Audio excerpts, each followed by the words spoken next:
And when I find time, which who knows when that'll actually happen, I am planning to take the YouTube channel I have right now, convert that into a VODs only or /stream/VODs only channel, and then go to create a new channel for when I do my edited content. It's not a priority right now because until I start actually doing that edited content, it's just not necessary. I used to do a bunch, but it is just a reality because how incredibly hostile YouTube's algorithm is for anything that doesn't immediately perform on your channel, that it takes down your whole channel with it. I have to separate my content types because otherwise when I stream over there and I put up my VODs so people can watch it as like an archive later, it murders the rest of my content on YouTube, which fortunately has never done great because I've always done these things. But you get the idea. If I want to improve that, I gotta figure stuff out. Alright, so we're gonna get back into it. So I'm gonna go ahead and load our game. So that's Space Age. And where we left off, we have had a couple things going on that gotta be addressed. We did get our platform in space. So if we take the time to go like this, I do have a platform in space. What is it doing? Absolutely nothing. And what are you going on about? Okay, that's already resolved. But yeah, so we do have the platform in space. It's not doing anything meaningful. We've been learning how to make it work and all that stuff because that's new content. I've deliberately not spoiled myself. So there's a whole lot of, I don't know how this works. We spent most of yesterday's stream fixing things, if I'm being honest. Just fixing things. We did fix bad signals. We did fix throughput issues. I did expand my copper production, my stone production, my iron production, my coal production, my steel production all got expanded. We did claim there's a new oil node to the south. I have been building up my defenses so that it doesn't get murdered every 5 minutes because that has been a genuine problem. We have been improving our power grid. I have started setting up the construction drones to be on the network. That's what this endlessly blinking thing down here is. That's all the projects I've queued up for them to do that they're desperately trying to catch up on. No breaks. Get back to work, drones. This is your existence now. We did upgrade our armor. We do now have a rare submachine gun and a rare rocket launcher. And for context, the regular rocket launcher has a 36, whatever the units are in this game, range, and now it's a 43.2, so we did gain about 7.2 range to it. Alright, we got our defense, they're still under attack. But yeah, so we do have our outside perimeter doing that. I want to get our defenses. First, I just need to get them secured in general because we do actually have gaps in our coverage entirely. So we do need to get that fixed. That's a high priority. I would like to get the construction drones out there so they can repair and replace. 40914 for subscribing for 12 months. Thank you, Jason, for the Prime Gaming sub. That is 1 full year you have been subbed to the channel, so I really heckin' appreciate that you'd support the channel this long. It means a whole heck of a lot. So thank you so much for that. And I do hope you enjoy your advertisement-free viewing as well as access to the emotes. So it looks like the things I'm missing on my inventory is laser guns. I've been kind of not going out to drop off the guns until I have like 50 of them. We do have the roboports on the network now. So if you see, I got my list of objectives up here. I've added this. So the things I need to do is I need to set up the yellow science, which I believe we started that. Yeah, I believe that's what's up here is we started the yellow science production, but you can see it's not done. I apparently left my tank up there from the looks of it. What was I short on, though? Ah, conveyor belts. So let's grab the boxes. I'm out of underground conveyor belts. I'm low on splitters. And I could use more regular ones. So basically everything. And I do actually have access to the blue conveyor belts. I have not set up production to it. I really need to. But, you know, that's another thing on the to-do list to be done. And look, man. I only got so many places I can be at a given time. Oh, I need power poles. That's another one we're short on. So let's grab the power poles. I need to get the logistic robots at least enough for serving my purposes. Okay. So with that, let's run up here and get our yellow science online. That's a long time. Yes. It is shocking how often we have stuff comes up where it's like, oh, you know, just that time. So one of the other things I want to do is I want to get more and more of these trains onto this new style. For those who didn't see the changes we made to the trains, which, again, Burning Sun for the credit for helping figure this out, you'll notice I have down here, I've got stations called Item Pickup. These are for a bunch of stuff. And we have these interrupts that are popping on and off as various trains want to do various things. But what we're doing is we're slowly taking our trains and we're putting them on this type of thing, where you'll look like this one is waiting at the depot. It has nothing it needs to do right now, so it's just sitting here. But what we're doing with our trains is we've actually got this set up now, where we just name our trains stations item pickup, and every train will be assigned to just go to item pickup to pick up items at item pickup. You get the idea. And from there, what they could do is we will have the destination station named like rocket fuel drop, where it's the actual, it's not the word rocket fuel. I can actually use a thing that represents rocket fuel. And then the trains are programmed to check what is in their cargo and then take it to the appropriate station that is named whatever, whatever that thing is, drop. And with that, I can literally set my trains to just be all under that cargo name, and they can go to any station that could possibly need them and just work. And when they pick up something, they'll just go to where it needs to be dropped. And it's amazing.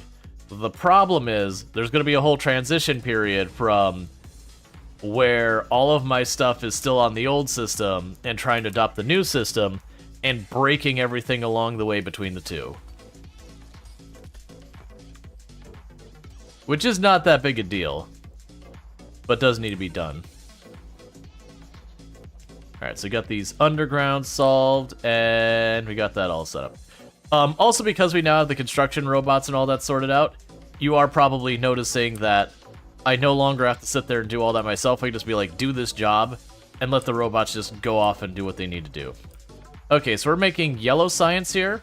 So I have the blue circuit boards, the low-density infrastructure, and the flying robot frames. And they're all just being fed into the same thing, so it'll be a straightforward one. We can just go over here, like always. I start with 4. I'll add more if I need it. And we can go from there. Can you launch material into space? Yes. And that's kind of where we're at with the space platform and what's going on there. Oh, I need you to be actually over here. Is it needs more equipment and all that to be in any way useful. So where I'm at right now is I need to get construction set up for those useful materials. That way I can turn around and, actually do something with the platform. Because right now it's just up there getting beaten up by asteroids. The asteroids don't seem to damage it, luckily. They just are materials I'm not getting, so that's kind of the negative, is just it's up there, there's all these juicy materials bumping into it, and they're doing nothing. They're just getting destroyed. Which I could certainly find something more useful than that to do with those. Okay, so with that, that should handle it both directions. Alright, so new trains. New trains on the network. We're going to name them using our new convention. So with this, I need, it was blue circuit boards, flying drones, low density structure. Okay, so what we're going to do is we're going to say this is the one looking for the blue circuit boards, right there. So it's just going to say, hey, if I don't have enough of these, bring them. And we're going to take its name. What I'm going to do for its name, though, is I'm going to go over here to actually clicking on the blue circuit boards, space, and then lowercase drop. And you'll see why we do that in a minute. So I don't have a train that's actually doing that yet. So let's go break our blue drop train. So our blue circuit boards pickup is over here. Where is the train, though? The train is luckily sitting here doing nothing, and it's got no inventory, so we're going to set the train to manual for a moment while we break everything. You are now on the cargo train group, so have a good time. Yeah, so it should be fine. It's got no inventory, it's on the cargo train group. Go do whatever the heck you want to do. Your job's not needed right now. We will go to the blue circuits drop here. We're going to give it the exact same name. Blue circuit board drop. Fair enough. And now I'm going to go over here to my blue circuit board pickup. And it's going to have its name change to just item pickup. And so that's going to be the same for literally every train on that network. So now when we look at this train station, we'll have that. The thing I need to double check before I forget is the blue drop. I need to make sure these are all restricted so only one train can queue up to it at the same time. As soon as I remember where the heck we were dropping those blue circuit boards. It's over here, right? Was it up here? Yeah, there you are. So train limit 1. So I got to keep them on train limit 1, and the reason for that is otherwise we're going to have 4 or 5 trains try to queue up the same spot and jam up the works. Yeah, so with that, it's now on the network that this will go in. You'll say no trains on the network, that's fine. What will happen is when the train goes down here to grab blue circuits, wherever those are at, when it goes to grab the blue circuit boards, it'll grab them, it'll check its inventory, and then it'll bring it over. So that's one station. So this is taking a lot of work to get this set up the initial time because I'm switching stuff over. So you need the flying robot bodies. So same deal. We go here. We go to flying robot frame things, wherever they're at. They should be there. Space. Drop. Okay. So I've got that all configured. We're going to check for the flying robot parts. And we're good. So that'll be fine. Now what I need to do is go to the flying robot frame thing here. Check where your train is. You don't have a train. That makes my life even easier. Because this now becomes item pickup. We can go to you. Check for the flying robot frames. To being over a certain amount, only one train allowed. Yep, so we can do our demonstration here. So I've got this train that says, I don't have any cargo, I need to go do something. Oh look, this stop is available and has goods for me. So it'll immediately beeline to the first stop that has goods that's available. So it's going to go to our drone stop. It's going to go pick those up. And now it has drones on it. So what's going to end up happening here is as soon as one of these conditions is met, it'll be time for the train to go do something. And what it's going to do is it's going to get an interrupt when the cargo is full that says to go to, you know, the next station that's available that needs that good. So I just want to demonstrate that. So this is going to take like 10, 20 seconds to fill up real fast. And then this should switch over. So my point here is I am kind of using where I'm adding new stops to force myself to fix things over on the new network. Because the idea with this is because the train's no longer being like, I don't have this train is just exclusively for the drones. It's just a cargo train. When I don't need anything of the drones, the train goes and just helps onto another system that needs more trains on it. Alright, so it should be full. And now it has an interrupt that kicks in that says, hey, I'm supposed to drop this off at the thing that's in my cargo, which right now is those flying robot frames, drop, which I have a station of that name, so it goes to that station, which is where I'm standing. I'm going to make sure I'm not on the tracks. Cool. But then that train should pull in right here, and we're good. And then the beauty is when that has dropped off enough that this is no longer available as a station, then it will stop coming here. And there's our train. And we'll watch these red lights turn, or we'll watch this light turn red. Okay, the station's no longer available. And this train is now going to go do something else. So right now it's going to go to our depot. Basically the depot is when I have nothing better for them to do, it goes to the depot. So now that just doesn't need anything. Alright, so next contestant is the low density frames. So same deal, we go here, we choose this, We find our low density frames, which are there. And we go space drop. Alright. That's the station configured on this side. And supposedly this works. I've had it act up, so I'm just setting it anyways. It'll also be a way that I could check here to remind myself of stuff as well. So the station is all configured. I believe I do actually have a train on the density stuff. Yeah, low density pickup, low density drop off. Do you have cargo? As long as it doesn't have cargo, I can just repurpose the train. Yep, so we can go to this train. You are now part of the cargo train group. Have a nice day. This station is now renamed to the low density drop. And then you're just good. We have our limit of 1. And so now I need to go to the low density pickup and fix it. And then we'll be good as soon as I remember where that is. There you are. So I can go here and just change your name to item pickup. And that's all fixed.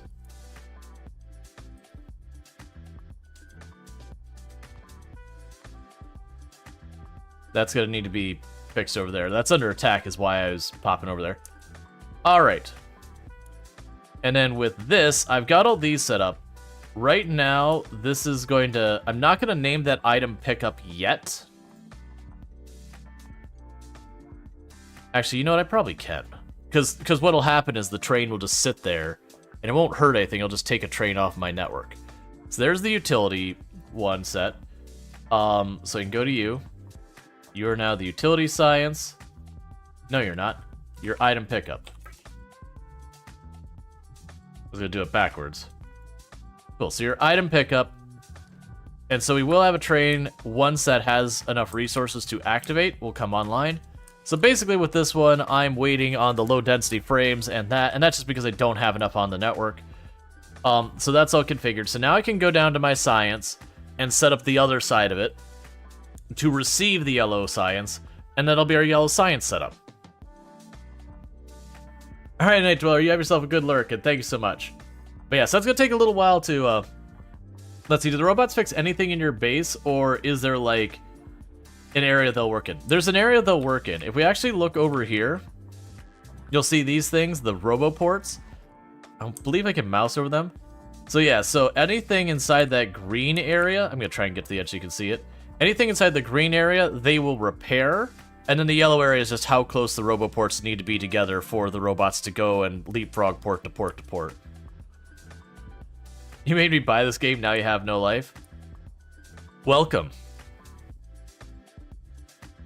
I don't really have more to add to that. Whoa.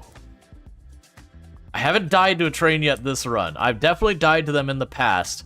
This run so far, there has been no train-related fatalities. So far.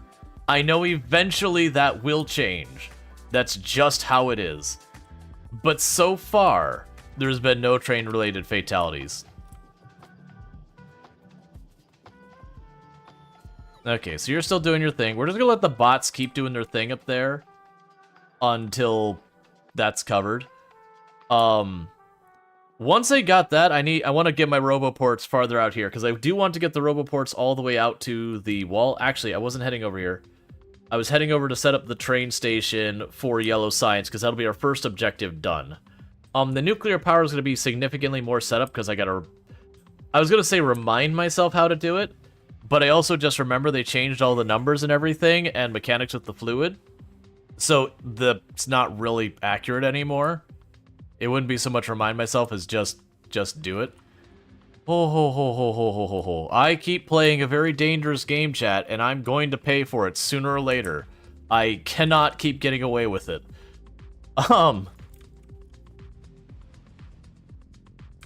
Alright, so let's go to our station setup here. Not that one, not that one. You are pickup, so you're drop off. Okay, so that's as close as I can get. We'll try putting that down there.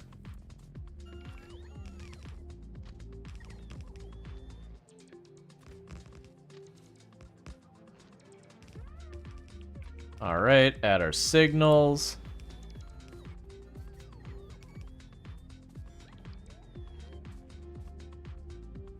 And what's not right with this that it wants to be able to go both ways on that?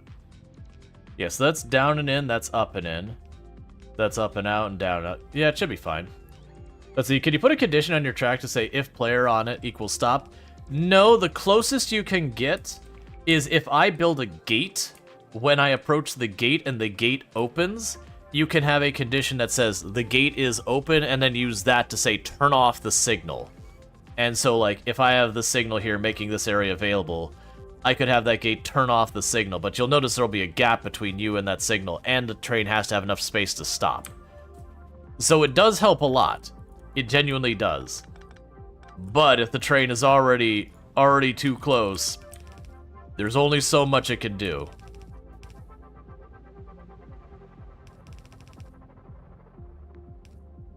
Yeah, it's fine. We'll just tuck it under. There, now hook up the yellow science.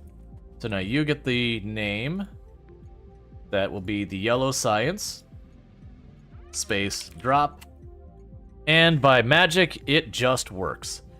And we can go here. Cool. That's not going to do anything for a little bit because we have materials I need to bring into there that need to be sorted out. Okay, next up, let's go down to this corner where they keep hammering on my defense and at least patch it up so they don't punch through.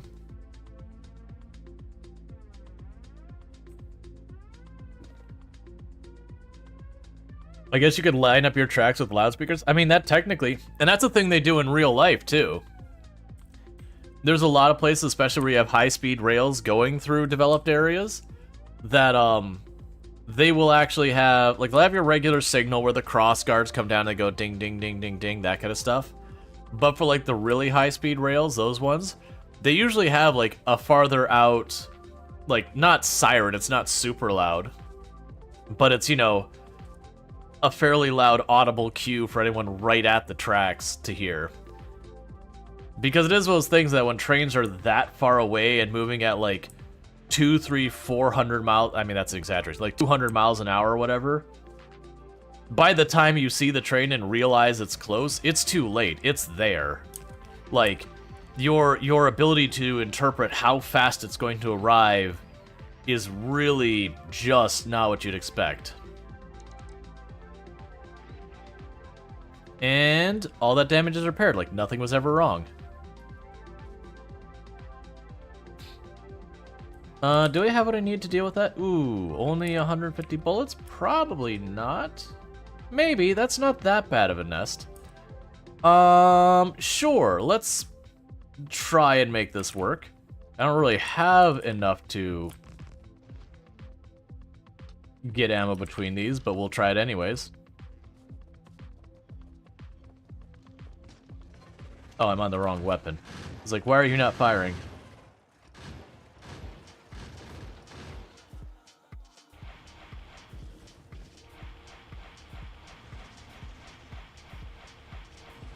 Alright, one nest down. Yeah, more of those guns keep running out of ammo because I didn't have enough ammo on me. That's fine.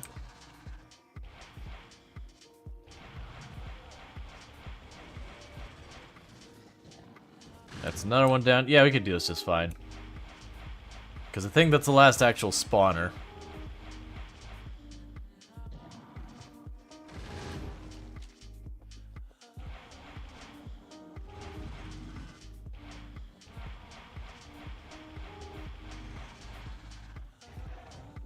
Okay. So we got rid of that.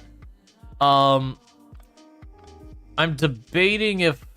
No, let's continue dealing with where we have the problem by the oil. I was about to say, it's like, I'm willing to bet with... We can finish this area up. I keep going, with the amount of stuff I have on me right now, I could probably build this out enough that I could tear that down and finish that wall up. And then that'll be this whole area enclosed, and I will no longer have to really fuss with this other than like I just did, where every once in a long while I have to go and do a little cleanup.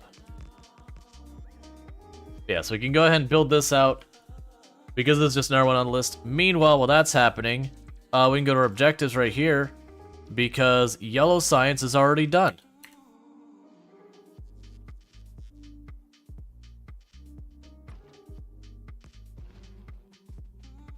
It's not doing anything yet, but once we have the extra materials, we'll have that in production.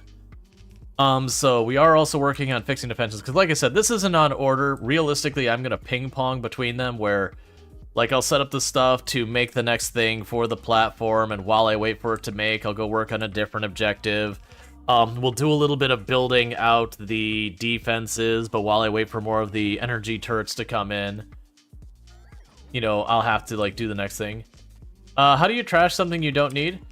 Down here, you have to unlock the logic robots. So these little guys over here. So it's a later tech. But then you can put it down here. And then if I have a storage box and some logic robots on me, they will go and deal with it.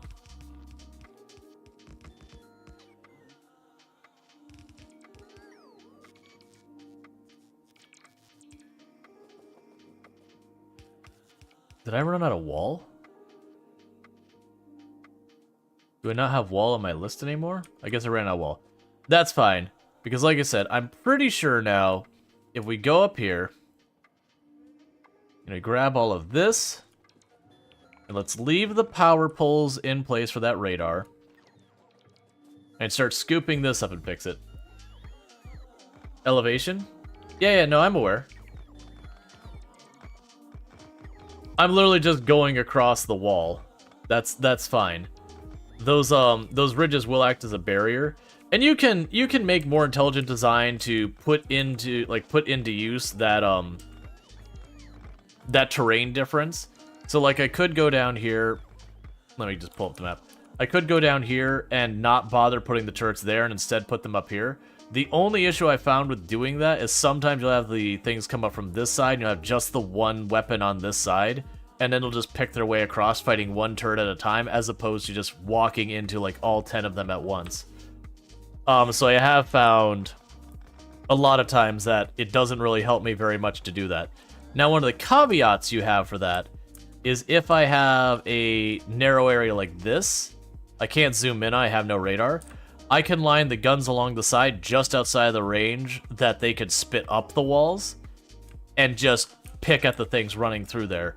I don't get many opportunities to do that. Usually the ways I've managed to do that one is, say, like I put a train track to go across this water here. What I'll sometimes do is make a separate path that's up here. That'll be for my guns that, again, are just outside of their range to fight back. And by doing that, I can sit there and shoot at them with defenses that I don't have to worry about them fighting back against. But, like I said, there's not many opportunities where you get to take advantage of that, unfortunately.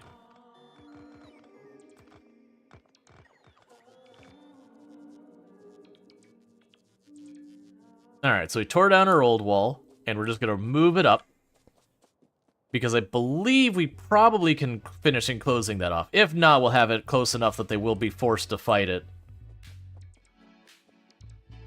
But yeah, so I put this up the whole way, because like right now, that's a weak spot right there, even though that is a barrier they can't go by. If we have enemies that come up this way, there's 2 less guns here than if they go to any other spot. Now granted, they can't get through, so it doesn't matter too much. But you get the idea. It is a place where they can start doing damage to my defenses and actually make some progress doing it. Then we're gonna be putting a trash chest, and then pointing a rocket at it. Oh yeah, no, that's, if you want to just straight up delete things you don't need, then yeah, you could put it in a box and then just grenade it, rocket it, just anything that will destroy the box, will work. And it'll destroy the contents of that box when it explodes.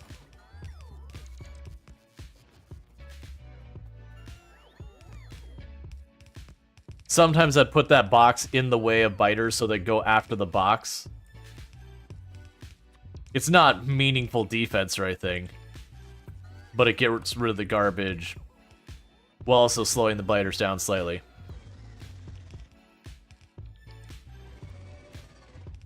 Oh, stop whining.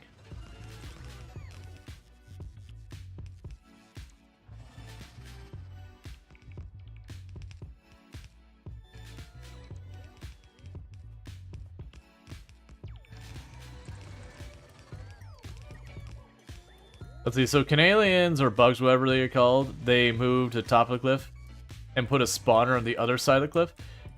Yeah, so they can, you can have it up here and down here, but they do have to go out and around. Like, they can't, like, jump down or anything like that. But you will sometimes have nests that go there.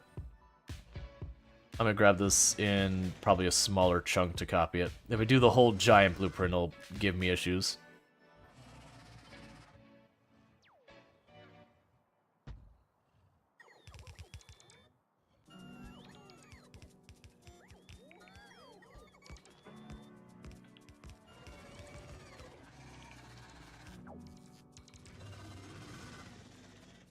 Actually, I do want that.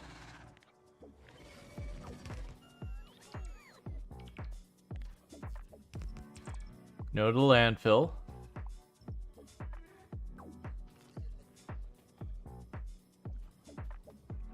Okay, we did run out of supplies right before that tiny little last bit. So I will want to do that. We are close enough. Yeah, as you can see, I stepped out of the base and immediately was assaulted.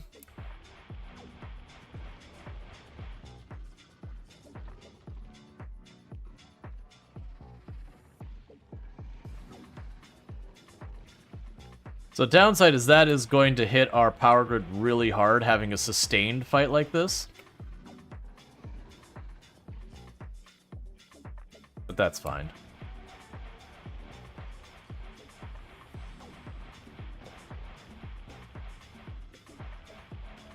Gonna just waste some rockets to help the power grid so far as all this goes.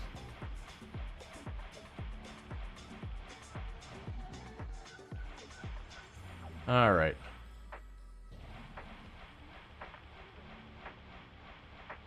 I'm just dealing with this one because it could get close enough that starts just chain feeding itself for the fence. And that's like your worst case scenario with almost any defense, is when a nest is so close that as they're spawning, they're immediately feeding in. Because if you're using ammo, you're now burning through a lot of ammo relatively quick. If you're using energy weapons like I'm using, it just means it's a colossal drain on your power grid. Let's double check. You are all in radar range? No. Let's go drop a radar down there. Yeah, so I do have like a little teeny tiny pocket on the far left here that still needs to be walled off. Otherwise, we do now have the entire left side of the map blocked off. Yeah, so defenses wise, this whole perimeter down here, that's solid. That's solid. This is solid. The only place we got a gap is in this area. The most of the tunnel here is all defended, but that's got lots of gaps in it still. But yeah, so the biters can't traverse cliffs in any way. Maybe later on in the other areas, but the biters on this planet can't go up or down cliffs in any capacity. But like I said, they can have it where you'll have like a nest and it'll be split between both sides, but the biters do have to reach both locations. They won't just magically teleport from one side to the other. Oh man, that thing's already down to 3.8 million? Alright, well that's a problem. That was at 8 million. But we're just, as we're improving our throughput on our trains, there's the side effect of now we can get ore places faster. Which means we can empty stuff faster.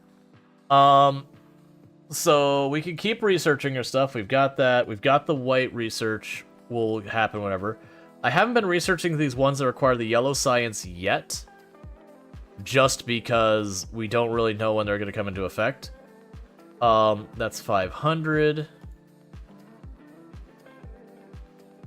Yeah, and these are the infinite ones. So for those who don't know the infinite ones, these you cost a lot of research to do them, but every one you research will improve the production rate of those modules. And so you can just kind of endlessly make them a little bit faster, a little bit faster, a little bit faster. It does have a exponential growth thing to them that eventually it's like, no, really, that's just too much. But when you don't have like your other sciences established, it is a thing where you can just be like, well, just keep making my drills faster. I'm not going to say no to my drills being faster. That's just gonna help me. It means fewer drills will still be enough to fill up a train. Alright, so where are we going now? Let's go see if I can't grab those last bit of walls. Yeah, we can grab the last bit of walls and hopefully the energy weapons, because I'd like to finish off that side of the defense. And then I only have that one spot to the south to deal with. We are starting to get that pretty low as well. Which that's a construction. For the record, the reason you can look at those boxes and be like, you have accumulators. Why is it complaining that you don't have them? I actually don't have enough bots to get them there. There's only like 9 construction bots running back and forth right now. So, understandably, they're working on it. But they can only go so fast.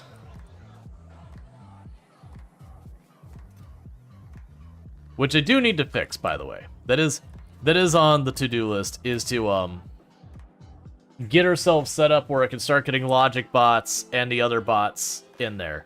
Now, one lesson I've learned with all those bots is to make, like, because usually what I'll do is I'll have, for example, let's say it's like this. It doesn't need to be on the same one, but have one of these making the logic bots, one of these making the construction bots, and then feeding them directly in, is putting just enough logic to be like, hey, if this thing is, like, more than half full, don't keep making the bots. You can run into a situation where you don't actually have places for all your bots to stay meaningfully, and this might actually be something that's fixed. I don't know about it. Used to be a thing where you'd have issues with your bots just struggling to find the places to be because you just kept building them and building them and building them until you no longer had sufficient storage for them. Which then they just slowly move around your map and all that. Just build more roboports? Yeah. Hey, Red Hawk Black Sheep, thank you so much for the raid. I do really appreciate it. How was your stream and what were you playing and all that good stuff? According to Twitch, it says you're recently playing Skald against the Black Priory. I do not know that game. Tell me a little bit about it. Did you have a good time with it? Was it fun? Would you recommend? How it goes dealing with the larger biter Scourge? It's going pretty well. It's going a lot better than it was towards the end of yesterday. Not towards the end of the day. Towards the end of yesterday, it was starting to settle down. We definitely had a lot of pain yesterday in, like, the middle part of the stream. But now we do have some defenses set up to the south. So they do occasionally get a spot where they tear a hole through the wall and break some stuff. But not like before, where they get into it, tear down half of my oil mining operation as they try running across the entire map to reach them. I need to get back in the habit of using the tank. I also need to, at some point, widen that path. Which, I'm not going to just do it to do it. Because there's not enough room to bring the vehicle along here. More than likely what'll happen when this happens is there'll be something I need. Which, to be honest, I'm not seeing anything. Honestly, what it might even be when I need to go for this coal patch, I'll probably go bring this down here, put a wall up on that side, and rather than do the same thing like I've got here, where I got like the little room down there, more than likely I'll start cutting across this way to connect it, and then tear down all those inner walls, and then give myself all that area to extend our train network and all that. Or if I need that copper or the iron or whatever ore I need to go after next. Or it'll be up here. You get the idea, though. It'll be a time when I have to do a major expansion to get myself access to more resources. We'll push the line out. And the good news is that actually doesn't end up costing that much more. Because when we think about this, this is the surface area I have here. Is going the whole way around like that. When I go to extend this over here, it's like taking that boundary and moving it there, and taking this boundary and moving it down. It might even be less overall turrets. Because it will just be moving that down and that over. You use water as a natural defense? Just find choke point and line, push it. Yeah, well that's the thing. Up here, like you'll see I'm kind of doing that here where I've got a nice little narrow spot there that I can wall off. What I'll ultimately do is we'll eventually want to clear that out, put a barrier there. I just haven't revealed enough of this down here to really see what the situation is past there. And this is about as narrow as this is getting until we can reveal farther up here. So we kind of have done that where we can right now. It's just the landform isn't lending itself super well to it. Alright. So where did I park my tank? I don't even have that many markers on my map. You'd think I'd remember. Oh, let's go check on our solar real fast. So yeah, so we're at now. Yeah, so you see what I'm doing now with the whole solar thing here? Alright, what's your range? Where's its limit? Okay, its limit right there. So it's those 4 up there. So what I do is I go here, I go over by 2, I go over by 2, and I go over by 2, that's correct. Go over by 2, go over by 2.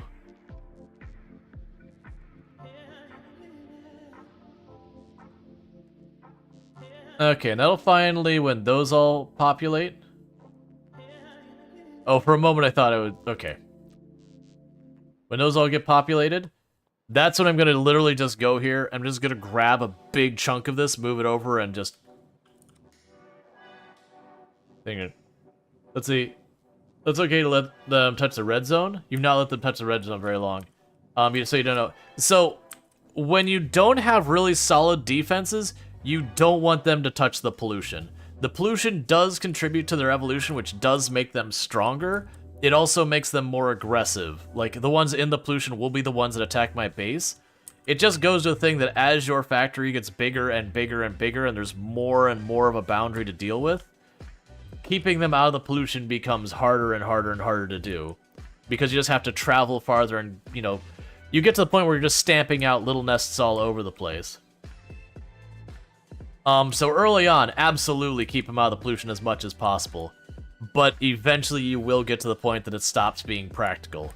It sort of does become practical again once you start getting artillery, because then you just kind of go out those extremities and you start just grabbing artillery, and you can probably figure out what happens there. Artillery, the whole thing with it is has just a really big range. Do I have walls in my inventory? Yeah, I got plenty of walls. Alright, let's run down here. Yeah, so the good news is we're almost done expanding our current set of solar. And then, like I said, my intent is to kind of just grab a massive blueprint of my solar grid and just stamp another copy up above and just let the drones slowly build it like they're doing right now. Because that means little by little they are building... Excited to see me get to space? Well, about that... We there. I'm not doing anything there yet, but we there.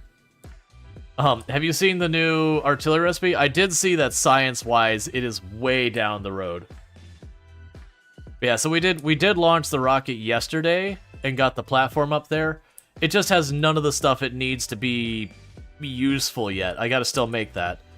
And the thing I've been debating, and it's a problem of lack of information. So do you get to go up there? Yeah, so I can go and ride a rocket up to it. Which I did, and I didn't find I could do a whole lot up there yet.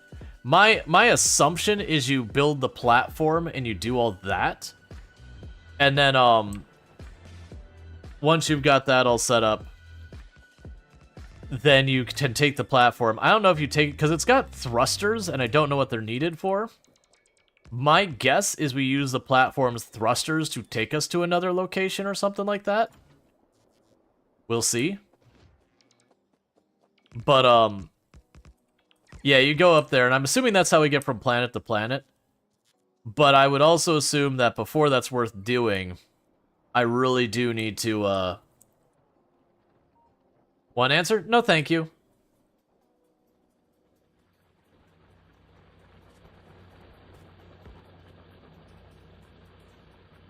Here, we can do it this way. Oh, not that one.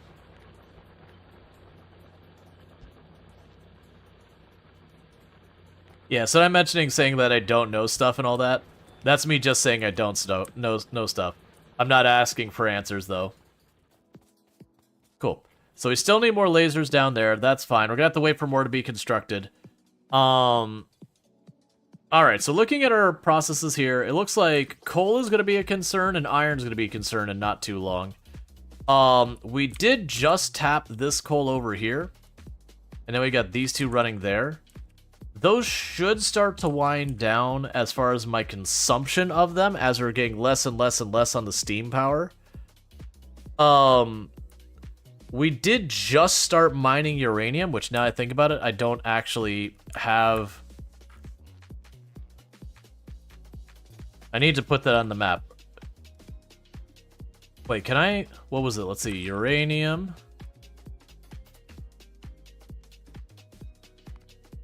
Yeah, so that's the one we're occupying. So occupied. Can I type occupied? No. I was hoping. Iron. We've got just the 2 occupied. Coal. I've got 3 occupied.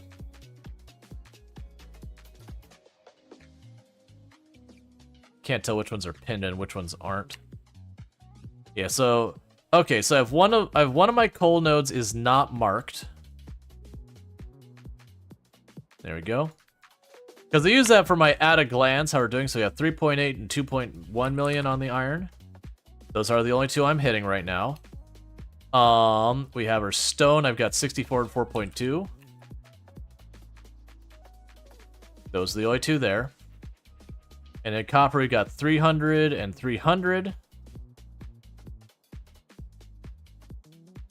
Those are the only 2. Okay, so it looks like copper is probably our next issue so far as ore goes, which is good to know. Okay, so actually looking at that, if we were to expand our copper,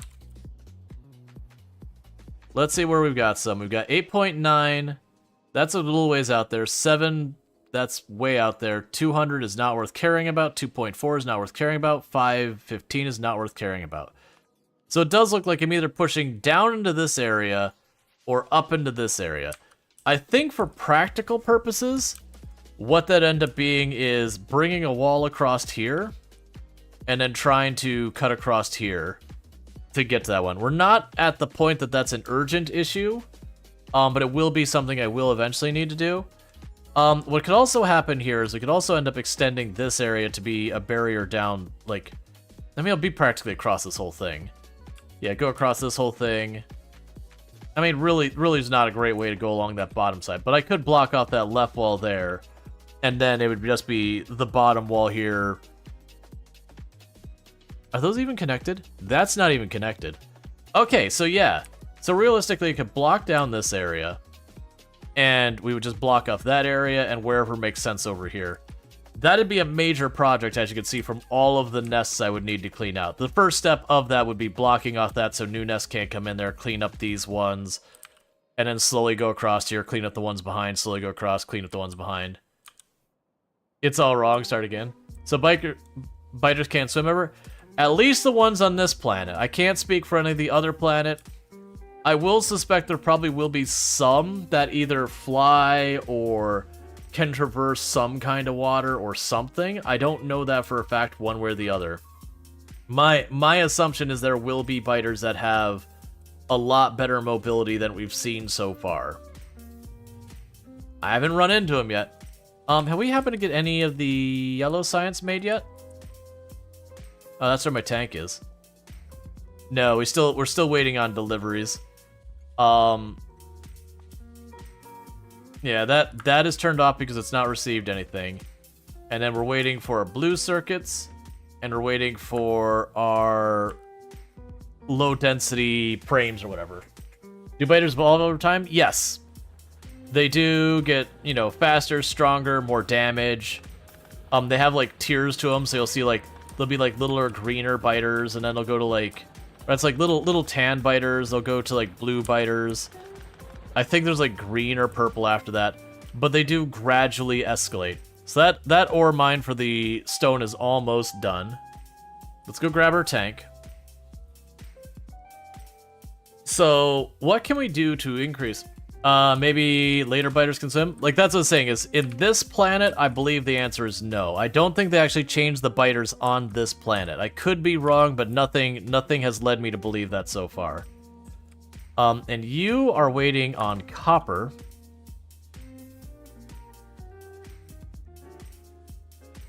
Okay, you know what I think has happened here? Oh no, you're not configured yet. That's fine. You have no cargo? That's fine. You're gonna be repurposed. Hey, you're a cargo train now. Have a nice day. Alright, so you are now going to have copper plate. Drop. Limit to 1 train. Cool. That's be one of the more dangerous ones for me to deal with. And you're the copper plate pickup. Limit to 1 train. So you're now an item pickup. I'll have to check what's going on with that. Ah, we have another problem right here. You need to be changed to copper ore drop. I also saw another problem, which is you have the wrong name.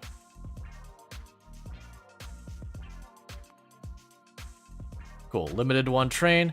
All right, so that should fix the copper ore problem, and that's what's going on there is we broke our copper ore. So you need to be copper plate drop. Limit to 1 train.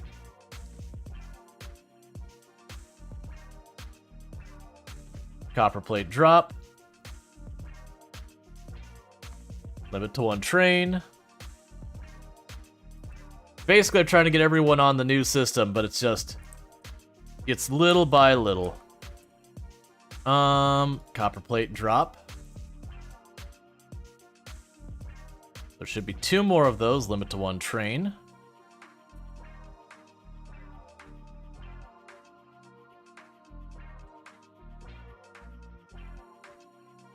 Copper plate drop, and there should be 1 more of these to switch over.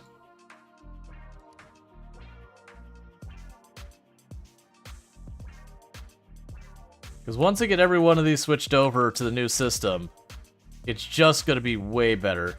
Oh, let's check up by the, yeah, so we got the green circuits, we got the red circuits, don't take that directly. Where is my last copper plate drop train? Got 1 more of them around here.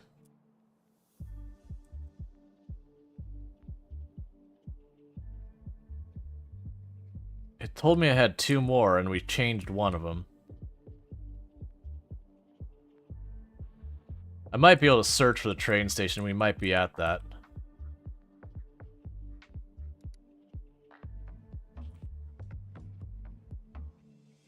Copper plate drop. Right there. Alright. Cool. So that's all of that. So we've got that. It's limited to 1 train. And then we don't have a copper plate or copper ore pickup anymore. The good news is, it actually catches that the name is that.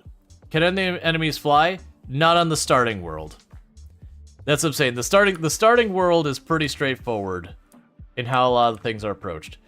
Okay, so we've got all that set. Let's make sure we didn't have a train set on the copper stuff. Doesn't look like it.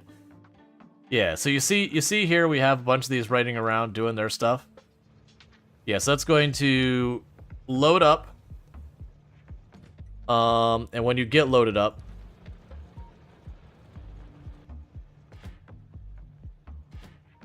oh, my copper plate drop isn't available. Let's double check. So it is looking for a copper ore drop station, which is here. And these are both shut off. I'm going to say 8,000 your new shut off. Keep going until you got 8,000. So we keep those trains rolling.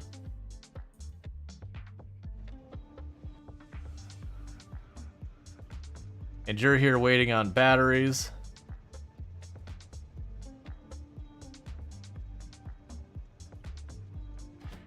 Alright, so that station needs to be fixed. Alright, so let's go to our battery station and fix the balancing on the pickups for the batteries. And that'll fix some of those trains. But yeah, so we are slowly converting all of our trains over to this new system. It's way better than the old system we've got. It's just there's a middle spot where I gotta fix it all. Oh, I missed the ad break. They said I was gonna stop and eat my food real fast. Which I'm gonna need to do regardless.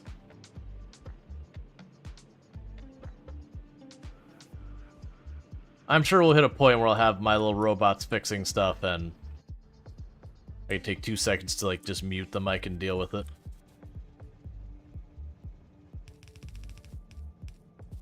Okay, so you go here. Put a splitter. Okay, that's that side sorted out for right now.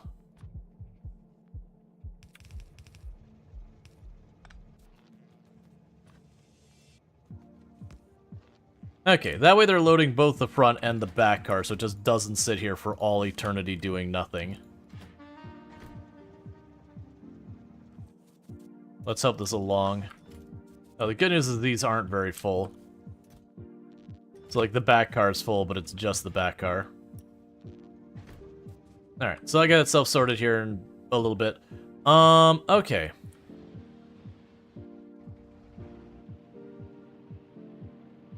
So we're doing fine in that front. And I could increase the production on that. Right now, that's not an urgent concern. That'd just be a burden on other materials and more power consumption for something I don't need that much of. What are you Oh.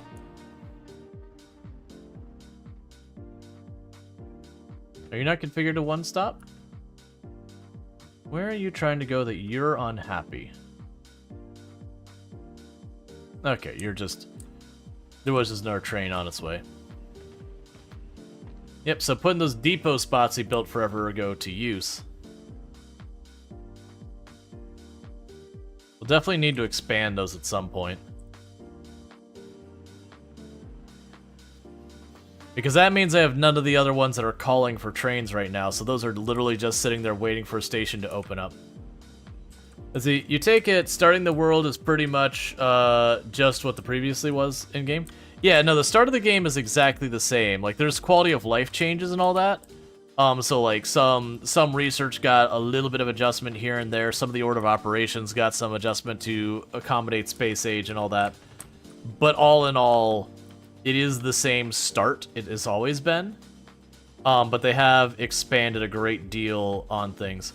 Alright, so it's looking like they're finally going to get this power grid caught up to where I want it.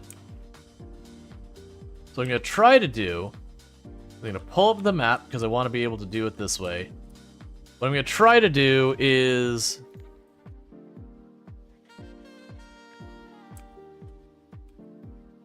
My hope is if I grab a very large area like this, I can find the point where I can overlap those ports and all that, where it just works.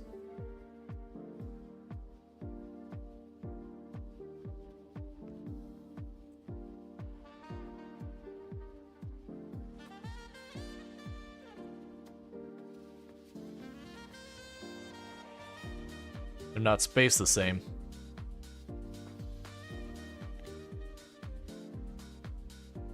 Yeah, because you are 2 above yours, you're right against it, you're 1 above yours, and then you're 2 below. Yeah, it's just the robo ports have a weird spacing compared to everything else. If I grab it...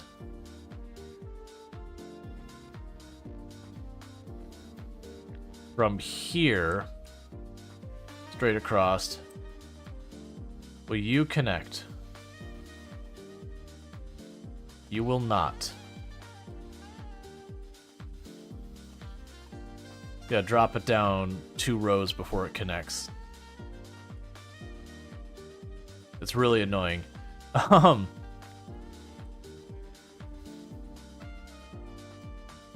Yeah, that's all I'm trying to do is figure out what distance I'm gonna have to make for this to make sense.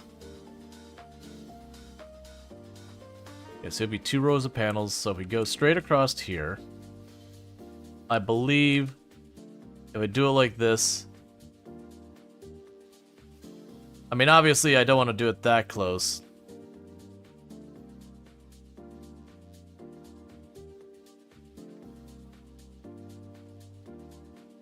The only issue you have is the absurd numbers of cliffs you can't be used. Yeah, no, that's, the cliffs used to be a thing you could just get rid of, not right at the beginning of the game, but pretty early.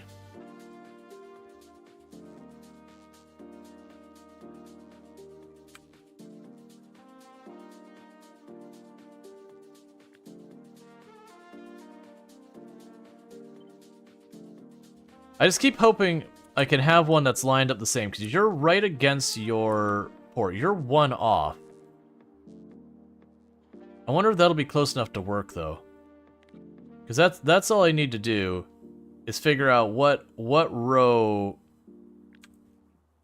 I need to be to make those all work.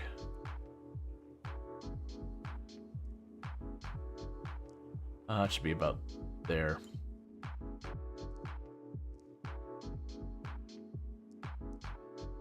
You know what? That's close enough for me. And just like that, I've now queued up a billion things for those robots to do. And that'll make my power grid stronger. So you only have 1.5 thousand things now that they have to do to play catch-up. Good luck, team. You have a good one. You probably got this. Maybe.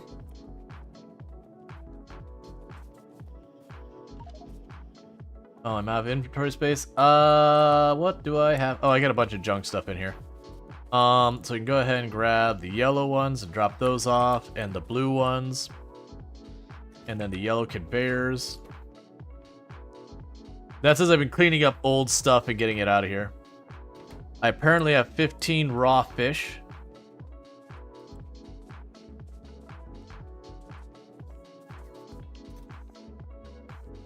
Yeah, so go ahead and take the fish. I don't need those. Take the trace amount of sulfur. That's just taking up inventory space. What else do we have here? The night vision I've been unenthused about. I keep giving it tries and keep being disappointed, so I'm just going to assume that'll continue to be the way it is. Alright, let's go up here and grab more rockets, because I'm going to need to fight more. But yeah, so what should happen is I'll clean up most of the bits of stone and coal and wood. And over time, they're going to put in now the substations and roboports and solar panels and all that. And just that much more power grid is going to come online. We should have the copper plate sorted for now. Right. And I did realize I had more platform stuff.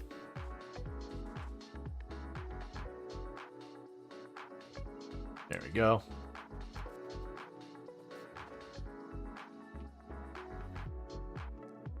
So, yeah, so you can still put way more space foundation in there. I'm just going to jump in there because I need the inventory space.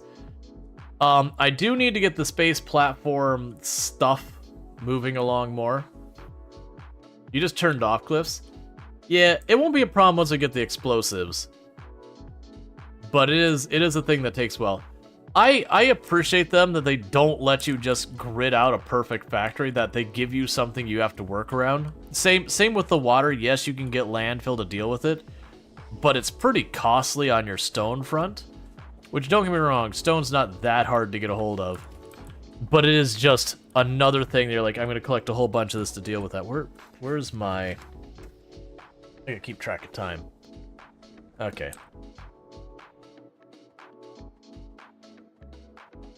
Alright, because we got a little bit over 40 minutes now before I have to take a quick little break for when Tomb gets home. Welcome her home, get some food happening and all that good stuff. Alright, so we've got that going. We've got yellow science hooked up. That should be stuff. See, that's fair. You're playing a ribbon world. The setting makes your map 128 tiles tall. So you're already pretty restricted even with no cliffs. Yeah, that'll do it.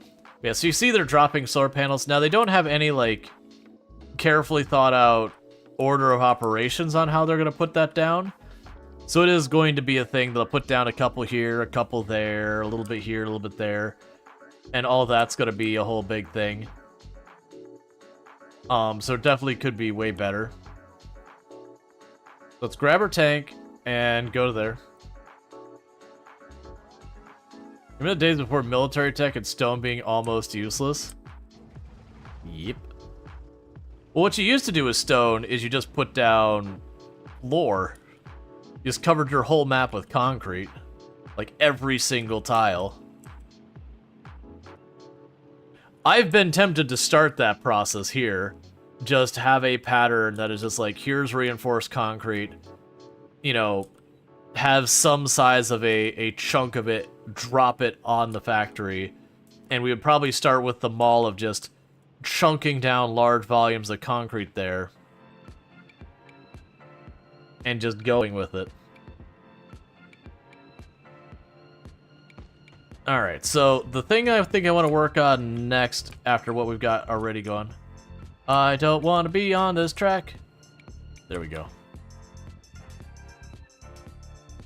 Is probably trying to get the platform doing things. Like, we are researching the nuclear power, and that's making progress, and that's all well and good. But I would like to... I keep debating how I want to approach it. Because it does look like a lot of the materials that goes into the various stuff to put into space, like actual, you know, specifically space things, are their own stuff. That they use the same materials as your rocket parts. So I keep being tempted to the idea of having like a space port where we bring those materials in to the space port and have it go to its various stuff to just make all my space-related things in that area. And just go about it that way.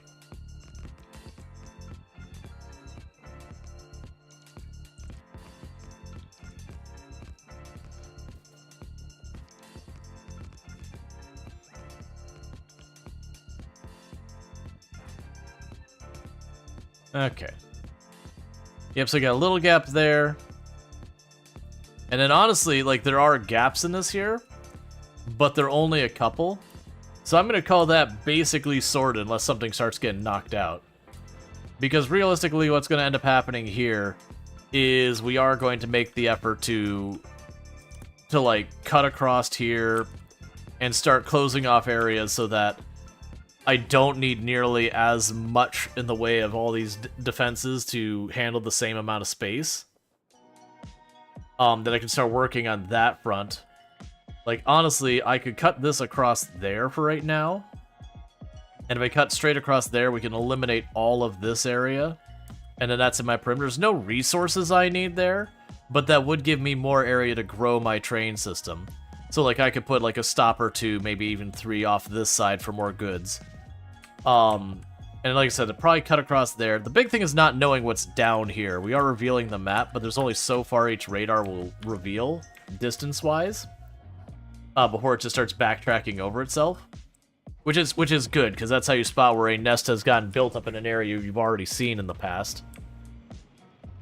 So do you think that sort of spot mentality is spot on? It'll be rewarded when you approach other planets. And you're still hitting that one spot over there on the left. Alright. So, I think we go over towards the spaceport area. Do I have enough stuff to set up some stops and all that? Yeah, actually, it looks fine. Yeah, no, I think I got everything I need. If I'm short on something, that's fine. We deal with it when we get there. But let's run over here to where we have our, where we have the space station port, whatever it's called. And just see if I were to go and start having, like, the asteroid grabby hands thing, what do I need to get from there? And basically build sort of a spaceport over here. That's kind of what I'm thinking.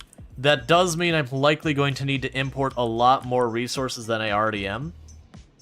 But we had already kind of planned for that, since I said I had no idea what to expect from the spaceport. So I put the space station, like the actual rocket silo, off to the side, so I could technically just keep expanding train stops there for more in and out stuff. Yeah, so literally I could just keep going this way and just circle the belts around. Yeah, so if I were to start making more of the space station stuff, these are recipes, so we don't actually do these. We've got a crusher that will require electric motor and steel we don't already have here. We've got the asteroid collector, which will cost the electric motor, and then the other materials are already here. The cargo bay, which we have a thing over there, and this over here. And then these, we've already got a bunch of those up there. So I think genuinely with this, is it looks like the electric motors and steel need to be brought in here. And then for those, we'll probably need copper. So right now, I basically have this would be an out port for whatever. We don't know what to expect. I literally not even using this one. We've had it sitting here for when I needed it to do something, which is perfect. So let's set you to... So you're electric motors. And then steel. Let's go ahead and set you to electric motors for right now. And I'm just going to cut down where we have that feeding into the rocket thing because that's not going to be needed. One train limit. We can go here. Electric motors, space drop. Okay. And let's quickly yank this conveyor belt for whenever that goes live. Because it doesn't actually need to go into the rocket. I just want it over here for whatever production we do. Cool. Alright. So I've got that its way. Let's check our electric motor stuff, see if it needs to be added to the new network. Electric motor pickup. Yes, it does. So you currently have a full load. And this is where we run into a problem. So we're going to set this train to manual for right now, because that is going to break when I do stuff. So let's go to electric motor drop, which is over here. So go to you, rename you to the electric motor drop there. We don't have two of those, right? This is the only electric motor? Yeah, that's the only electric motor anything. That's the electric motor drop now. We only allow one train, and even though we haven't had problems with it, we're going to still set that to the electric motor. Cool. So what's going to happen now is when we go to our electric motors here, this is full up, and it's just going to sit here and do its thing. I want it to go to the electric motor drop, ignoring all its other jobs. We're going to you, and we're going to rename you to the item pickup. We already have a train limit on it, so we should be fine. Cool. I'm also going to change your volume to 2,000 now.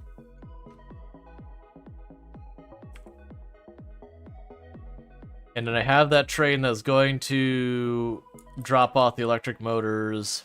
Was it here? Okay. So you no longer have this. We're going to change your group assignment because you're empty now. And you're now just a cargo train.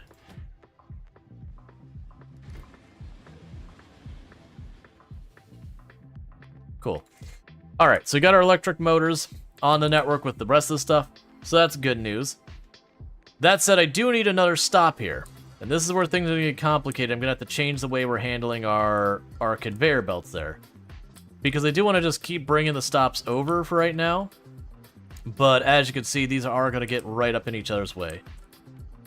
So you are a drop-off point. Cool, so we can put you down here. I might actually just be able to get away with this.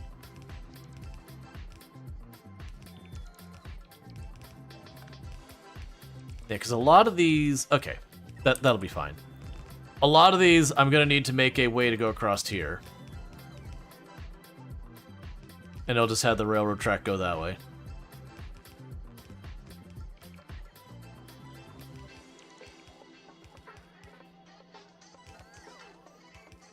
Deliberately use those snoozes now so they refresh sooner. Okay. So this will be an iron drop spot. The issue I have right now...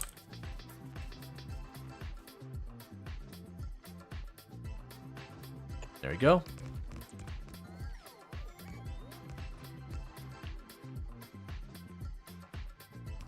Yeah, so we got that. So the issue I got to deal with now is this area here. I would need to make it so the track goes this way.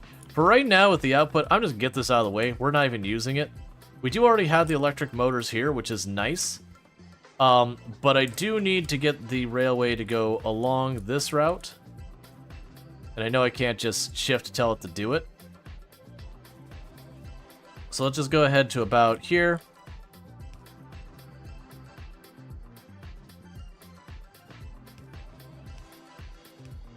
Do it for all of these.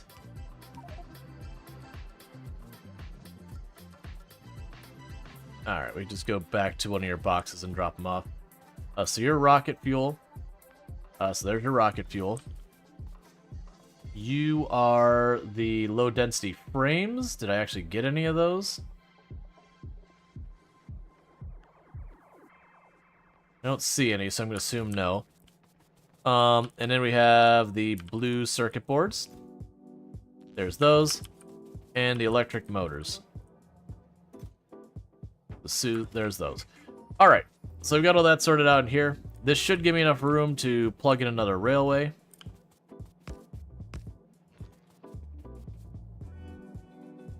And we could do that over here. And then with that, you get to be renamed to first. Let's get everything sorted out in here. We'll want to have this for steel. We have a limit of 1 train. And I don't believe we have the steel configured yet, so let's get that on our new train network. So go here, steel, space, drop. All right. So we've got that set up. Now we'll go to our train network and check on our steel stuff. So we have the steel pickup and drop. So you're sitting here with a full cargo. So let's put you on manual for just a minute because we're going to have problems with this. So I need to go to all the steel drop points and rename them. I apparently have 7 of them. So there's steel drop here. That's all configured. We're good.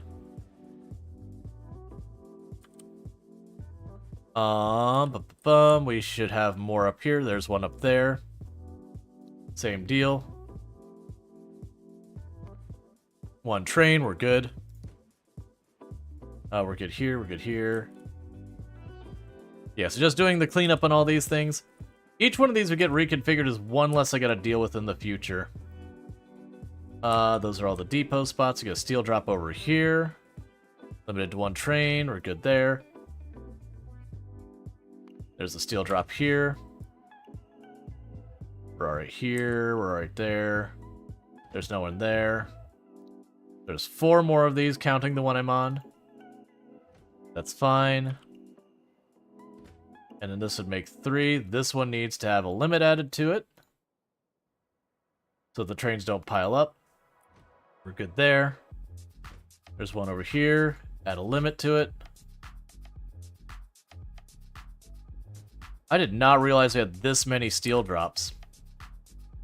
And the last one's over here. So all of our trains are converted to that. Now, what I need to do is I need to have one of those steel drops open up. That way we can flip the script on this, because otherwise this train will dump its stuff off wherever. Can I force you to go anyways? Alright, you're going somewhere. Okay, so with that said, what we're going to go ahead and do is pop into this. And change your name to item pickup. To put it on the same network as everything else. And that's our steel drop train. Switch you to manual so that you keep emptying. And we're going to change your priorities to cargo train. And then as soon as it's emptied, it's on thing. Let's see, we're going to make a mobile yeet machine.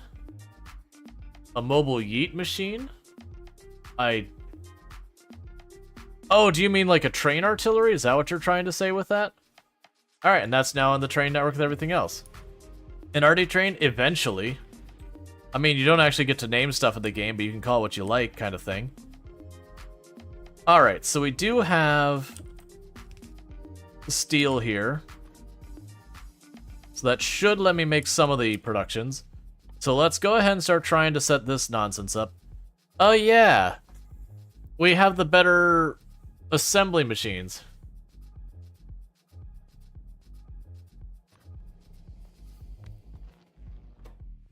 Alright, so with the space age stuff, with this, I have everything I need to make the asteroid collector and the crusher. The only thing I can't make is the space platform, which I'm making back at base, so that's probably fine. So let's get the asteroid collector. So that is going to be blue circuits, electric motors, and the low density structure. I'm gonna have to change a lot of this. Don't do that.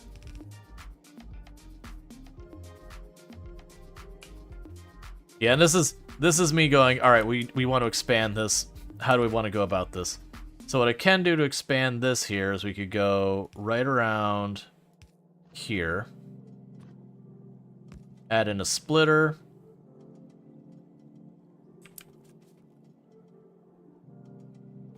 You need to put this one more farther. So that's the circuit boards. I need the low density structure, which looks like one I'm a little short on. Ba-ba-ba-ba.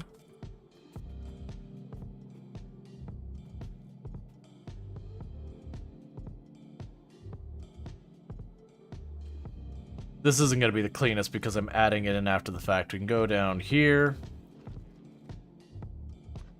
Add a splitter there. It also gives me the 2 spaces for going underground here. Okay, so we do have the materials I need over here. So we're going to kind of deal with this sort of ribbon style. So this is for the asteroid collector. That's going to be low density, the drill, and that. So we have the low density here. Let's just move it up a little. Give ourselves space to work. Okay, so we got 3 inputs. We got the circuit board, the motor, and the low density. So low density, circuit board, and this. So for right now, I'm going to give what they're going to have 2 different paths that go here. One of them's just going to get their path easy, easy peasy. I actually need you to be a splitter because I'm sure I'm going to need more of that later. And then we'll go like that. And then the other one, we can go over here. We'd add a splitter there. And skip one for there. And bring that down here. Actually, bring that here. You go here. You put an underground going this way to let the blue circuit boards go past. And the other 2 just cut right through.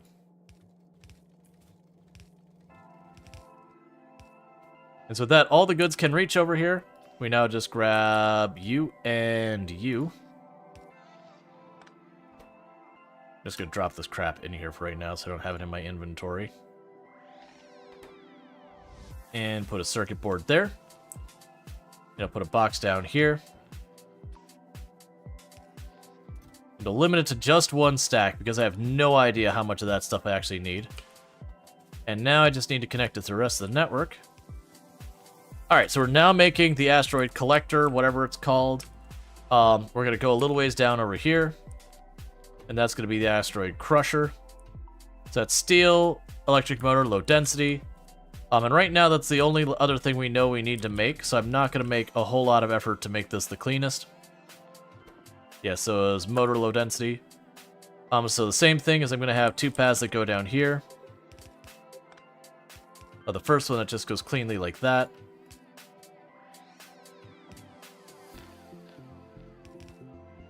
Gonna bring the batteries over and the steel over. And go here and there and here. Could drop upgrade modules in there because I really should. It's actually what do you get to get better quality ones? Crafting speed is higher, and like everything's higher. So you definitely want to try to aim for higher quality ones.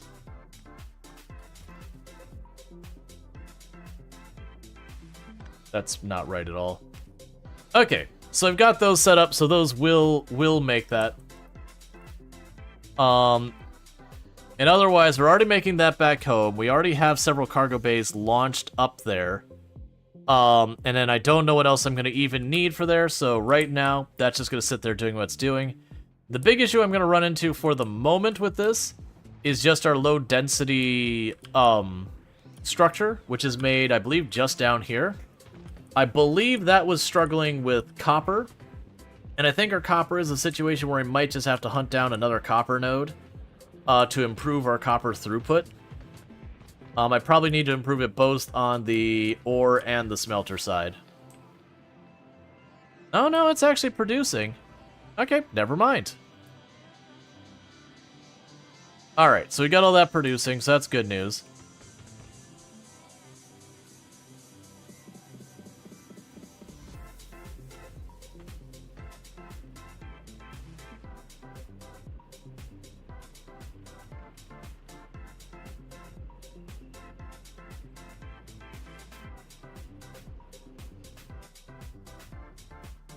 Okay, so with that, we are making the things that are going to make it so we can, do more with their stuff up here.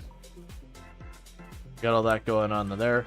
Let's go ahead and grab what we've got in there. That's 400.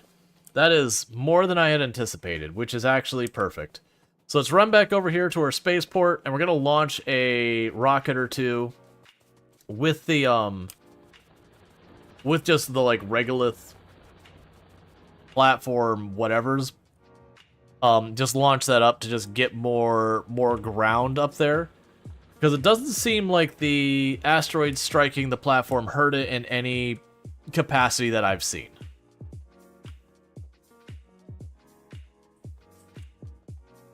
Which is a little surprising to me, but also not complaining. You can toss that in there. The rocket is not ready.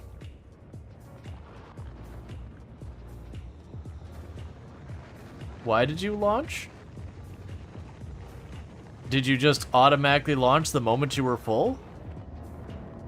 I mean, I'm okay with that. It's just unexpected behavior, I guess.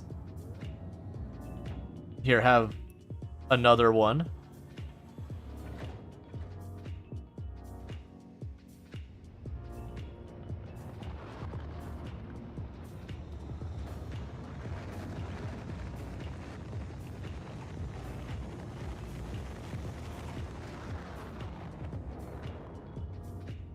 Alright. So let's wait to add more until we get a feel for what we're even looking at. Okay, so map. Probably doomed. You may answer this. Yeah, no, we've already confirmed it. Like, that was straightforward enough that very quickly, the moment we added more. Okay. So remember, it was a whole thing that we can do this. Cargo pad can't be built on this. Gravity is too low. Oh, I guess I build the cargo pad down here.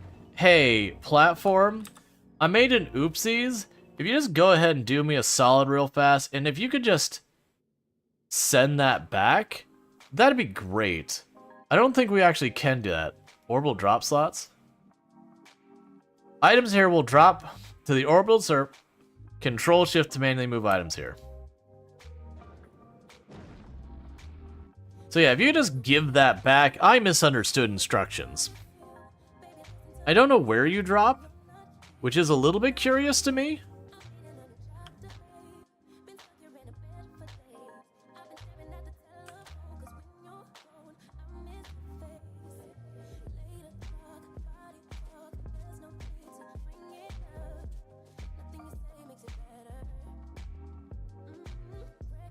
Did you drop where I got dropped and I did the whole thing?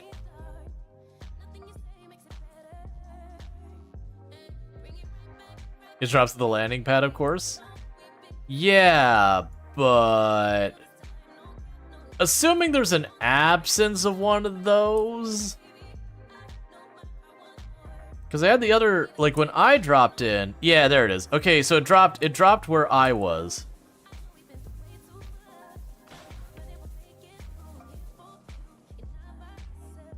just trashes it and just leaves it on the railroad track.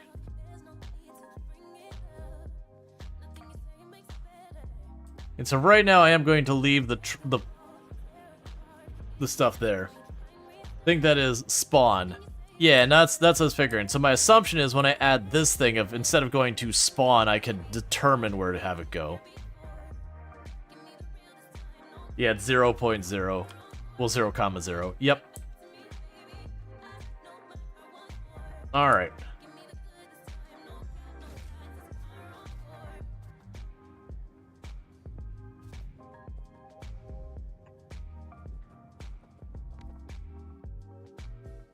Okay. So, for the moment, this isn't doing anything. I'm kind of thinking that's like our outgoing, that this will probably end up doing that. But yeah, so I misunderstood the way this works. I was under the impression that these were for there. I'm also assuming that we will have logic behind this as to what goes here. What is your power consumption? Do you even have power consumption? Okay, so it just needs a tiny bit of gravity. And it has like 80 storage units. Alright, so let's go back up to our space platform. Because apparently I'm wrong at what those need to do. So if you just go ahead and send those back to me. I'm curious now if it will drop here. Because that's this whole thing, is it's a docking platform. It does. Because we also saw a really cool animation on the front screen of like 3 of these coming down.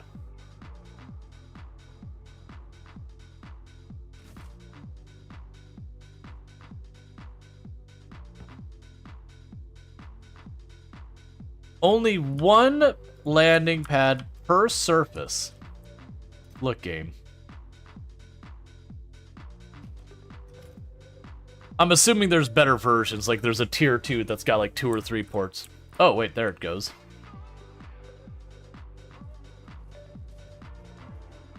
Yeah, so the whole point is I made more of those than I should have. And that's fine, we're learning.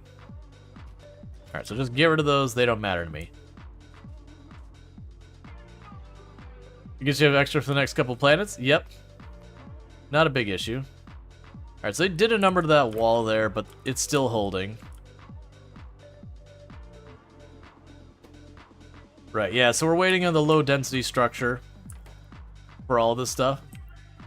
Being able to see the shadow has becomes pretty cool. Yeah.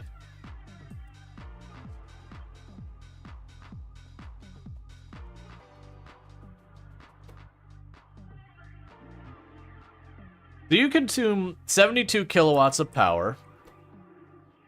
You consume 18... Well, actually, you can consume up to 558 kilowatts of power. Do you have some, like, base production you do? I can't see, like... It is what it is. So, my assumption of what's going to need to happen here is we're probably going to need to get solar panels and send those up, and accumulators and send those up. I'm probably going to need basically power to run that, is what I'm thinking. Now, the good news is while I do have my drones desperately trying to work on that, it's not the production that's the problem. It's you know, the throughput of the bots. They're just slowly trickling in. So, I should be able to go up here, steal some solar panels and send them up there, and some accumulators and send them up there. Yeah, those will do. 11 higher upgraded ones. And then 16 of the upgrade accumulators. Alright.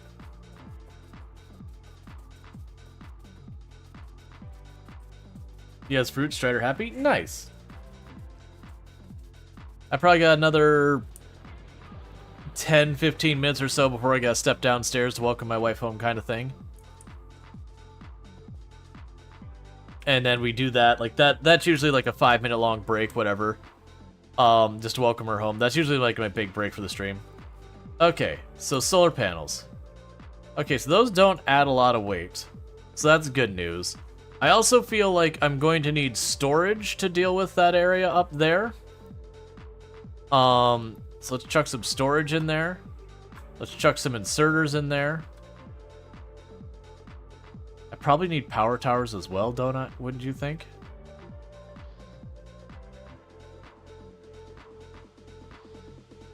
Okay. Deliver cargo.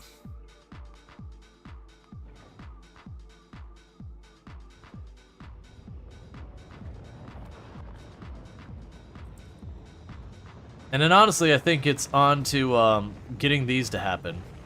So you require more low-density structure. You require low-density structure. Let's take a check on our train from the low-density structure area. So you go at 500. So you're about to go here, not too long. Because you are actively producing. So it shouldn't be too much longer till we manage to get that going. And I'm also noticing another problem that we can go fix in the meantime, which is it looks like our plastic is still feeding onto it, where it's feeding the front car, then the back car, not evenly. So I can just run up here and take care of that. We'll get the low-density structure on there. Get our little grabby hands to get ourselves some asteroids and then the crushers. Like, I'll probably have to do some tinkering and all. Look at your weapons. You just realized that might be worth the invest into a quality tank and vest. Yeah, no, I probably should, but it's not been an urgent issue yet. Man, no, you're not wrong that is some place that we could do some improvement.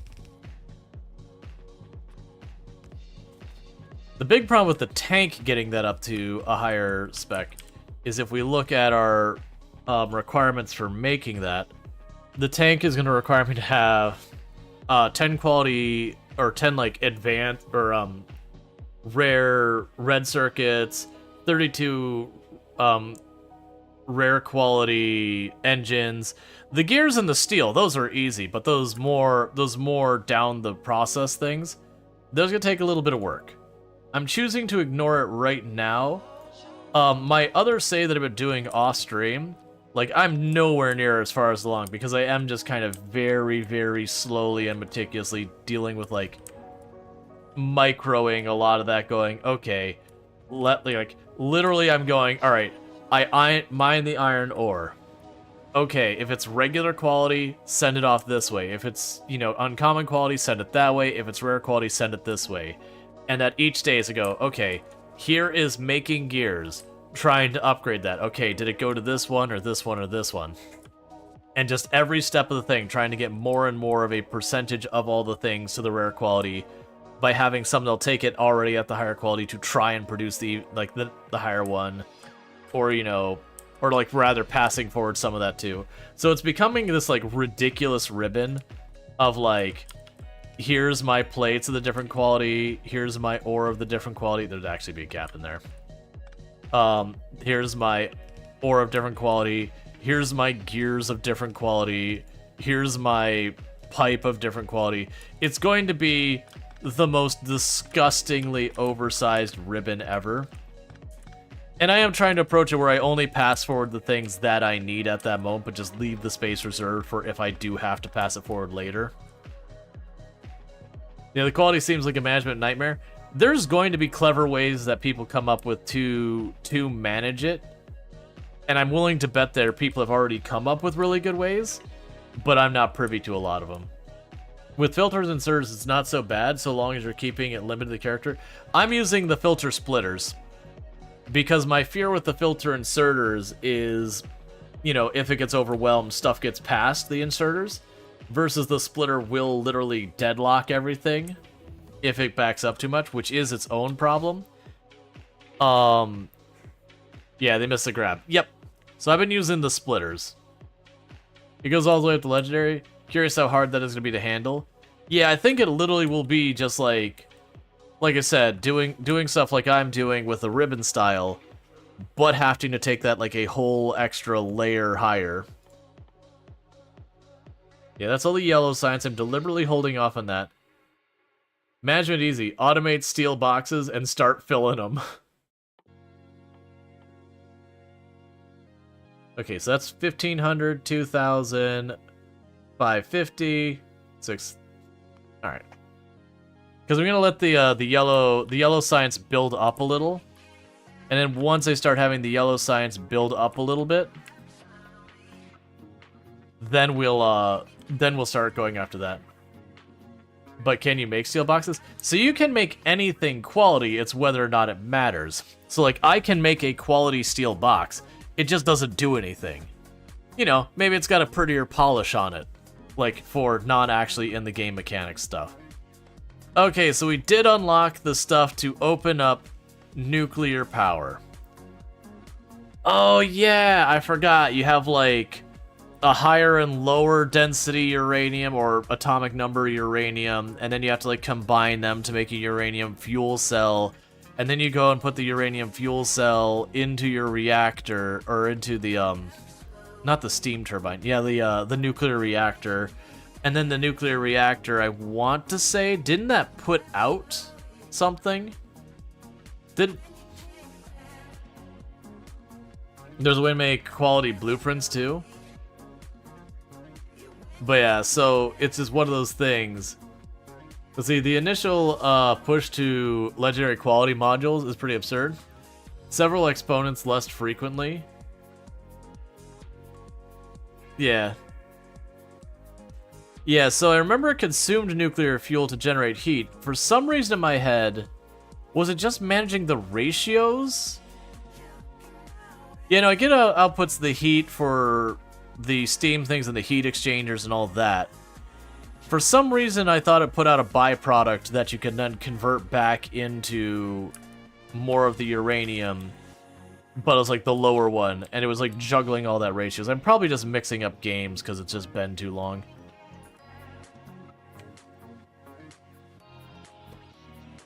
Okay. Our power grid is doing fine for right now. It is needing to expand, but we want to deal with that. We do actually have a train on the way. Let's see, depleted cells can be repurposed in other games. Yeah. No, you're right. It spits out used fuel cells. Right, and then you can turn that back into, there's like the two different types of uranium, and it gave you the lesser one that you could then put in the centrifuge to make it into the better one. And so there's like a ratio juggle there where it starts to get out of hand. Yep, and I'm willing to bet, I think that's actually literally what I'm doing, researching right now, is that process of, yeah, taking the depleted uranium fuel cell and then making it back into the 238. But, with all that said, how am I doing on time? I still got a little bit longer. One moment.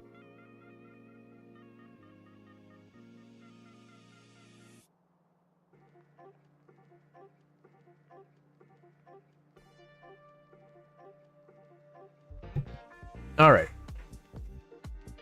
But regardless, what I'm probably going to do for our nuclear power is honestly a place like this would be good where we've got water, because I remember almost every time I've done the nuclear power at any scale, I found some big body of water and just started filling it in, put the plant there and what it needs to support. I have all the water I need around me, and then when I need a new one, I would just stamp out another one and just slowly remove a lake from existence.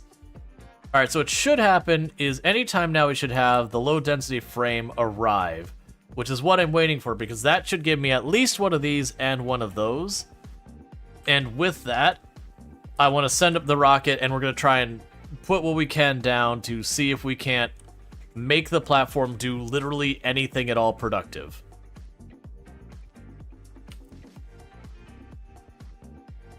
Because I've got everything built that goes up here.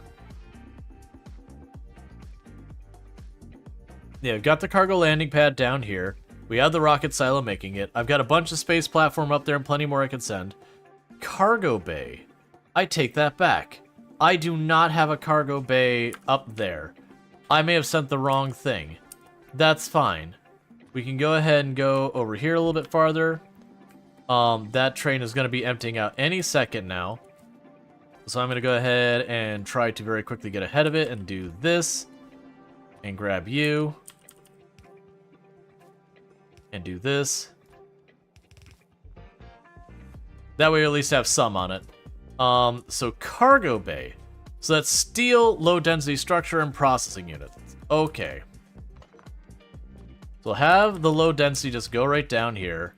And then I need the steel and then the processors. So I can go and bring this over.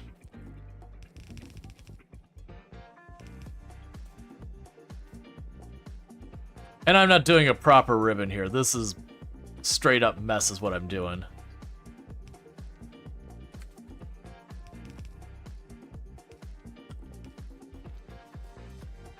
Cool. That way when the train arrives...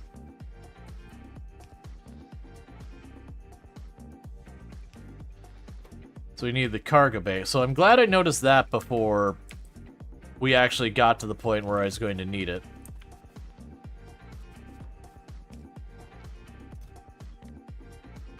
I'll do that here.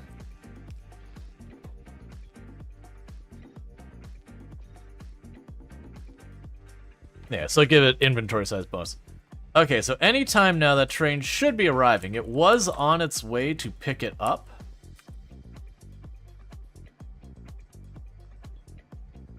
Yes, it's actively picking it up. And it's waiting till it has enough time of inactivity or for the 60 seconds to pass. And then it'll just come right back around. We're right next to that spot. So it is getting like a trickle feed, so it is resetting its inactivity. That's fine. Never mind. Inactivity was exhausted. Or not. Oh, right, because it's waiting for cargo full. Hey, just go to your stop.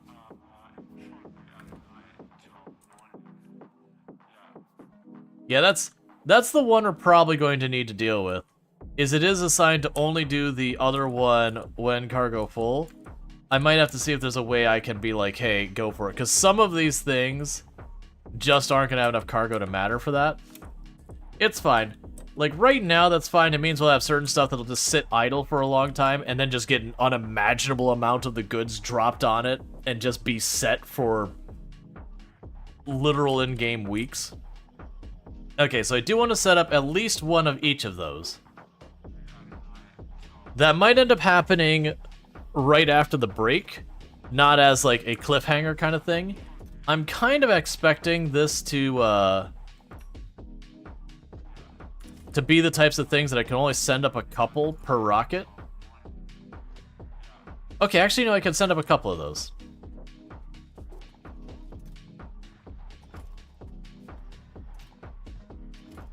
Oh, we got a quality one. Where did you go?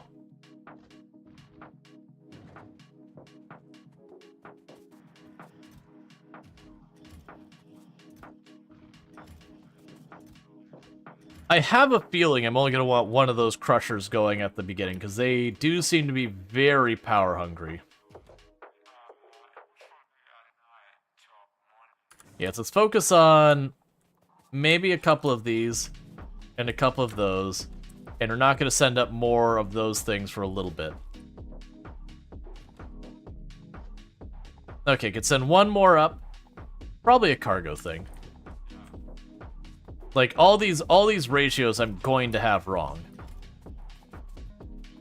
Rip, you just crashed your power grid. It happens.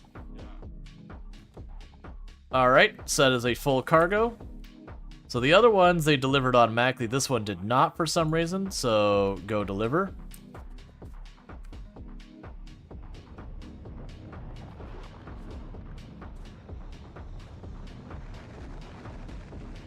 Yeah, so it is a little bit of a concern that I have to wait for a train to become completely full before it drops off. That's fine for most things that are high volume, but for stuff like the blue circuit boards and the low density circuit, that might prove to be a little bit of a problem. Okay, so I've got all that moved up there. These are going to sit here for right now because I don't know what we got going on with that. But what is going to happen, Chad, is it is about that time. So before we start messing with that rocket up there, I'm going to go ahead and save real quick.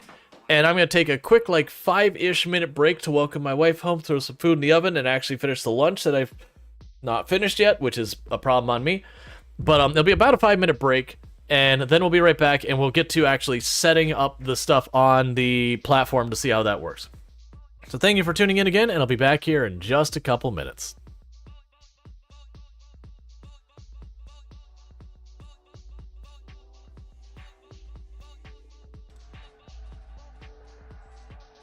Well, that's not what you want to see. Where are my SWAT?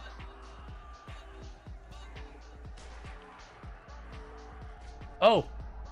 How'd you get through the door? I was busy focusing on there's one of the prisoners over here had a shotgun. Edward over here. I was like, oh, I may not want to go there. How did you get through the door? Oh, he probably stole keys. He must have stolen keys off of one of the people that got killed. Well, that was Rita's go. Refuel your car.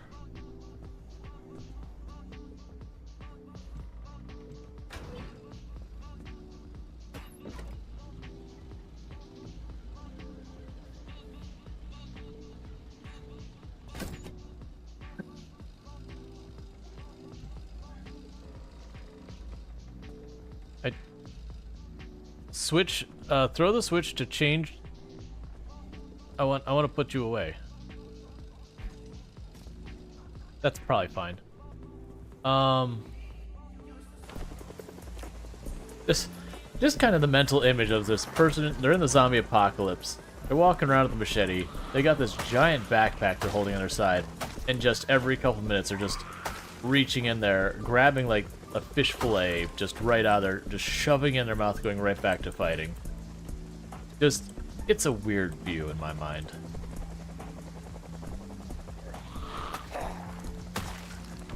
Oh crap, we're already drowsy again. Hang on.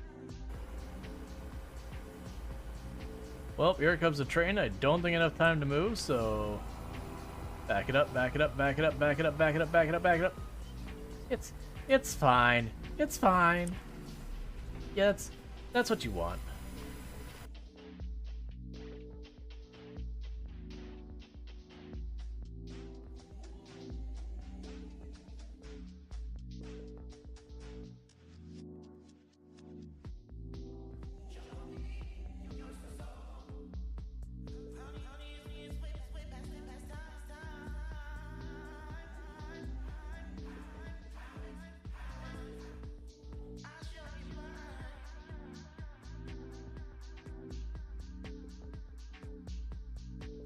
Now, if only you kids could pick up litter this efficiently, we'd have the cleanest town in this side of Gem Sea. Vote for Mayor Lewis. My jokes are terrible. And now, the winner of this year's egg hunt is... Give me my hat. Do it. Jas and Vincent. Wait, hang on. Hold up. Obsidians without retaining walls? Yeah, that's, I deliberately try and make stuff... Oh, this is... Yeah, this is fine. Who wants to step out that door? This door right here. Because, that is a pretty... Well, I mean, they just did it. Alright, I guess it's fine. I'm not sure if you saw that. They walked out the door, and then they teleport up in the sky and then drop back down. So, you know, your jacket... Ma'am, it's green. Just like your jacket. You should buy some. Don't make me go back to my warehouse. You, sir. The zap. No. Come on. Come on. Buy the zap. Alright, fine.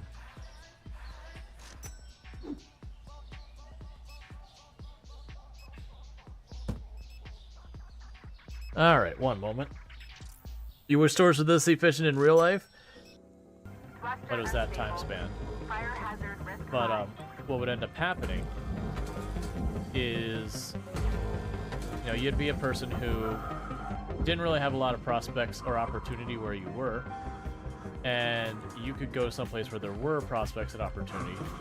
But what would happen is, for transportation and housing and lodging and everything else, you'd have to go through the company town, because the town, like the entire town, you'd have to... Why did I die? A ticket has been submitted for medical assistance.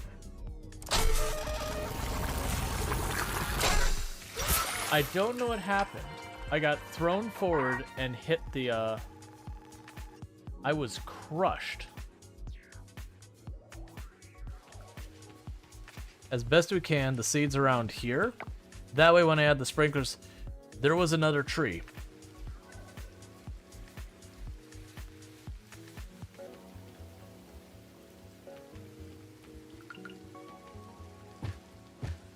See nothing, chat. We did not just waste a bunch of money on seeds that we just murdered. Where did the other tree go? There you are, Paya.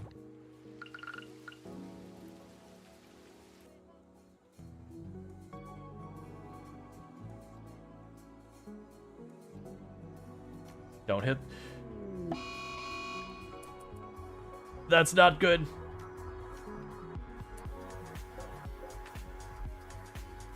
Alright, you know what we're doing? We're gonna go with this is not our problem. We want no part of this.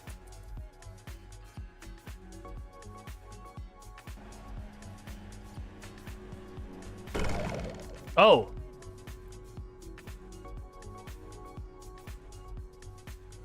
I was not expecting that.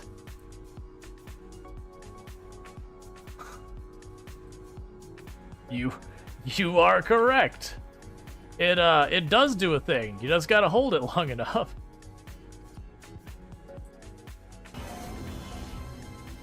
Alright.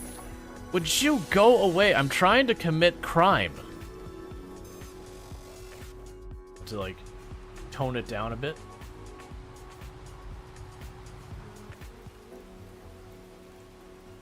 Alright, so we should... Oh, that's a river. I was too focused on trying to, like, watch, like, okay, where's the gap in the tree is gonna be? Of course, I'd wedge it.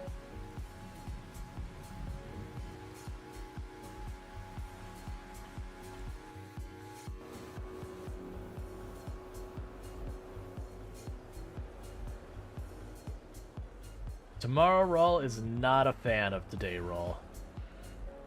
Tomorrow Rual is definitely not a fan of today Rual.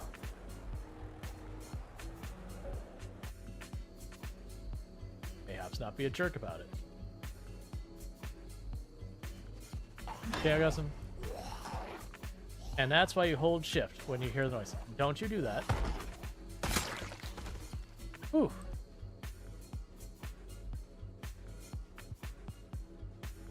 Well, I'm amped.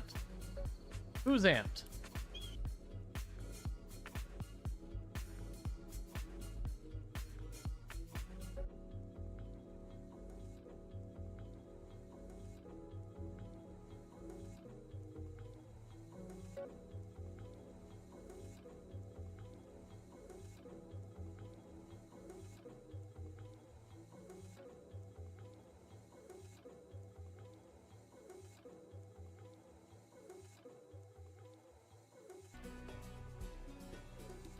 Because I need that sorted right away, because we're about to go into the Noctil event, and once that happens, they will be allowed to shoot at me, and I will not be allowed to shoot back. That's a regular hit. I need this to fly true. Nihai Lord. This is you. Anywhere in the middle will do. That I approve. You done good today, kid. You know that wreck? That wreck I mentioned? You might get to keep that wreck. I think that wreck belongs to you. Don't let him know, chat. Warning. Maximum depth reached. Hull damage imminent. Don't tell him, chat. He thinks we're leaving. He thinks we're leaving, chat. He'll never know.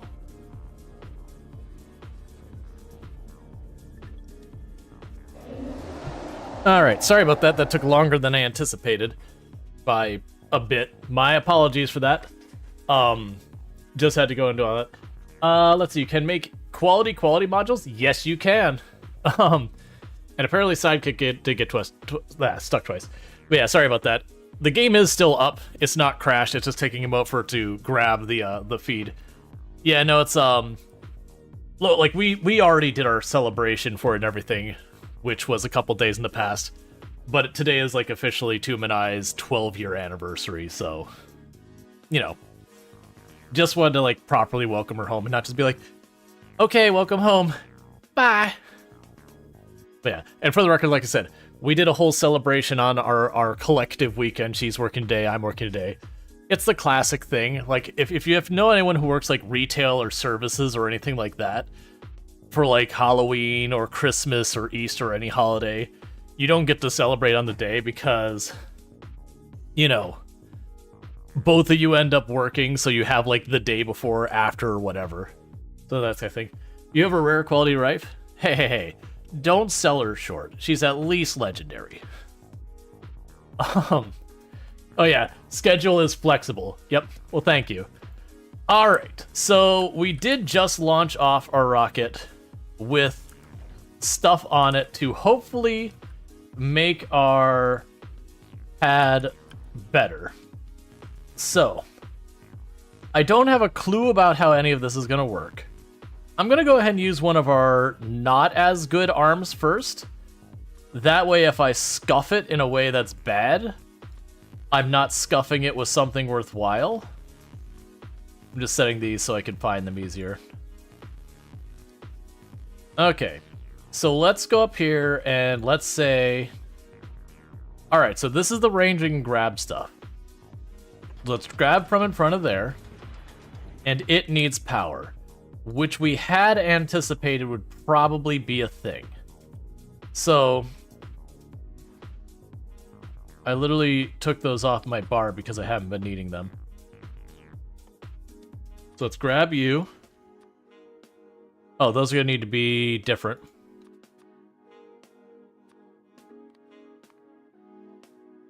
Alright, so I'll need you and the accumulators, because I'm assuming solar works up there. It's space. If anything, it should work better than it does on the ground.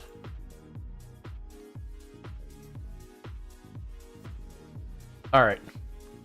So let's go ahead and... I don't know if I need to care about a lot of stuff here.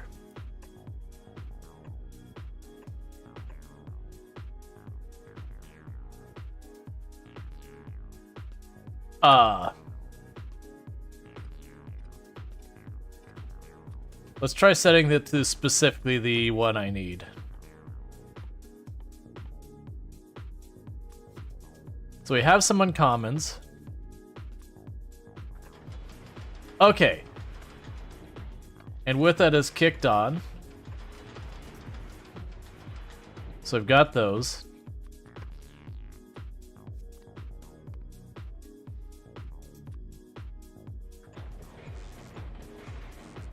Okay, so we've got this thing collecting the asteroid stuff, so I got little bits of that.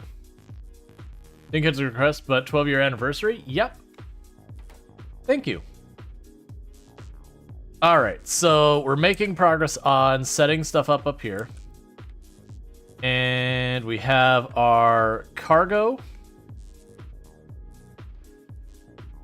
Oh, that's not what I need. I don't need you here.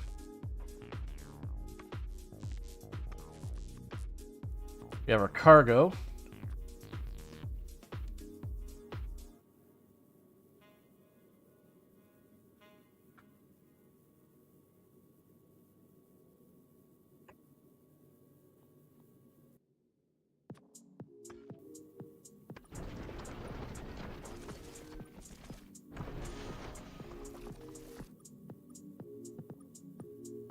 Alright, so I need more of that launched up there.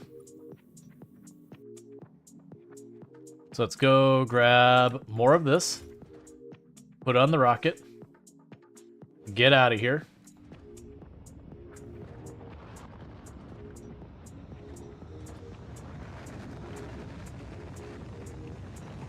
Alright.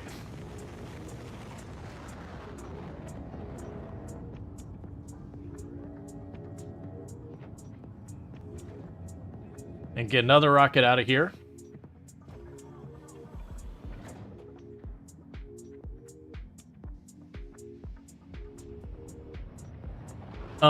Are you close to endgame now? I have no idea what you'd even consider the new endgame in this. We do have the station platform up in space doing its thing. Okay, so that's gonna have to wait for more rockets to be ready. Let's go back up to our station platform up here. So it interestingly... What are you complaining about? Increases the hub and landing pad inventory size. But what is your actual complaint? Not connected to the hub or landing pad.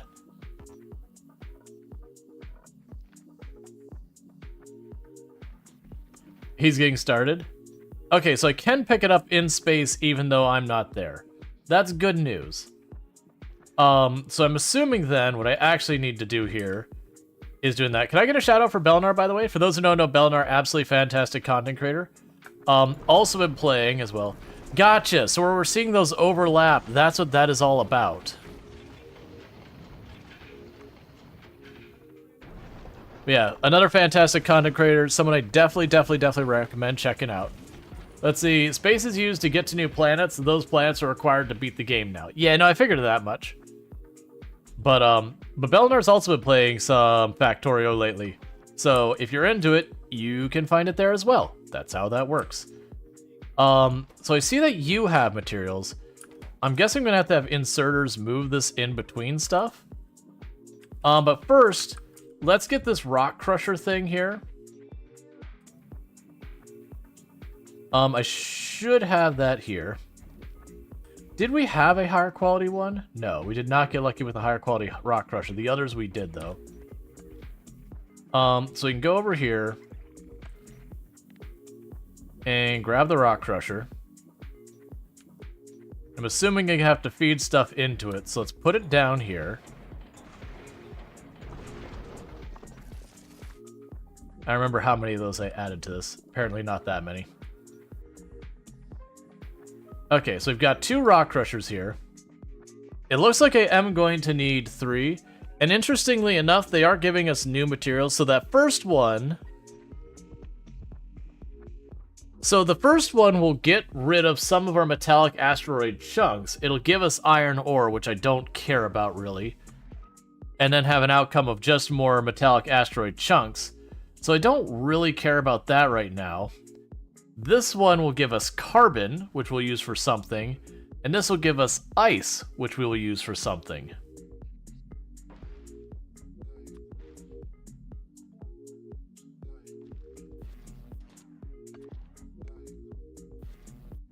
Let's plan to get another one of those.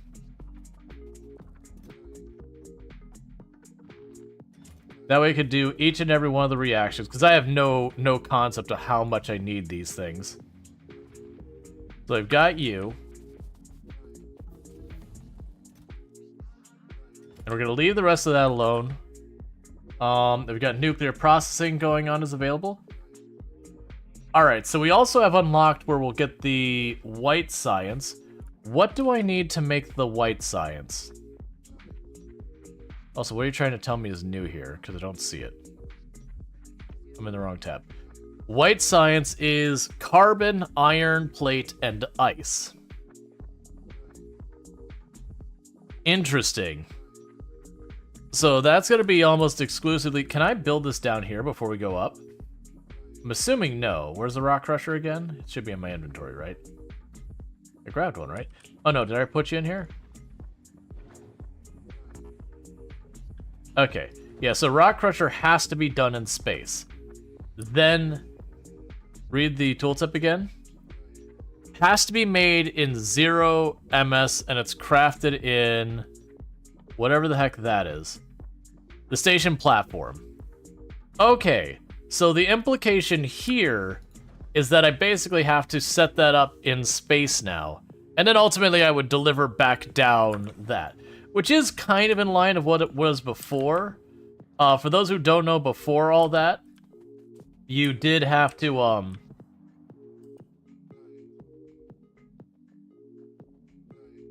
Yeah, so I need a smelter. Don't I have a smelter in here somewhere? I thought I had a singular smelter in here. Yes, I do have a singular smelter somewhere in my inventory. So where are you hiding, smelter? There you are. I will need an assembler unit building.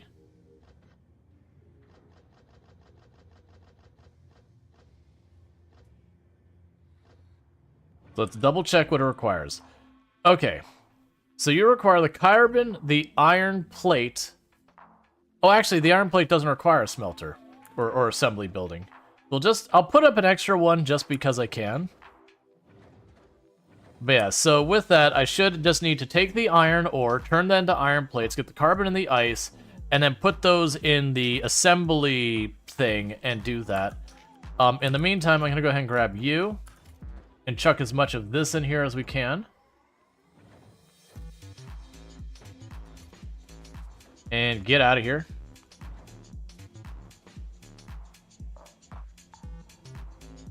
All right. Because with that, I'll be able to put the third one up here. And we'll get ourselves a, like, non-zero amount of stuff being made. Because we are capturing... Oh, we've already got our stuff basically full. Oh, you know what I probably need to do? No, it's fine.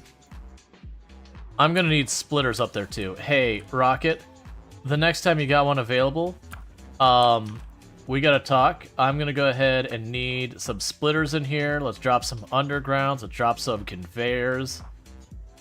Toss in some power poles.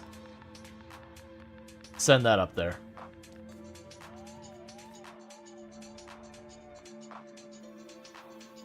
Okay. So good news is I can bring stuff up and move them around as I need. So, this thing is pulling in stuff. We're going to make an area down here for dealing with it. So over here is where we're going to deal with our iron. So iron's going to come in. And I also... One second. Oh, are this still just arriving now?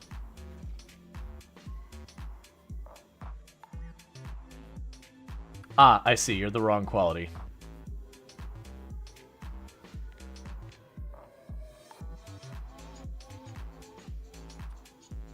And go here and say, I need to place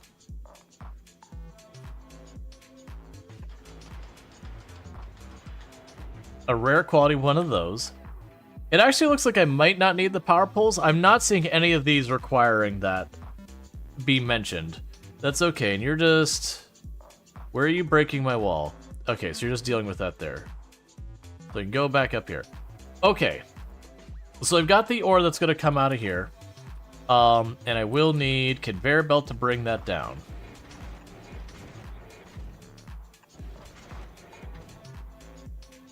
And so what's going to end up happening from here is I'm going to need the crushers. Get that out of here. I'm going to need the crushers of each type to separate out our materials. That's just going to be a thing we're going to deal with. So let's get our crushers built here.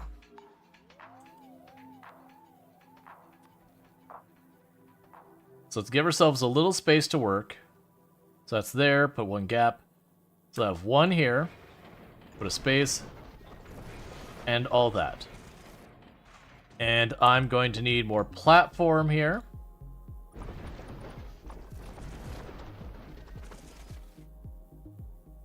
And apparently I need more platform.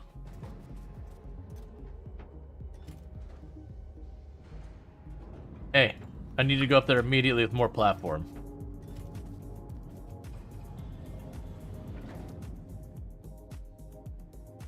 Just rocket. What's that marker? Alerts. Placement prevented space tile. That's fine. We're just waiting. We're waiting for it to get up. Wait, what?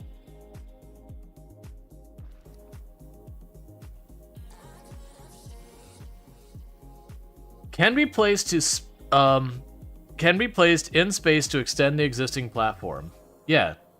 Do I not have it right here?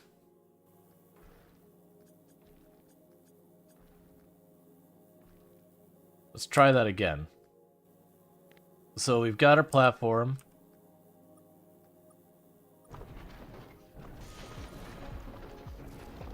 Ah, I had missed a tile, and so it wasn't letting me do that. Okay, so with this, and go like this.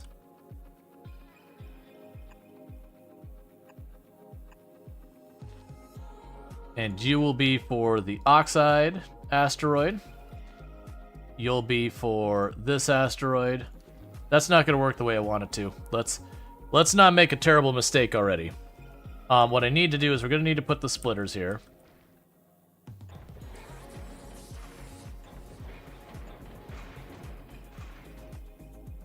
Get rid of those for a second.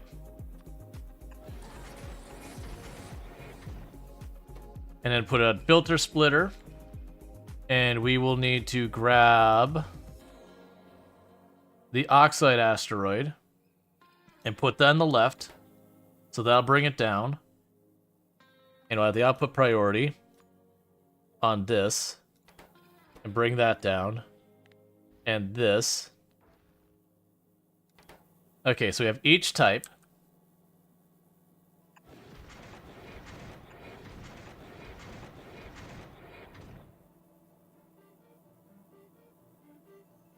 Probably need to give myself more space to work here. More than likely, I'm gonna end up having to like set this up a bunch of times as we adjust and learn what does and doesn't work. Right now, they'll give me the very basics of filtering. Okay. Can we go here? I have uncommon ones. I'm learning to not bother with the bars. Okay.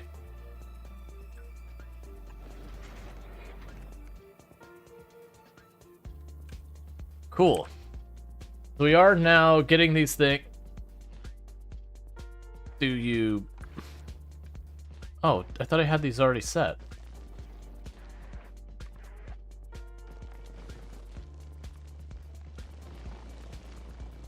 Alright.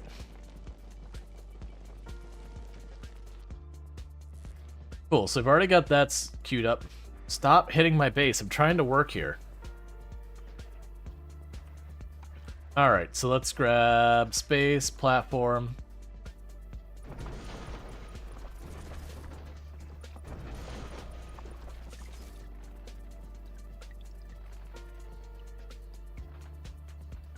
And I believe I have run out of more platform. We already have another rocket going up with them. Okay. Yeah, so I ran out of platform. Alright, so the idea here is I'm going to want the boxes. Okay, so I cannot put them in the boxes. So I wonder if the idea is you would feed this into the station and you could pull it out from our station to another assembly line to work on it. Because you have the ore and then more meteor stuff. So we can go here and put to your left. Get what quality we have in here. It's rare. So you go to your left.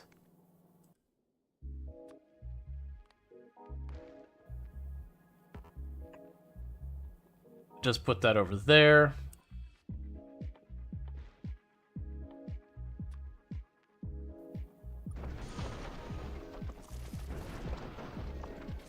So any ore that pops out of here, we can grab an uncommon inserter, use filter, and set up our filter to only bring across the iron ore. Okay, so we're now smelting that into plates. And then we can go here and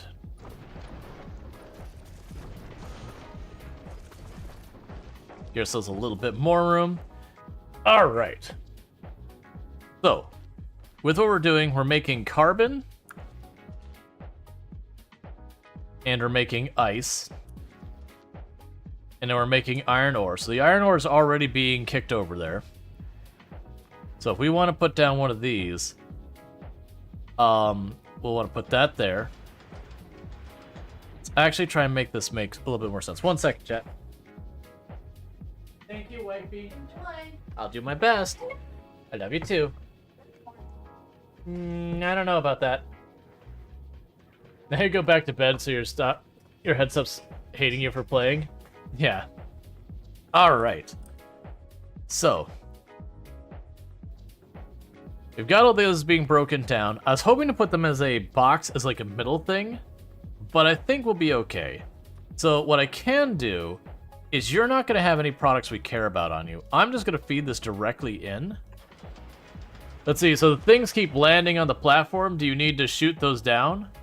No. So we are collecting those for materials. I suspect ultimately I'm going to need more of these running. But yeah, no, they don't seem to damage anything, which is good, because that was actually my fear when I first saw it. I was like, oh man, I'm going to sit here and deal with all these things. So the plates coming out of here, those... Oh, I need to remember to keep doing this. Those go here. You go there. You go here. You go there. Apparently I've run out of those. We are making white science. So do we still have rare ones in there? I got 3 rare inserters in here. Okay. So I can go here.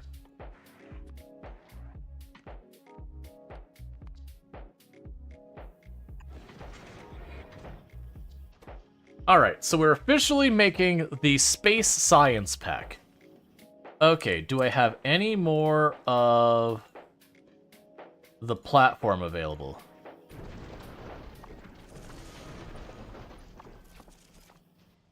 Because with this...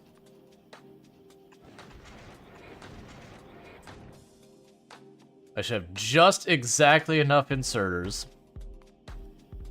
Take that back out and put it in here. That doesn't go in there? How do I make it go back down?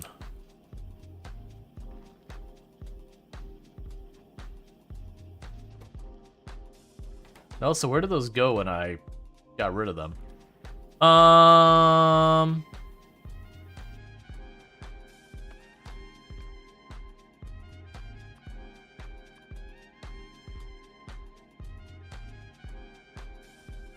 Do I put on requesters? Do I need to send bots up in space? Let's find out. You require air pressure, so no, it's not bots.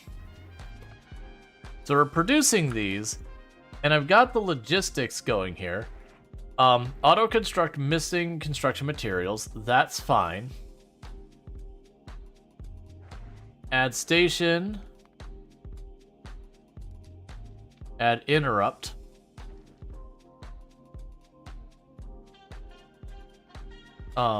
Test. So we have these. So it looks like you can treat these almost exact. So damage taken. So we do know that there is damage here.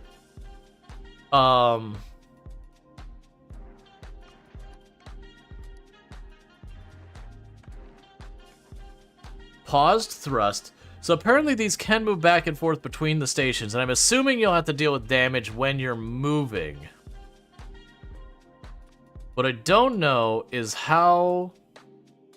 Maybe it has to be fed directly into this part of the station. So let's go ahead and grab more platform. And shove that in there.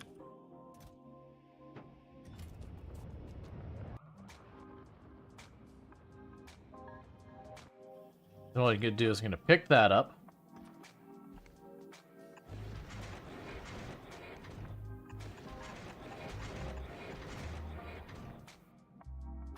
And grab you.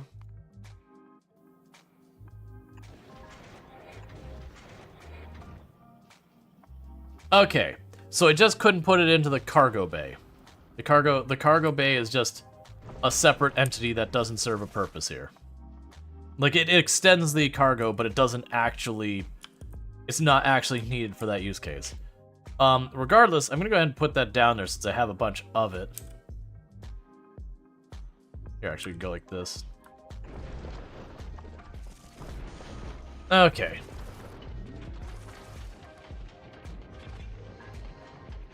So we are getting this. Auto request missing construction materials.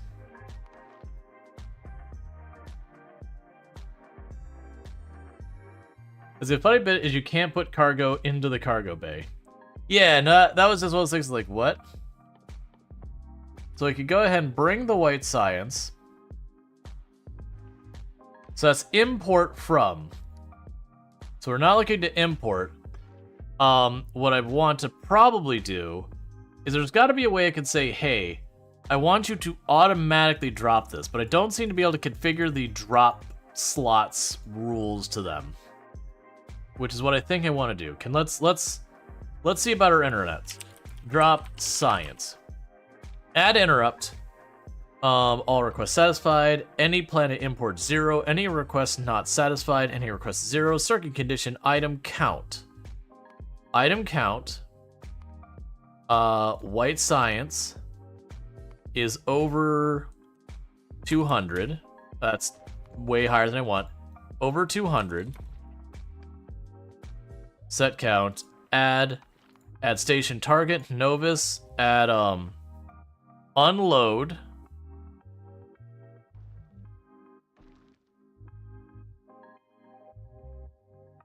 That's oh, let's discard that. I don't think we're doing that right. Let's try checking at the docking bay here. Request white science. Okay. So let's see if now that drops it from up here. It does. Okay, that's much easier. So yeah, so now we're dropping the white science down from space here. All right. Okay, so now they understand, because that's the thing, like, this is getting way more complicated than it should be. Oh, that's just gonna chain drop them? Excellent, perfect. Let's go the other way around.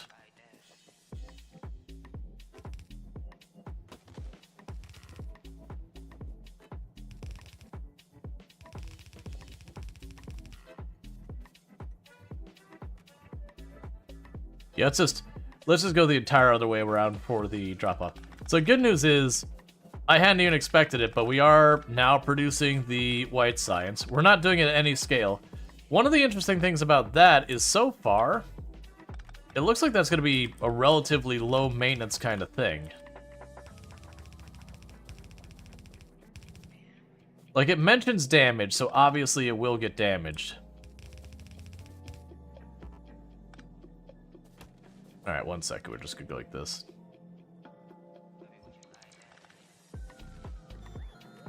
You have no chance of working this out? Well, I'm assuming if we went over here...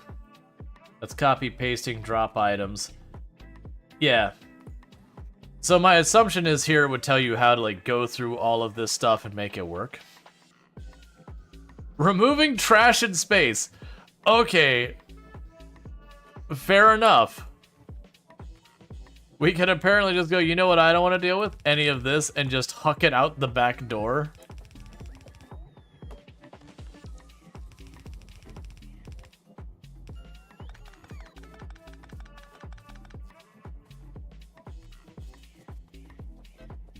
Like, there's no cost of dropping stuff down. You managed to make a platform drop down individually, gift-wrapped iron plates, and massive rain of drop pods. Yeah, that's, I was more surprised by, like, the speed of it and everything, as well as the fact that, yeah, it's free. I don't, like, that doesn't bother me that it's free, by the way. Okay, so we've got that all going.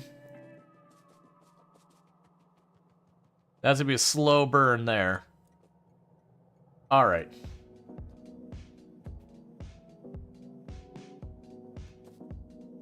It's going pretty good. Okay, so we've got you. So you're now gonna be set to white science. And we're going to say anytime you have, let's say 500. Anytime you have 500, the station is on. We're not going to add it to the way we got the program for the rest of the network yet. We'll get there. Here's your first platform in Orbital Steel Foundry. Perhaps not the best use of space age material, but it's a lot of fun to set up. Yeah, but I mean... with it up there, just grabbing stuff, if you end up with a surplus of, like, I'm assuming what's going to happen is over time, these things are going to get out of whack, and I'm going to need to just dump them out the back. So this is where it's talking about that. So the interesting thing is that is the requirement for this thing. So I was kind of hoping to leave myself enough space. Oh wait, there's no boxes. That's right. There's no boxes for me to put this in. I was gonna say, if there was boxes, I could literally just put in the box, have it like kick out and right back in. I might be able to get around that if I have enough inserters. Okay, so hear me out. Have some more inserters. Let's see here. What else would I want right now? Honestly, for the rest of it, just grab more platform and chuck it in there. I have a feeling no matter how much platform I put up there, I'm gonna want more.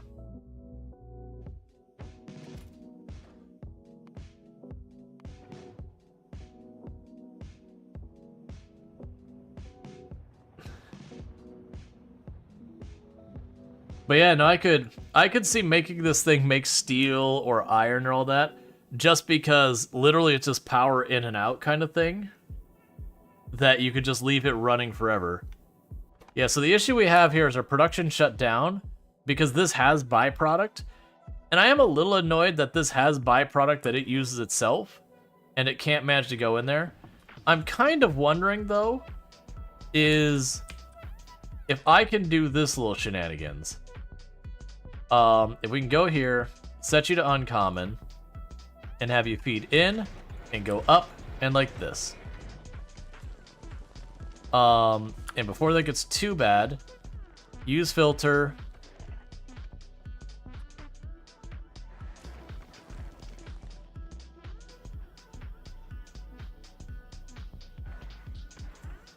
That way we take the byproduct, we just feed it right back into the machine. But the issue is I gotta make this wider if I'm gonna do that. Let's see, can a long arm byproduct out and over? Probably.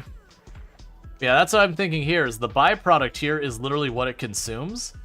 So my assumption is, when it has the byproduct at this side, we can take it out, bring it back through, and just keep feeding it through the process again and again. But for that, I need more space.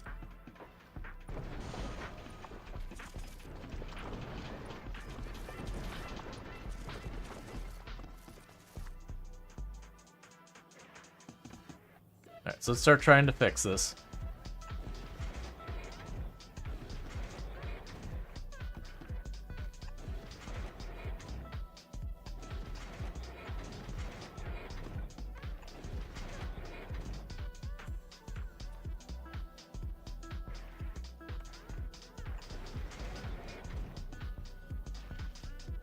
That's not right. Don't do that.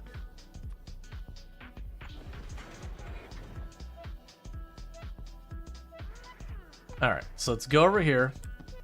Basically, I want to shift all of this over real fast.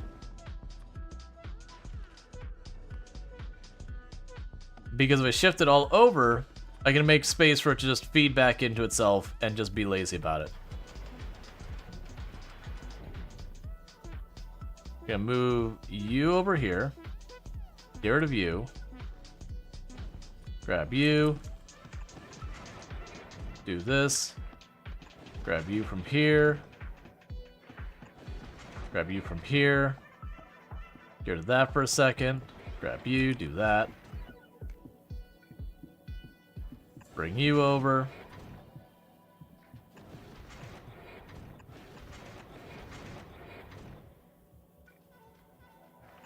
And do the exact same nonsense. And I can actually...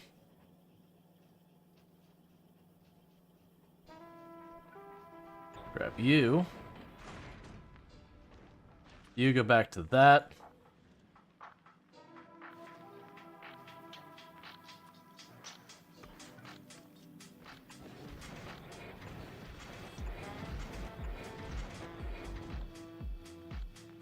Alright. So, the issue I have here is now I can't line that up quite the way I was doing before, but that's an easy fix. All I need to do is instead, this belt's going to go like this, then over, then we can grab you, pick these up,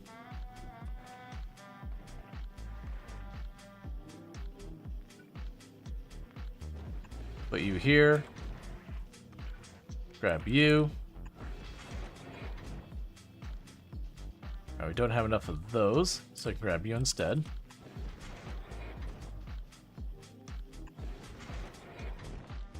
And get you configured. Alright, so that should unstick everything. Now, the only big problems I'll have with this is we have a weird, like, massively disproportional output. That could become a problem where the whole thing gets stuck. But I'm hoping that won't be the case. Right now, we're backed up on this one. They got a ton of carbon here. And all that. My hope is that'll run. So we're going to need some way of effectively handling overflow. That in this... Oh, you're not programmed correctly. 1 second. Use filters. Okay. Use filters. Okay.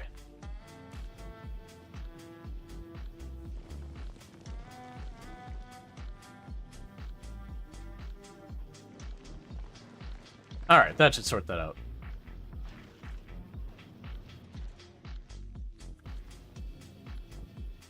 Yeah, so now it's just a matter of its processing.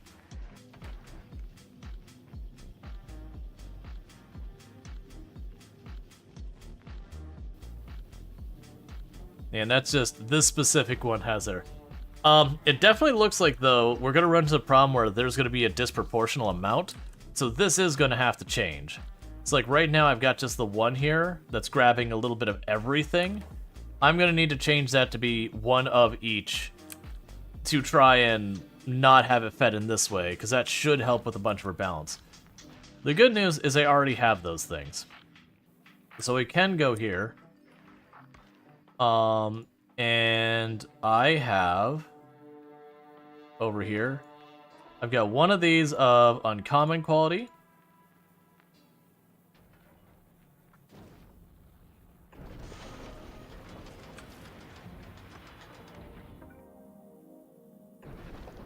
And one of that. So you're going to grab, oh, there's 4 types. So you're going to grab that type. You're going to grab this type. And then you're going to grab that type. So for right now, it's going to be fine the way it is, but I'm going to have to fix this. Let's go ahead and grab more of you and chuck you on here.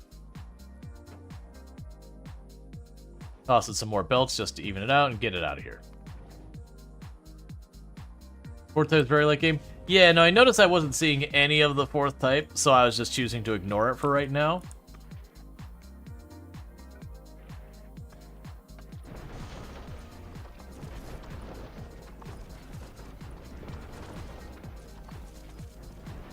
So it should happen here. Apparently I can just grab stuff out from anywhere. And it'll just get sorted. Okay. So now you go down here. And actually be turned the correct way next time.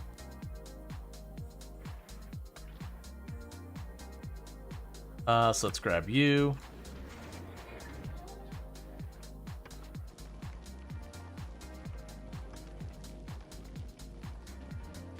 Let's just pick up the belt to clear it.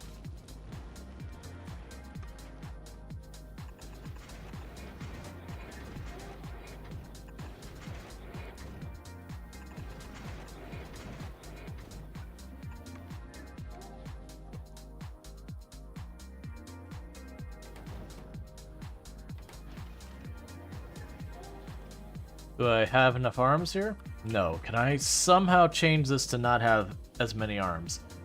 I don't think we can. That's not true. I absolutely can. Get rid of this arm, turn that way. Congratulations, problem solved. And we have exactly enough arms. Cool. So each of our grinders here will have what they need. They all just feed in the system. So obviously one thing making white science is not going very fast. But still, that is cool that I can kind of just set that up and it'll go. Now, it doesn't seem like I need to worry too much. The ore just kind of goes through everywhere. So sure, I could take the time to surround this thing and it'd probably get better throughput. All in all, it seems like now that that's working, I could just ignore it for the time being. And that's going to keep dropping off the white science, which is going to go here. So we've got that producing, honestly, at a relatively okay rate. It seems like white science is one that'd be pretty easy to scale up pretty fast. And then it does seem like one of the things we'll end up doing with that is it looks like the implication is we're going to have the platform and we're going to move the platform between planets, which has a lot of interesting ideas of having like platforms that I would travel with and all that. So this is all doing its thing. We need to get the various drones automatically producing versus manually. How does research feel? How does research work? So you make those bottles of research that are just a material. You choose the research you want to be researching. Hey, I actually can't do that one. You choose the research you want to be researching. And you'll notice here it says like 200 units. It's kind of covered up by my text, but this says it needs 200 of these 5 research bottles. So you feed all of those into these buildings down here on the bottom right I'm about to walk over to. So you feed them into these, so you can see like how the various colors being fed into it. And that'll do that research. So why wouldn't your chemical lab be making sulfur if it has power, water, and petroleum connected to it? I mean, is there something about it being blocked or whatever? Okay, so that's yellow. So we do have everything lined up to be able to make the yellow science. It's just not arriving. And our yellow science is over here somewhere. Oh no, yellow science is way up here. Yeah, so it got its robot frames, and then it was waiting on... That's the drop-off. It's waiting on the light frames as well, and the blue circuit. So that's just a high-cost one. Have you set it to produce it? Yeah, that could be another thing, is just you mess with the print. I mean, I know without looking at it, it'd be a little bit tricky to troubleshoot. But yeah, usually it's not getting the stuff it needs in the proper quantities. That's one thing that'll affect it. Let's see, do the water and petroleum actually load into the lab, i.e. the inventory is filling up? If not, the connections may have been swapped. That's another thing. Yeah, you could have your connections backwards. Alright, so this is going to be yet another type of science. So let's go ahead and grab our book. And we can do train drop-off.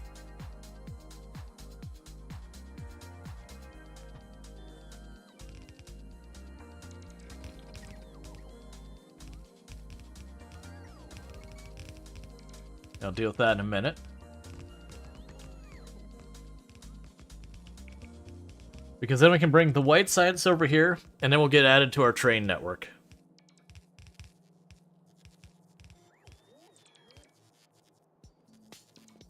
Cool, so I'll grab you.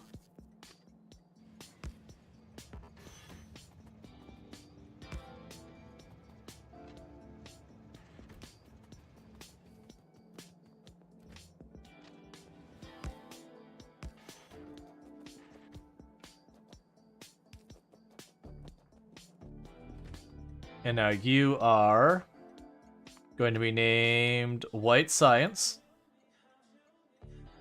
Space drop. And then we can go all the way over here to where we have our... That's not the right place, it's up here. Up here. So this now can be named to just item drop. As we continue to switch over to making our network better. Reserved by 1. So yeah, so what'll end up happening is once this hits 500 white science in there, it'll be added to the queue of places that the trains can go. The train will go and go, oh, I've got white science in me, drop off here. And then I won't have to do all the other logistics we've been doing in the past. And that's already wired to take yellow science in as well. Should have route. We can fix the routing on this.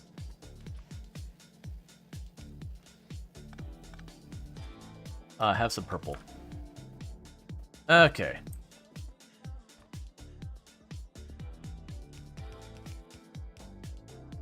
Yeah, because we're going to get to the point with these that I'm going to need to route these better.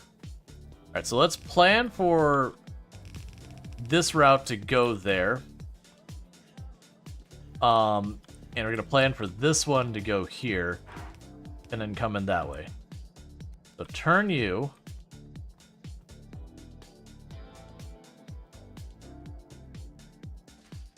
And drop that in there. Turn you.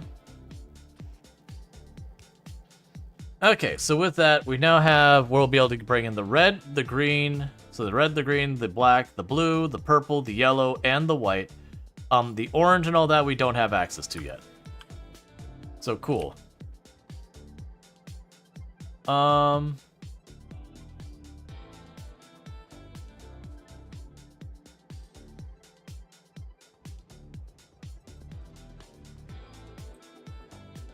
Alright, so yeah, so white and the other one should be on there. What is your situation? So you have nothing in here.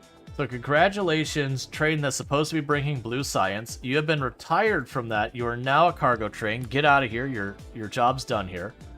You are now switched over to using our new structure, which is to do blue science space drop. And then we can go over to where we make our blue science, which is over here. Limit you to one train. And change your name to item pickup.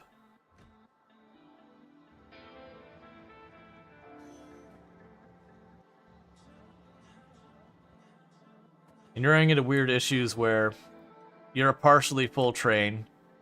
Oh, I know what I need to do. We need to go to military science and tell it to not bother going back and forth.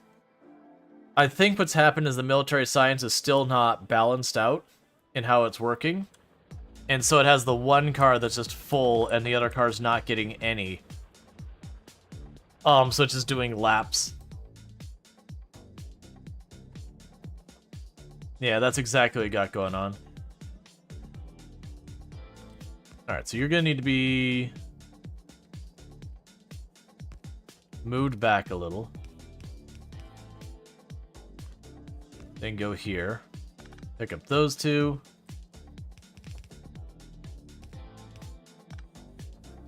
That out of here.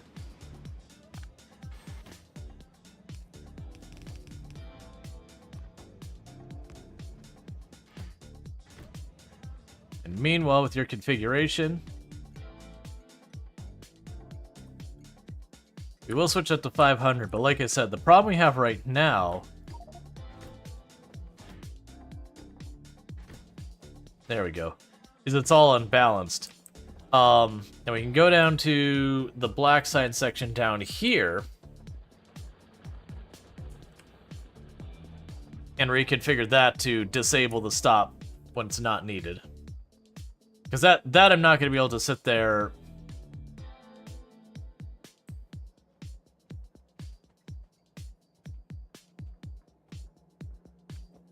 Okay, I can check that in a second. The other thing I want to do is down here. If you don't have white science already there.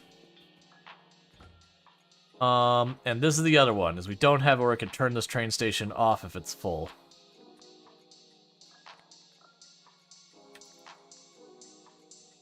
So if you have more than that, stop coming by. Because I have 115,000 military science in that box. That train can just go take a nap for the rest of eternity. Alright, so let's check up here. We had someone mention something about the... Now, they're all connected. The top right hand half connected. Oh, okay. Yeah, no, that's fine. This kind of thing is fine.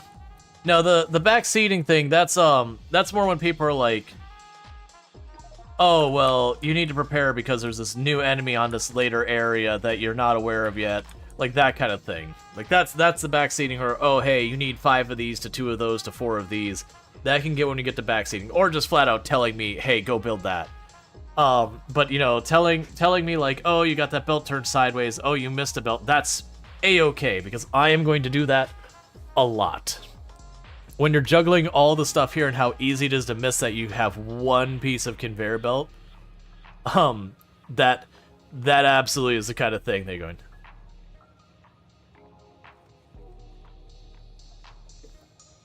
All things considered, Factorio has a really bad history on Twitch as being like one of the worst games for being backseated hard, and I've experienced that in the past when I played a long time ago.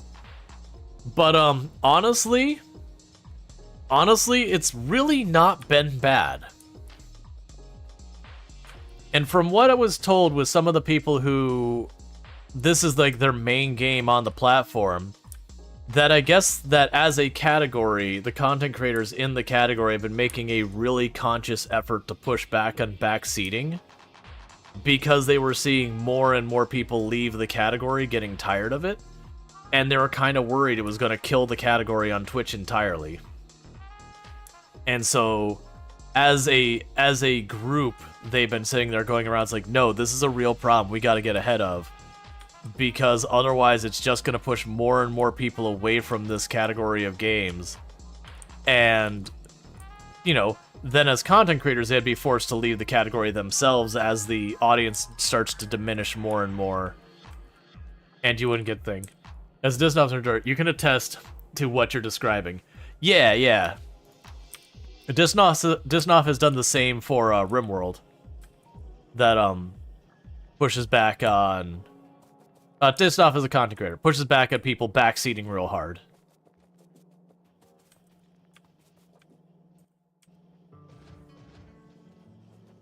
Disnoff is excellent. I used to actually... I mean, I shouldn't say used to. I just don't get a chance to catch Disnoff on because of the overlap in schedule. But Disnoff is one of the channels I used to watch quite a bit of for RimWorld back in the day. He's one of the big creators in the RimWorld category.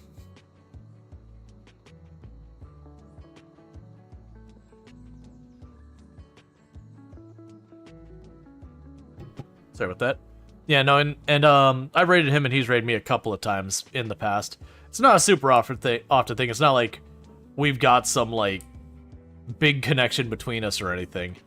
But, where I was well established in the Project Zomboid community and all that, definitely when I was playing Project Zomboid, we ended up raiding back and forth a couple of times.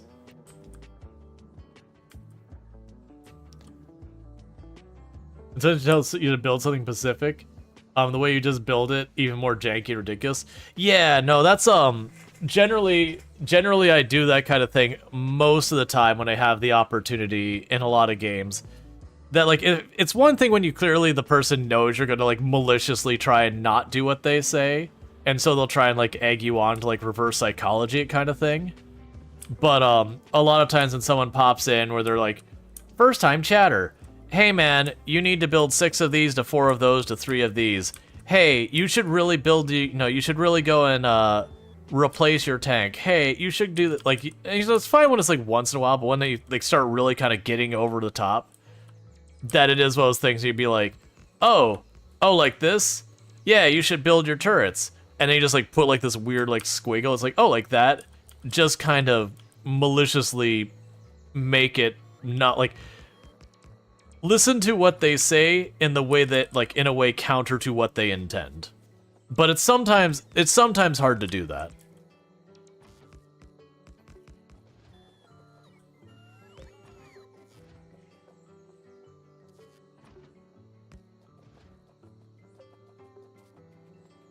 Malicious gets fun and complicating. Yeah, it's weird, like, because sometimes it's like, it's properly malicious compliance. Other times it's like, okay, but not really. Because usually malicious compliance is doing exactly what someone tells you to do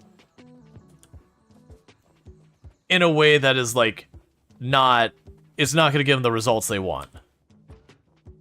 Like, you are doing as instructed, not necessarily what the outcome the person wants.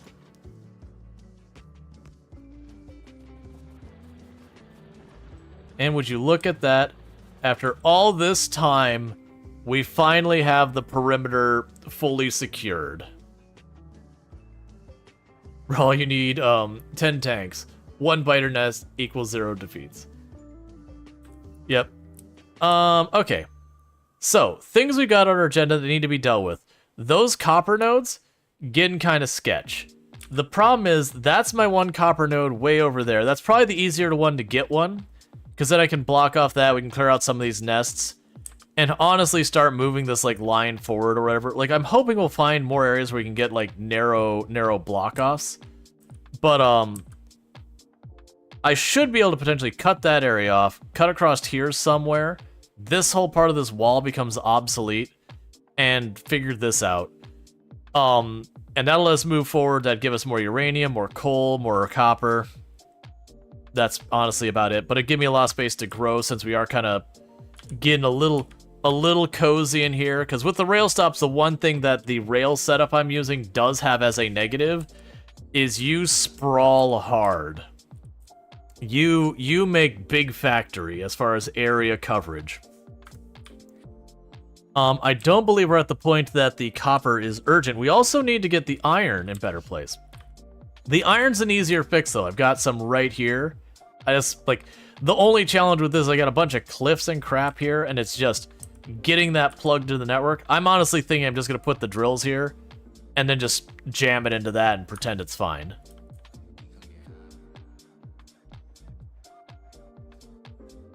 Can you simply destroy cliffs? They've made the cliff explosives late game tech now. So yes, but it's not early game tech anymore. There's two things they moved, like the artillery. They moved that so you have to get to the next planet to be able to get it, because the metallurgy science is like a different shape. I'm assuming it's a completely different area. So it looks like artillery has moved on till unless you get to the next planets and all that. And then destroying cliffs. Where are you? Yeah, and destroying cliffs, the same thing. So both of those look like you have to become multi-planet before you can do it.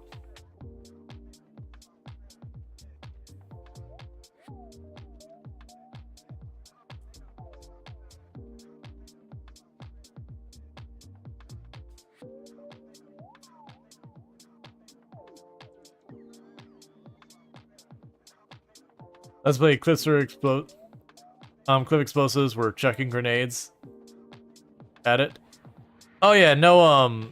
Regular grenades don't work. There was you get those blue ones and you'd chuck it over there and it'd blow it up. But it used to be a fairly not early game tech, but like early mid game tech. Like you got to it relatively soon. I don't know where you're picking those up from, but okay. And it's just they have been moved to being much later progression-wise. So that's just a change in the game with 2.0.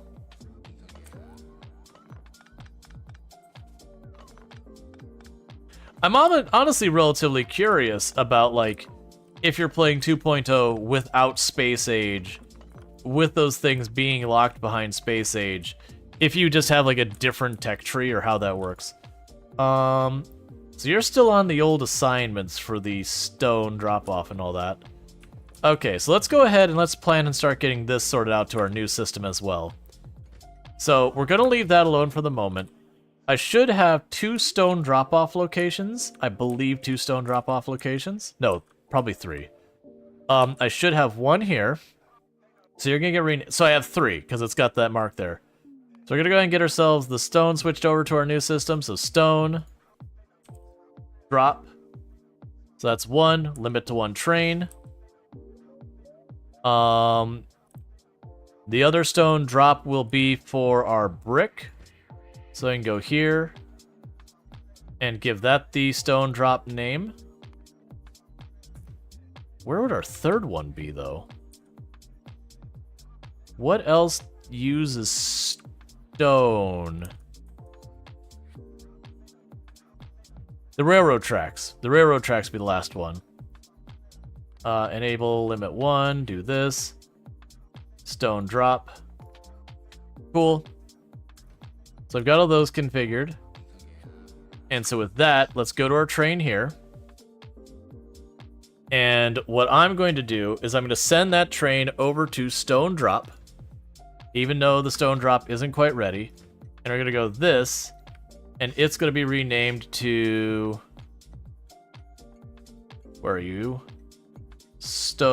Where's the item pickup? Item pickup. Limit to 1 train.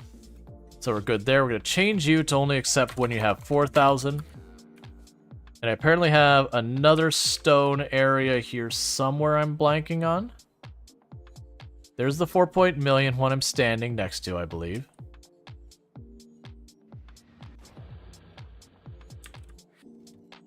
And you're probably just about done. And you're going to be item pickup. Cool. So that's fine. And now what we need to do is we've got the 1 train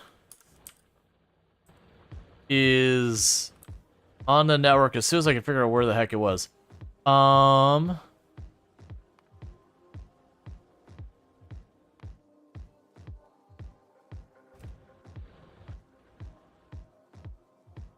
got 1 train sitting out here that was still on the stone pickup and drop off. That's what I need to find so I can keep it going there. Alright, cool. And you're empty? Awesome. So I can go to this train. It's going to be switched over to the cargo train group.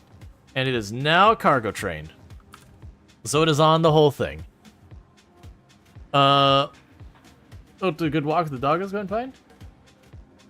Nice. You're just getting to the game where it'll be redesign the base and start using trains. Yeah, for the record, you don't need to use trains. That is a approach. You don't have to do half the garbage I'm doing with the trains here. Because I know a lot of people have come in and they've looked at what I'm doing with the trains and they're going, oh my god, how do I even? It's like, it's fine, don't worry about it. You don't have to do this. This is doing some pretty heavy stuff here. Okay, so that copper is a problem, which we already identified. Alright. So like I said, we have the copper node way up there. So our choices are we can go for this copper node up here, or we can go to that copper node down there. They both have their pros and cons. If I go for the copper node up here, then I can put a wall on this area to block all that off. And then we could see what the situation is up here to going farther. You know what I might do? Let's grab our tank, make sure we've got a bunch of fuel, and just reveal some more of the map real fast. Where is my tank right now? It's over there. Let's reveal the map real fast before we start committing to where we're going to get more resources. See if we can't figure out some of these landmass shapes a little bit farther out. Because if I can at least figure it out enough to know, like, okay, this is a peninsula. If I clear it out, it's just clear. Also, let's go to our list of things here because we have the objectives. Our platform is doing things, so that's another thing off our to-do list. And our fixed defenses, that's off our list. So we do have the setup nuclear power on the list. I'm not going to bother adding the copper to the list yet. Yeah, so my thought is get the tank out here. And like this, I already can see I can cut that off. I don't know what's up there. And that I can cut off, but I don't know what's going on here to really get a view of that. Because if this, for example, if this lake goes up farther, that would be amazing. I don't think it does. But if we can explore that, that would be potentially a really good way of dealing with, like, basically looking for, like, where I can have a bottleneck that can, you know, wall that off and not have to really commit to a giant expansion effort.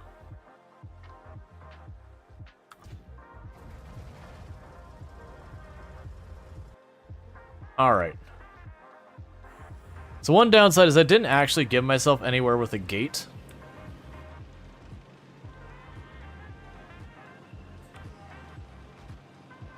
So we're not looking to fight and clear nests or anything like that right now. What we're looking to do is just get a better look at the surrounding area. Get an idea where the where the limits on the perimeter and all that are.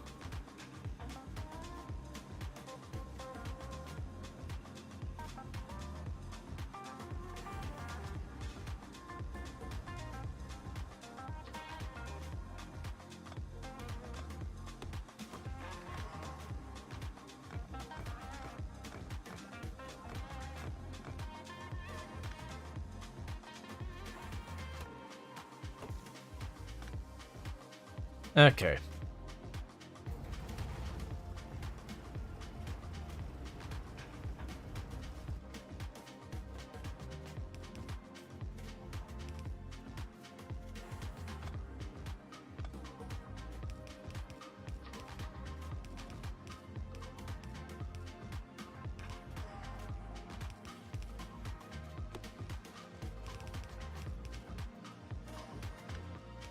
That's what I was worried about. That's fine, we can fix that. And as a redundancy, it'll manually tether a wire between them. Okay, so now we got ourselves a little gate. Ultimately, I want like an actual gate on it. But yeah, so our goal here is I want to check what's going on down here. Because this over here, I'm just going to wall that spot off. It doesn't matter what's going on over there yet. But I want to check on what's going down here to see if there's any bodies of water to the south a little bit farther we can look at. Because we can figure that out. Now, I'm not trying to fight all of this crap. So they can chase me all they want. We're just going to try and zip past them and do that. Well, I just haven't built the gates yet. Yes, this is the extent of how far I can see is right down here on this edge. Got another big oil field here.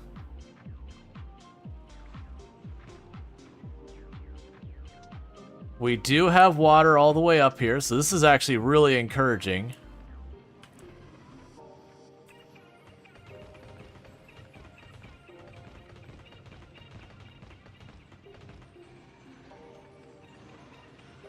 That's a little island. That's almost our best case scenario. Okay, this is gonna be a little tricky. Alright, we maneuvered through without getting stuck on the water.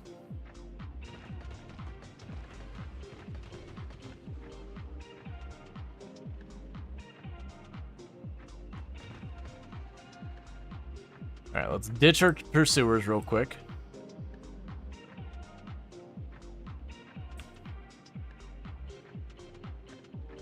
This Product Zomboid dodging skills paying off? Something like that. Okay, so it looks like they ditched.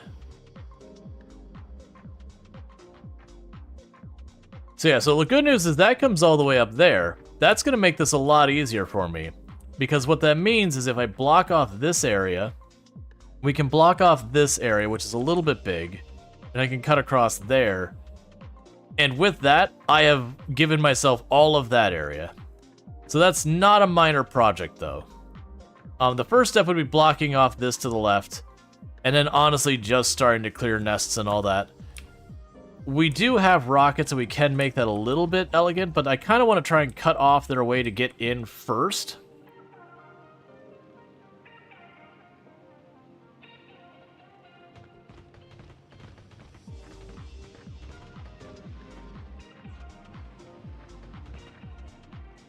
Because if I cut off their way to spread back in here, we could just mop them up inside the area.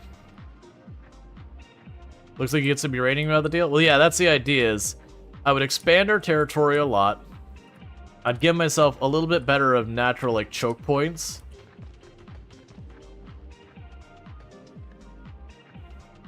It would let me also get them farther away from where I'm making pollution, which should reduce the amount we get attacked. So that's this front, and let's also take a little peek at the northern side of the base. This blue rocket launcher, making bug killing almost AFK duty. Oh yeah, no, with if you could just set up like your defensive line of turrets and then just stand underneath them. Space question: I saw you had accumulators on the platform, but does the sunset, are those required? No. So there's no sunset is my guess, The catch would be if I have a process that runs that's very power hungry, that it doesn't run constantly but only on occasion, that would give me a spike in power that could overwhelm the amount of power I'm producing. So it'd pull from the accumulators for a little bit, and then when that cycle ended, they'd start recharging. So it's just a buffer. I figure it doesn't hurt anything to do it. Because, like, in this game, when you have not enough power, most of the time your factory just runs slower, it doesn't stop running. So it's not as important as, say, like, Satisfactory, where your power gets overloaded and the whole thing goes offline.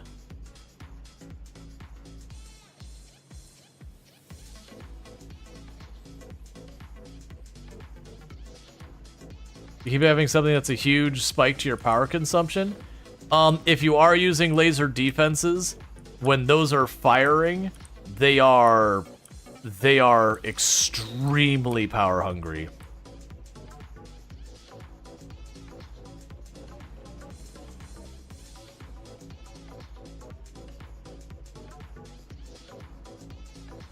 Alright, so we checked down there.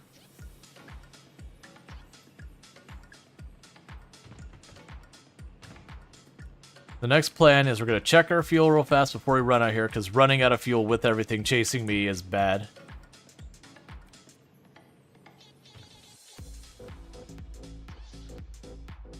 Okay, so let's hop out real fast, check our fuel. Okay, so we only used 2, so that's good news. Alright, so the plan for up here is to the right. I'm satisfied. It's just what's up here past this area. This will be a little rougher because it is like dense forested area. So there's a lot more risk of running into stuff and getting stuck on it.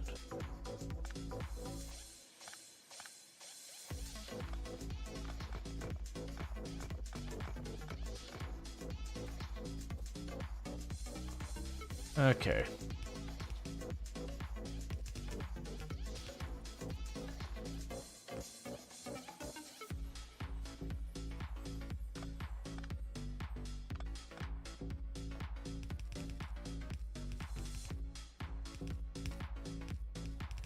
And the reason I'm doing it this way is so I can't just run right up on the line.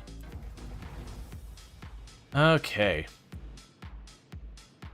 Yes, right now we're just going to try and maneuver around these enough to get to that northern edge and explore. Because if I'm going to commit to a major expansion, I want to do my best to make it worth my time. Not majorly expand and then realize, oh, this is going to be a way more massive project than I need it to be. Because that's the copper node to the right I'd want to go for up here. So if we're lucky and this narrows out or gives me some choke points up here... Oh, I must hit a big rock or something. That'd be best case scenarios. So we got like a natural choke point here. It's looking like it's doing the opposite of that, though. We got this cliff here, which isn't nothing. But unfortunately, it does look like it spreads out to being a much larger area. We do have water over here, though.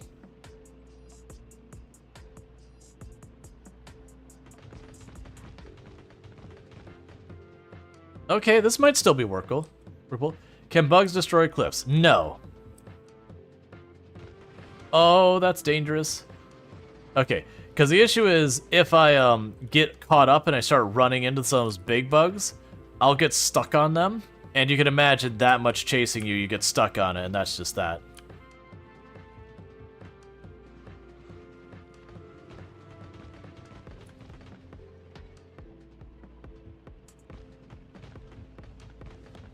Okay, this is actually... So the north is looking really encouraging. It does kind of go wide to the right, but this whole left half does appear to just be one giant waterfront. So if I can drop back home real quick and then defend myself against whatever's chasing me, this will be a heck of a fight to get through this.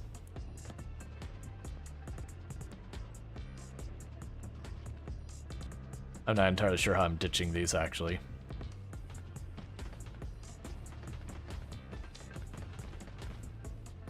But it does look like if I push up far enough, I've got a choke point way to the north, and suddenly I open up half the map up here.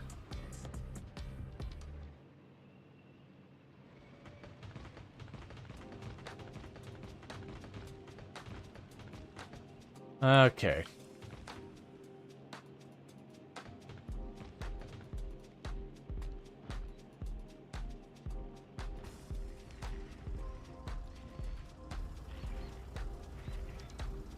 Stop building the wall while I'm in it. Thank you.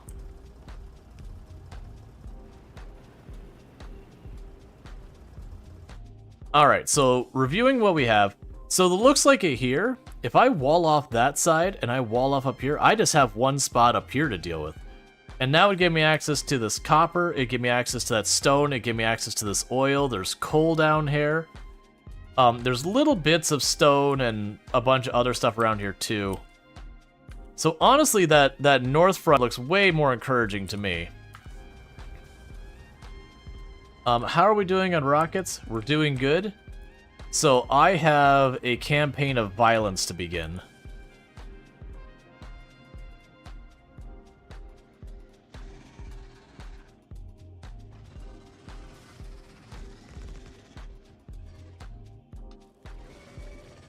Hey. Oh wait, that's not the right button.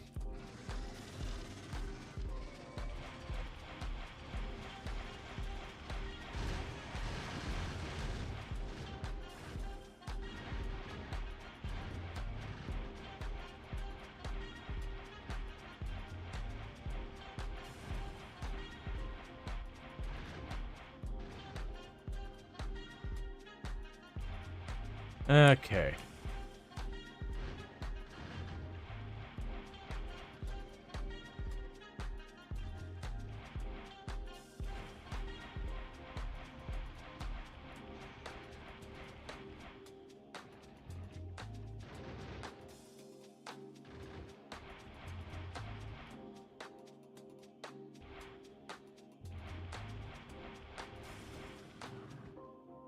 Getting stuck on trees and all that.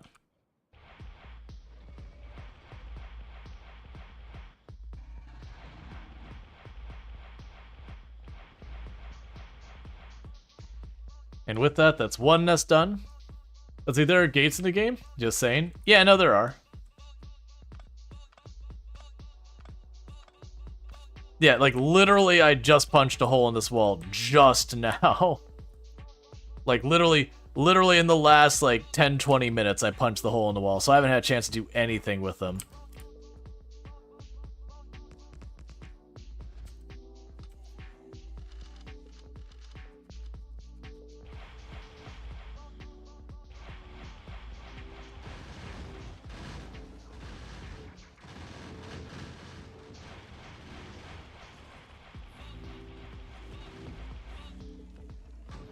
Okay.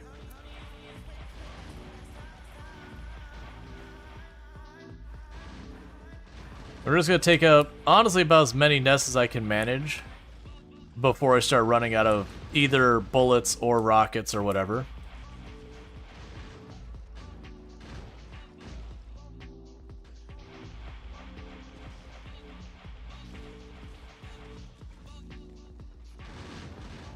Okay.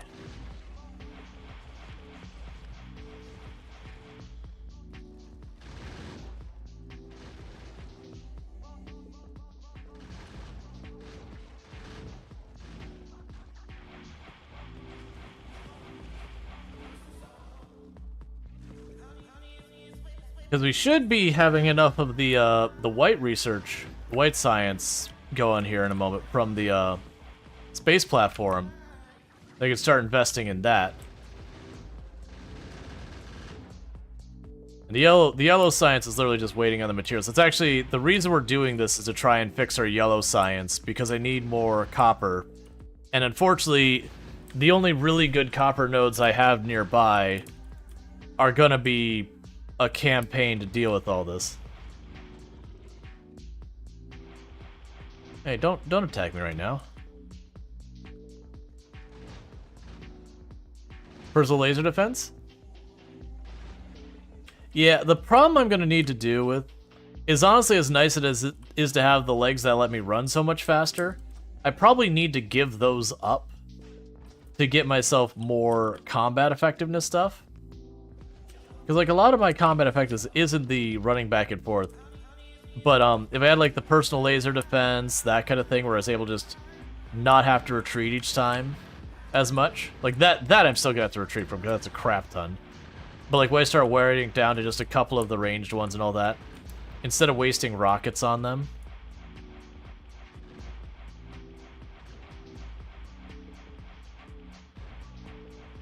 If you all just don't want to attack me, I'm down.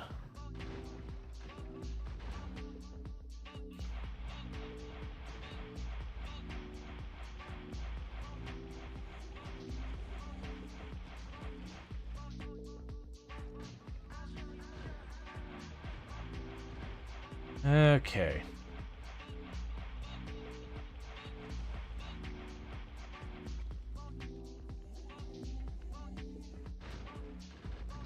Yeah, we've already gone through about 500 rockets.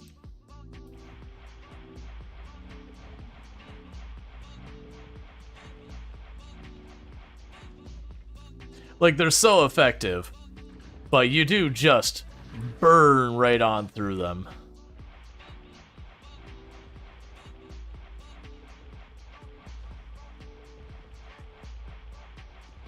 Alright, we're at that point where we just start mopping up literally everything we see.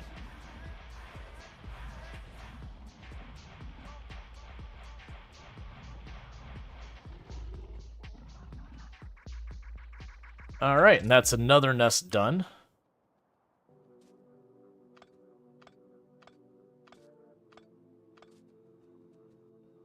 Okay, so I think our priority-wise, maybe we should push to this front first. That way I can wall that off, and then we start clearing more of them out. Assuming there's no collecting samples or whatever from the nest? No, that used to be a mechanic in the game. It used to be one of the sciences you got from the destruction of the nests, but that's not been part of the game for a very long time. Because it was those things that there's just a lot of people in this genre who, they're not here for the combat. There's some who love the combat, there's some who are just really not into it. Some people just want to make big factory. And so it is just one of those things that by having it go through the biters, you kind of took away people's option to not do combat. If they wanted to do all the things.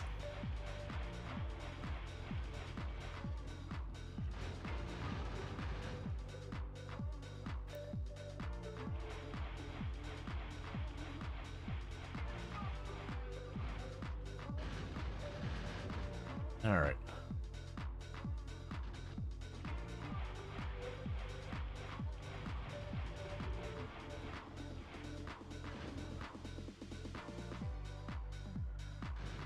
Let's see, they added a ton and streamlined automation stuff. Yeah. Well, you want the thing that's the complicated part to be coming up with the strategies of how you want to streamline. You don't want the complicated part to be, okay, I've made my decision and I kind of figured out how I'm going to do it, but now I got to figure out, like, how I got to go through the UI to make that a thing. And that's where a lot of games fall off. The Factorio has always done relatively well, but, you know, even relatively well, there's always a lot of room to make it even better.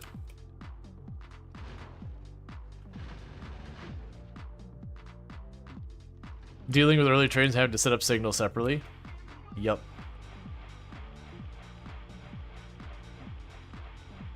They've done a lot with trains over the years. Like, a lot to make that just way better in so many ways. Like, remember people fighting with how the trains path to figure out ways to make the trains efficient, because just the nature of how the pathing worked, that you'd have a habit of the trains all trying to take the exact same route despite having so many routes available. Reminds you of the days of KSP before the maneuver nodes were a mod, not built in. I still remember needing to have a bajillion struts on everything I made in KSP. Like, back in the day. the only way to get a rocket that was more than tiny, that wouldn't just detonate trying to leave the pad, was just to cover the whole thing with struts. Because otherwise it would start to wiggle and dance, and your rocket didn't last very long once the wiggle and dance started.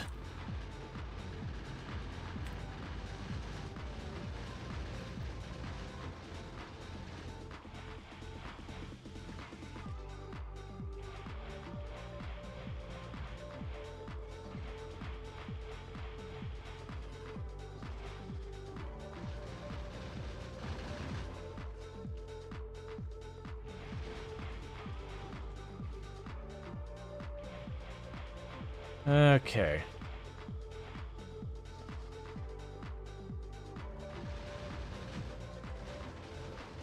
What was Kerbal's strut program? Oh yeah, no, there's all sorts of memes. Like, I definitely remember the number of rockets I was starting to build, like, these really unreasonably large rockets that have, like, 5 or 6 stages necessary just because, you know, you couldn't really do the in-space docking and all that early on. They didn't have those docking ports yet or anything. So whatever you sent had to be able to get the whole way by itself. There was no, you know, step 1, set up, like, an intermediary station, then refuel a giant rocket at the intermediary that could then go to the next phase or whatever. None of that kind of neat stuff. So you'd have these like 5 or 6 stage rockets, and so your rocket would start taking off of the pad, and it would leave the pad at such a crawl because you just barely got it so it had enough thrust to lift off all of that weight. But, you know, it was just so much delta V. And so you'd watch it very slowly lead the pad, and like for every second it was going up, it would just start getting a little bit faster and a little bit faster as you bled off just a little bit more of that weight. And it was all about using all of that slow burn just to get out of the atmosphere and into orbit. And then having, you know, 3 stages of rocket still available to you in space. So that way you could slowly work your way out to, you know, the equivalent of Pluto or whatever.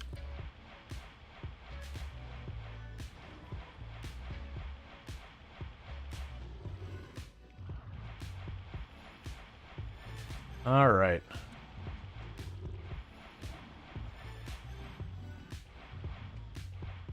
This is one of these ones where it's like a nest all up in the trees. Because the one you can hold in favor of the devs is they know about these problems and tackle to optimize them. They don't leave them indefinitely. Oh yeah. Like that's you look at the stuff that the devs behind Factorio will do, and they will keep going through and tweaking and optimizing, tweaking and optimizing, tweaking and optimizing, you know, taking the systems, making it a little bit better. That is one of the things that's like their biggest benefit is just if there's a problem, it may exist in the game for a while, but it's not from a lack of being worked on. Like, they're always working on trying to expand it just a little bit more.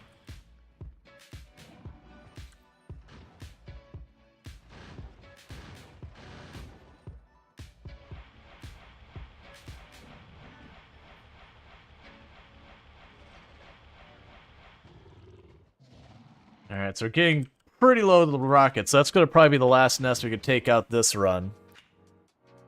Just figure your stuff out, Bug. Because that is the only big downside of those rockets. We had about 1,200 rockets when we came out here, and I'm down to just about 250.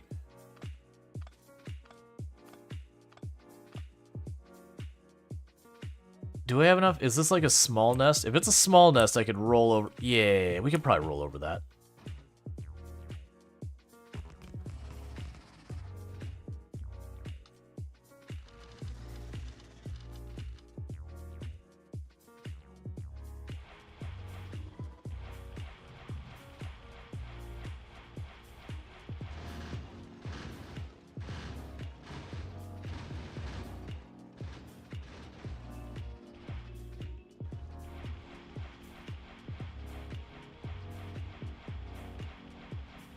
You know, and so it's just like two spawners or whatever, 3 spawners. Like, okay, we can just quickly make progress over that. All right, now we're properly cut off. Yeah, now I have literally 1 stack of rockets in reserve. And then we're done.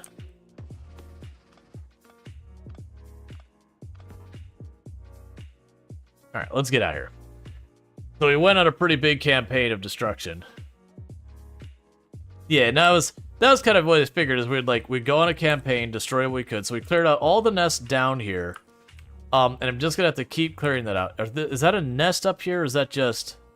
Oh, it's just a couple of these. There we go. Alright. Emo says they feel the pressure of misdirected frustration, bugs, and demands for the community. Having body. Hang on, they handle it well, though. Yeah. We'll also say one of the things that helps is I know we get the comments like they actually play their game. And it is one of those things that when you put in the hours working on a game, honestly, it's not surprising that a lot of devs do burn out on their own game. Because you think like you play a game like Project Zomboid, and how many hours do you put into that game where you're like, all right, man, I'm really kind of tired of this game. Like, it's a good game, but, you know, you're 1,000, 2,000, 3,000 hours in going, you know what, this was fun, but that was like 2,000 hours ago, or 3,000 hours ago, or whatever that ends up being for you individually. And as a dev, you're going to end up being one of the people who plays your game more than anyone else. Oh, well, that's... Forgot about this. So trying to do is balance this out so it stops putting all of these in here, but I didn't give myself enough room on this one. Because these two got wedged together too tightly.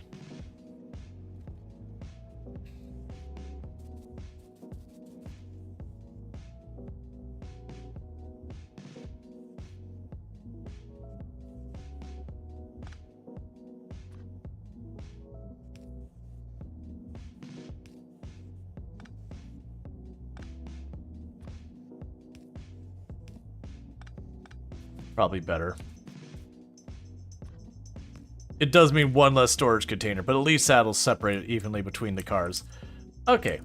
We're just in the neighborhood, we'd fix it. And we had our tank.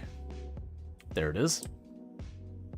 You don't know space age, but the common world record before it came out was 4.5 hours. Oh yeah, for speedrunning? Yeah. The speedruns were ridiculous. And it was an interesting category to watch, the speedruns, because you did slowly watch those times just get a little shorter and a little shorter and a little shorter. Especially when they started people doing the multiplayer ones where they'd throw like 20 people at it who were all super knowledgeable at the game. It's 20 is an exaggeration, like 5 or 6. But like you could throw enough people at it. It was in 100%. I'm trying to remember, wasn't it oil was the big bottleneck? Was you had to do enough research to unlock oil and get set up on the oil, and it was just kind of like that was your hard limit, was the oil production rate. Because it very quickly hit the point that you get set up on your oil, and to expand your oil production would end up costing more resources than you'd benefit. So there's no point in doing it so far as the speed runs go. You had to get like that initial setup, and by the time you went to start doing that, like your run would be over time-wise before you got the other one set up and working efficiently. You need to be working on other projects. I do remember Factorio, at least historically. This is 5 years out of date information. I do remember the speed runs for Factorio were very much like the whole front half was going as absolute blistering fast as you possibly could. And then once you hit that thing, and like I said, I thought it was oil, at least historically, that once you hit oil and it was set up, you still had to go fast, like very fast, but it was nothing like that first half. Because once you had that bottleneck set up, as long as you managed to keep your pace ahead of that being able to work, the rest could be a little bit more leeway. But getting to your initial oil setup, I remember being like that thing that's like, no, you gotta go now. If you fall behind to that, it doesn't matter how well you performed on the entire rest of your run, you're gonna get nowhere near the record. Because that's the thing that's the slowest. And that might be entirely different. This is, I think, even thinking like pre 1.0. Because I remember it was, what is it? Ants or whatever was like one of the big ones. Like, that's also those ones that you don't worry about the biters. Like, you might knock out a nest that's in the way, but that's about it. Like, you don't do any meaningful combat with the biters because you just go so fast the biters don't have a chance to do something. You just knock out, like, the 1 or 2 biter nests that are between you and the oil, and that's it.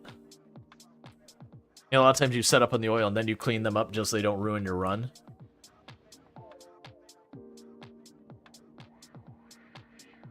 Alright. Let's see, you missed when the biters dropped needed research items. I'm honestly pretty indifferent. I didn't have necessarily a problem with it. It was also not one of those things that's like, oh yeah, I'm super excited about it. It was kind of just a big shrugs for me. Because I'm gonna fight the biters anyways to do my stuff, so I'm pretty indifferent on the whole thing. Yeah, so I still got this to pick up. Those are just dead tracks. They're not doing anything. Okay, so what am I missing? So we want ammo. I'm also gonna go over to our ammo production. This is probably honestly overdue. You're going up to 8 spots now.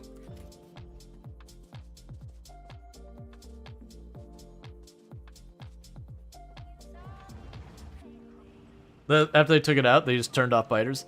Yeah, no, I get the idea that it was a... How is rocket production? If you mean rockets, the weapons, that's going fine. That's up here because of just where the materials are. You're talking about rockets like the ones to take off the pad. Honestly, my assumption, I didn't look at it. My assumption is the material requirements so far as total also got really toned down for rocketry. So not just earlier in the game, but like to actually build the rocket. I definitely remember building the silo and the rocket before 2.0 was much slower. I do remember the low density frames. So like the thing I'm not sure of if they changed like the rocket recipe or the low density frame. Yeah, the rocket control units. Yeah, those things. Didn't those require like blue circuit boards and red circuit boards and I can't remember what else? That they were just one of those things that was a bunch of different materials required. You can honestly bring you up to another whole row.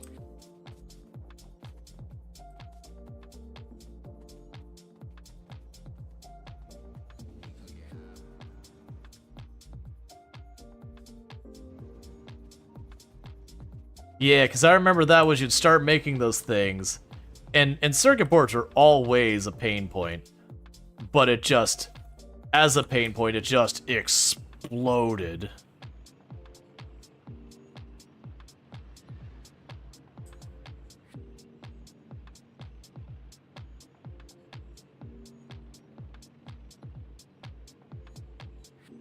Because, like, I remember having, like, the bus-style factory, and with rows of red circuits like that, having like 3 or 4 rows of those, like 4 or 5 rows of the green circuit, 2 or 3 rows of the blue circuits, and still being like, man, this is really not going that fast. And your poor copper would just be getting absolutely obliterated.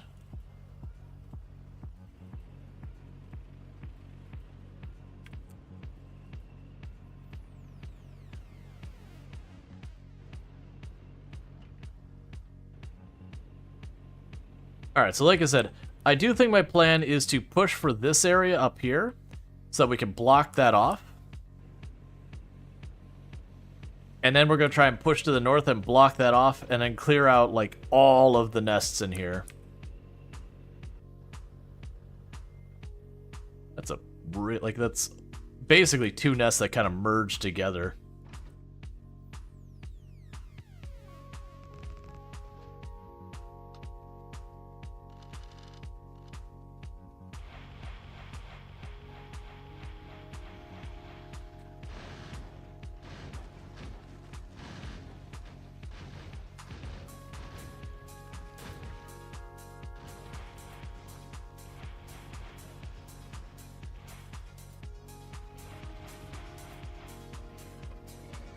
Alright.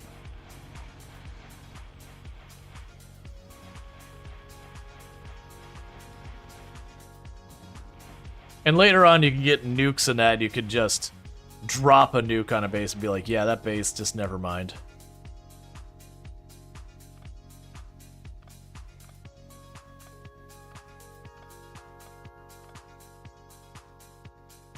Alright.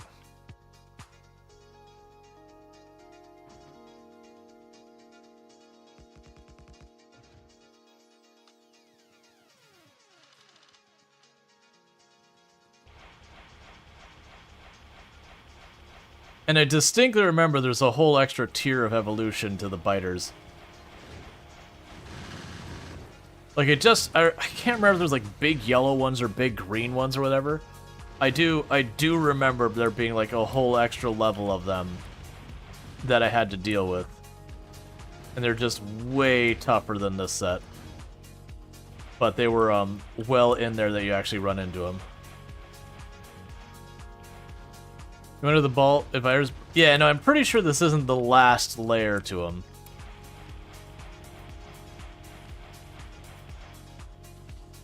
I just don't know how long it takes us to get to that point. So these trees are kind of actually working against me right now, because while they are keeping these things caught up, the problem I'm running into with that is it's also keeping them from reaching my weapons to let me get them out of my way.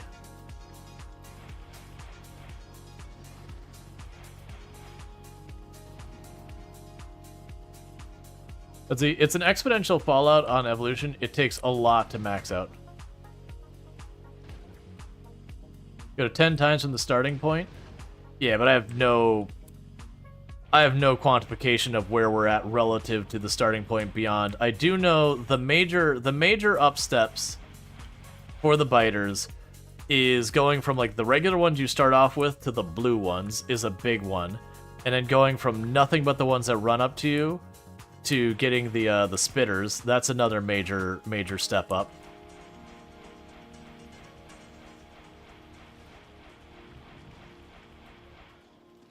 Alright, so we destroyed that spawner. We drug a bunch of them out of the woods.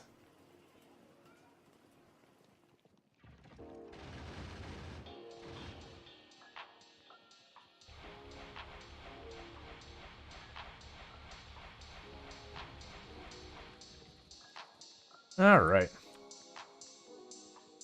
Looks like they're going to pump the stats, not appearance. Yeah. Well, especially since when we look at our technologies and all that, you have some of these technologies that you can literally do forever. That sooner or later you would reach a point where it's like, okay, but no, now I've reached that point that we've escalated that strength to a point that they're just trivialized. Oh, I have 2 more worms over here.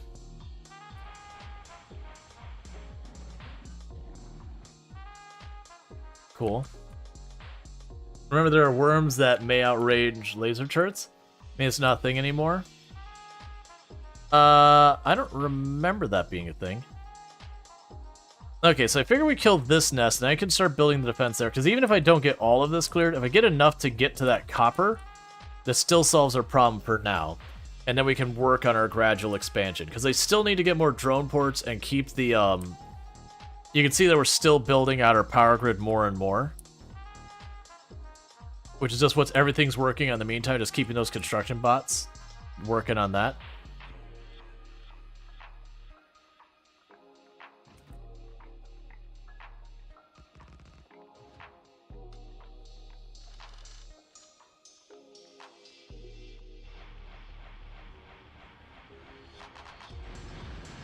Like, all this changes when you get artillery and nukes and all that.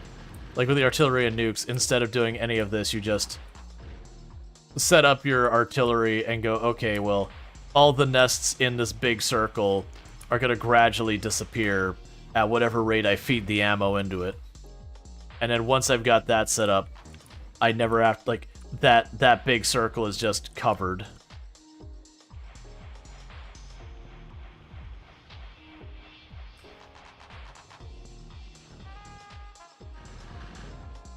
All right.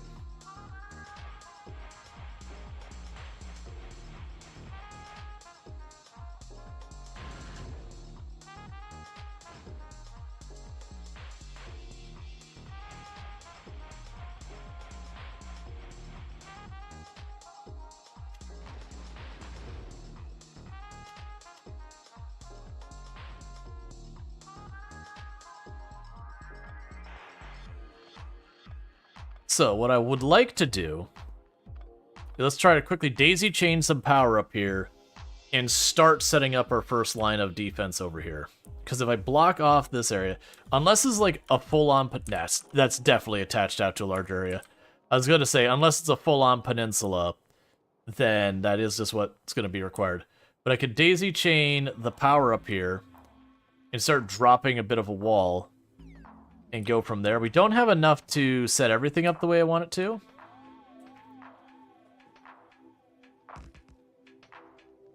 What? There you go.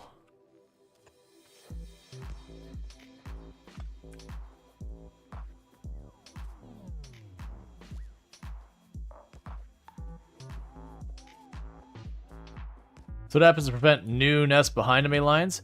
So the way nests actually show up is the biters will like form a group. And so some of the groups will go and run up to attack you. Other groups will run up and they will just like build a new base. And so that's what you're trying to do is once you go and sit there and you take out an area, if you put a defensive line that the biters can't just walk through, when they go to set up a new base, they run into your defensive line and get killed by it, and therefore no new base. They actually do have to like physically get past your defenses to drop in a wall back here. As far as this, what prevents them from getting behind enemy lines, they'll be able to get behind this. But that's the idea, is I want to cut off both the inlets where more of them can come in, and then I got to clear out the nest. They'll try and still spread out in those areas.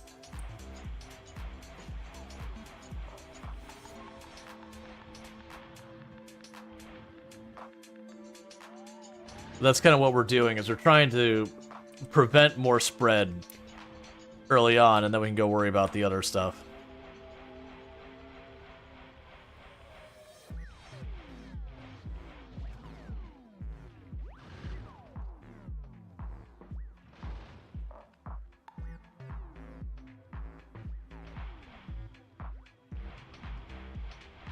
Okay.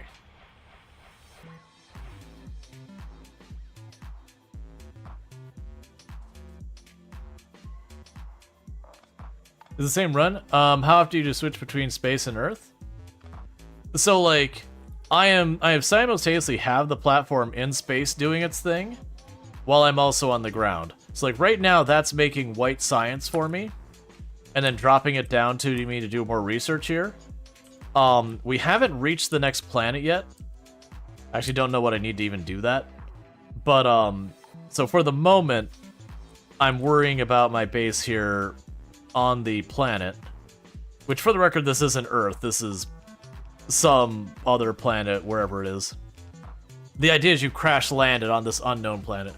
Let's see, in the late game, they may very actively spread, so may be useful to leave a couple radars in recently cleared territories to see them until they grow. Yeah, no, that's another thing, which thank you for mentioning the radar, because it does remind me I want to put a radar up here. But yeah, no, they spread based on pollution and everything.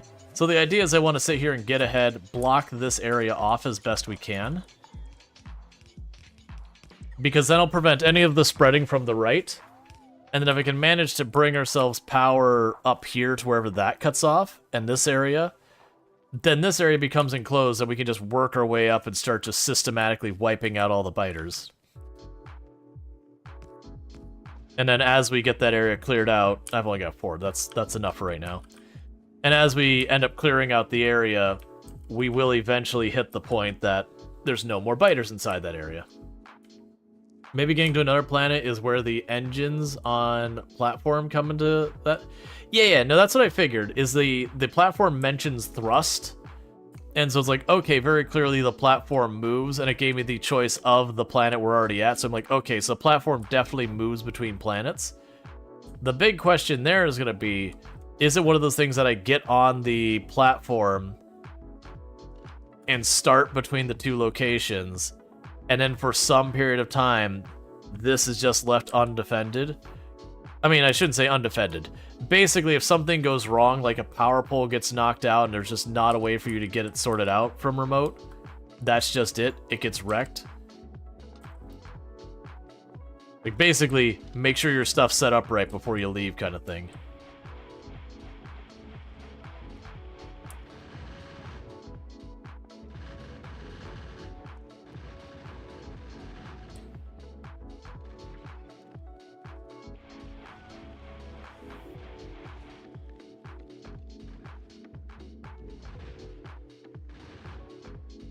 Don't forget to lock your front door before you go on the trip. Yep.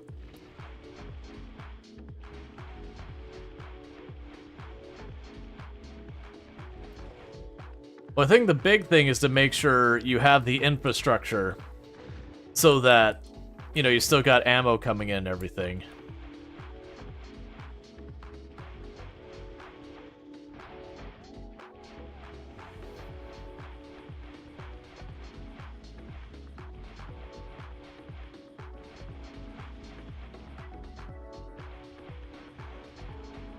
All right.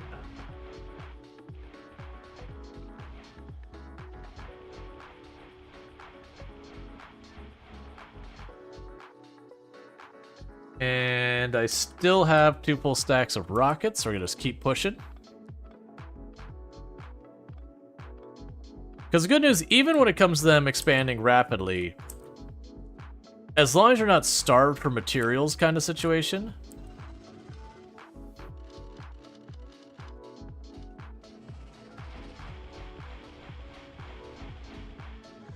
their rapid is still plenty of time that you can knock out like 4 or 5 nests. It's never at the point that they're so rapid that you're like destroying this nest and 2 more have cropped up in the meantime or anything like that extreme. Yep, still 2 more stacks. We'll just keep going.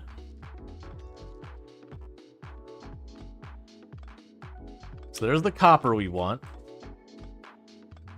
That's the reason we begun this whole thing, is I need that copper.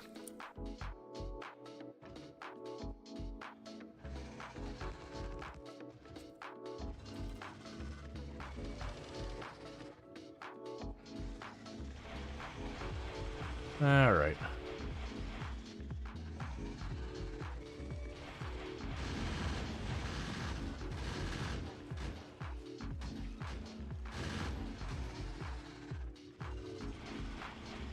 Start for resources with yesterday's problems? Yeah, so that's what we're trying to do now is I see that the copper, it's not in danger yet, but it is getting a bit on the low side. So I want to keep ahead of it. And the good news is once I get this, these ones are like 7 and 8 million copper now. So instead of the other ones where it's like, oh yeah, you're like 500,000, 600,000. You know, it just doesn't last very long.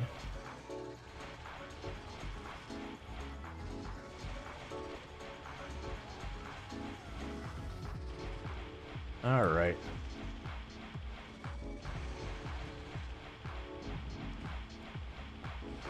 So just got to keep ahead of it. Because also, the good news is, when you do run low on copper or whatever, it doesn't just vanish. You don't just find yourself completely without it. Usually what happens is you do, like, have a couple of drills fail, and a couple of drills fail, and a couple of drills fail. And then you start running to the point where it's kind of just not keeping up. You're still getting some, it's just not enough. And then eventually you get to the point where you just don't have any. Does he spend your whole time on the first world taunting worms, or you come back to bite you on other worlds? I mean, I don't think it's a thing that, like, the later worlds escalate based on your first world. That'd be a weird choice of mechanic, but that's fine. Okay, so we've got all that sorted out. We destroyed a good, like, 8 or 9 nests.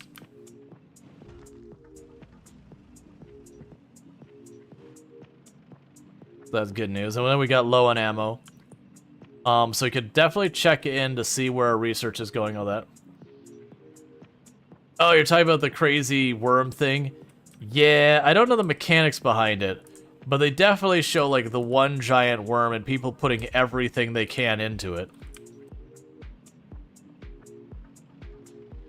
So it's definitely meant to be, like, instead of a swarming type enemy like these bugs are, it's just I'm one big scary. What giant worm? The intro video at the beginning of the game shows this giant worm thing that just literally just goes through the buildings, but it's just like one big worm that does it. So instead of like this planet where it's, you know, you get swarmed by dozens and dozens of tanky bugs, that one is kind of the, no, it's just one, but it's big, and it takes a lot of damage. Okay, so, checking in what we got going on around here. Have we been able to manage to make any yellow science? No, I have no yellow science on the belt. And what's going on with the white science? Because I would assume we have enough now for the item drop, unless they misconfigured that. No, it's the wrong spot. It's up here. Oh, right. Because you're waiting for a full inventory. That is the only problem with this configuration is our go-to... We have the full inventory thing here. But if we look at the go-to stop, it waits for a full cargo.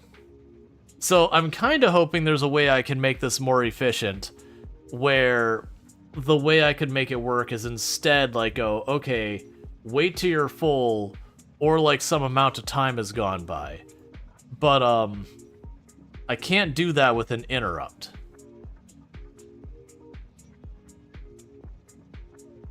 And there's a station is full and not full doesn't help me.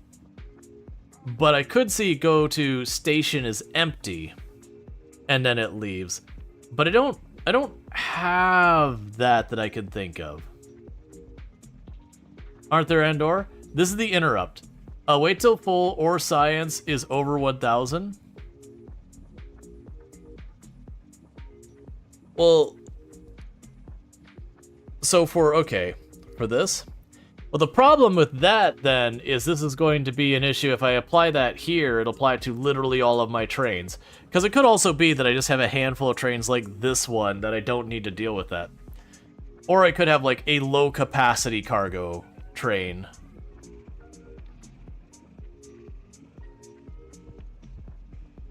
Let's see. Not on the drop, on the pickup.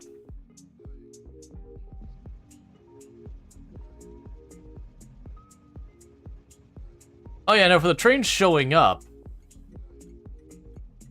All right, well yeah, because you're 200, 400. So that's 1,000 there. 2,000, 4, 6, 8. So the train can handle 16,000.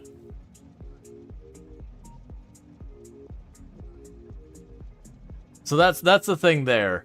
If it waits to full, it's 16,000. We could have the train not show up. Let's see. The main schedule pickup where you have inactivity or time passed or wait. Oh yeah, so it's the time passed, like it hits 60 seconds. The issue is the go-to stop. The go-to stops, rule is cargo is full. So it will literally, like, even if it's done, like, sitting at this stop, it won't go to the next stop until it's cargo full, because that's what our interrupt is. And that's literally our cargo full. And that's just trying to see. Change that to inventory greater than 1? Alright, well we might be breaking everything, so... Item count. Well actually, I could change this to...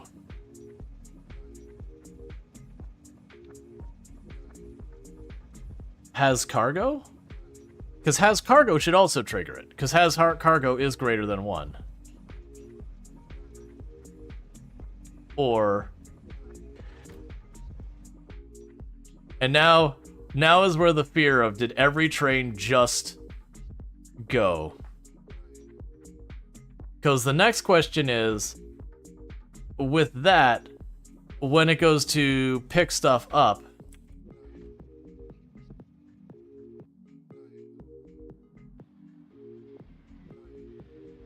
alright, so that finished. I'm looking for a train that is going to go pick up real fast.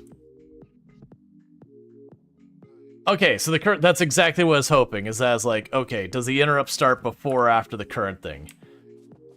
Okay, because that should be fine then.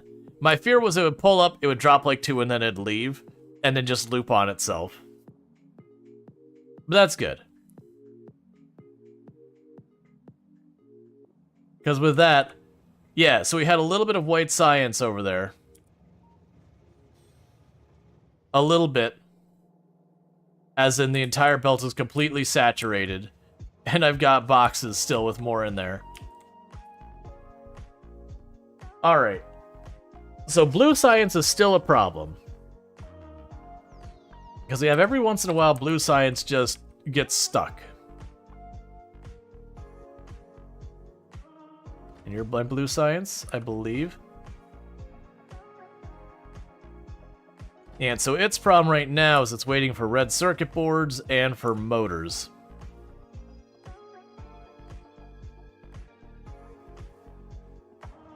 And the motor pickup issue, gotcha, it's one of these.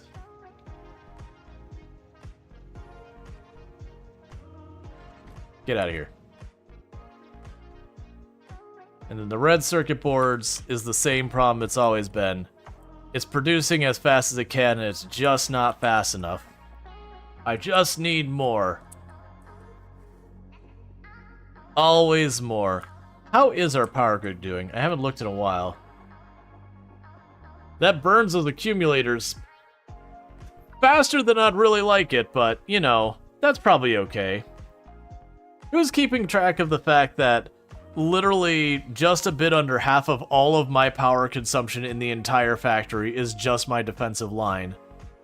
Don't worry about it. It's probably fine. And you can see those spikes for just 2 seconds of those guns firing.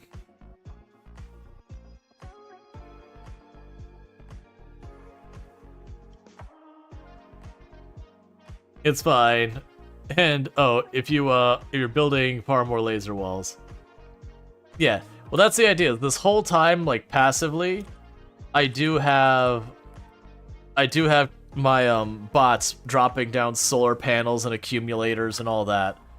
Just slowly building it out. Alright. Meanwhile, I can drop down those blue inserters.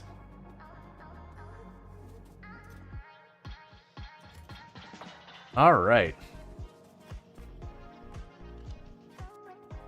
So yeah, so we're doing pretty okay on those bullets.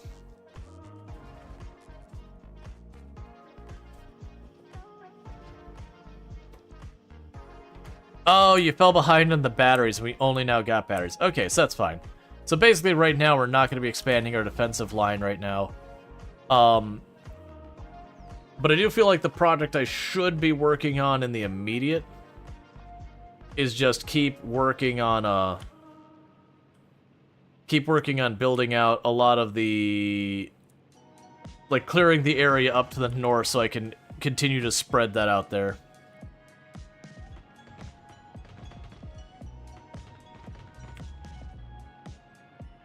Let's go up here and grab rockets.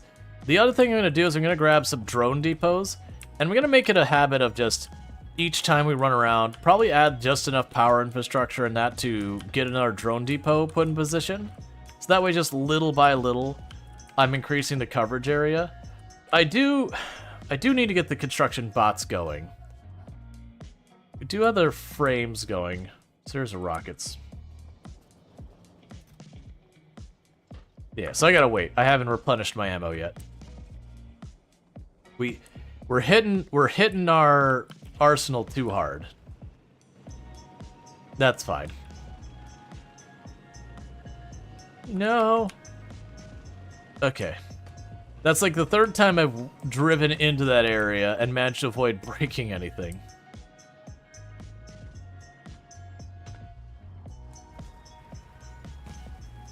Alright.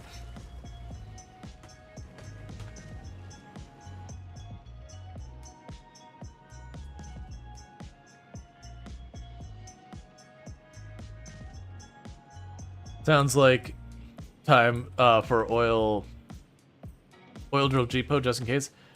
So I do actually have where the oil drills are being manufactured at the whole thing.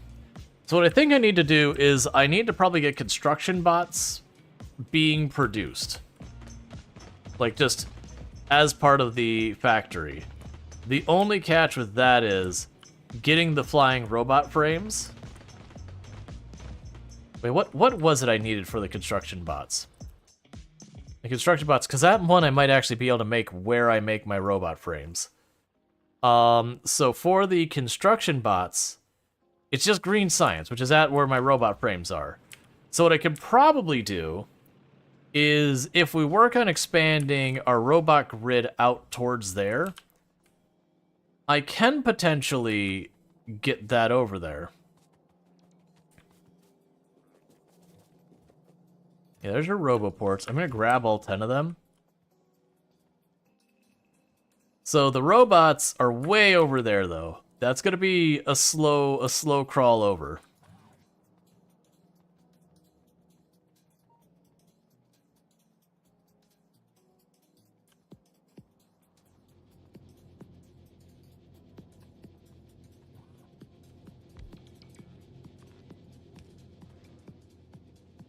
I'm going to try and just daisy chain these down there.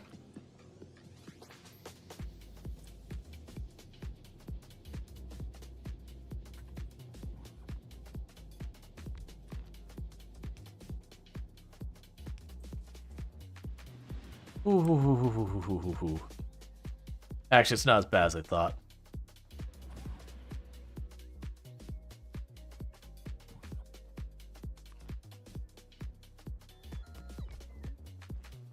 Cool. And that's where we're going, I believe. Because then with that, I can start putting the construction robots on the network. We're definitely not wanting to set them up to build as much as they want, as fast as they want, kind of thing. Oh, you're not actually connected. There you go.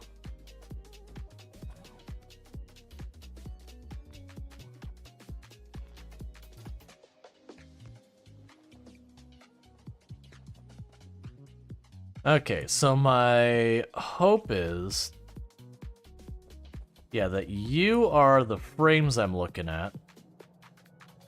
Yeah, that is. And so we do have what we need up here for the robots.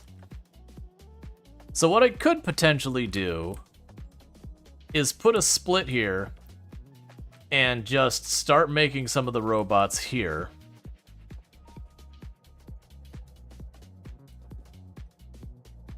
Yeah, probably do it up here. So I could go up here, add an assembler. This isn't the best idea, but it'll work just as a get this off the ground kind of thing.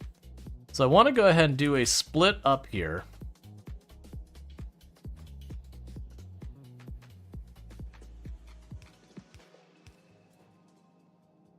And that way we can have that going on for making more robots.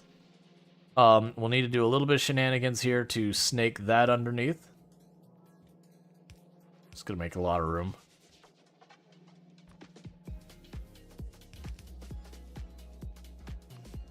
And then we can have this, bring the circuit boards over.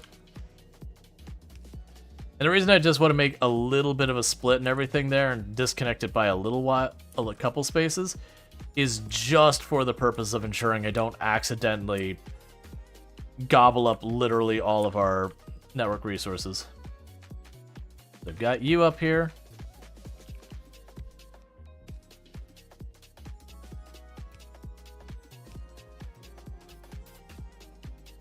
And I know this needs to feed directly into one of those. So this is going to be closer than they need to be. Actually, it's going to be right about correct so far as left to right, but not vertically. And with that, what we could do is say, you get fed into there.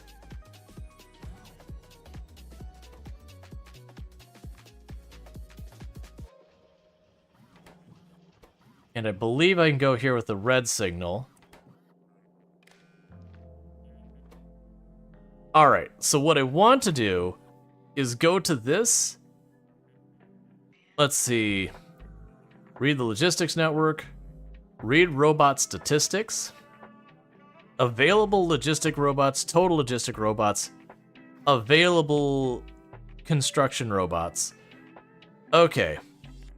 So we probably want to grab the available construction robots. and say, hey, if your available construction robots, which was Z, if your available construction robots is less than 50, make some heckin' robots.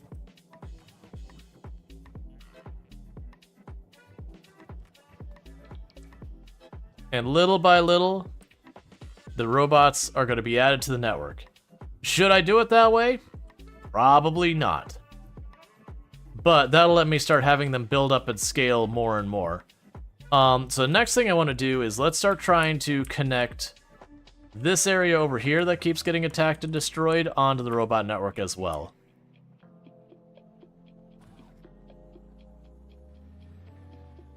I'm going to start with one of these to the part of bomb. We want to fill in a lot of these gaps I'm leaving. But that'll be something to deal with later.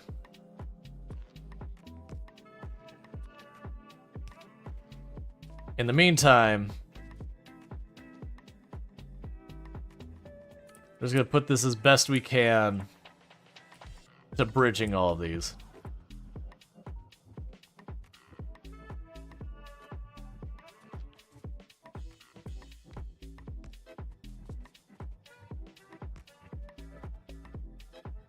It also lets me add another redundancy to power connection.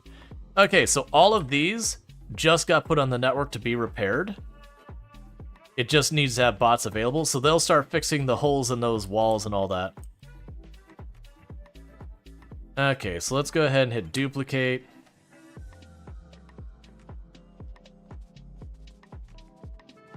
It's not going to be smart enough to let me see the next spot. That's fine.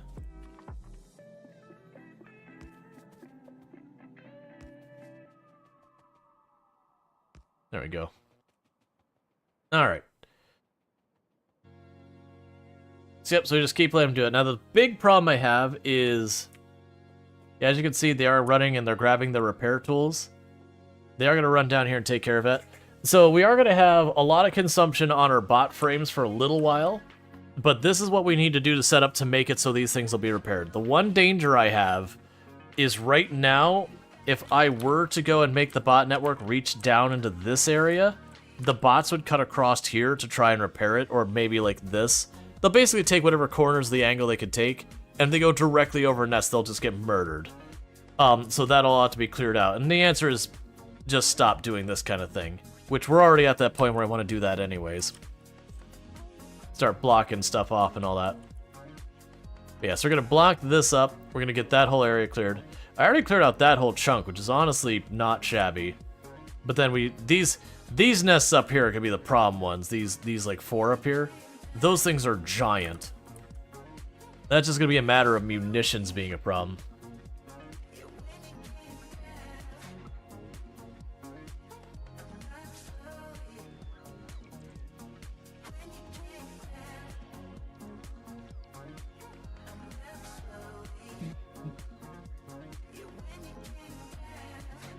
You can't sleep now because any noise makes your headache worse, but no noise makes your tinnitus worse. Yeah, that sucks, man. I do hope you get well soon. Yeah, so you see, like we had all that wall was damaged. They got that fixed. All right, so I'm just gonna let those continue sitting there doing what they're doing until we see that go away, and then we can work on the next project there. So I think in the meantime, while we're waiting on all of that, we have nuclear power. And we are not doing nuclear power things. So let's maybe do those nuclear power things. So the thing I'm going to probably want to do is find our centrifuge. Here. So that's steel, red circuits, concrete, and gears. So I've got red circuits here. We've got steel here. We have concrete over there. So it's certainly doable here.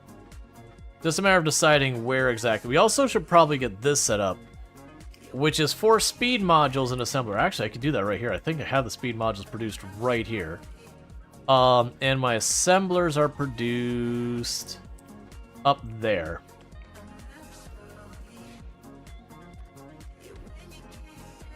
Alright, so you're gonna make these now. Let's put some quality modules in here. Okay, so you just need that and speed modules. So we're no longer going to approach this in this manner. What would be my best way to get those up there? It's gonna be conveyor belt, but where? Maybe I can cut through this middle spot here?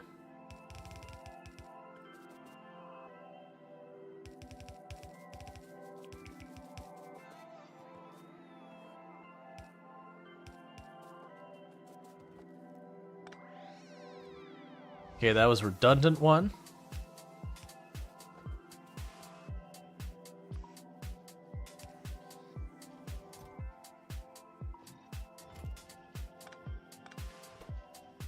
All right. So yeah, we're gonna put all the speed modules on here and get those going and get our better assemblers. Do we have any more provider chests? Let's make a provider chest. I need to get provider chests being manufactured as well. We're due. Make only one stack, please. Meanwhile, get rid of that. Grab you. Drop you in here. And drop you in there. Grab that. Drop you in here. Okay, so we are officially moving up to the better assemblers. They're more power hungry. They do require more resources. Yeah, we're gonna have a problem with that setup. One moment. We can go here again. Well, actually, this one doesn't need to have any instructions. We'll grab you and change yours to do anything that is over the lowest quality. And then we'll take you and just have you literally do only the normal quality. Okay. So that way, if I get any lucky ones where you get the better ones, we can do that. All right, so we are producing better assemblers now. So that's cool. Because it just struck me that we have the better assemblers available. So back to what I was doing, which we were trying to get the centrifuges being produced.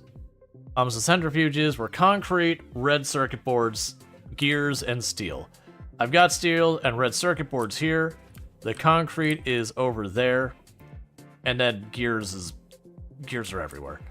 So I wanted to get that going so you can go ahead and say, hey, centrifuge, let's go use the better stuff. What do you get from the better quality inserters? Better quality inserters don't do anything. Well, actually, no, I take that back. Better quality inserters rotate faster. Apparently they have a reduced power consumption? Yeah, so slightly reduced power consumption and better rotation. So nothing earth-shattering, but also still useful. I was trying to see if I wanted to try and move this elsewhere, put closer to the concrete. I probably could. I probably could fit it right here. Yeah, let's go there for the gears. Well, no, actually I have gears literally right there. So that would be for the red circuit boards. This could be for our gears. Set you to do the centrifuge. I also forgot I have other pieces I need to make this. So centrifuge. Okay. So I need steel and concrete. Concrete is right down there. What we can do is this.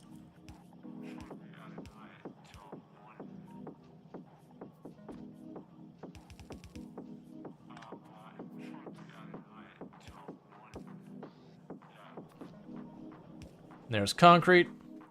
And now it's just steel, and steel's right down here. And right over there.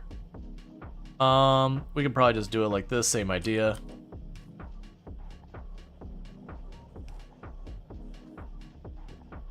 Put a splitter there. Bring this over. That centrifuge is being made.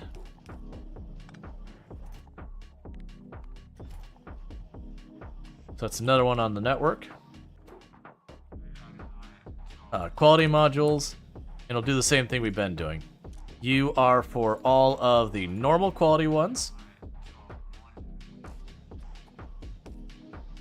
And you are all for the better than normal quality ones. And so normal quality ones we do have a limit on, and the better we don't. So normal quality in here, everything better over there. So that's going to take a little while to produce. That's fine. So the next contestant is we will need the heat pipe. We're also going to need the heat exchanger. And we're going to need the nuclear reactor itself.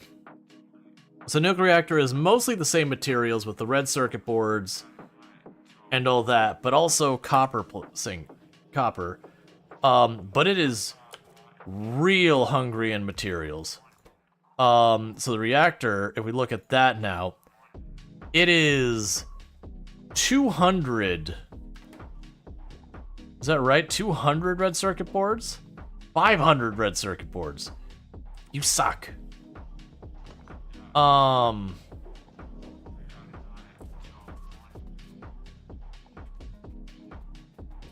Do not like it. It was concrete as well, right? Yeah. Alright. The thing is you don't need many of those. So we'll go ahead and try and get that sorted out. So we can go ahead and say nuclear reactor, okay. We'll do the same nonsense here. You're gonna be that. Go and do this and this. Use filters greater than normal. And just normal. And definitely restrict that down to one tile. It is going to try and make multiple. I haven't. All right. So we need the concrete here. Concrete easy. I've already got concrete right there. So boom. This is concrete. We need the red circuit boards, which are over here. So I'm going to need to bring them over this way. I could probably find a way to snake them in here and plug it in that so I use that same belt here. I just got to figure out how I want to do that. Didn't leave myself much room for any of this stuff. Okay.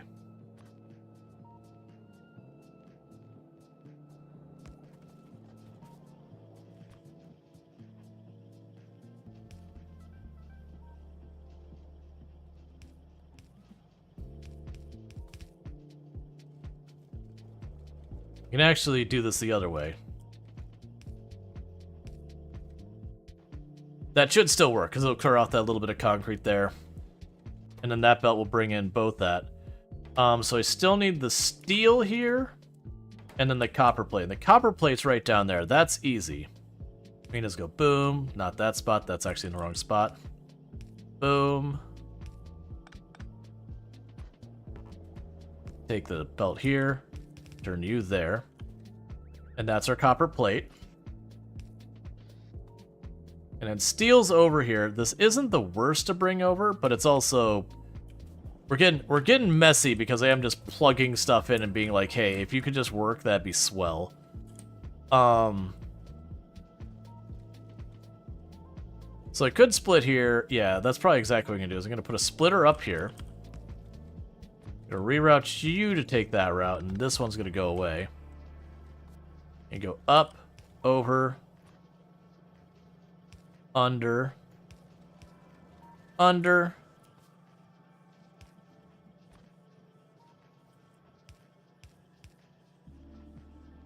And that'll be the steel. And that means I do have all of the stuff in there. We're gonna put the quality in there, even though the chances of rolling it are low. If I manage to get like a rare quality nuclear reactor right from the get-go. Let's see. You're wondering if you just take iron plates and smelt them in sight? Smelt what in sight? Oh yeah, no, actually, thinking about that, you just reminded me of something I gotta keep an eye on. Okay. We had iron top right.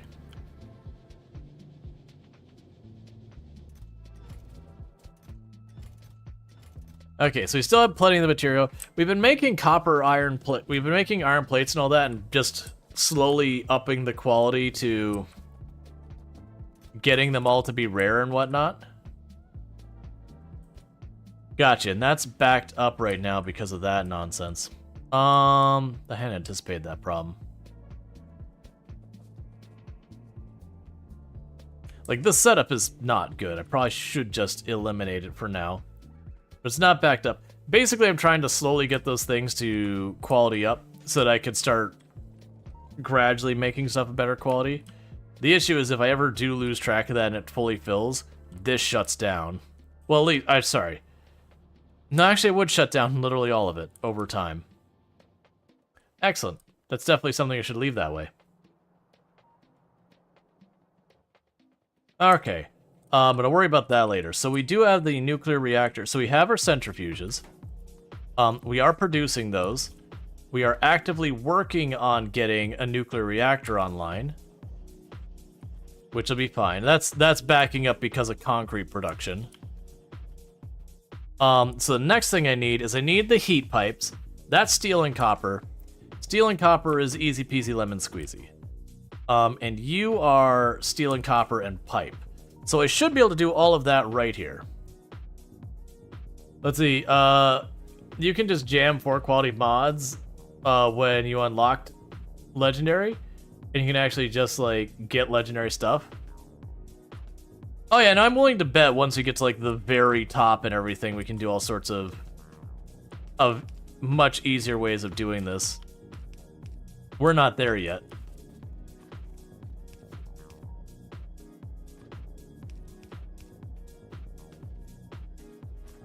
Alright, so we can go here,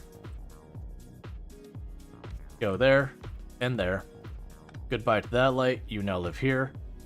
And we can go up here.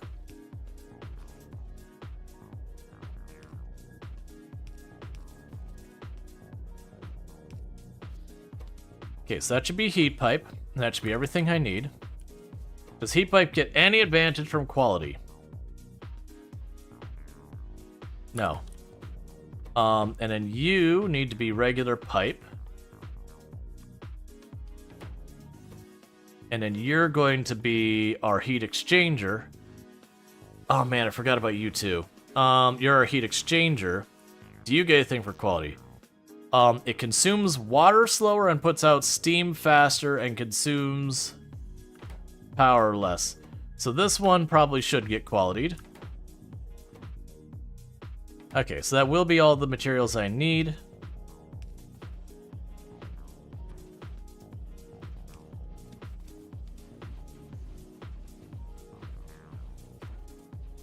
Put a spot of track right here.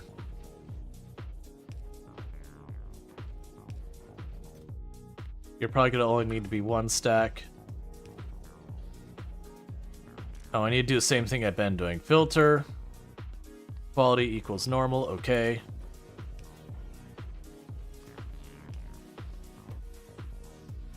And then filter. Quality is greater than normal, okay. Cool, so we're making that. I don't need to have the pipe put into a crate. This one doesn't matter. The quality doesn't do anything. I don't know how much I need of this. It's not super expensive. I'll make 2 stacks for now. Okay, so then we last but not least for this whole thing is steam turbine, which is pipe, gears, and copper. So far you love the solar panels accumulator in quality most. Oh yeah, well those are just an easy straight up upgrade. That's the thing that makes those so nice. Versus a lot of the other stuff isn't quite that clean. So we just need a place where we have iron and copper right next to each other, which is basically everywhere. So what I'm gonna need to do is I just need gears and that. So really, we're not using most of this up until that point. So what I should be able to do is if I route that steel farther around,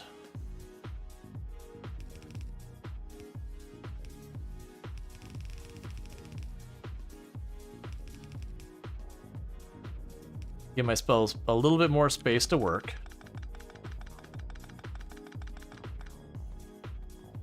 And go here and here. And you are going to be for my gears. And you are going to be for my pipe.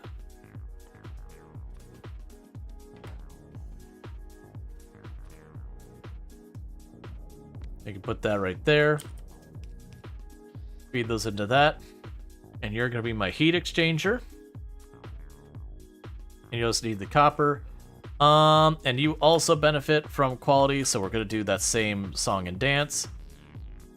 Yeah, so we can go here, and we'll turn you down there. And right over here.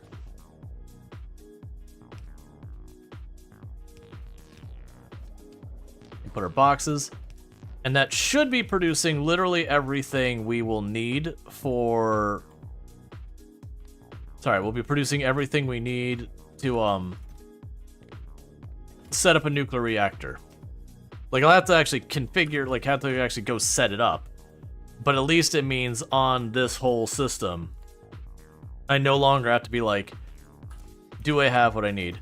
Yes, that's better than normal. That's normal. We've got a limit on that. We can go here and just say, hey, please give me the iron. Let's drop a light. Okay, so we have heat exchangers, we have centrifuges, we have nuclear reactors, we have all of that going on. The first thing we're going to need to do is the centrifuges. Because I will need to take our ore. So we've got our regular uranium. We can process the uranium into 235 and 238, which is two of the things. And then we take the 235 and 238, and we will combine those with iron plate. And by doing that, we can make ourselves fuel cells. And then after that, we can, you know, we'll have a later process of taking the spent fuel cells, turning those back into 238. And that's going to be the whole thing. And I do remember you end up with a lot of 238. And I want to say there's actually... I can't remember if we get better ammunition or whatever that we use the 238 in or whatever. I remember there's something else you could use the 238 for beyond just that process. But, with all that said, the first thing we need to do is get that set up. Now, I don't have a place already set up for producing all of our nuclear power needs. And so nuclear power needs ultimately feels like we feed in uranium or we feed in iron plates. That way you can make the fuel cells, and then we just have it locally, and we deal with that. So I gotta decide where we're doing that. Honestly, this area up here seems like the place to do it. And the reason I'm saying that is I can literally just put down ground, put down the nuclear reactor, set all that up, have all the water I need to run it, and then when I need another one, I just go over and I set up another one, and when I need more, I just set up another one. And I don't have to worry about anything attacking as I build out onto the ocean. Let's see, and the water will get nice and green. Exactly. We're going green. Don't worry about it. We also have more uranium right there. Yeah, because the two places I could do it is I could do it off of this body of water or off of this body of water. I think it's, you know, half dozen here, whatever there. Yeah, green is a super healthy color. Exactly.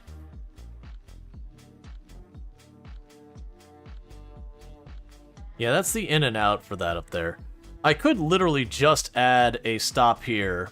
Like one more stop on the top here. Yeah, no, let's do that. If I could either add a stop here or right up there to have the uranium drop off, we can just bring this over here and then, you know, again, get out over there. I'm going to need a lot of landfill, and that's a problem I don't mind. Okay, so let's go ahead and do that. Start getting our nuclear power set up there to the northwest. Because with that, it'll be time to hook up our uranium train. And part of the reason I'm saying that spot is we already have iron plate going up into the area, and we're not using it in high abundance. We're just using it for sulfuric acid, which these days isn't a big bottleneck for me. So that just lets me tie into something else we've already got. It puts me in the right area. I don't have to worry about like snaking more paths around it. It's just literally going to add a uranium train onto that spot. So that shouldn't be a problem.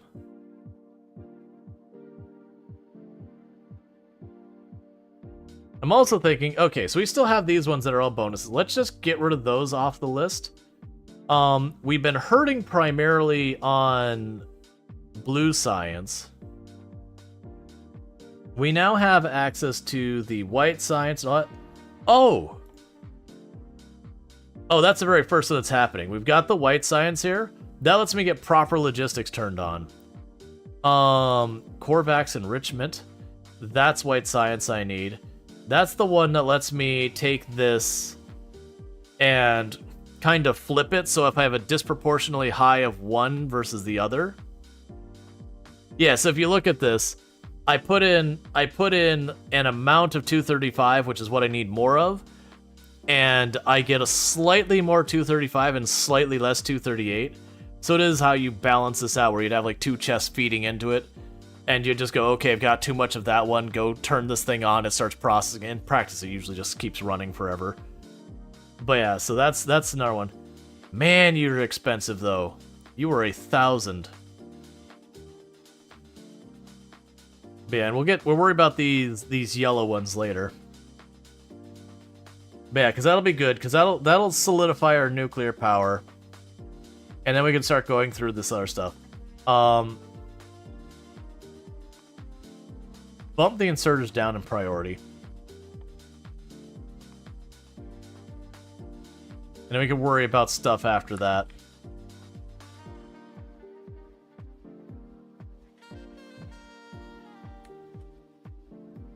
And our copper is getting really low. Blue science flowing in. Blue science is being produced, just not at... We're only mid-game now, I guess? Like, we're getting pretty late-game tech for the first planet. But I don't know when the flip over happens. That's the catch. Like, we don't know where we're at so far as, like, are we getting really far? Are we still a ways away? Like, all that stuff. Your guess is as good as mine. Yeah, it's fine. It's cutting off the conveyor belt that's going this way. Otherwise, it should fit. Okay, so you're going to be limit 1 train, and you are uranium drop. I can bring all that online.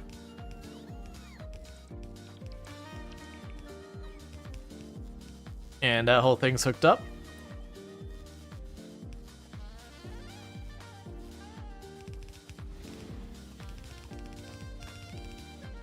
Okay. So, do we have the centrifuges, like, on us? I forgot we actually grabbed them or we just looked at them. We could approach this differently. Man, I need to clean... So we're not going to build any more of the steam engines and boilers, I don't think. We're not going to worry about the signals. Let's go ahead and add the nuclear on here. So we have the centrifuge. We have the nuclear reactor. We have the heat pipe.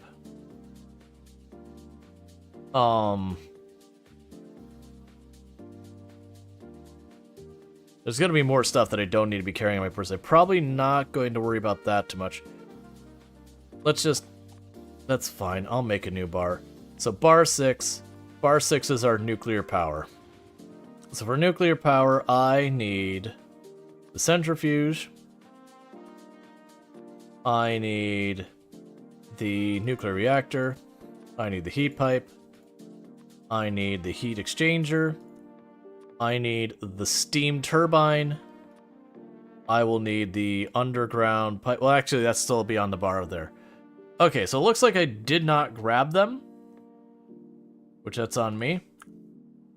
Okay, so what we're going to do is I've got that hooked up. We can go to our uranium pickup, which right now I don't actually have a thing there. Okay, so it looks like I gotta run over to my uranium thing. I don't have a radar over there, and I need to fix that. But with that, I can go to that train station. Don't do that. That is my fault, but don't do that. Oh, right! There's a problem with that. The issue I have with this design is that this isn't this isn't the same style of station. This is like a pass-through. So that's gonna block everything from going to these other ones. I gotta go up here and expand this this track, or it's gonna break literally everything.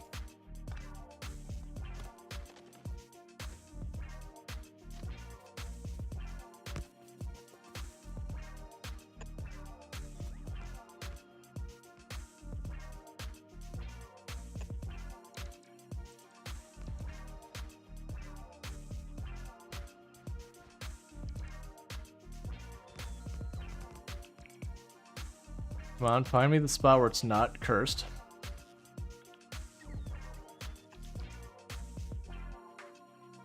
Oh, there's a tiny little segment of pipe in the way. I see.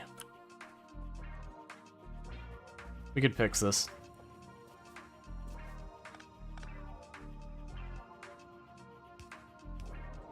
There, we moved it to the other side. We'll grab this signal and move it up here.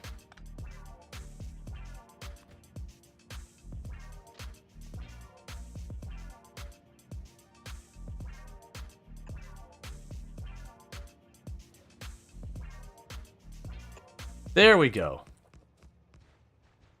Alright, so basically I need the area where they can go flying around that corner. Otherwise I'll go, because this is not the same style I've been using for the rest of my track.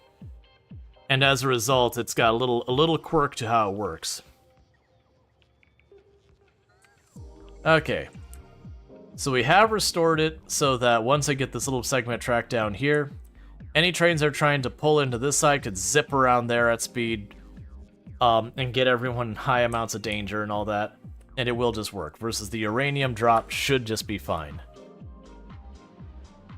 Like, right now they're still crossing through because a lot of them already set up their paths to do that. But it should go the whole way around there and not have problems. Check our signals. Yeah, so that whole area is one big segment. Alright, now, regardless, I gotta go back over here, because I totally forgot that was a pass-through for a reason.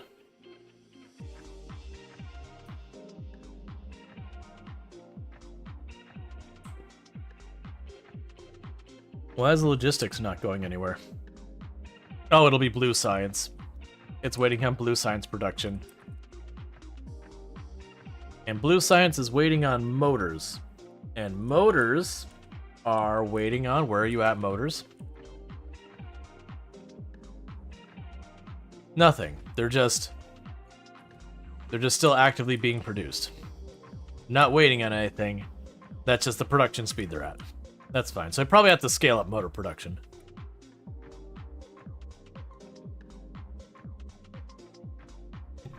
Sorry about that. Alright. So we can work our way over here real fast. Get the radar dish I need down by our uranium. Get that on the network. Then we probably do need to make another excursion into trying to knock this down. Yeah, so we got a new nest formed here. There's another one clearly there. I'm gonna need to make another excursion to try and push to get that copper situated. It may be, instead of pushing to take the whole area like I wanted to, I may just have to cut off where that is and just keep slowly pushing out farther and farther.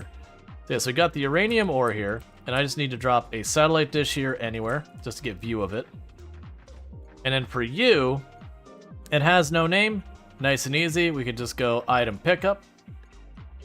Limit to one train, change you to be looking for uranium ore, worth 4,000. And now we have uranium on the network.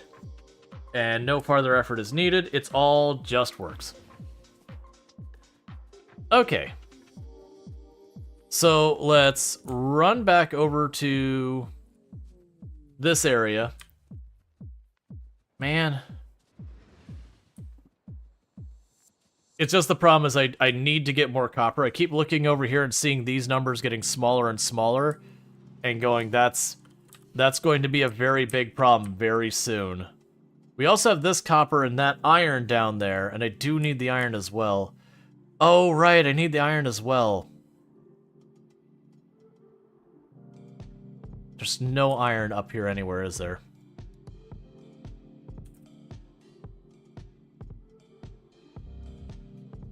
Okay, so we've got this iron ore down here that's way out there. We've got that spot over there that's also way out there. We've got this spot over here even farther. Oh wait, I've got that one.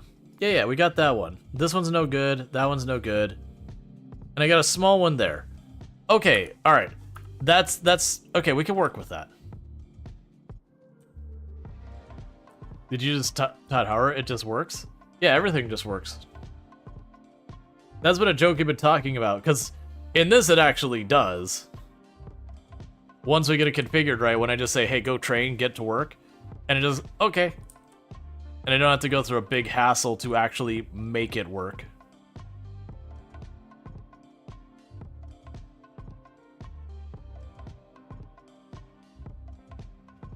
Alright.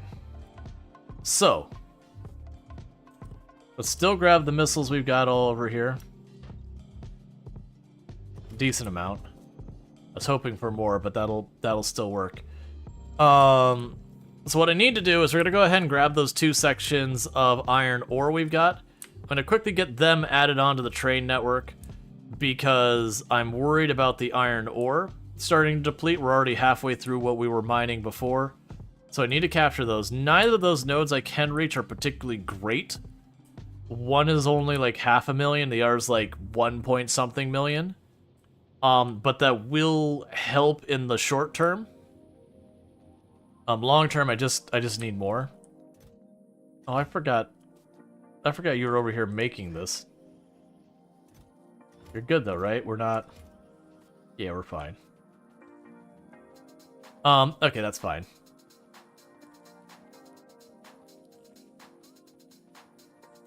Let's run down here. I probably... Let's see. I'll probably need more of the underground things, which is a little worrisome that I have an odd number of those. Because they come in pairs.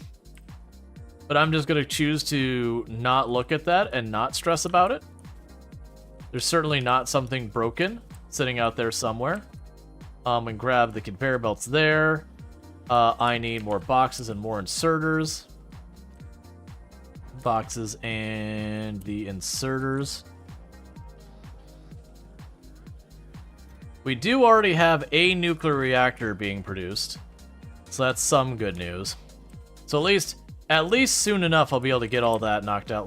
Let's grab the centrifuges while we're here, because then we can worry about setting that up. I've got plenty of bullets right now. The mining drills, I'm going to go through a lot of those. Probably power, I'm going to guess. Maybe railroad. We don't have room for railroad tracks. Okay. So, the 2 places I want to set up is I got a little spot down there. It's not much ore. It's 500,000. But right now, that's still 500,000 more that spares me pain on my iron for 500,000 worth of ore. So we're going to grab that. And then we're going to run all the way up to the northeast where we've got it's about 1 point whatever million. I'm not going to even bother setting up a train stop for that one. That one is close enough to another one. I'm just going to ram some conveyor belts between the 2 stops and we can call it there. Make that just what it is. So yeah, so this is just a little spot here.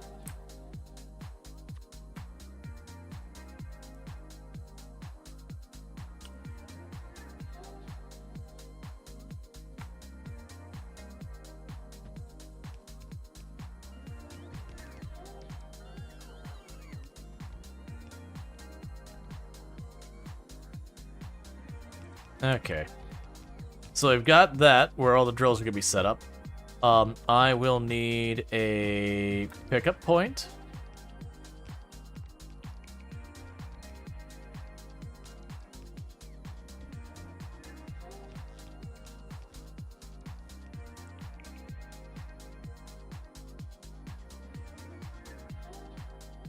This will probably work.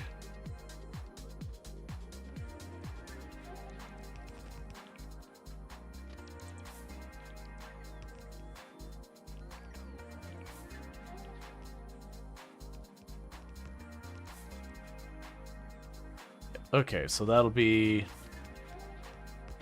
that way for here. And just turn around as fast as you can.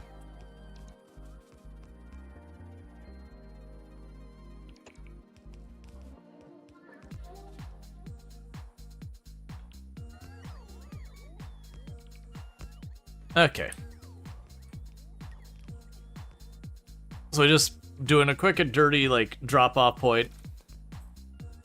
Honestly, you know what? You don't need to be facing this way. What's gonna happen with these trains is I'm gonna pick up the ore, and then I'm gonna get dropped there, so it's gonna come in from this side and go out that side most of the time. Actually, the way in I can't guarantee. You know what? It's fine. If it does a little bit out of the way, this is a very low volume setup. Gonna put you here and there and here. This is starting to get to the point where these are getting way too crowded together. The only thing I'm hoping here is, like, as I said, this is not a train station that's gonna have a lot going through it. It's gonna have a couple of pickups here and there, but that's about it. We'll also make it one to not bother going to unless it's got a good amount sitting here.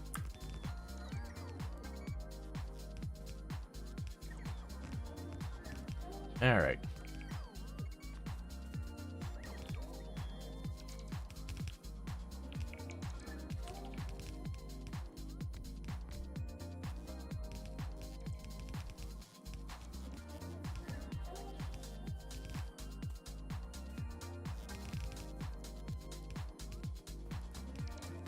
Cool. But yeah, so we'll be able to get this. This will be 500,000 more iron on our network, and that should keep that going. So that'll be good news. And I understand it's putting a bunch of junk that doesn't need to go down. Right now, I'm just going to let them. This is one we'll let run for a while, and then very quickly it's going to exhaust, and then we'll just delete the whole thing. But this should at least band-aid fix our iron for a little bit. And if you missed what the whole thing where we went, oh crap, with, that's, I was like, oh yeah, we're going to expand up here. Came to realize there's like only that tiny little sliver of iron here and nothing else. And iron's going to be an urgent one. So I've got iron out there, but it's way past where I've got a good place to choke off the biters. But then we got that giant copper node, because that's why we were clearing up here, is for this copper node. And I'm now torn going, okay, do we keep pushing for this, knowing I'm going to have to immediately turn around and push for that, which is fine. Or do I drop doing that entirely, push out here to like get this area secure, and just keep expanding this perimeter? Because I had hoped to block that off and expand down here, but that still leaves the iron out of it. So the issue is both the iron nodes, because the other iron nodes I have were, like, there's another one way out there, there's that one way out there, and there's like another one like way down, like way out here somewhere, like on the edges. And then a bunch of little ones that aren't going to help me much. It's fine. Okay, so connect all this. So do this nonsense.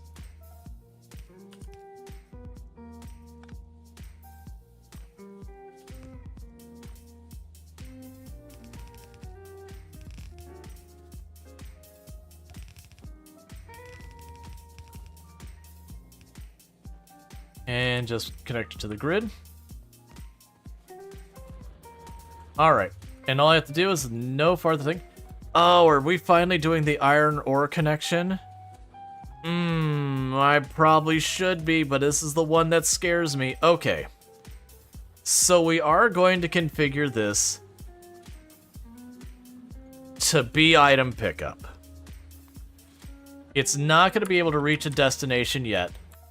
But we've just made this a big deal. So, what's going to happen is your name is going to change, and you're going to be Iron Ore Space Drop. The good news is it will rename all the train stuff going on here. Please tell me we don't have a traffic jam. You're an empty train, so congratulations. You are now just turned into a cargo train.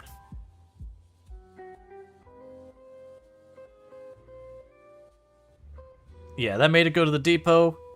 That's perfect for right now. Alright, so before we get too far out, so we have the iron drop. That's good news, because I'm pretty sure that's my only iron drop location.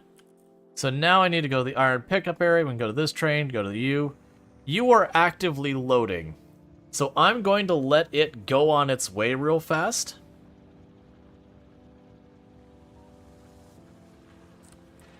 So it's out of here. And so now you are changed to item pickup. Cool.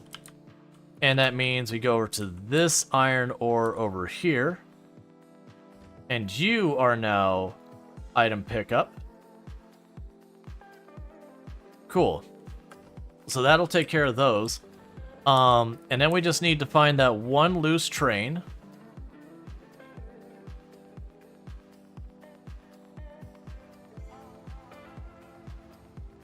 Okay. So you're dropping. Just switch you to manual. You're empty. Cool. And we go to you. You are now no longer an iron ore train. You are a cargo train. Congratulations. Get back to work. And let's check our trains. And we no longer have any iron ore trains, so that's good news. So I think we're good. I think we've got them all sorted. Now let's look at what was going on, because it looked like we had a backup on trains over here.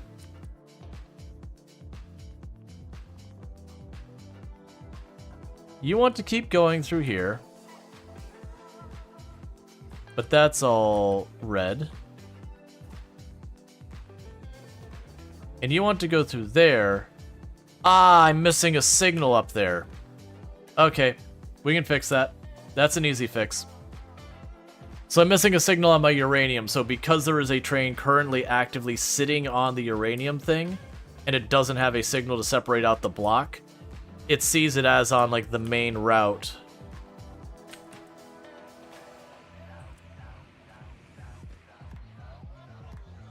You need to have a limit of 2.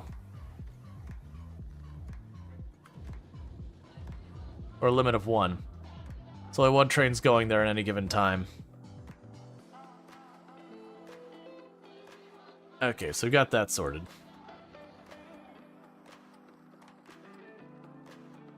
So let's fix this spot. You can see our stone is almost gone.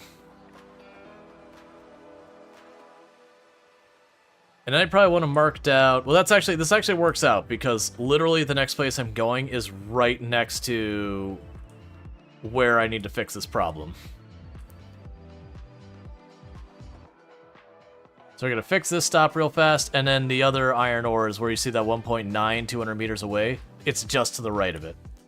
So that one, we're just dropping some drills real fast. I'm just plugging the conveyor belts into the existing spot because they're close enough. Yeah, so all I need to do here is that we're missing signals. So we can put 1 signal there. And you already have a signal on this side. Put a signal here. Put a signal on this side, and we're fixed.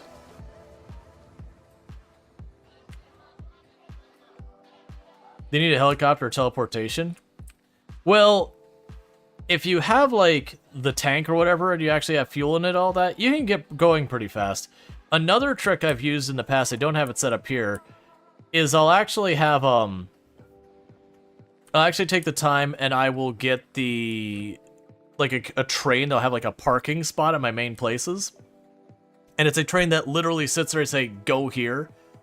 And it'll take me to the next spot at the speed the trains can go, which is really fast. They also have, like, I forget what it's called, like the Spidertron or whatever. Which that came a little after I did a bunch of my Gigafactory times.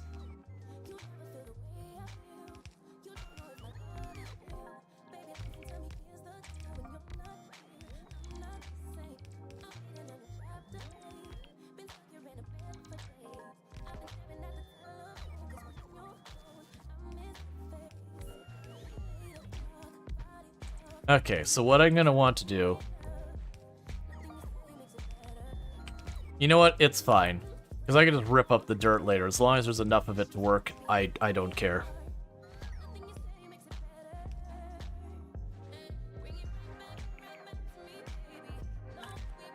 We'll see. I'd have no idea. We're going through it fast, but that's alright. Because what I can do is I can go up here. I don't need any of that. Take that back. Take this back. Alright, in our rocket silo, how do you get a bigger ship 1 ton? That's not a lot. I haven't seen a way to get a bigger one. There might be a way, but I haven't had the option that I've seen, so... As much as I'd love to answer your question, your guess is as good as mine.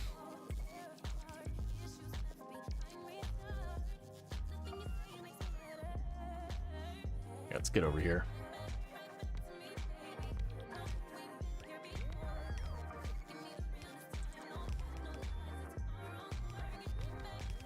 We'll even grab, like, the 211 ore that was behind it.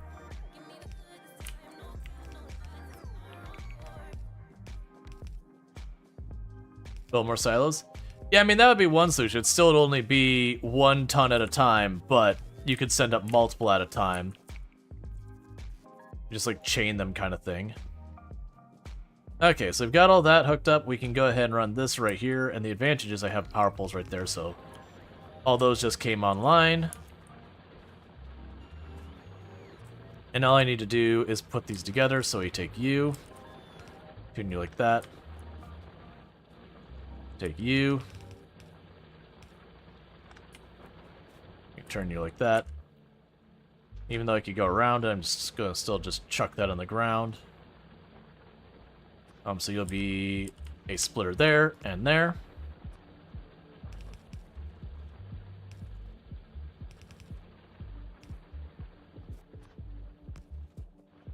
Okay, so I just want to bring it over here. That's the plan. There's our train station lined up there. So rather than make this really complicated, I'm just zipping this right across.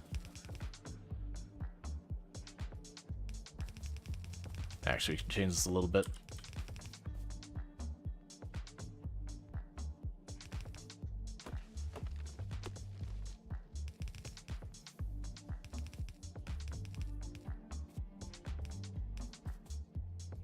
Okay. In this case, it's close enough. I'm like, okay, I could do a bunch of work to get a new train station and try and maneuver around everything and yada, yada, yada. But it is a temporary thing that we're going to burn through in not a super long amount of time. So, Band-Aid fixes for temporary problems. Not the worst.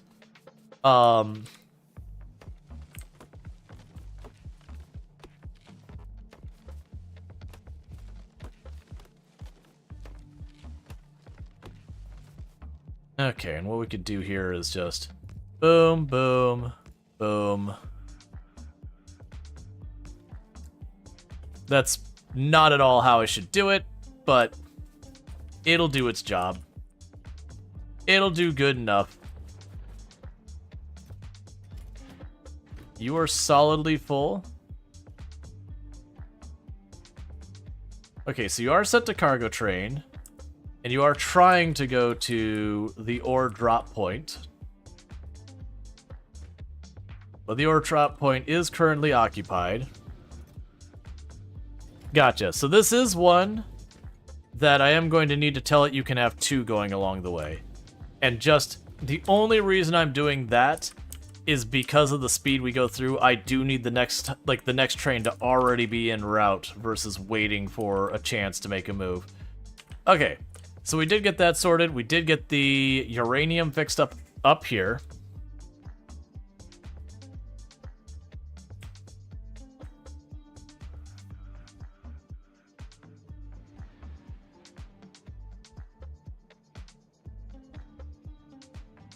All right. Gotcha. Okay, so this is a problem we have here. This train is just going back and forth. Because it's full of sulfuric acid, and it has nowhere to drop it off. Oh, well, that's the first thing we can do here. That means you're not configured right. There we go. There's our problem with that. All right, so let's go ahead and get you wired up.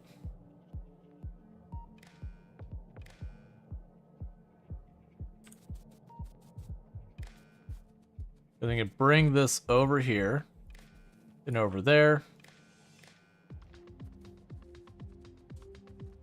All right. Enable, disable. If you... Sulfuric acid, where are you at? Liquids. Sulfuric acid. If you have less than 10,000. So with that, we have disabled that stop. So now it will leave, and it will just wait on the other side. So I am making the decision, we gotta push out the other side. As much as I don't want to go about it that way, the issue I'm looking at here is while I can get this, I mean... So it's a major push to get that copper. Fair enough. And I could wall this off, and I get the copper, I get some coal, I get some stone, I get a tiny bit of iron way over here, but that's not going to help us, it's a long way out. I do get oil, which is a big win, but that's all I get down there. But I really am going to need that iron soon, and this will get me to this pocket, and starting to get towards this pocket, it'll also get me that, and that coal, and that uranium, and that oil, which is way better. So it is looking like the answer is probably going to be more, I need to push out this way. I failed to realize how close we were on our iron burning down, because this was an 8 million node just over a stream ago, and we're at 3.4 million. And that was with us adding another 1.9 on here. And actually, now I think about it, I need to go here and add on...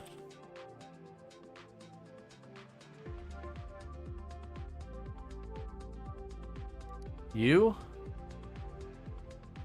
And you. As additional nodes are now exploiting.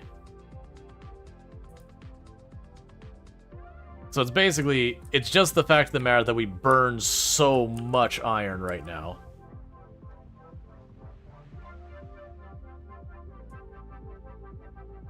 How's the Sicilian train routing going? It's going good. We're making really good progress. I have been slowly converting our trains over to using the new system. So you see where this was that many stops. It is slowly getting knocked down one by one to not using that many not using that system where everything's are going to the cargo stuff.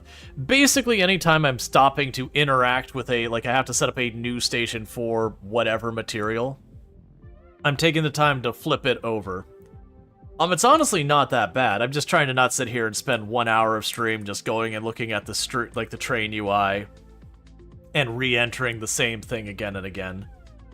Because I know I wouldn't find that very entertaining, so I can only assume others wouldn't either. That said, as a thing I've mentioned before, with a lot of survival crafter games and like the people who main those, it's genuinely kind of a meme in the category that you could have like the stream that you're progressing the story and doing all the major elements of it and all that, and people are pretty whatever, and then you have the stream where literally you're just chopping down trees, occasionally building something, and people are just there for it. Which you get it, there's like a relaxing, chill vibe to that, even though like from an entertainment side, you kind of scratch your head and go, but really? Yeah, so I'm tearing down this wall. We're gonna do the expansion to the south. I still don't regret killing all those bugs. That's gonna give me a lot of breathing room before this area gets attacked again. But what we're going to need to do is start pushing to the west. And unfortunately, I'm not going to be taking advantage of that choke point like I'd originally planned. It's just not going to be a thing that works out for that. What's going to end up needing to be is I'm just going to have to like push out, build the defense around where we're going. Not quite to the extreme we did with the oil where I have this like jut out path here. But, like, go out here, start killing all these nests in the area, get down to the copper, probably put the line there for now, knowing I'm going to have to jump for the iron soon, but at least keep us from getting more spread in here. And honestly, just rampage out and try to push them back.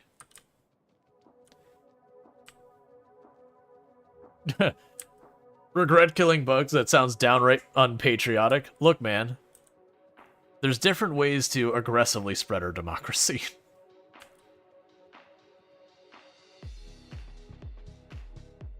Sometimes you gotta convert the bugs. Alright. So let's go check on our rocket supply and get more rockets. I'm gonna need... You convert the bugs to oil. For the record, I haven't actually played much Helldivers. It looks like a fun game, but I didn't get a hold of like a copy for like free or whatever. And it's just not a game that aligns with the content I do on the channel very often. But it does look like a lot of fun. Alright. So we're gonna run over here.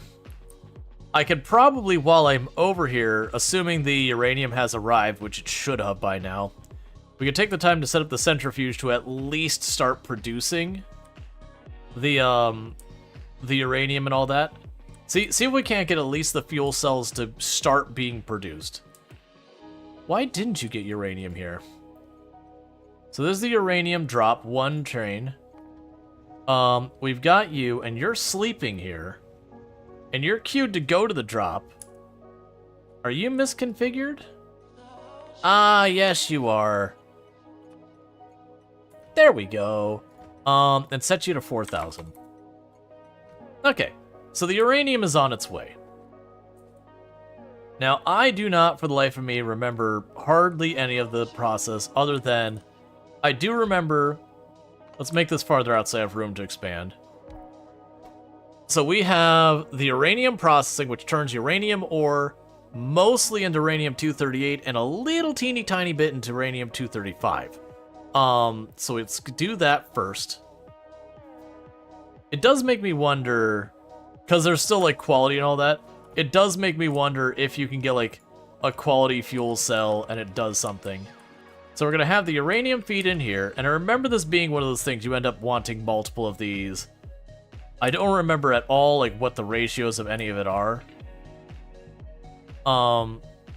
Didn't we unlock something else? Oh no, that was on our queue, but it was like logistics, let's do that now. So we do have the white science. The thing that's actually holding us up is the blue science, which means all of my research gets held up. And there's the uranium. So yeah, so you're uranium processing, that's fine. We'll go here.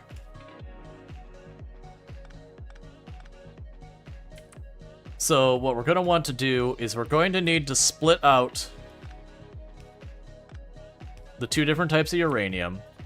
And rather than do a bunch of fancy stuff with inserter filters and all that, I'm just going to go like this and say, hey, we're going to put you right here. Output priority, you are uranium 230 or 350, what, it doesn't matter. You're one of them.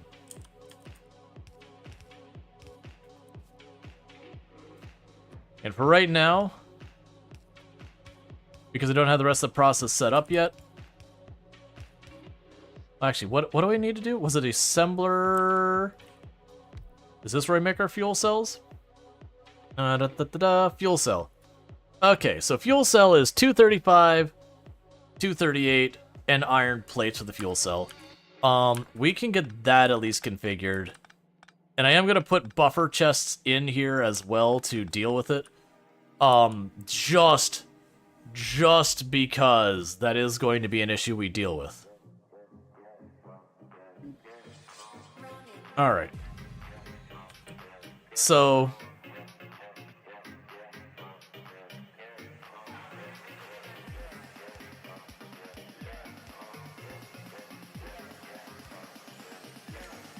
yeah, no, let's go back to the way I was doing it the first. We are gonna bring this up here. I'm gonna bring it over here. We're gonna separate them out.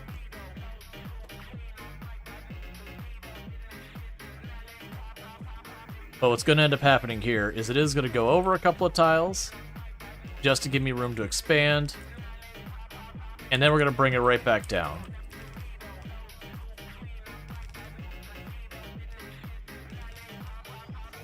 Meanwhile, I have iron plate right down here.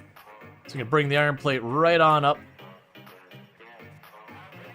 I'll put this on this side. And I'll plan to do 2 of those right now. Yes, let's go here. I mean, it's not actually where I meant to put it. I meant to put 1 to the left, but I'll deal with that too.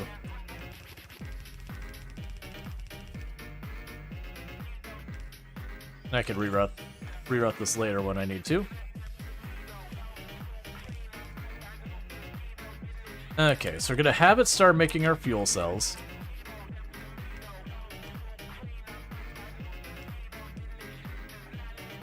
We do this.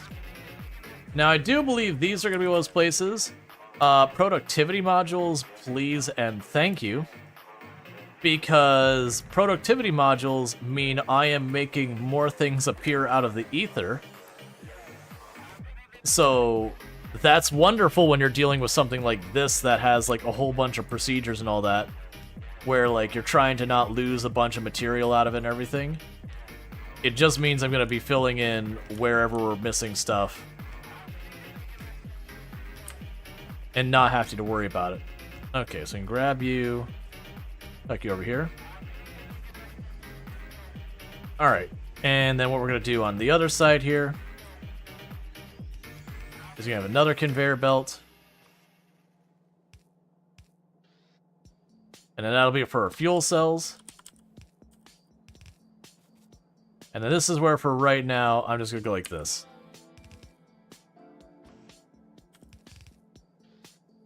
Because this will be a thing that I will need to set up later.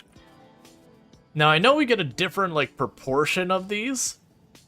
And so it might even be worth my time to put a buffer. You know what? This is a real sloppy way, but it'll work for our purposes.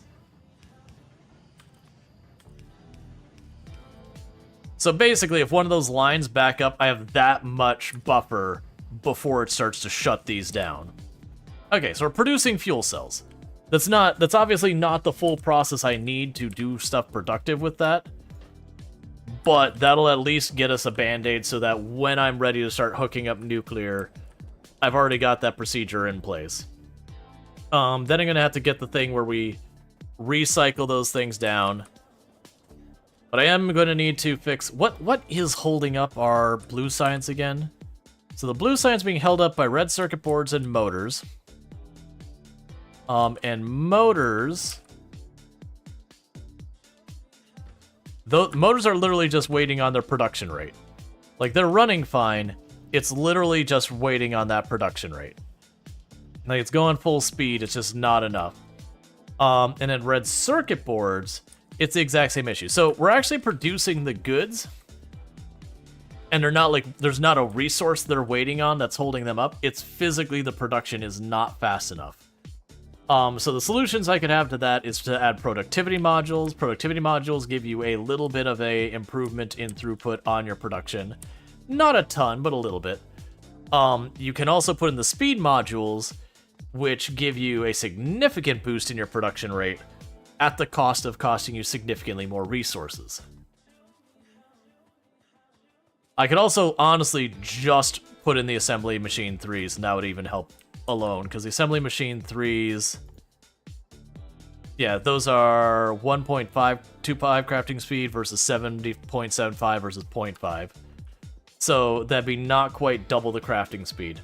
That's honestly probably what I should just do.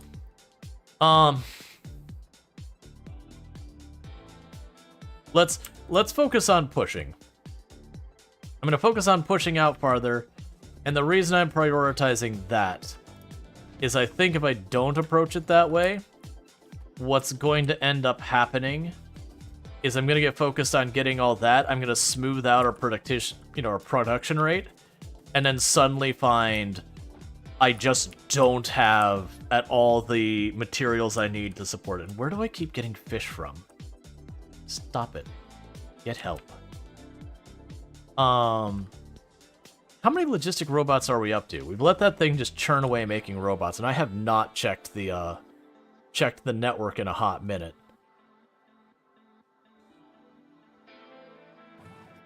Actually, I have no idea. It's fine. They're doing their job. Oh, let's grab some more drone ports while we're on the way down there. continue expanding this while we're at it. So we got a bunch of drone ports. Let's grab, this is probably overkill, let's grab those two. That's basically my whole inventory. Okay. And how's our power grid doing? Yeah, so we're at nighttime, so it does drain our accumulators. But as you can see, our accumulator power is just going up, and our solar production is just going up as well. We still have the steam generators as kind of a band-aid, like, hey, whatever. I honestly could take those steam generators now, and I could actually have them turn off during the night until the accumulators hit, like, a danger point to avoid wasting fuel.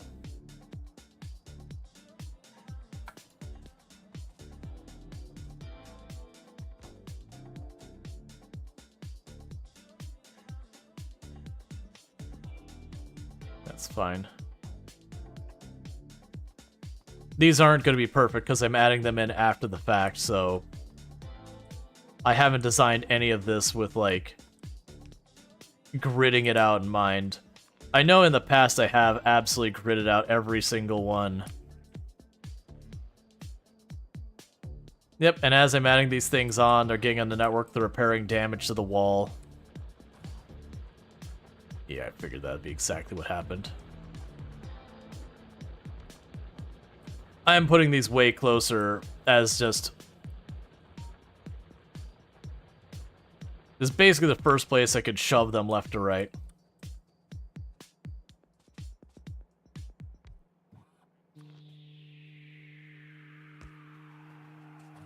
Because of this, we should be able to get ourselves full coverage, so anytime the wall takes damage...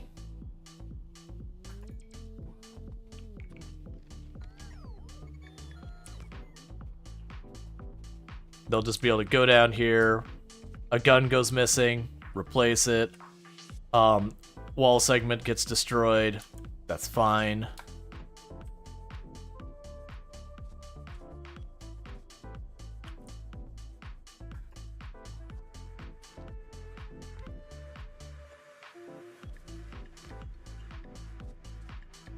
Alright. The big thing is the repair, so it doesn't... By having them be able to run out and repair, it at least means when it comes to like little attacks that just do a little bit of damage, that they don't slowly accumulate to the point that suddenly you have your place not working anymore.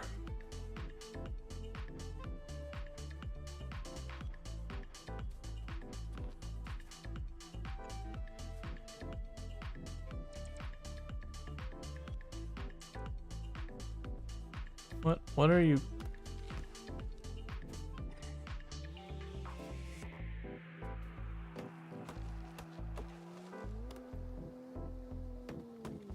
That was weird.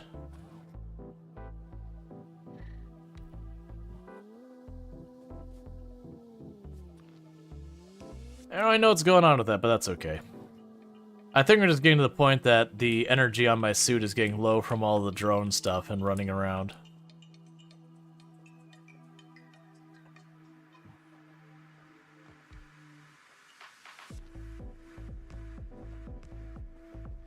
Alright, should be able to put like one more. It should just about cover the whole area. Yeah, so technically misses that tiny little edge. So I'm going to take the time to just... I technically could chuck one way out here in the water.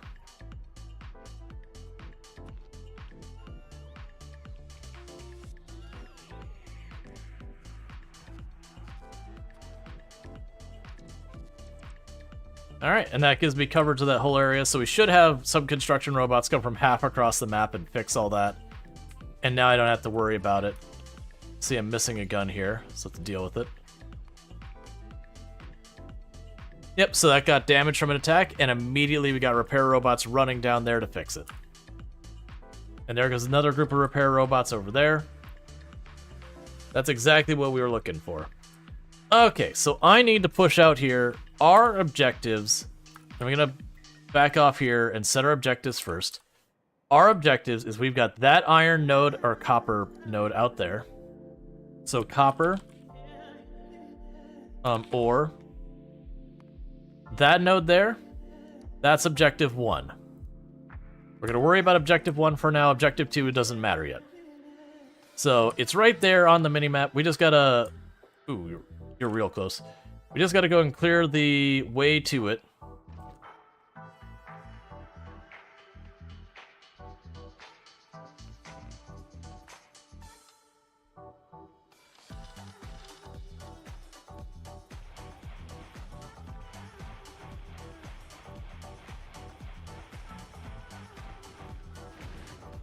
And once we've cleared our way over to that, I'm going to try and secure that left side to avoid getting...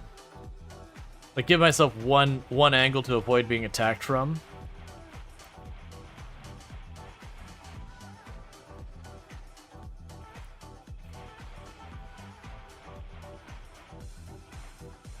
And just do what we can to secure the area. There's lots of ore down here. I'll eventually need the iron to the west there. It's going to be outside the defensive line we're going to set up for a little bit. But I do think it's one of those things that I'm just going to have to do this little by little. Thank you for the follow. Welcome to the stream.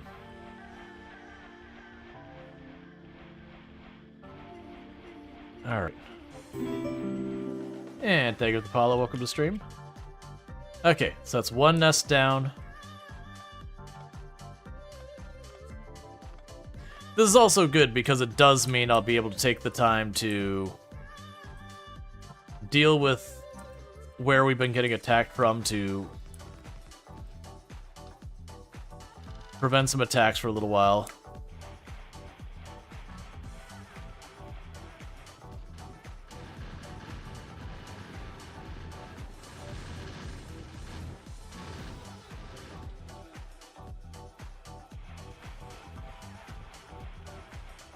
Alright. Because I'm imagining if we can get the copper resolved, that is going to help with some of these things I'm not getting enough materials of. It's also going to prevent that from becoming a problem in the near future. Okay.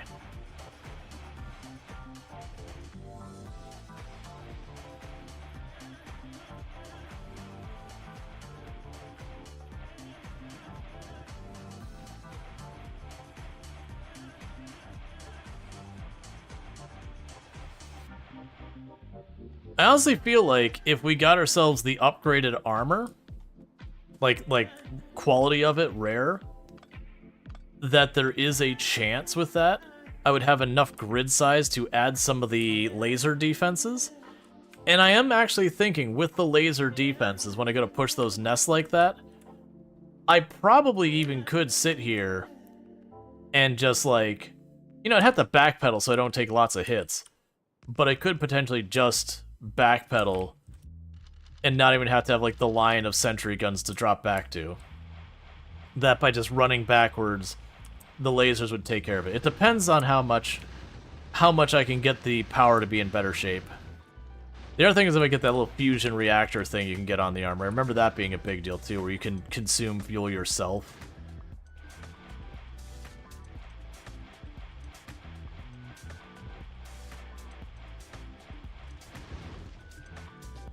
Alright.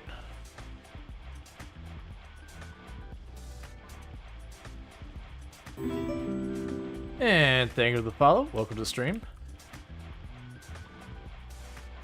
Okay, and last nest here.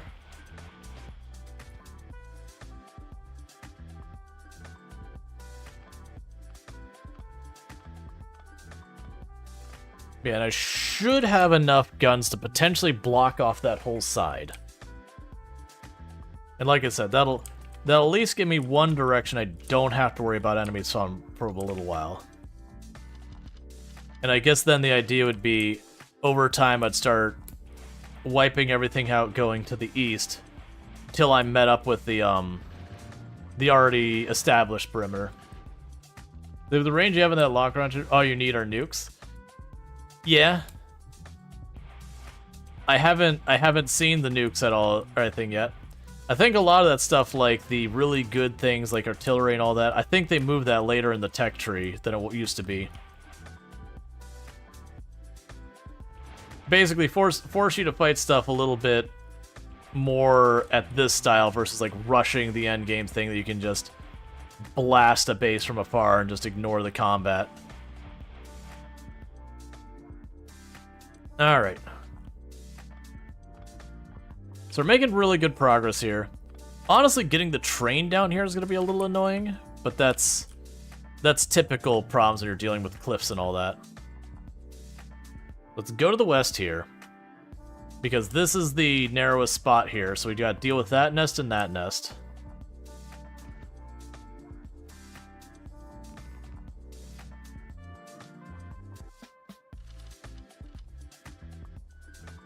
No, I hit the wrong button, that's fine.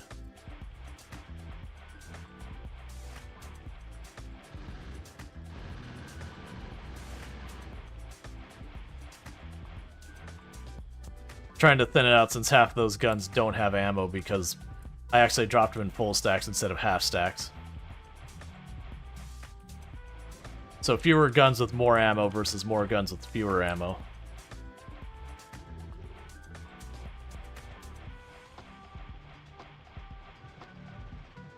Alright.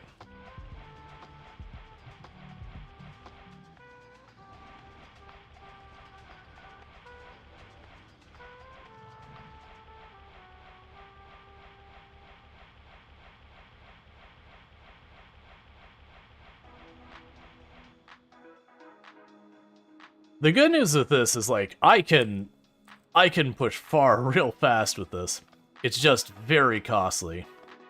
Those rocket prices. We already came out with, like, again, like 1,200, I'm down to about 5. So it's like, it does its work, but it is not a cheap endeavor.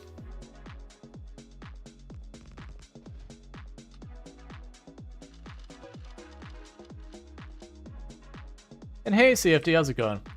Did you play the mod version? No. I generally don't mod my games very much. Like, I've heard nothing but good things about that mod, by the way. Like, it's not like a poo-pooing the mod or whatever. It's just, generally speaking, it's pretty rare I do any type of major overhaul expansion style mod. Not never. But that's usually, like, when I'm really, like, I'm super into game, like, there's just nothing more, like, that kind of thing. And with Factorio, I generally found I didn't run into that kind of situation. Like, I could still do plenty on the map and have fun just scaling an absurd factory. Oh yeah, no, this is absolutely a blind playthrough. Like, the only things I've really had spoiled is the stuff that they spoil on the title screen. Like, I know there's a giant worm enemy because they show it on the title screen, so it's not exactly like I can avoid spoiling myself on that.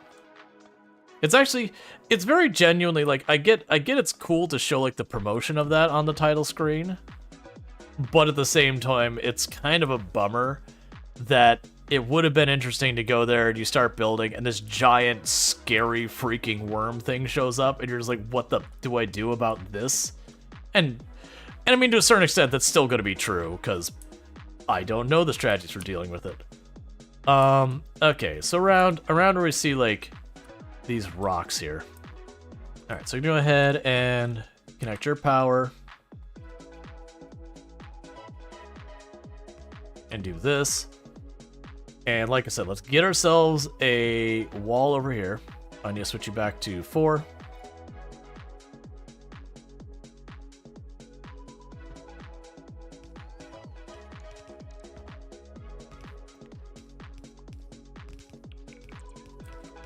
Alright. It says, when you get Sega with new power, like you want... yeah, so we are now officially producing these cells. We just started producing the nuclear fuel cells. We actually have a nuclear generator and the heat exchangers and all that kind of stuff. In the mall, like, they're produced, they're just sitting there. So we are making progress there. The issue I'm running into is I'm looking at my copper. and our copper is getting dangerously low. So I am trying to capture myself more copper, which is right down there to my southeast, before I run out. Because we are already seeing the production slow down because of it. And so if I leave it unresolved very long, then it becomes a serious problem.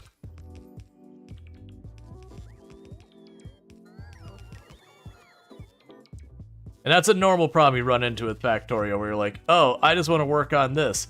Oh crap, I have this other thing that's become a very immediate problem. I guess I will worry about you later.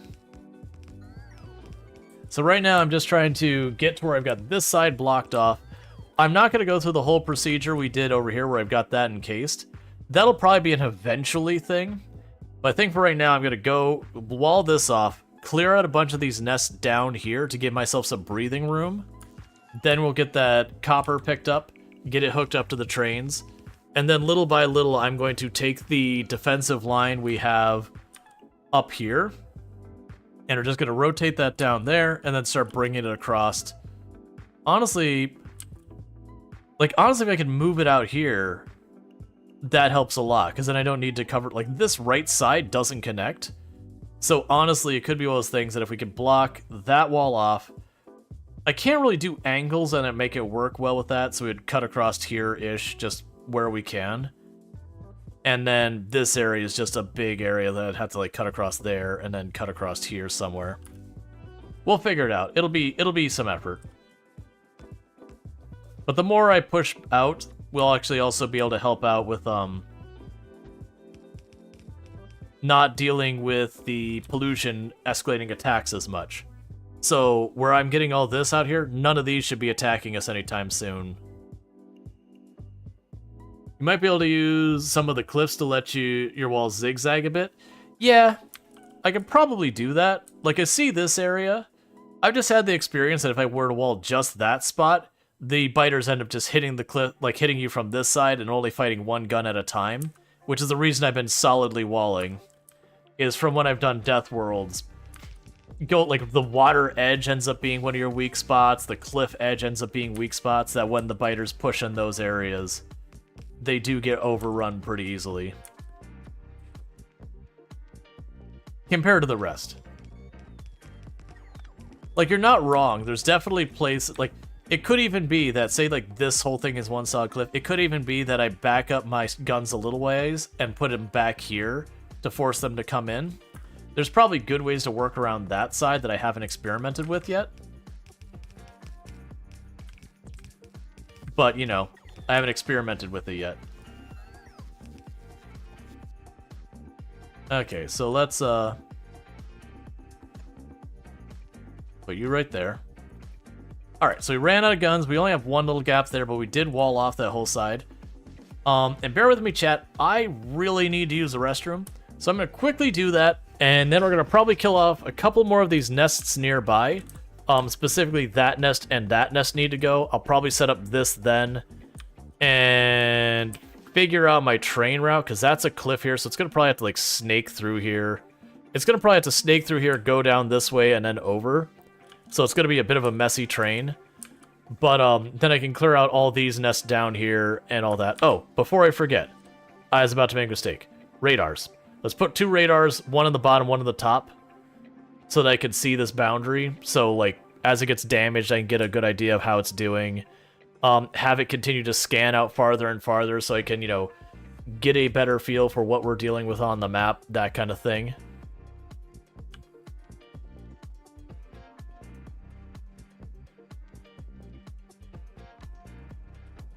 Yeah, that should do.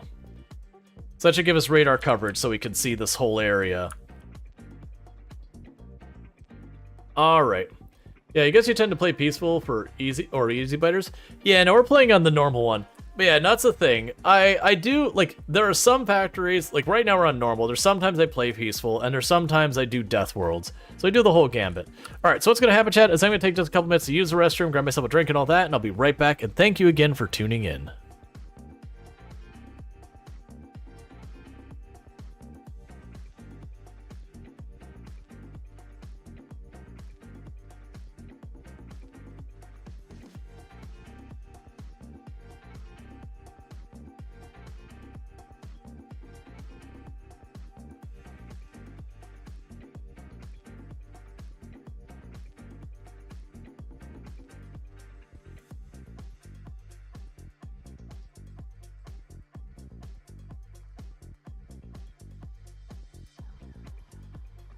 Go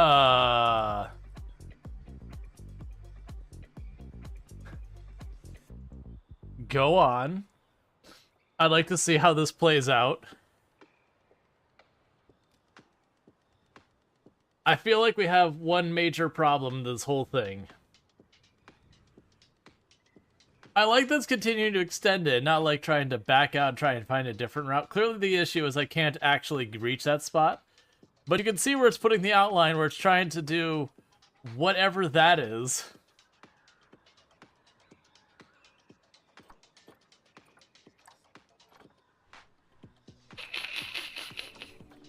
No. That I perhaps have underestimated you. That's on me. That was disrespectful. I should have given you more credit. Credit where it's due. You are definitely still a menace, and you're still threatening. But not you. She's a jerk. One prisoner is rioting.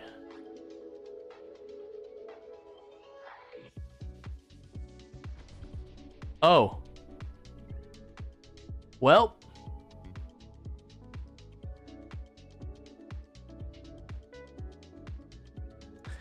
I blinked. All right. And I am back. Okay, so let's pick up. So the idea is we want to go ahead and knock out these two nests, the one to the south and the one to the east. That should give me room enough to get set up on that mine.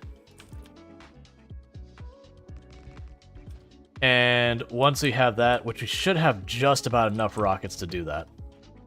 And once we get that set up, that should take the immediate concern of the copper off our plate.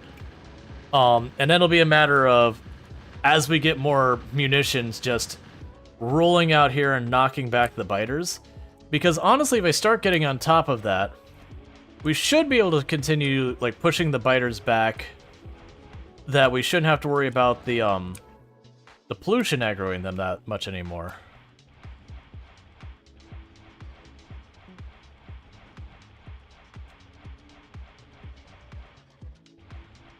All right.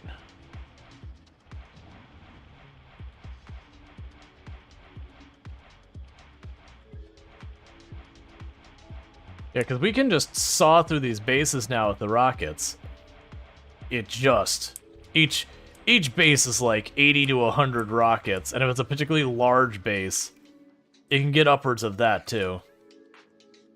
Alright, so there's that one. Yeah, no, I heard when I stepped away that, like, the audio didn't kick in. I was like, ah, crap, sidekick broke. At least that command works well. It's super scuffed the way I have it set up, but I mean, it works. It's better than when I'd have to go on break, and it'd be, you know, the 5-minute break from when Tomb gets home in the middle of the day. And, like, it would start playing the first clip, because usually I would check that, make sure the first clip went off fine, and then the very next clip it would break. And then it's, you know, 4 minutes of just seeing the sidekick thing fuzz.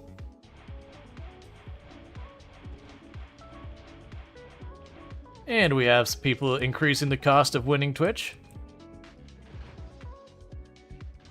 Make big number bigger. For all the people saving up for it.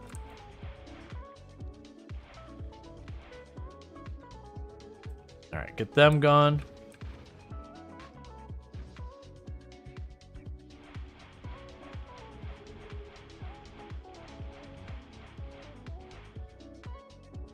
Okay, how are we doing on ammo?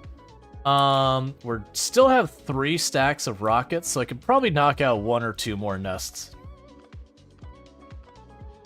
And then with the 1 or 2 more nests knocked out, that should give me a lot more time to deal.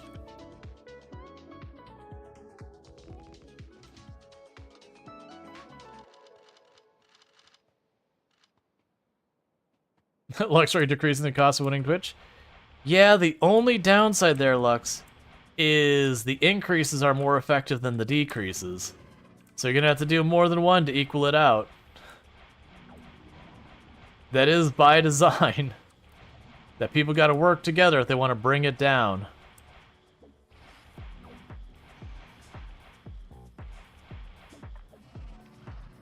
There we go.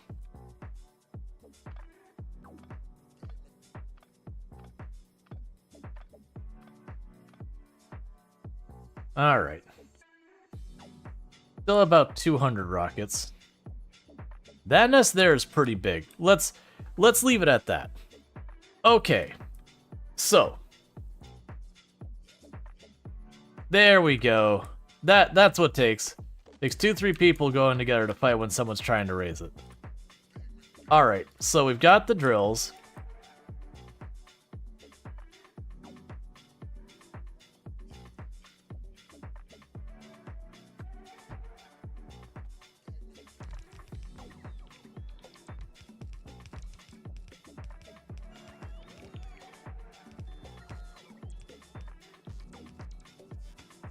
That's a pretty big area, so we'll have to overlap our blueprint, which was set up by me so I could do that. I don't have enough drills for it, which is honestly just fine. Because I'm going to have to be down here in a minute to set up more train tracks anyways, so whatever. Okay. So we're getting all that set up. So I need to grab conveyor belts. I need to grab this stuff. All that. Cool. 5K to reduce it by 1K? What is this, robbery? That's just the way business works. That's normal, right? It's a tough economy, man. Well, you're not gonna win Twitch easy.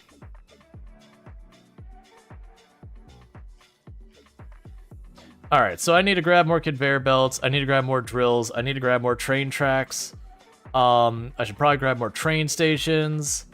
The inserters and all that were fine. I need more power poles.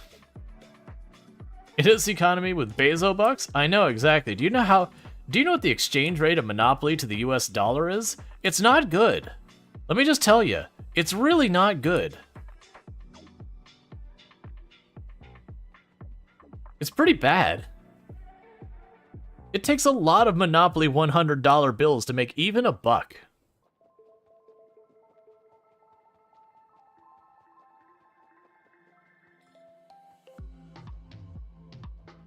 Alright.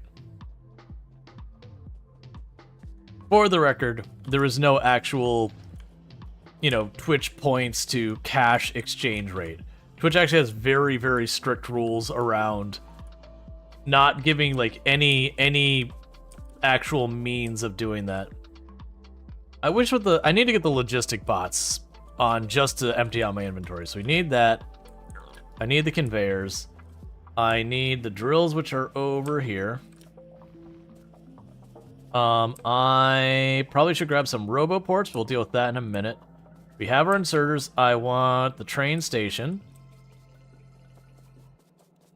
The train station signal is... We actually should grab these signals while we're here. The train station is up here. We can grab some roboports.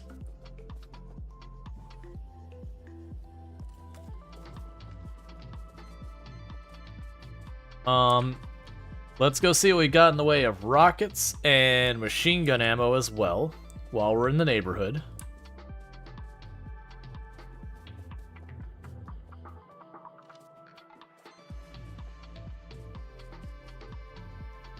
Oh, the railroad track. The railroad track is the actual thing I need. Is there anything here I need to clear out of our inventory? We can get rid of these not as good conveyor belts. I don't even know where half these times they come from. But they do keep showing up. And we can go down to you. I got that box for just checking those in. Is there anything else I'm really missing that I need? Okay. So let's go see up here if I can get myself some more rockets. Then we're going to run back down to where we're setting up those drills. Get the drills set up on the copper, get that on the train network. Then with that, I'm going to put some defenses right at the copper node. It's not going to be like where we're securing the whole line. It's just going to be some like last line of defense kind of defenses. And then we're going to go ahead and work on our nuclear some more. And then occasionally we'll go out with the stuff. Let's see, that reduced the cost. So that reduced the cost of the redeem declaring victory. Yes. So you can reduce or increase the cost of declaring victory. For the record, the cost of declaring victory, I don't remember the exact amount it was, but it's something like 100,000 when it started. Just to give you context of what's happened over the years that it's been there. Because last I looked, isn't it like 1.4 million points? You know, give or take the actual, like, rounding out stuff. So it started at 100,000 or something like that. And for every single time, people have increased it by like 5,000 at a time, and it's gotten up to like 1.4 million. And that's with people who have been pushing back to lower it too. And we have had it redeemed. Yes, even with it being at like 1.4 million, we had it redeemed at roughly that value. I think we've had 7 people redeem it now. I've got a list of names here for everyone who has redeemed it. I was here for rockets. I still want to do something for that. It's been an ongoing issue for me as a creator that, like, when we hit a major, like, milestone, like, what the heck do I want to do to celebrate? Or, like, how I want to reward, you know, people who've been around here for a long time for hitting stuff. I need to come up with things, and I get lots of suggestions, but, and it's not that any of them are even bad suggestions or anything like that. It's just a lot of time, like, actually figuring out how I want to approach it. Because I know some people do that, like, when you subscribe to the channel for a certain period of time. Yeah, no, that sound effect is probably broken. I can go back there and check on that command real fast. Because it hasn't been redeemed in forever, so it wouldn't surprise me if it's just broken real fast. Do you ending here? Well, I'm just curious of what's going on. So burn. Oh, I think it was tied to an event. That was right. We had the intro. So is this one? Oh no. Okay. Something's happened and the command is just gone. I even have where it was like, you know, supposed to do the announcement. Because I remember it played a sound. I'm trying to remember what sound it played. Was it the whoops? Was it that one? Yeah, was it like whoops? No, it's burning sun.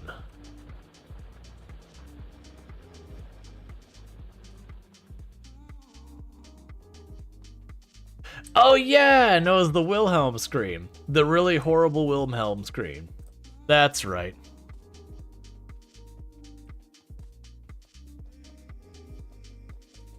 Yeah, no, it was a really bad Wilhelm scream I did. Bad as in poor quality, not bad as in like screeching obnoxious. It's just like, yeah, that's not really the sound you're going for there, friend. Alright, so that's going to need to be wider to accommodate a train going through. My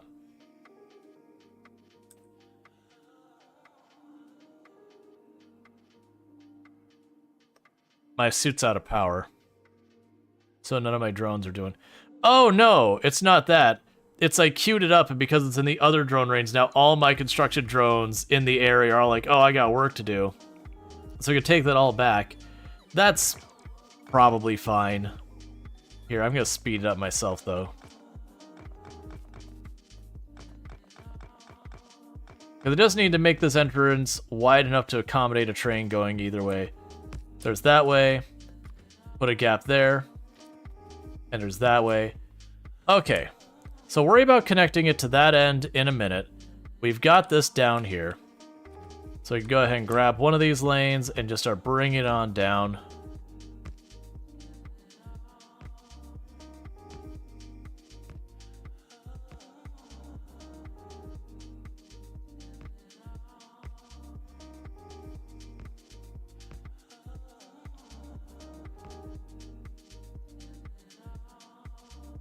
You actually picked it up by hand so you can math it out easier.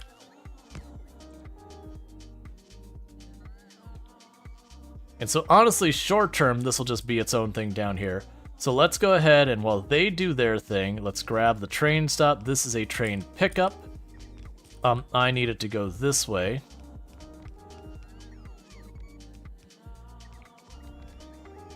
I'm gonna drop you off there. All right. So just gonna take our drones a minute to do this. And, oh yeah, so we're missing a couple over here. Before we get too caught up in this, we do have enough laser turrets to finish that side over there. So we're gonna do that. And then, like I said, I'm gonna just probably plunk down a wall of lasers here and a wall of lasers there. It won't be a surefire defense, but with that much hooked up to this, we should be good with the exception of if the biters attack the tracks. Generally speaking, I don't find the biters attacking the tracks very often. It's not never, but usually it's because they're already fighting something at the tracks, and it's kind of the tracks become collateral damage.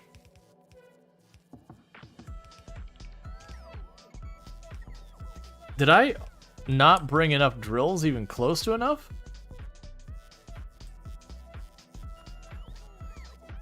So I also want to set this to drills of any quality.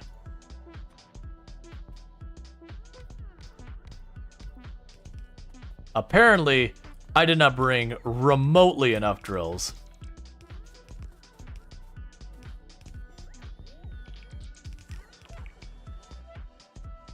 Yep, so we had an attack down here.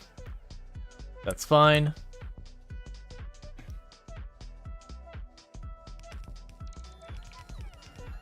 Okay.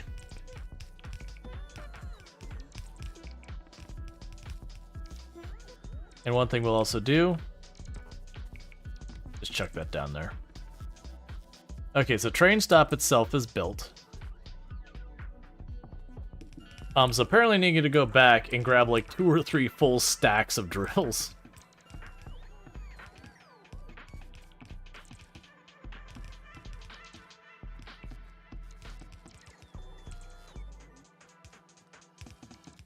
That's fine. This will still be enough to bring this online. It just won't have the throughput I'll want. Alright, so let's go over here and patch up that little gap we have in our laser turret defense in the left wall here. So at least I know that this is secured and handled. And it will just drop a chunk of laser turrets covering that mine.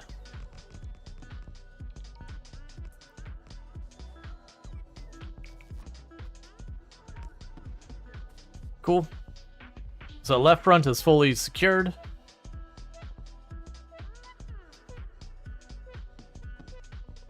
And then I'm going to need to run power back.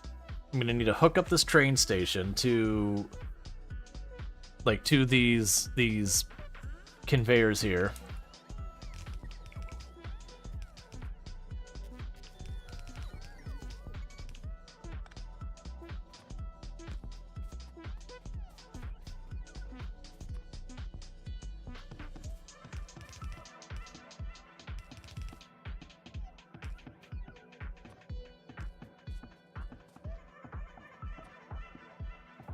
Actually,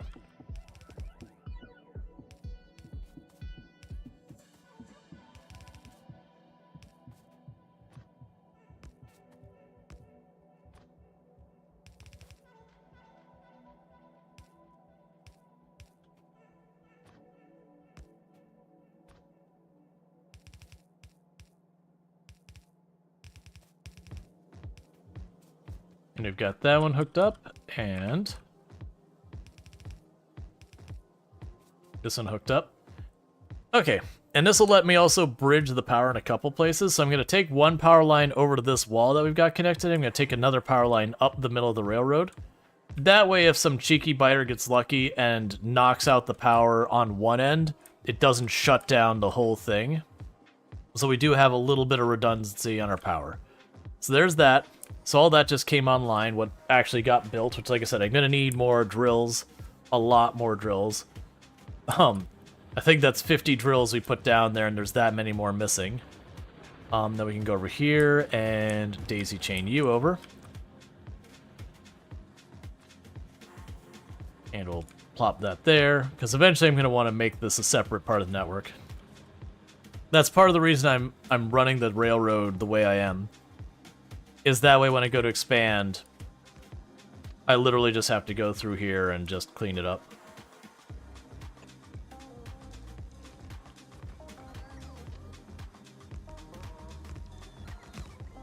But in the meantime, it's fine. So I believe this way's down and that way's up.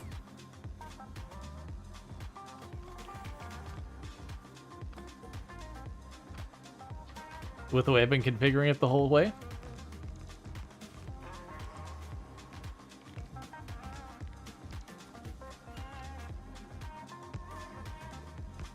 Alright, before I get too far away, I mentioned setting up some defense. And this is just so we don't run that situation where we have, you know, all of our stuff getting immediately attacked and destroyed. So there's this side here. And that side there. And that's what we're going to try and get away with right now. So it's not going to be remotely full coverage. There's going to be gaps, there's going to be problems. But at least some like one-off group of 5 or 6 running in here shouldn't be able to just steamroll half the thing before I'm able to run down here and save it. Whereas a proper attack could probably get around.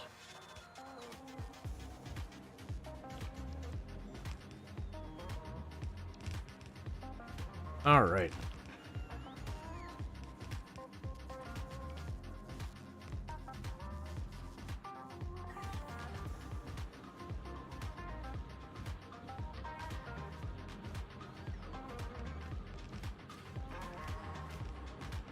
We're actually getting pretty close to, oh no, we still are missing a lot of accumulators from the looks of it. I was gonna say we're getting pretty close to finishing up the giant expansion as making to the solar and all that. But yeah, like I said, the plan is once I get this hooked up to the railway, we're going back to getting our nuclear finished setup. We've got all the things I need to assemble it, I just need to do the assemble it part. Alright, so that should at least give it something. I will need to come back down here with the more drills, though. But, in the meantime, let's configure you so you are going to be expecting ore. And when you have more than 4,000, which is enough for a train, you will accept a train bringing, to pick up copper. And it won't work yet, because that's not connected.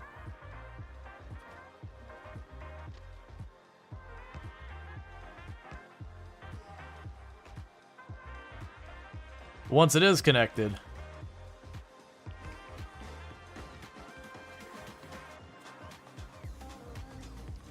then we will be able to just... We'll need to get out of the way is what we'll need to do. I'm going to try my best to connect it to the route we already have. It's going to be a little janky because of that cliff. That's fine. Oh, right, I was gonna run power up there. Well, before we get too far back, finish building that. Let's run that power tower I said is gonna run up and down. Just to give me more than one route for the power to take.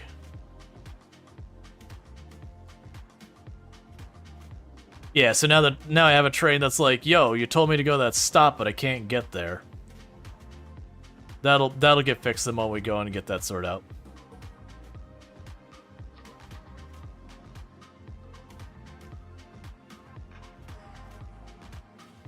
Alright, so there's our redundancy. There's a good chance we'll have biters attack those towers. If that happens, it happens. The towers are cheap.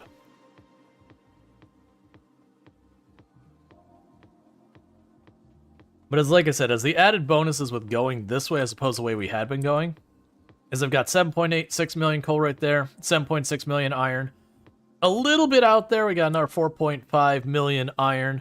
We got a little over 1.6 million uranium. I got a really, really good oil spot. That's another one that's going to be a major outplay. The rest of this stuff kind of down here is garbage.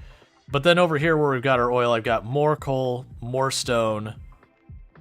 So basically I got a little bit of everything I could need down here. So it is a good expansion for just, hey, what do you need? Sure, we're going to get it. Like, we're already most of the way there. Yeah, so that's where I'm not trying to connect to, but the problem is that ledge. That ledge is going to be a difficulty. So I don't think I can turn this in time right there at the end. Sort of I can.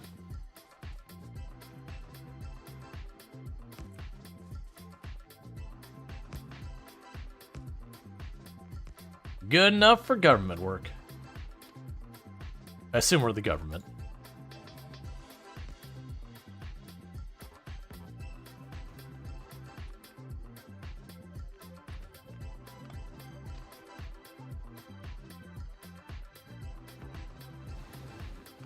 Alright, there goes the train to go get the ore. Right now it cannot get back, so let's get that resolved.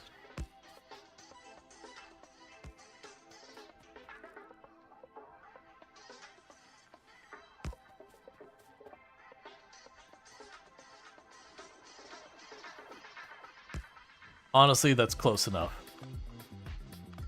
And you've already got signals over here.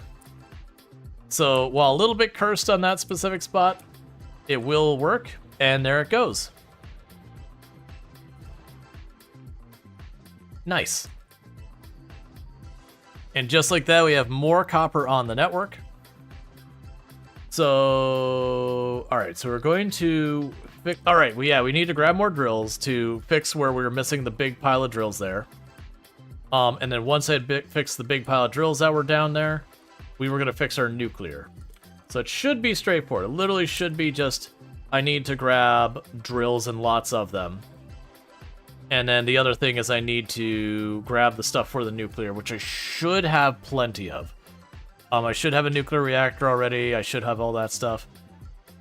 We still have 280 something more accumulators to put on the grid. That's fine.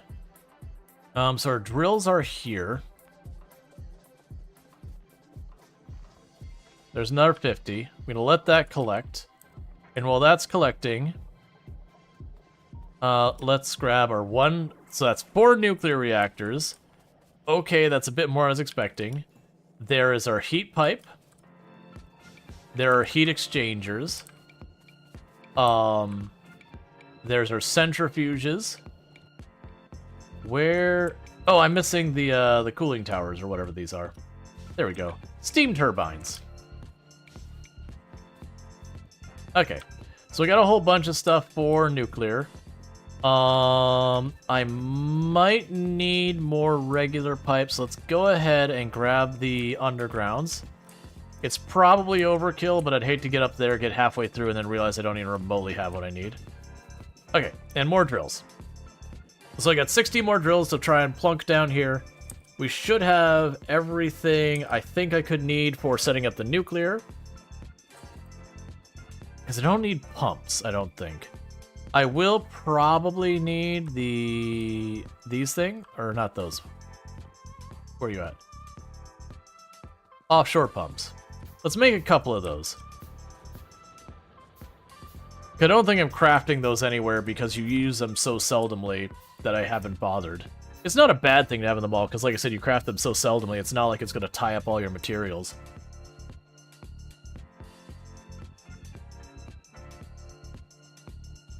Alright. Pretty soon, I think I am going to give myself a passenger train. And so the idea with that is I'll probably just... Well, no, because with the way we've been naming our stops, what I'll probably have to do is I'll have to make dedicated stops for it. So I'll have, like, the mall stop, the northeast stop, the south stop.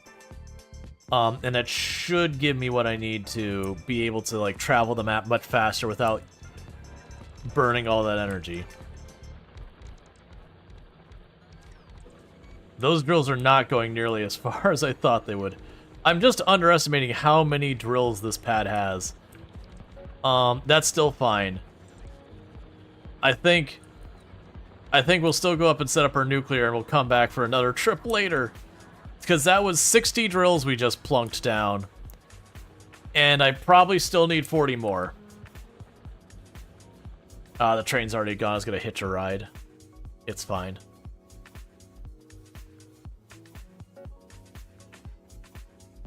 I put a radar down there, right? Yeah. Oh. Okay. I'm drilling so much so fast that has already reached all of these nests with pollution. Lovely. I'm glad we put up the defensive line because I knew it was going to make pollution, but holy crap, that's dumping pollution out fast. It's probably okay. Like I said, the worst case scenario is if instead of trying to go after the drills and all that, if they instead attempted to, if they instead just went after the tracks. Is that an attack down there already? That it is. We have our first attack against that position. Alright. So we're going to set up the nuclear reactor. On the way back, we're going to grab a bunch of missiles, and we're going to knock out those nests that are in range of that. So I don't have to deal with that crap forever.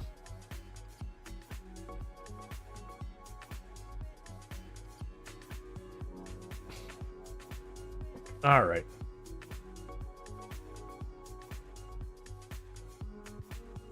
And we still just have the white science dropping down. Man, that blue science needs to get sorted. Right, and that was the other thing. That's right, the blue science, its holdup, where it's this motors and all that. Yeah, so we've got the train here. So for the motor pickup. And it really is just production rate. How much longer till you... Oh, so you did a drop off just a minute ago. Okay. Yeah, so it literally just did a drop off of the motors, but it's just taking too long to produce them.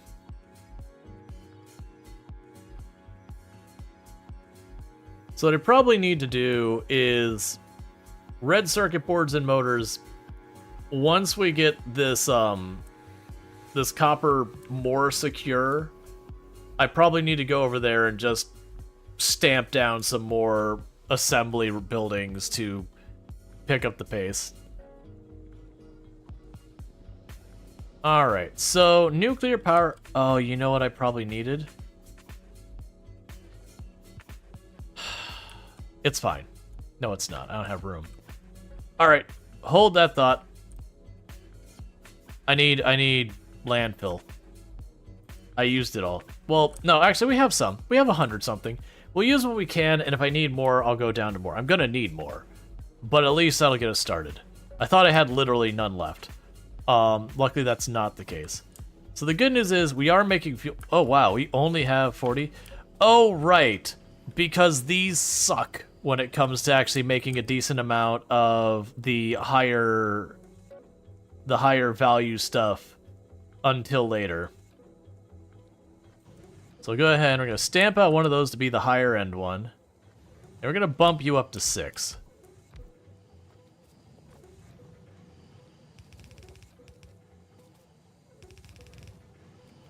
I remember that now.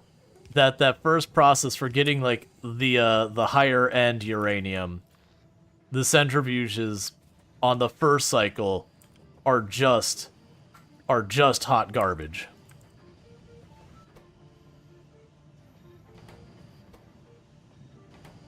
But that's the idea, is you have the first step to process it, and then you have a second step to make it better and get the better rate and all that.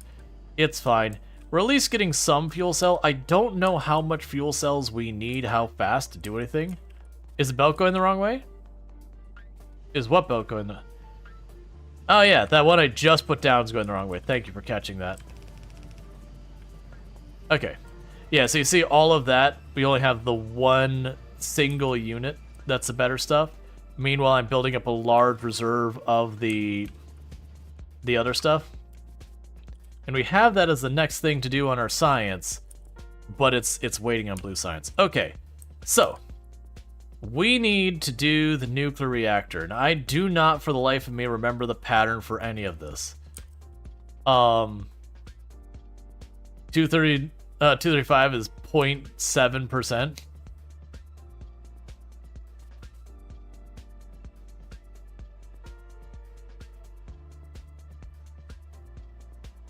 Right, so let's try and remember this. So we have the let's leave that belt there. So let's put the nuclear reactor here. Okay, so the nuclear reactor, we shove in uranium cells and it produces heat. And I, for the life of me, do not remember the ratios for any of these things. Let's switch you down to where I was doing this. And they've all changed from my understanding as well. So we do need lots of water and all that popping in as well. So let's plan to put you here for a first heat exchanger.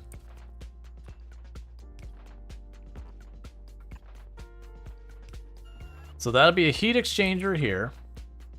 And then the idea with this is I need a water pump, not water pump, the offshore pump. Where are you at?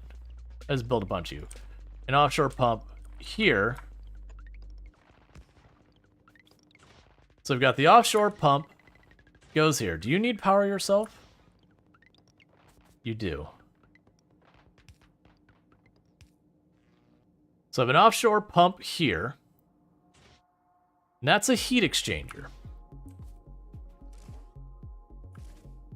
Because if I remember correctly, you take this, you heat up that pipe, you put the water, so steam comes in this side, or water goes in here. Oh, I've got this backwards. That needs to be turned around. That's backwards. It's been such a long time. So basically, heat in this side, steam out that side. So let's grab our offshore pump again. Where are you at?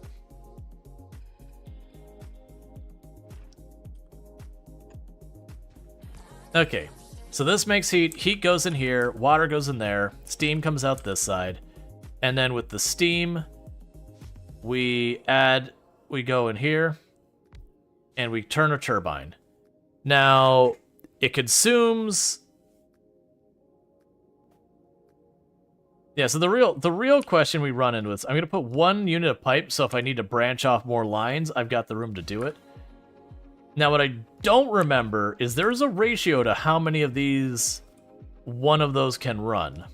So it's kind of just like the coal ones, where just so much can be done at a time. But it's going to take a little bit of trial and error to figure out, okay, I can put 10 of these, or 20 of these, or 5 of these, or whatever the amount is off of it.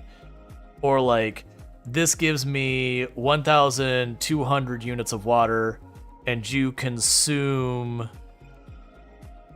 It says it's only consuming 10.3 units of water, which would imply I can put an absolutely absurd amount of that. And heat-wise, it consumes 10 megawatts of heat.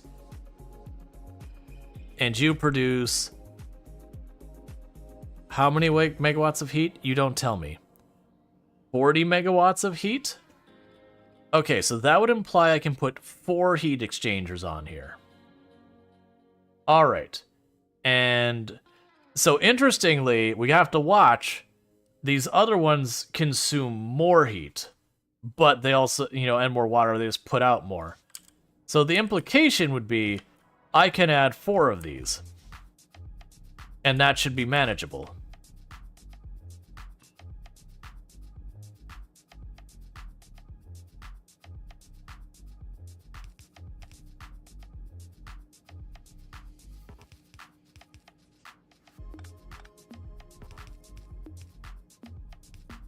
And unlike before, where you'd have to manage how many pipes are going here and there, with the changes to how this is all handled, I don't think I have to worry about it. I actually don't think these use electricity anymore, just because it's talking about heat consumption. I didn't leave space for you 1 second. Those need to all be moved. I'm going to put space in between here for various reasons. So that should be perfectly even for the heat production of this building. So it should exactly break even on that.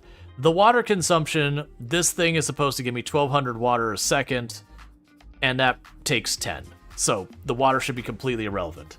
Now for this is going to consume 60 steam per second, at 500C, and that's supposed to give me 500C. How much steam? I can't see because it scrolls out the bottom. 103. That would imply I can't quite run 2 off of one of those. Because with 103 and then these, I'm going to try the 2. Because that would imply this will actually overtax our nuclear reactor. That the nuclear reactor will be running at full capacity to try and manage that. I don't know if that's true or not, but we're going to find out. If it is, what we would ultimately do is instead of running 2 on all these, I would probably have it all hooked up. Which now I think about it, I don't see a reason not to do this anymore. Because if there is any extra steam between any of them, basically what would happen is I would knock off 1 or 2 of these. Like, it'd probably be like 6 would probably be the magic amount if I'm just doing some like quick head math. Can you melt down? No. This isn't one of those ones that like if it overheats suddenly it explodes. At least I don't think so. Alright. So it is raising the temperature up here real fast.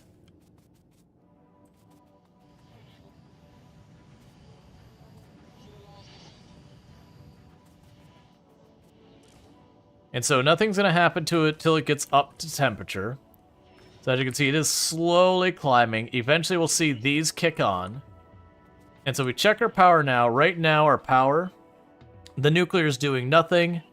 So our maximum power production potential here is 239 megawatts. So what should happen is once this reaches whatever the minimal viable temperature for these to run are, we should have steam start pumping out of this and start turning the turbines.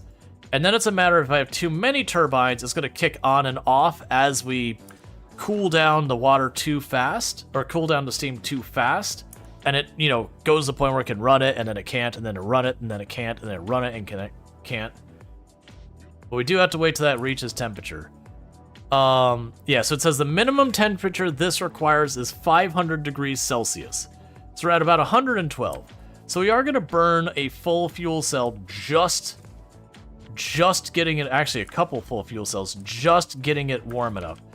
I am immediately seeing a problem here, and that problem is I'm going to need way more of these to make enough fuel cells to run just that one reactor.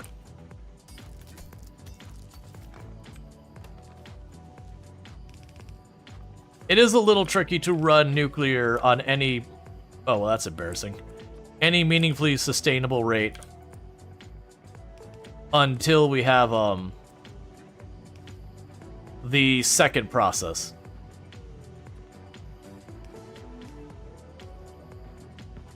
I don't think I have conveyors I can just nab here. So we're just going to leave that unset up. It's fine. Corvex. Yeah. When you have the Corvex, it gets way better. Because we're still getting up to temperature. So in the meantime, I'm going to run down and grab some more belt. And then we can come back and check to see what the status is. Because then it should have settled into what it needs to be. But I am going to need to burn through way more uranium. And then I also need to have an output for the used cells. And then we can take the used cells and we can recycle those to basically get more of the materials we need. And it ends up being a whole thing.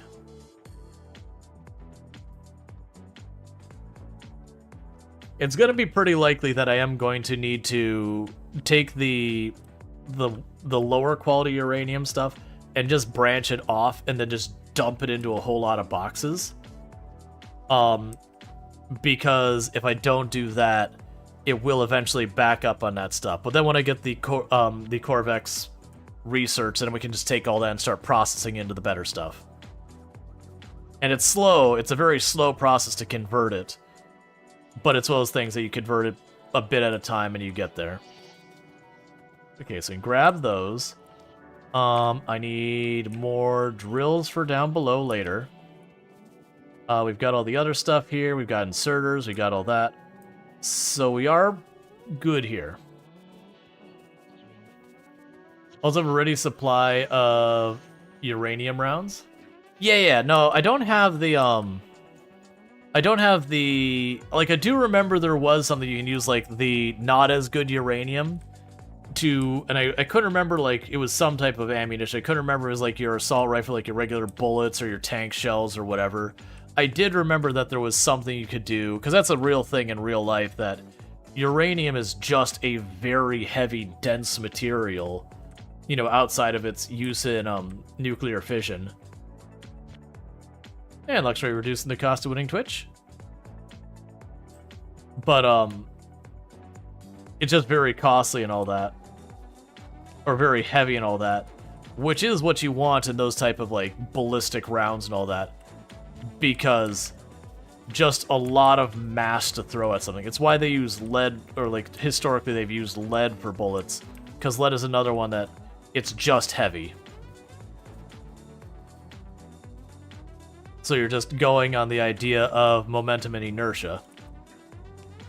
You get big heavy thing going fast, it stays fast.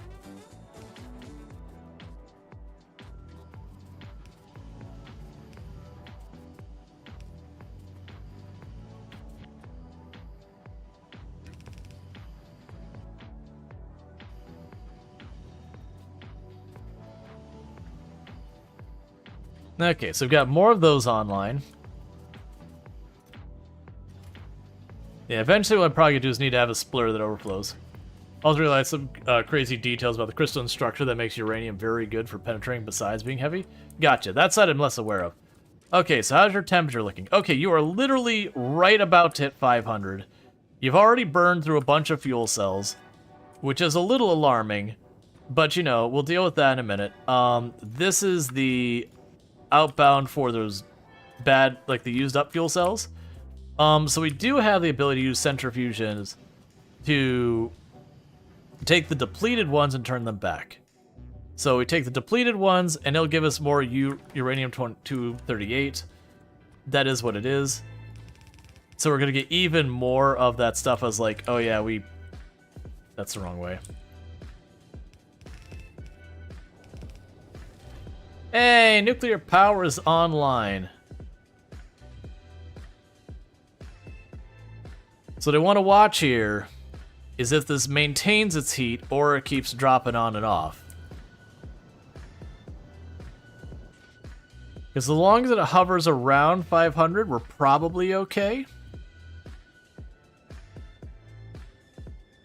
Yeah, so it's too many. Let's take off 2 of them. Yeah, so what happened was it dipped below 500, and then it shut those off because it wasn't hot enough then.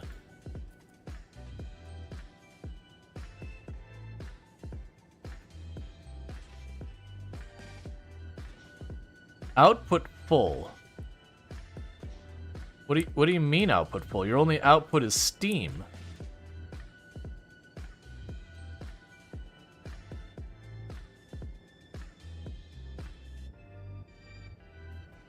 Output full.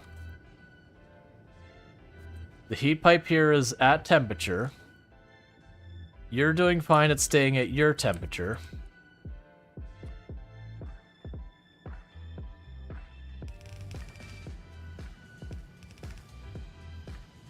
Meltdown incoming? No, like I said, I'm pretty sure... Oh, those aren't lined up. I'm pretty sure nuclear meltdowns are not a mechanic in this game. At least, I don't remember them being a mechanic. That is a mechanic in a lot of games. Like, that's oxygen not included. You can get yourself in some real trouble with the nuclear reactor there. That absolutely can melt down. And we can go here and say, yep. Anything related to this, give me more.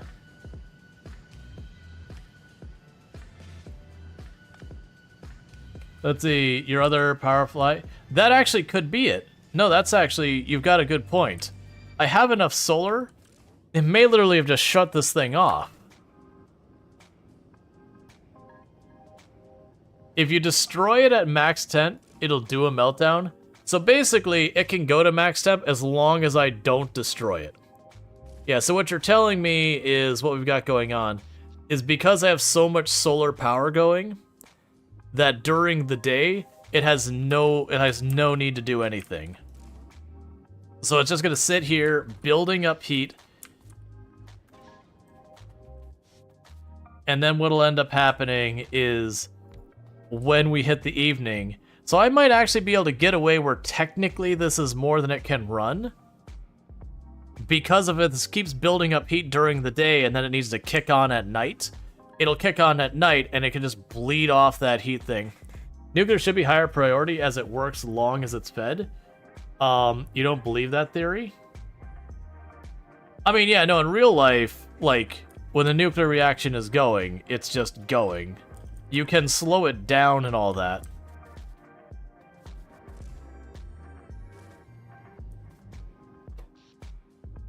But I mean, solar is always producing. Yeah, so it sits there, it's saying, we can double check.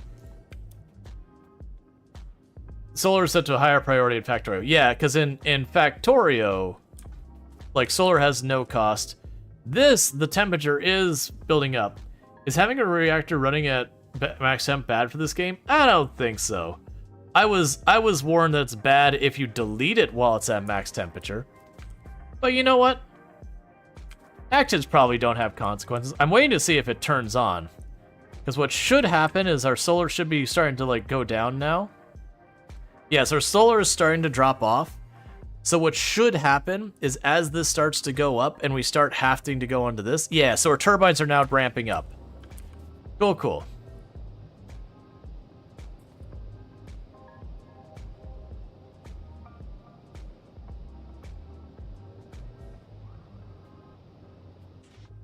Yep, so what that is going to do is that should start bringing down the max temperature gradually. Yeah, so little by little we've got the nuclear coming online. So now steam has overtaken the that. Actually, I have no idea what the throughput of these should be. Yeah, so we are slowly bleeding off heat now. And it's actually maintaining. Interestingly enough, the coal seems to be the bigger one.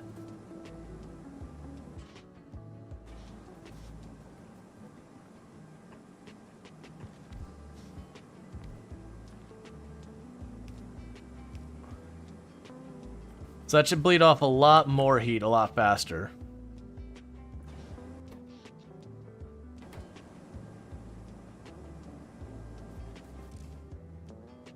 No, it's still sustaining.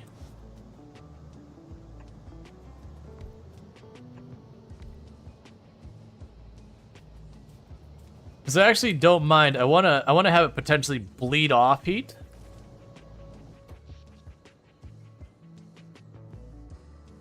It's weird that the steam engines are still going.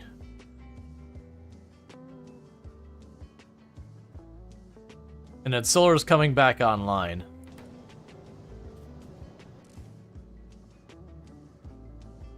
Like, I was genuinely expecting these to completely overwhelm it. I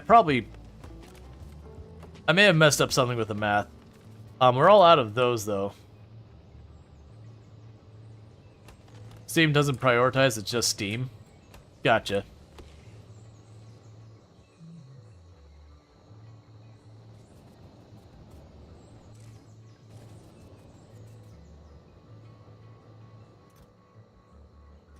Alright, so it does look like we are getting more fuel cells than that. You are filling up very quickly. That is a problem.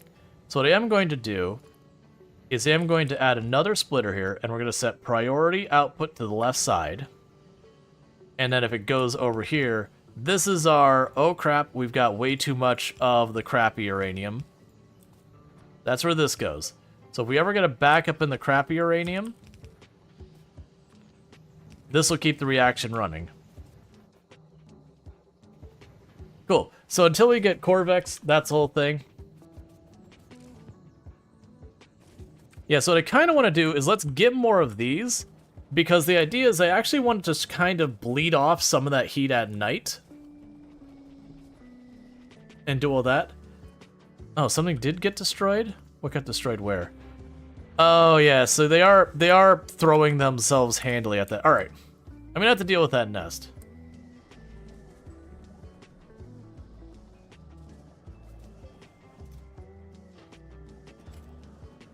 Alright, so let's go down there, deal with their unruly neighbors.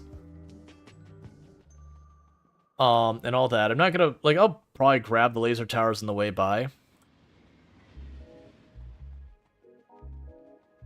But yeah, so we'll also want to get more of the heat exchanger, not the heat exchangers, the steam turbines or whatever. Because like I said, I kind of like the idea of during the day that the nuclear reactor slowly builds the heat back up, and then at night it kicks it on, which then, you know, it'll gradually deplete the heat at night. And just basically have a back and forth cycle to it. Because that means I should, one, be able to produce an absolutely obnoxious amount of power at night, so if I continue to build out my defense grid and all that kind of stuff, I don't have to worry about as much.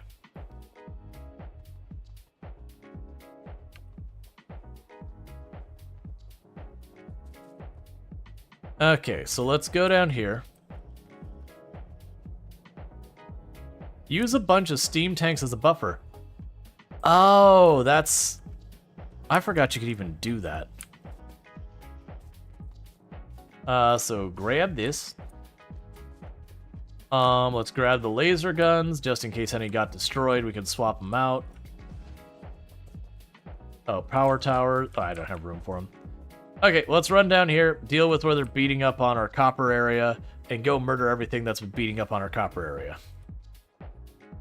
Because they are just going for it again and again and again, because that's all of that. That copper node, the amount of pollution it's producing, has actually surprised me just in, like, how... Nothing. Casually transporting steam with trains.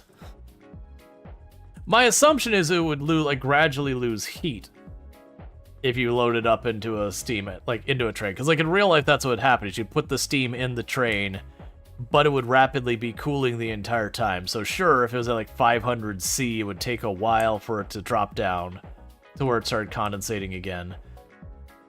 But, like, it wouldn't be a viable strategy to try and transport steam any meaningful difference because it would just cool off too fast.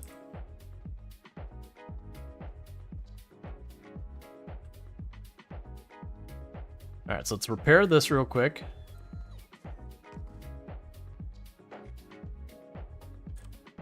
In space exploration, used to transport 1000 C steam on a spaceship to power an asteroid base. I mean, in space it's a little different because it could only really spread to the rest of your ship or whatever. If there's no atmosphere, no environment around you. I mean, they can make an insulated tanker? Yeah, but there's usually only so much you can do with insulation. There's things you can do to greatly limit. Like, you can have something in a vacuum, but the issue is even stuff in a vacuum, like, you can't... It's truly hard to make something suspended in a vacuum where there's nowhere for it to transfer heat. There's certainly stuff they could do to make it hold heat longer, but it's tricky to have that be nearly that effective. I mean, we're also inside an atmosphere, so there's gonna be all sorts of heat exchange and happening to everything on the outside of the casing and all that. It's difficult. Transport steam in a bunch of Stanley thermoses. I mean, it's better than nothing. Aerogel comes surprisingly close. Yeah, no, that's sort of stuff that will really help manage it. But yeah, no, it's very, very difficult to have a near zero amount of heat exchange.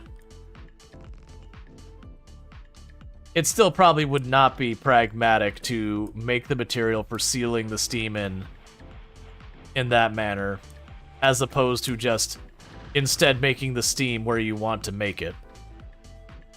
Or where you want it.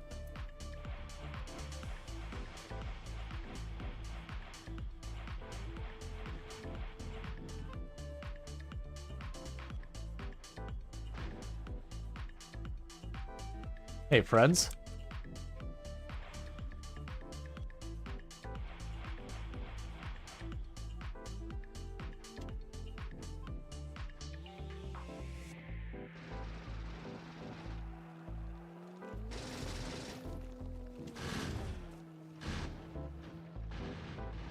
Yeah, so it looks like that nest up there is also a problem. Yep. Yeah, so just trying to clear out the neighbors that are attacking. Aerogel is still high-tech with no real use case. Yeah, there's a lot of stuff that does fall in there. That situation. What?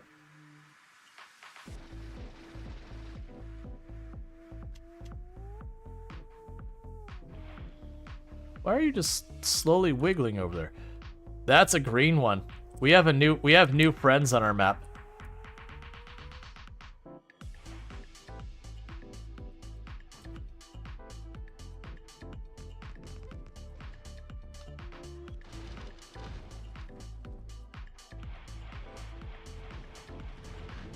We have a new color of enemy to deal with.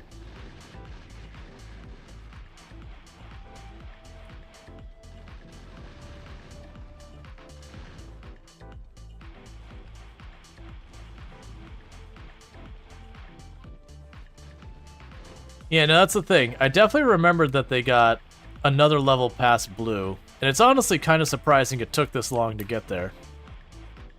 Would you stop just standing next to me and shooting me?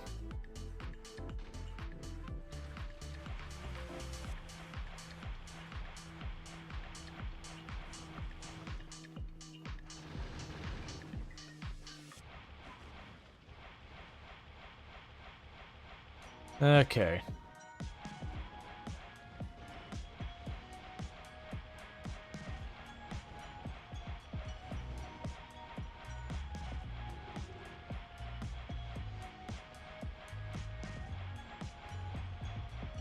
There's another nest we'll have done.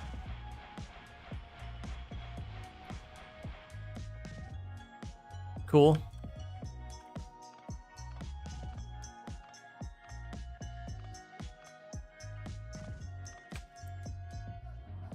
Okay.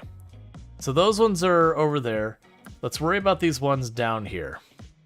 Because like I said, the issue we're running into is that's getting attacked, and while it's not a terrible place as far as the defensive situation, it is just going to keep getting in trouble if we don't clear out some area around it. This one should be an easy one to handle, because what I could do with this one is then grab these and put them on this side of me. Get him plenty of bullets, and just sit on this side of the river and shoot him.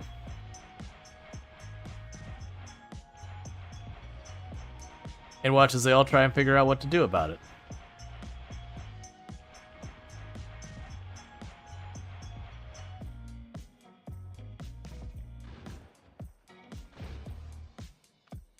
And it basically went until we destroyed pretty much the whole nest.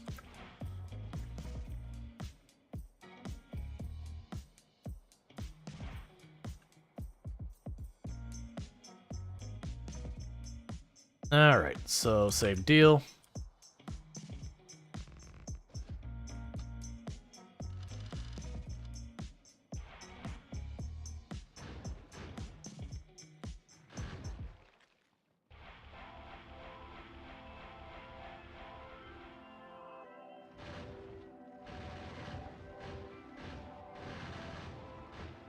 Yeah, I do really look forward to it's kind of a bummer that the artillery requires you to go space, not because I don't think it's good progression, but just because like I'm at this point of fighting the biters, I'm like, you know, I really would like to start artillerying them just so I don't have to go out here and fight the nests one by one by one.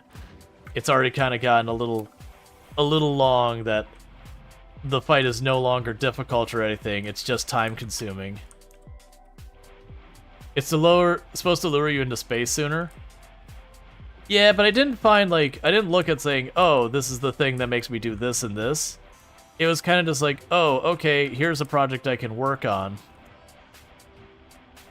Like, you'd have to look that far ahead and go, okay, but here's the route on which I unlock all this. And for me, it was more, what's the thing I could do that I'm not doing now? Okay, do that one. You gotta research atomic weapons now? Yeah, I need to figure out what's going on with my blue science and get that sorted out. And I think it's just I literally need to up my production of the red circuit boards and motors. But I end up spending so much time having to go and deal with the bugs being bugs. Okay.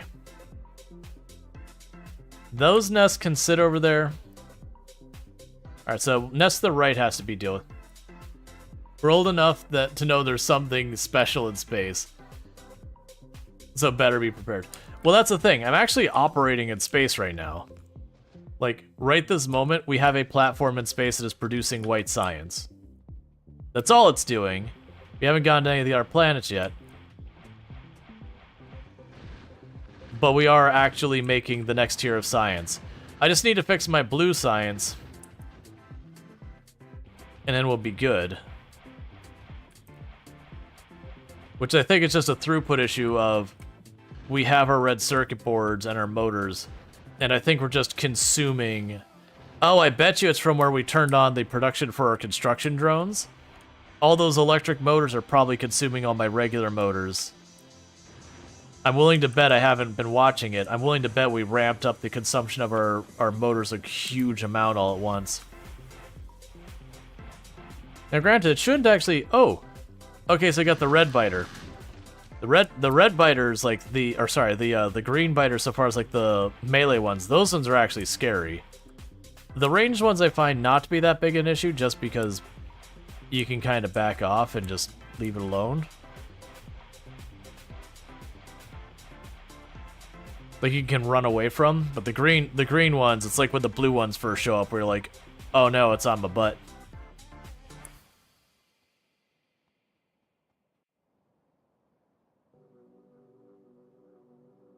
Okay, so I think that should ease up the attacks against us for a while.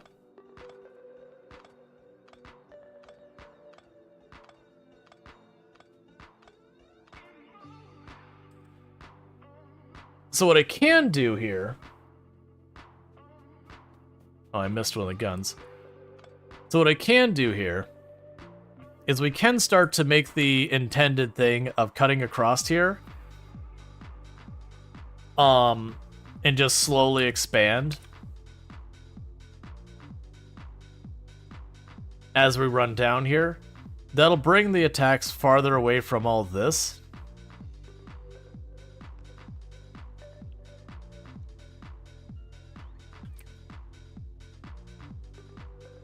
And should give me some breathing room on that front.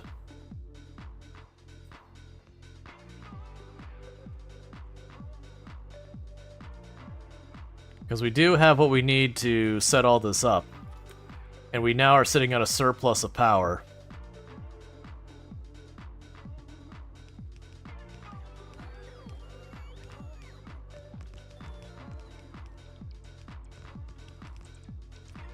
Connect you two. But then what that will let me do is we'll be able to like slowly go and take our current defensive line and get rid of it as we spread this one farther out.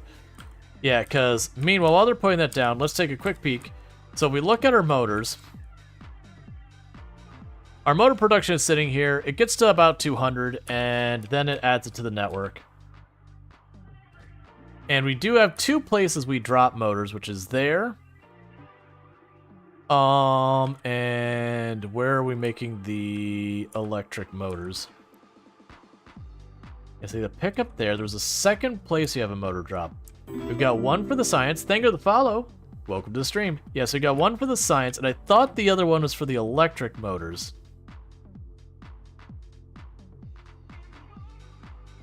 Yeah, and here's the other one for the electric motors.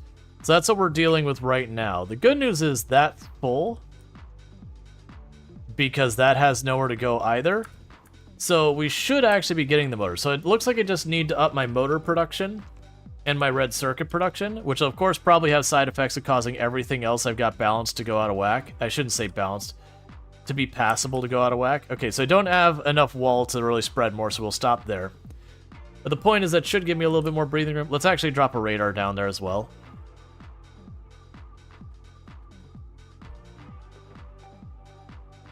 Because I do want to slowly move that perimeter farther out. Because that'll let me bring the uranium and the coal and all that inside my defensive line. And that'll help a great deal.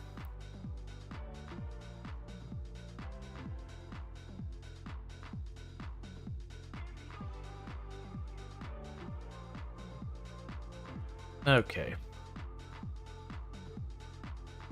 What I can also do in the meantime is if we don't have any trains that are sitting here on the motors that are like ready to do something, then this lets me convert everything over. So I can go, let's first take our train that's sitting here with nothing to do, that's at our motor drop off down here. For right now, you have nothing in you. Congratulations, you are now a cargo train. Get out of here. You are now being repurposed into having that, and you will be the motors, the engine unit. Drop. Cool. You wait till you have 1,000 and then you get activated. We can go over to the other one, which is you, and we're going to rename you to be the engine drop off.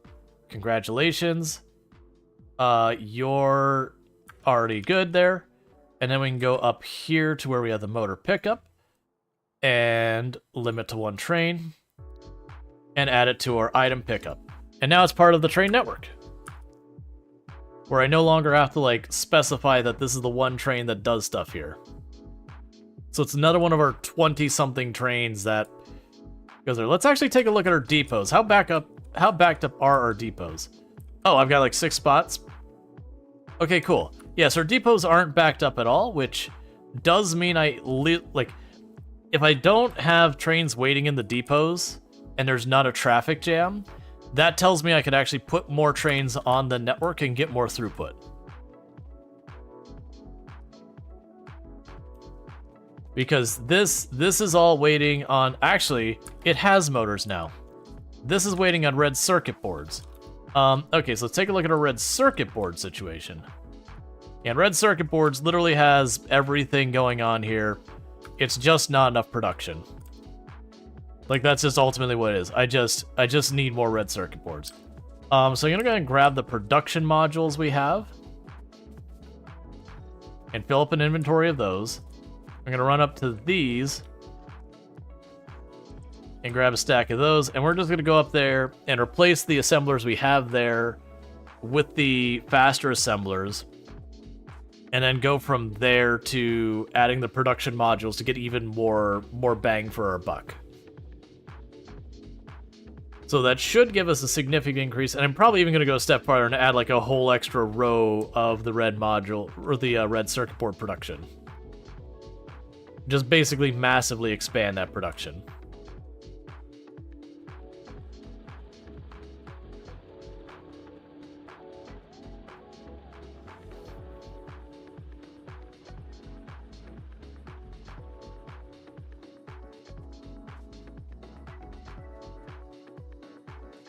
Okay, because we look at these are blue, so these are 0.75 production speed, and we're probably fine with those, and I probably don't even need to worry about those.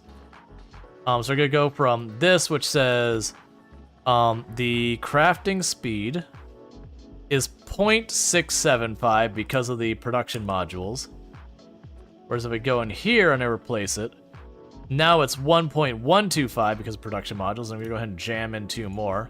Because that means I get an extra bonus module from time to time. So we're going to run right down the line. Because that'll make those all faster.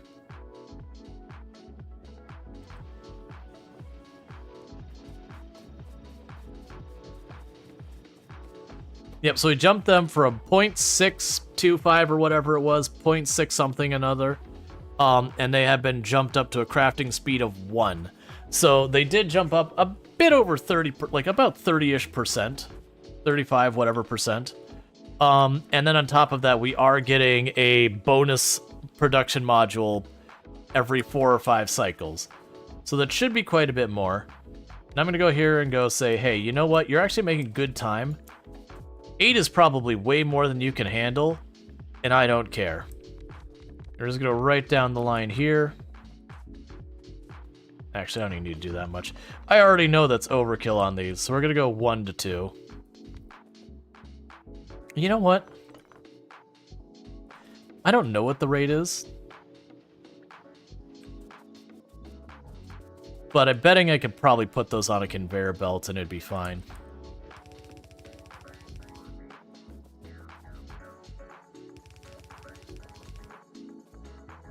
I'll deal with it in a moment. Okay. So.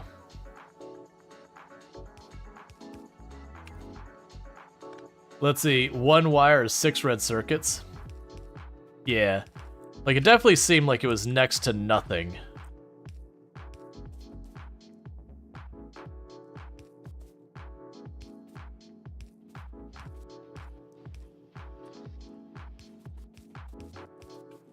Yeah, that'd imply for all of this, I would only need 2. And I'd probably only need probably 4. Like, it'd be on the fence of 3 to 4 to fill all of that. Is what the implication is. As opposed to how many I have. Like, I'm not worried about having too many or anything like that, being like, oh man, I'm being suboptimal. It's just one of those things for space consideration. If I do it that way, I could potentially put a whole nother row of red circuits on here. A lot easier. Last as a power. Yeah, I see that. What I'm looking for is my production modules. Oh, no. We didn't run out, right? There they are. There we go. Yeah, and all that would need to move back. So then we can go here. Yeah, so we go like this.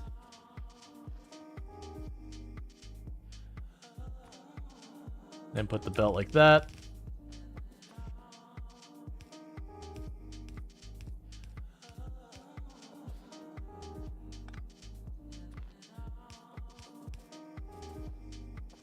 And go to you and wire.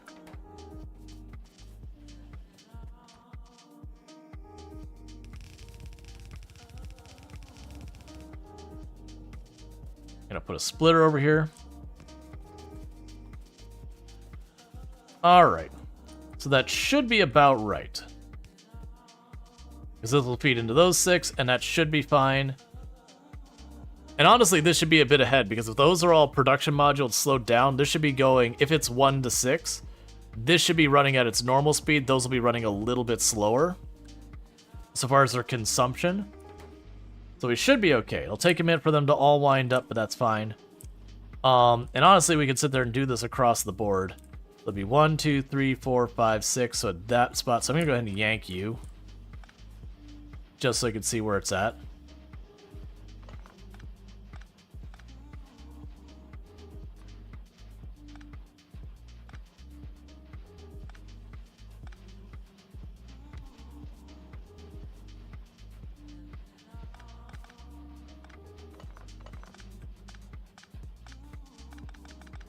Okay. So now if I go here, put a conveyor belt just like the other one. Yep, that's 6.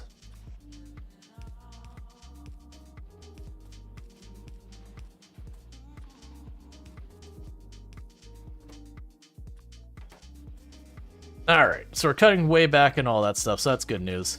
I should have started on this end now I think about it. It's fine. One of them is going to be like a 1 to 4 ratio or something like that because I didn't do it that way. And you know what?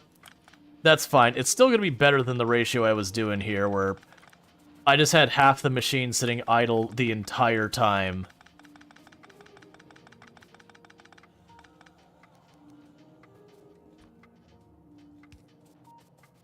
Okay, so let's see here. So 1, 2, 3, 4, 5, 6, 7, 8, 9. Yeah, so we'll just go here, and you're gonna get 5, and you're gonna get 4. It's fine, whatever. Like, it's not worth throwing a fit over.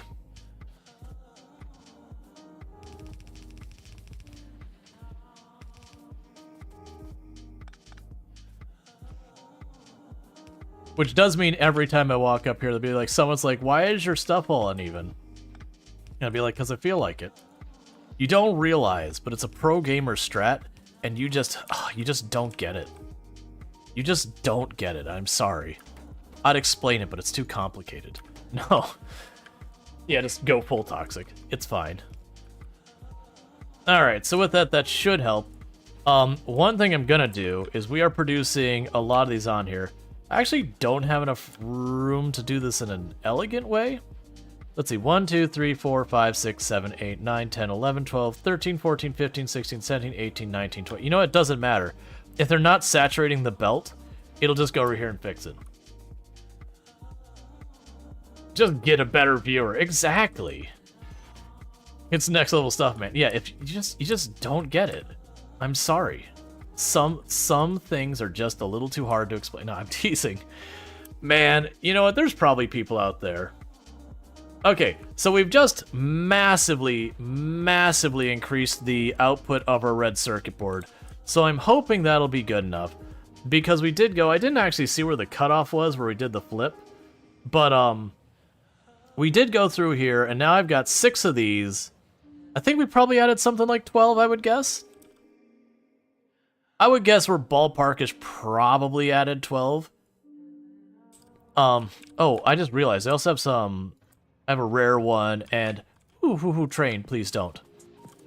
Go and drop the rare one right there real fast, and the uncommon ones for even more speed.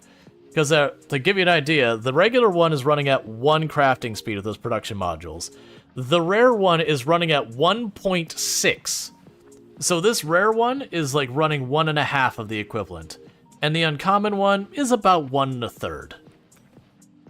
So those two combined is like it just slammed another machine down here on the end. Yeah, so the point is, that is a significant increase in our output, so love to see it. That should help the network. Meanwhile, let's go and fix some of these trains that we got stuff going on for.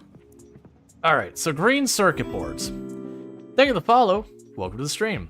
So green circuit boards are about to get messy because I'm going to start converting those over. So we're going to say you are green circuit boards. You are going to now be that.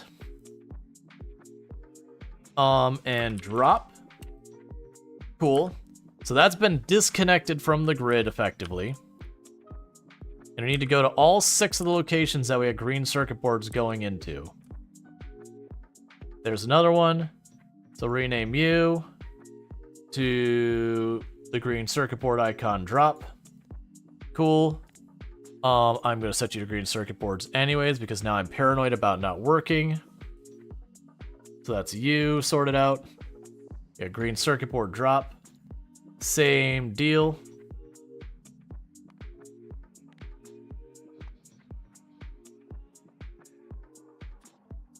Cool. That takes care of you. I have, I think, 3 more. Green circuit board drop. No, I have 2 more. Okay. And I need to add a train limit on this one. Okay, weirdly, when I name it that same way, it does add a train limit. I don't know where it's getting the information from, but I'm also not complaining, because that does mean it's kind of made it so I cannot accidentally forget it. Cool. So all of my green circuit board nodes should no longer be connected there. So the thing to do now is to go to our train here. I'm going to turn it to manual for a moment. Actually, I take that back. We're going to tell it to go to the drop point.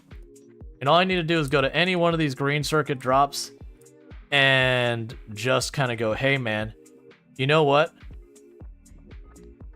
I'd like one of those green circuit deliveries if you don't mind.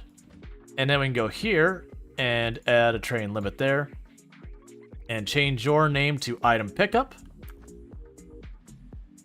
And then when we get this drop to be done, that's what I need to do. So I see that the trains are basically U-turning a lot. I need to figure out these intersections such that they include a U-turn as part of them so that they don't have to go all over the network. All right. So we're going to turn you to manual. We're going to wait till you're empty, and then we're going to put on the cargo train list of operations. And then with that, that'll be another one of our goods taken off the old network and put on the new network. The big one that's going to be tricky is the fluid ones. I'm going to have to go through and get that sorted out. It should work the same and just need a separate group. But it is one I'm going to have a lot of vehicles that have some stuff in their cargo that may not be as easy to get rid of. You need to be upgraded. I need to go to, like... Okay, it's over there. Oh, for a moment I thought I was standing right at it. I'm one stop over. Actually, we could deal with that in a minute. This is one that can be upgraded.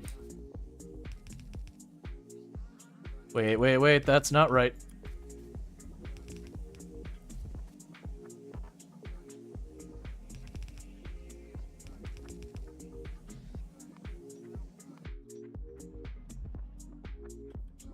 So we got a new nest showed up here. And we got 2 new nests over there. The speed that pollution spreads. Okay, so you are now an empty train. So we can go here and say cargo, train. And autopilot. Have a nice day. Where's the next one we got a problem? We got the plastic drop train. So, plastic drop train, you're now set to manual. Have a nice day.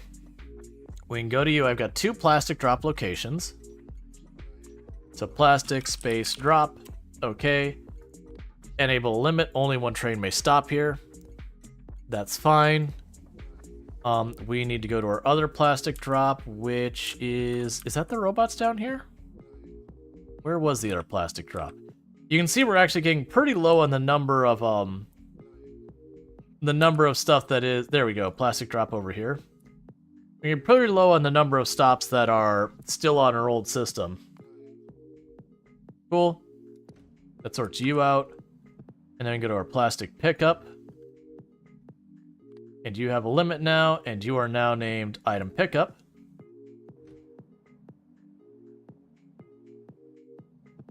And with that, once you are empty, which it looks like you are, cool, you are now a cargo train.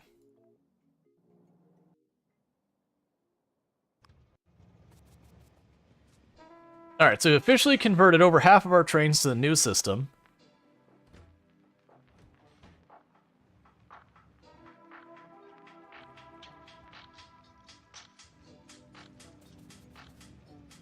Alright, so we're going to turn that on manual for a moment. And we can rename the red circuit drops. There was a decent number of them. And I can manually tell it to go to one, and then we can switch it over. So enable, only allow 1 at a time. Okay. Red circuit space drop. Alright. Go over here. Give it the new name. Cool. Go over here. Give it the new name. Cool. We're missing 2 more, I think. Yeah, 2 more. Because I did notice it is smart enough. It actually does switch the name over when I do that. So I don't have to like hunt down every single one and then make sure my train's got the right names and all that. It does update as we go. That's the pickup. We want to leave that alone for just a second. Got 1 more red circuit drop spot to deal with. Wifey, I love you too. Okay, you sleep well. I can't say what I'm not. I love you too. Alright. Red circuit drop. We got 1 more. Like, I feel like it's gonna be up here somewhere. There's the pickup. Alright, we can do it this way. Red circuit drop. Okay, well that's where it is right now. Alright, so get that switched over. Cool. And we got train limit. Yay. So, must say, watching you now almost 10 hours into this craziness. I still don't want to play it, but love watching you play it. Thank you, Grand Precursor. I really appreciate it. Thank you for the 100 biddies. Yeah, no, and there's actually some games out there that very genuinely people would just like much rather watch them play. Like I know that was true for a lot of people with Project Zomboid. We had a lot of people with Project Zomboid who watching it was just not a good time for them. Okay, so you're going to this drop. All right, so when this train drops off, we switch it to manual, and then we switch it to being a cargo train after it empties out. Yeah, for the record, where you're watching me do all this like train shenanigans, this is not anything you have to do. Yet you play City Skylines? Yeah, alright, so we're all good here. Cargo train, and back on. Have a nice day, train. That's another train switched over to the network, because I'm kind of at like this home stretch where I'm like, okay, this stop is fully converted. This stop is basically converted.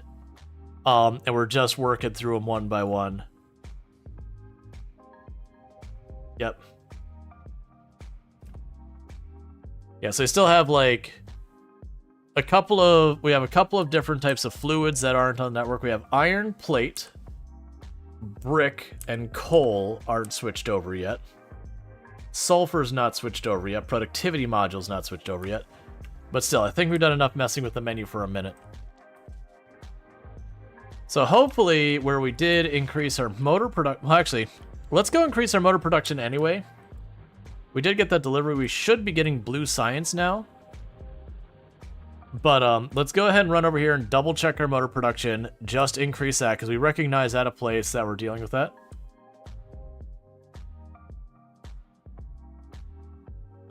Question mark on what? Man, like I said, it's 100% a thing with these types of games that you will absolutely have times that, you know, like I enjoy the storytelling of Dwarf Fortress. I enjoy watching people play Dwarf Fortress. I do not enjoy Dwarf Fortress. Oh, no. It's an automated on a timer.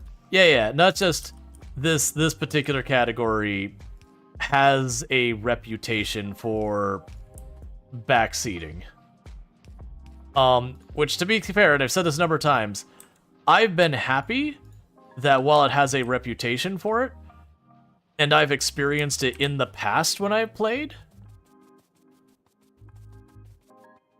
it's not been that big of an issue. We've only had like a tiny bit, and nothing terrible, like people being like, oh, did you hear about this specific new enemy and how the hard counter for that enemy is to use this module? You really should be making that module to get ready. Like, we don't have any of that kind of stuff happening. Or like, what I would have is like, for this nonsense, people be like, why are you laying it out like that? But they wouldn't tell me it's like, you need to do this differently. Yeah, probably less people know better since the DLC is new and you're playing more hours than most. This is also a factor. Oh, I'd much rather watch you fail. That's just it. Like, very genuinely, like, I know there's the memeing there. Very genuinely, from a content creation perspective, it's usually more fun to watch the person playing the game struggle and figure things out and get things wrong and have to, like, go back and figure out, like, how do I adjust this? That is more entertaining most of the time than if someone just gets it right and immediately has no problems. Can I make at least a logistics robot? Even if it's just one. Flying robot frames. Do I have those anywhere nearby?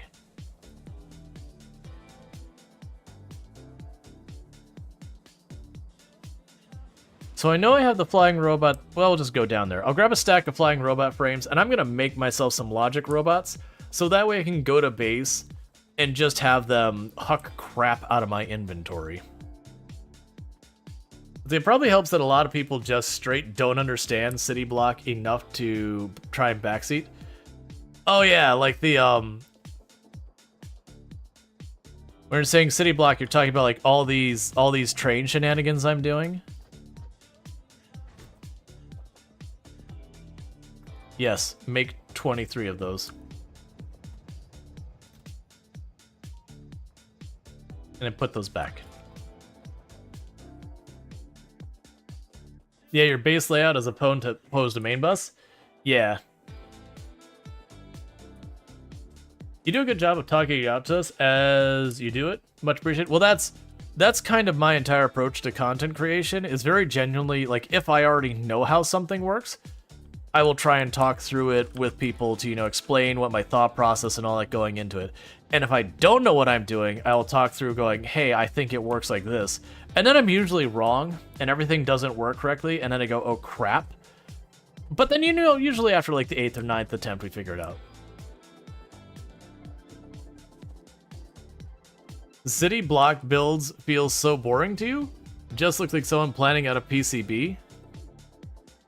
I mean, so like I've done main bus factories and I've done the train logics and all that, which I didn't know was city block. Like, and for the record, my intention wasn't to make this like a whole grid. It just ended up being a block because this thing was getting blocked up. So I made an alternate route so the trains wouldn't go through there. But yeah. I don't know, because like with the main bus, and the main bus is a very, let's see, I guess it's not really city block, you're probably using the wrong terminology. Yeah, I just use like train logistics, because like when you do main bus, it's something like this.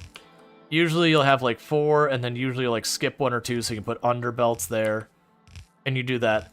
And it just kind of builds out and has just like one big column. And that's not to say it's bad or boring or anything like that. It's just, it's an alternate style. Let's see, city box is one of the most advanced strategies. I didn't realize that either. Okay, bots, I need you to actually have power.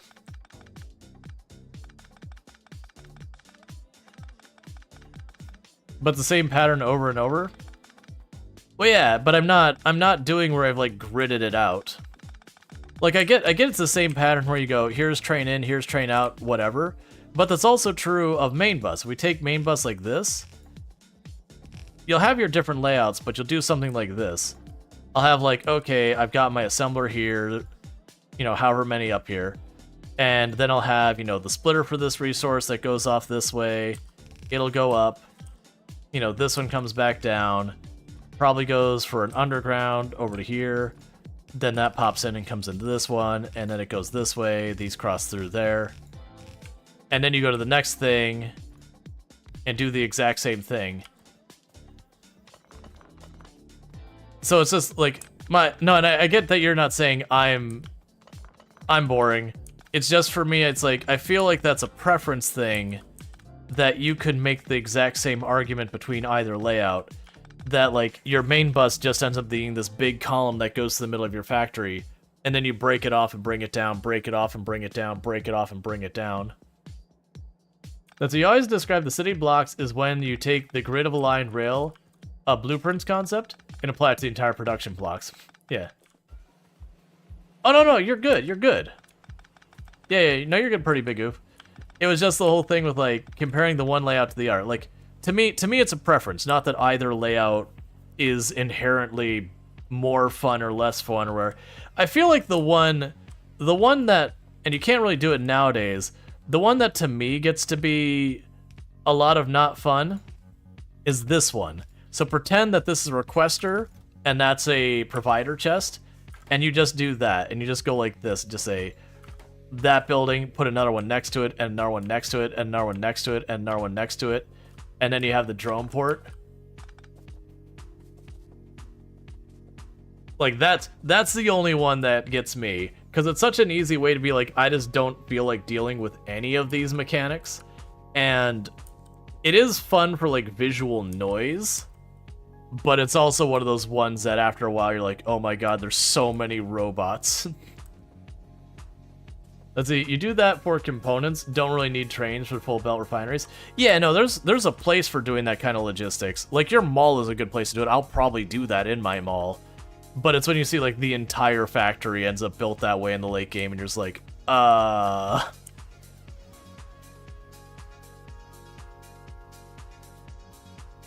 Yeah, no, that's the whole thing. But like that's what it's saying is there's kind of the primary two layouts you usually see is main bus or train logistics. Now I haven't heard it like called city block, but I get the idea. You have a grid, you have a specific way you set it up, and then you have a grid, and you have a specific way you set up. I kind of feel like by taking away our ability to break the to break away our cliffs in the early game, they've kind of killed city block until late game. That you just can't do it. Like, don't get me wrong, my train stops all look the same, but I see that whole mess as the equivalent of doing this. 1, 2, 3, and then, you know, you might do something like this, like, you'd have your building there. It's not far enough up. You'd have your building there, doing something like that, where you have, like, one go here, and then do this.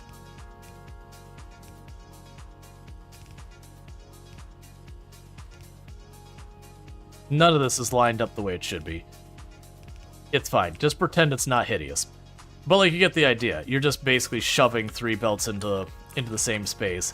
This is all doing that same thing, but a lot more complicated. State blocks are a good way for newer players to figure things out, because you can work on sub-factories. Yeah. I also find, though, it's a very good thing for when you have to scale stuff. Like, it's not as optimal for when you're, like, trying to compact your stuff, like your green circuits and all that. But it's really good for when you're going and trying to get farther and farther out of resources and all that. You can scale it. It gives you more than enough space to scale stuff. So, like, you saw with my motors and red circuits, I had all the space in the world to work with. Whereas one of the things I've run into, whether it's main bus or spaghetti, is you run that situation where you go, crap, I need more red circuits. And you just realize you just don't have the space for it. And so you have to either do this thing where you kind of have this, like, separate section you work on. Now you got, like, 3 or 4 places working on it, or whatever. Or, like, the main bus where you do the thing where you don't have enough of this, so you just plug in another route from the outside. Oh, we can probably get rid of those current objectives. It is on. Let's see. You've seen newer player on a recent raid. Wish you could experience all the things for the first time in the game. Yeah. I don't know, I like, it's, if people remember my Satisfactory factories, I did the 2-style factories, that it wasn't main bus style like you have in Factorio, but the tower one was kind of main bus-esque, where I had all my goods going up the sides of my buildings and all that, and then you have, like, the one good going down, so it was, like, main bus but up, but then, you know, divided into, like, 4 sections, so it'd be, like, main bus, if we had our main bus here, for example. I'm just not going to draw it all, it's fine. Just pick that up. It'd be like if we had our main bus here, but then on the north side of the main bus for a large section was all my iron products, and then you went down to all your steel products, and then on the other side you'd have your copper, and there's not an equivalent for, like, aluminum, but just pretend there is. And then you'd go down to the next section where you combine those goods then. It'd be like that kind of a design. But up. And then we did the alternative on the second run in Satisfactory, which would be more the equivalent of this, where it was definitely nowhere near as logistics heavy on how we designed it as this is. I need to destroy that nest, it's too close. It's nowhere near as logistic as this because it was a lot of 1-to-1 or 1 like 3 stop trains and all that. But it was the same idea of distributed where I had one place did one thing and it did it well. Now, granted, we had some stuff that had commonality where he did a bunch of different stuff in it.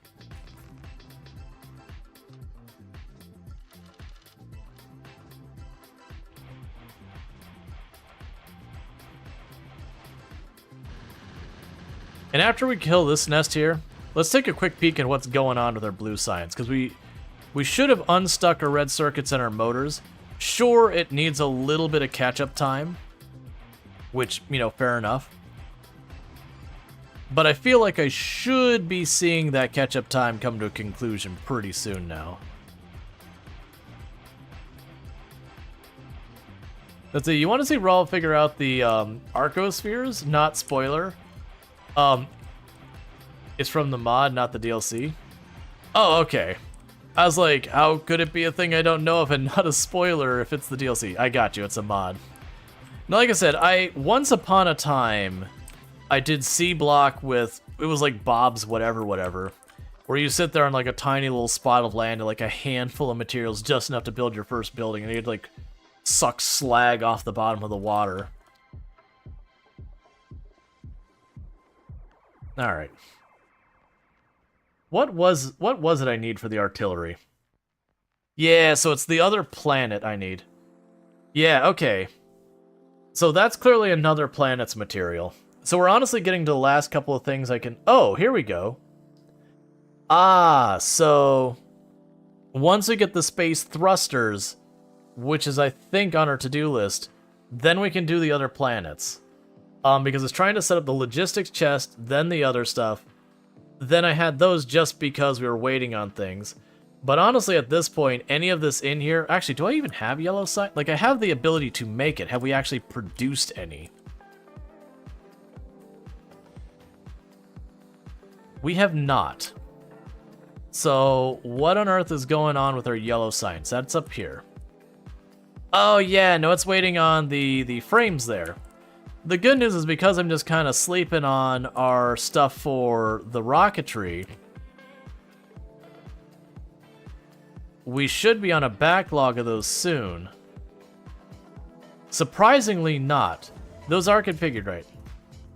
I guess those are just really Okay. Actually, you're not consuming any. You're not consuming any more. Okay, so it's literally one more of those. I want to say those frames are just very expensive. And those frames are here. Yeah, so we're about to have another 500. And that appears to be waiting on what? You are waiting on copper. Make sure our copper is configured. The copper is configured correctly.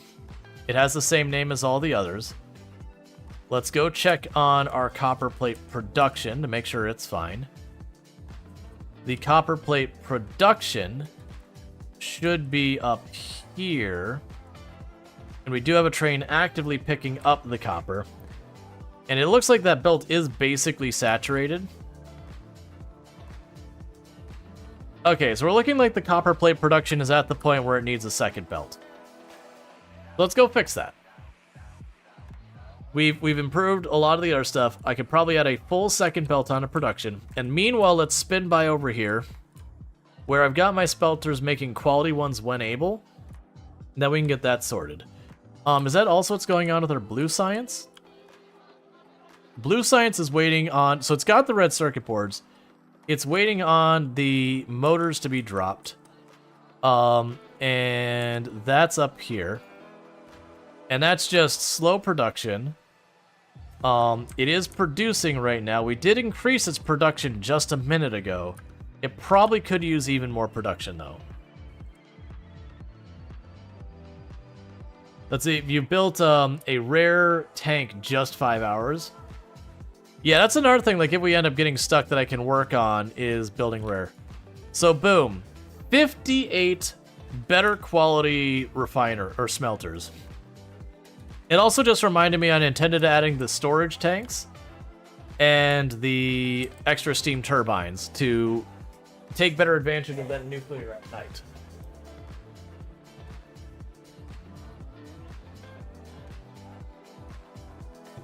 Sorry about that. Because as I figure, I don't really see a like, if we're hitting maximum temperature on it, I'm wasting time.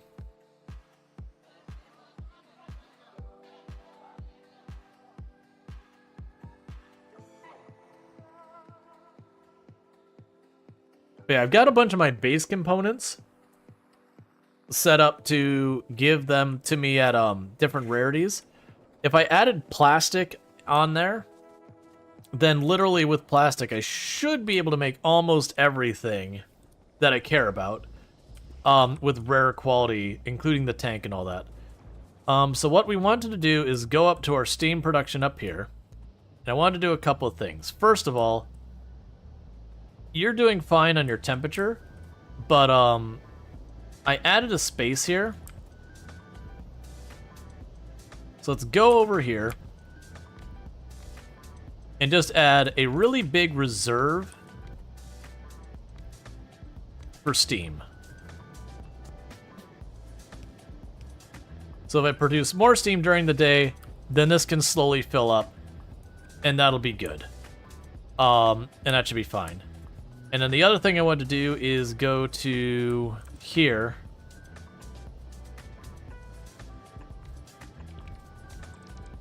And this should be way over the amount that this thing can handle.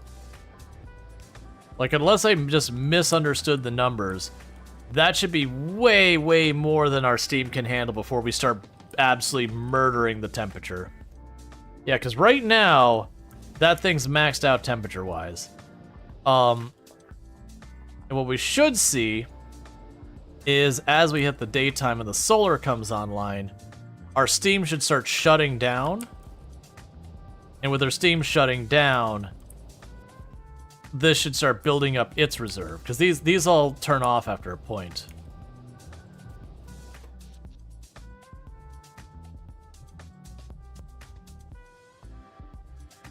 Yeah, so our accumulators are about to max out, and then we should just see our steam just kill. And then the goal would be to try and get that, because this sitting at maximum, like maximum capacity. I apparently had a machine gun I left out there. That's my mistake. My bad. Yeah, so all the steam engines are basically shutting down. So we are starting to store our steam.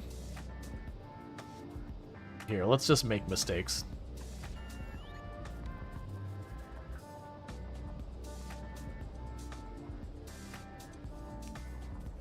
Okay, so with that, what we're doing is that's all the steam engines I've got.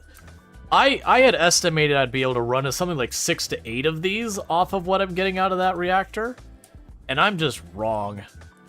There's just not a way to put it otherwise. I'm just wrong.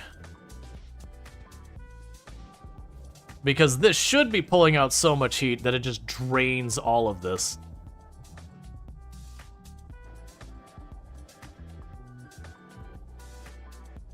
But I would like it to slowly lose temperature during the day. Like, it gains during the day, and then you hit nighttime, and this completely offsets it, tanks out the temperature quite a bit during the day, and then comes back up. It's probably way overkill, but right now it is what it is. Alright. So, back to what we were doing before I got distracted by that. I wanted to go over to the copper smelting, and let's expand our copper smelting. Let's see, you need to circuit it. You can read the steam levels from the tank. Let's see, you need to circuit it. You can either read the steam levels from the tank or the heat level from the reactor. Oh, right, to stop the inserter. Yeah, we can do that. That's actually not a bad idea.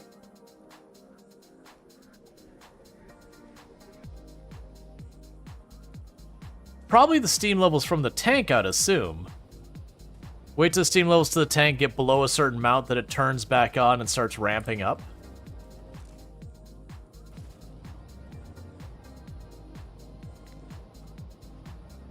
So, this arm...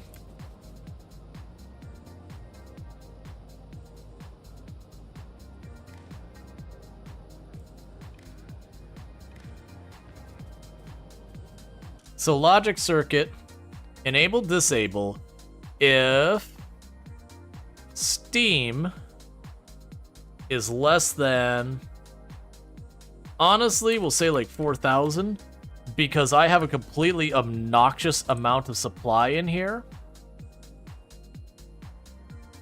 Oh, okay. Can I get the whole pipeline content, or is it strictly the storage tank? Because I'm looking at this and it's saying I actively have right now on the network 68,000 steam. So let's actually bring that tank way down there and say, hey, don't worry about it unless it's like 1,000.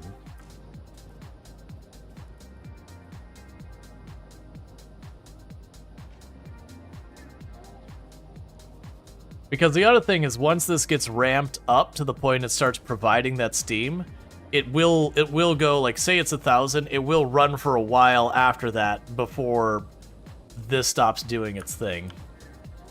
But yeah, so with that, we shouldn't accidentally start just feeding more cells in there. Unless we tied it to the reactor instead. Can I disable the reactor with this? Let's check, because if I could disable the reactor with that... No. No, I cannot. The one thing I could do is I could deliberately make sure I don't put a bunch of that in there, so we could read the fuel from here. No, it's probably fine. I was just thinking it could add multiple conditions and say it needs to be this and this. Does you also want to set the inserter stack to 1 to only put one at a time? Yeah, set stack size. That's on the control there. We can set you here. Override stack size to 1.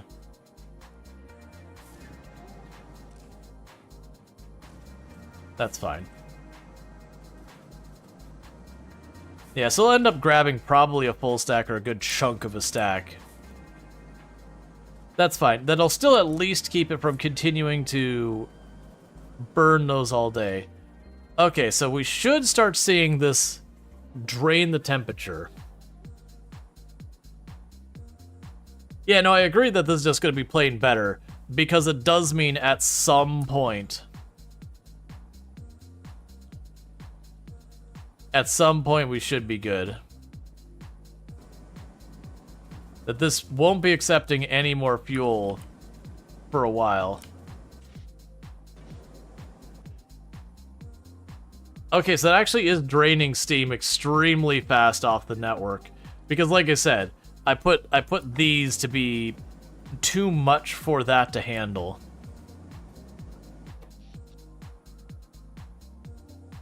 So, like, we're literally not even hitting our accumulators anymore. It's just running that at capacity.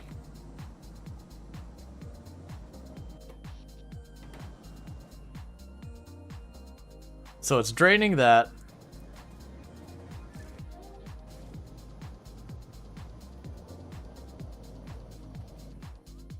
And we're about to run entirely out of steam.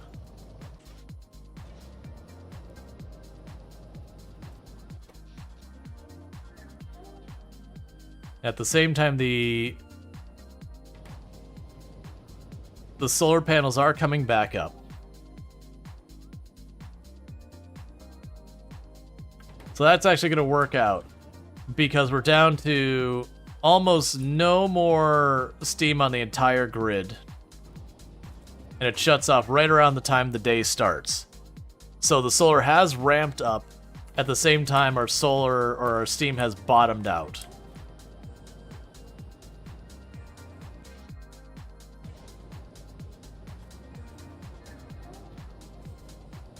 And our steam is starting to come back up. Alright, let's take these extra 2 off. That might be getting a little too ambitious. So we're going to improve it just a little bit. Yeah, so we are going to build up our pipe contents. Honestly, it might be better to do it on the reactor. Let's change this condition to instead be on the reactor temperature. Where's the reactor temperature on our thing? So read temperature at T. So then go to you, and we're going to check T.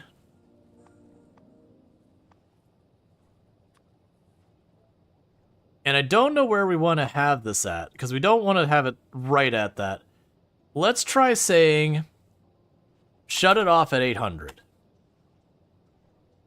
So if T is less than 800, if T is more than 800, no, T is less than 800. Yeah, so if T drops below 800, start feeding fuel back into it. Because I think that makes more sense. Because that delay on that ramping up and down, I think, is going to be too much, and then too much of a buffer and all that. Versus just, hey, you're too, like, you're at maximum temperature, stop wasting fuel. I think that'll be better. But the point is, at least it turns off sometimes to not just burn ammo, or burn fuel. Anyways, now I got distracted with that. Let's go back over here to our copper smelters, which is the thing we were working on. I'm gonna run over here. We're gonna go to our copper smelters real fast. Most of them are the lower tier ones. We don't have that many. And there's two things I want to do to improve our throughput on them. The first thing I'm gonna do is build more of them and upgrade them. The second thing I'm going to do is, right now it's one belt shoving into the train. We are going to separate it out into two belts to shove into the train. Because... that's not what you want to see.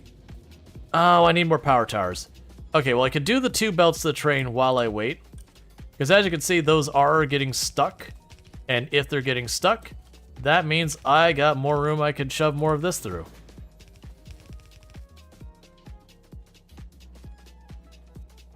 Okay.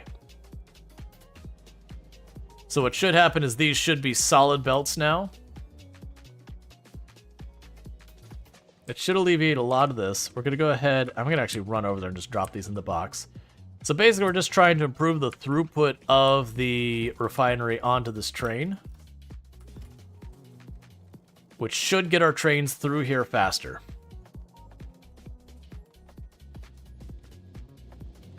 And now we could do for easy upgrades is we'll grab our higher level ones of these. Oh, these already are.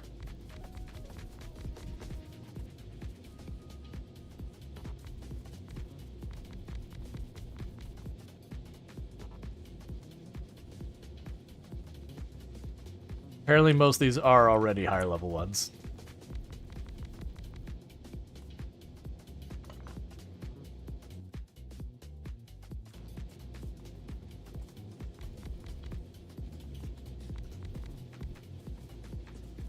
I'm just trying to distribute the rare ones a little bit more evenly.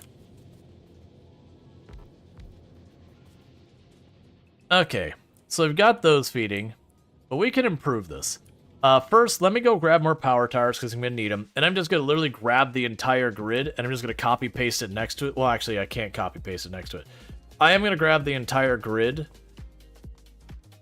It's fine. I'm going to have to put them down because we're dealing with just the higher level one. I'll just copy paste it, and whatever ones don't fill in, I'll fill in.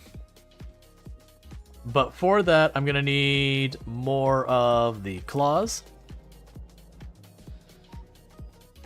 And I am going to need more of the power cables. And maybe, let's go and grab the conveyors, because that's going to hit the conveyors pretty hard. And inventory is forever and always a pain. Let's drop the nuclear stuff I have in my inventory. Let's go ahead and drop that aside. Because that's probably one of those things I'm going to add to on occasion. Right now, it's only so much I can expand my nuclear power stuff. Because what's ultimately going to happen is just the, Oh man, I didn't realize it stacked that high. Ooh, we actually got a rare one. And the turbine. It's one of the things that it's, until we get that extra process so we can get our stuff at a, we can convert a lot of the older stuff to the newer stuff.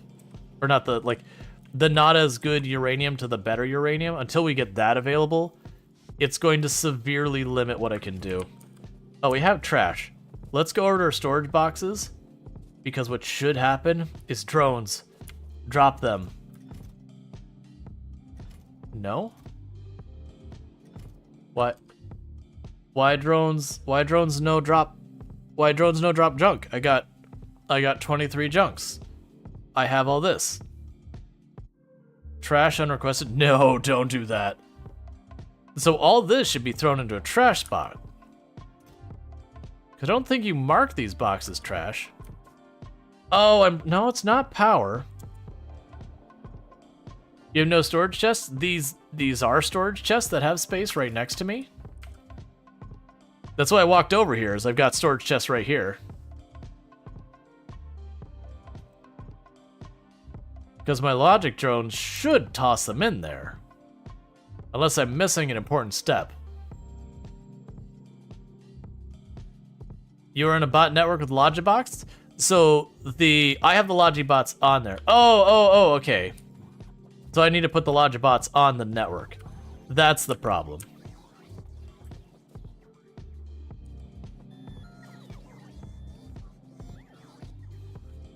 There we go. That was my misunderstanding. So now's where we can start doing more stuff here. So we can go ammo. I want to always have at least 600 bullets of the armor-piercing ammo. I want to always have at least 600, it's not here, bullets of rockets. I would like to always have, where are you at? One stack, I think it's 50. Alright, that's fine. One stack of repair kits, I think that's actually two, no, it's one stack of repair kits. I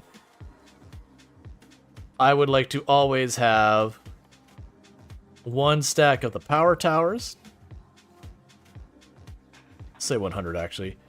The power towers, for right now, because I don't have the other conveyor belts set up, we'll always have 200 conveyor belts.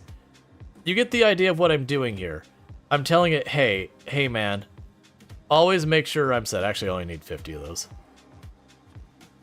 So we're just telling it to top off my inventory of these things when I need them. Extras, get them out of here, put them into storage. We will say for the green arms, I've been using those so much, I'm going to set that thing all the way up to 200. That's fine. Railroad tracks. Because with what I'm doing here,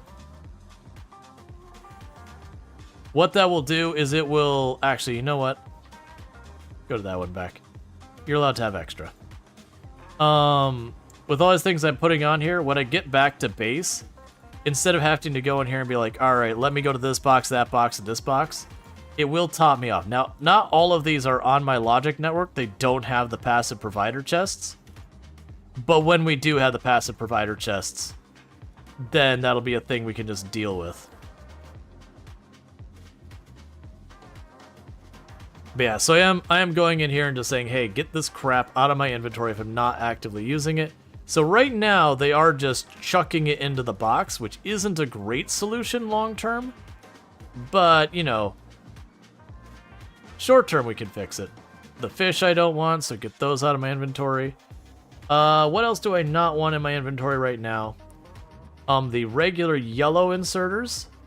I don't want those in my inventory. We keep getting those by accident, so let's go ahead and do that. None of you.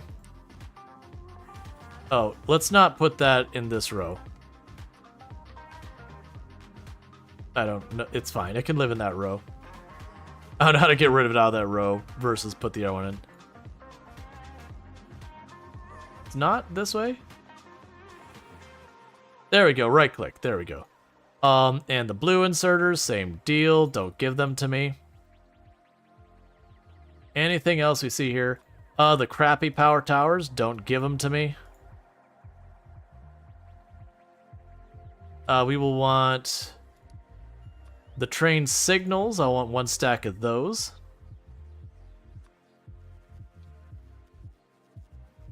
The other train signals, one stack of those. The train station, one stack of those. Wait a second, hold up. There we go. The train station, one stack of those. Alright, where are you? I literally was just looking at you a moment ago. There you are.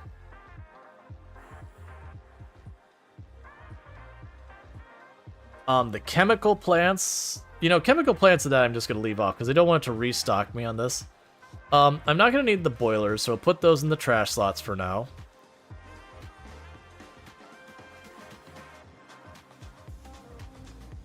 We will want pipes to have a stack of those. Pipe bends, have a stack of those. Okay. How's our Devourer Worlds doing? We're doing good. We got nuclear power, we got all sorts of fancy stuff. I am going to want at least a stack of the laser towers.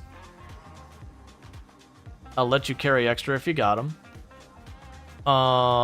We have the power, we have all this. The drone ports. I'll take a stack of those.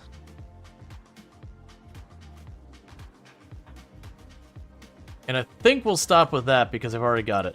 So the one thing we do have is a lot of these aren't on the providers, so I'm going to need to deal with that. So that is the whole thing. But the good news is they now will empty my inventory of all that crap I don't want. Eventually I'll probably add trash the non-requested, so I'll get all that blinking stuff out of here. We're not ready for that yet. Okay. So with all that, we've got this going on. We've got our copper being exploited down there. How is our iron doing, by the way? So the iron's holding up okay for right now. The uranium's fine. We've got our copper, we're great. Stone, we're great. Coal, we're fine. Automated inventory management for the win? Yes. Alright, so. Right, so we were going to expand the amount of copper production we have. The smelting.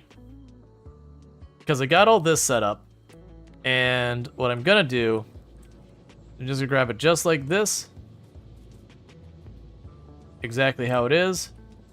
And say, but hey, what if more? Oh no, wait, cancel. Control Z, cancel. It doesn't do anything.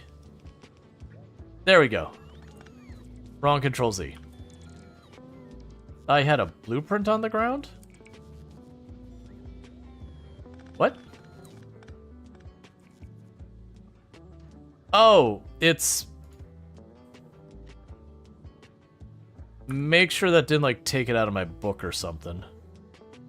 Right, no, it wasn't in the book.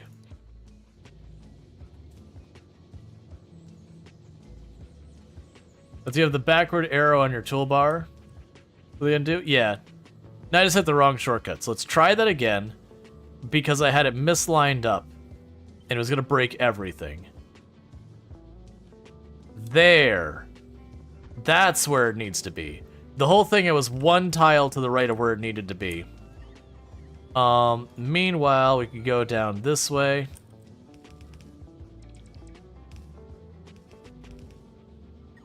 And bring this over. And I'll grab that. Put you there, do this, do this. So what I'm gonna need to do is, we'll expand that. I'm gonna have 3 belts go over that way. Oh, we have a problem. We have a big problem. Oh no. My entire factory's contaminated with upgraded copper plates. The whole thing. So let's just get rid of that for a moment. Give me that piece. So give those back. Give those back. Give those back. Give those back. Everything is on fire. The world is awful.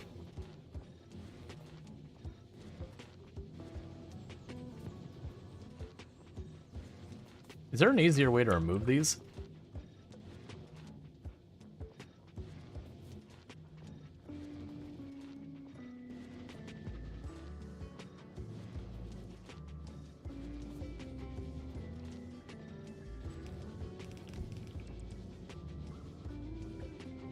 Control doesn't do it. Control Shift doesn't do it. That. I think the upgrade planner can do it.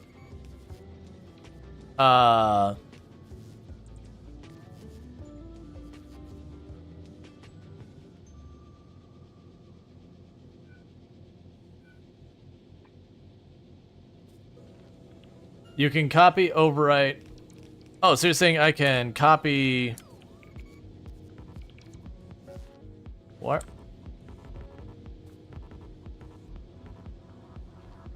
Weird. It won't let me copy that one.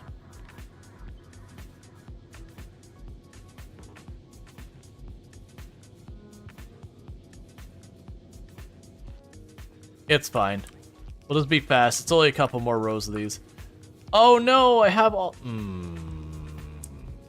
It's fine. It's all fine. It's not really fine. Just give these to me. I understand I'm gonna have to do it in the new ones as they get placed down too. I'm living with my actions. This is my consequences. This is my punishment. We're just gonna race through this. It's gonna put them all back in. I'm gonna have to take them all back out. It'll be a whole thing. And I'll probably miss one set, which means I'll still have a problem. But yeah, so the big issue... You know what, actually, wait. Has the train come by yet? The train has certainly already left. Yeah, so train came by and emptied that out. So yeah, so we're too late. The factory has been contaminated. Is that, the reason that didn't work with the furnace was different quality. Yeah. Well, no, I tried copying a rare onto a rare, and it didn't seem to work. Because, like, I could hit Q on that, and it just doesn't do it. Like, it won't even let me copy it. Like, not even getting to the pasting part. Just the Oh, you probably mean this copy-paste. The shift right-click, shift left-click. Nah, it didn't do anything either.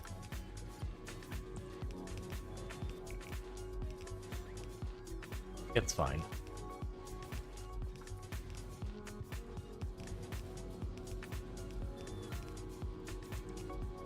Control C.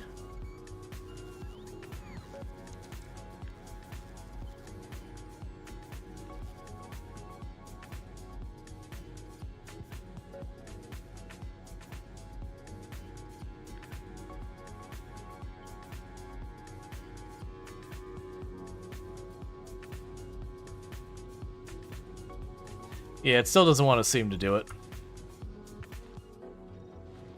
It's fine. Like I said, I could just yank out the last ones here. We'll cancel the ones at the bottom that I didn't have enough of the smelters for. It's not convenient to have to do it this way. Yeah, so this is my first time being properly punished for using the quality modules. I've been trying to be careful about not contaminating it, and what happened was I misread these lines over here, and I had the one line bypass that. And so where I had the thing that was filtering the quality ones, I accidentally bypassed my filter. Which means it's been running that way for a little while. So unfortunately, like I said, it's just contaminated. That's just where it is. So what I am going to have to do is I'm going to have to track down the places that train dropped and deal with it there. Oh, I actually needed that.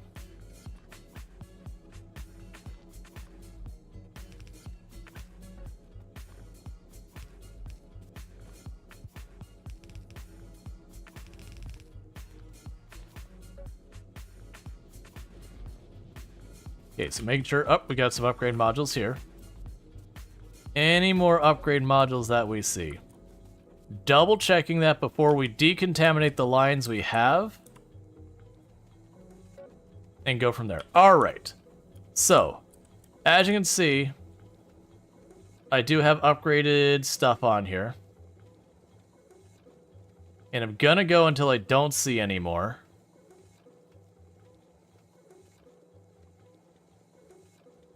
And then we stop seeing the upgraded ones and go there.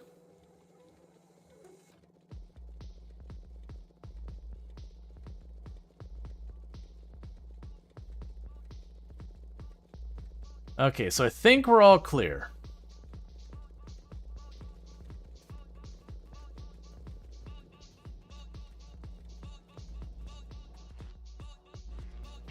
Okay, I think we're clear now that we've got the upgraded ones off. Nope, I am wrong. There's an upgrade one.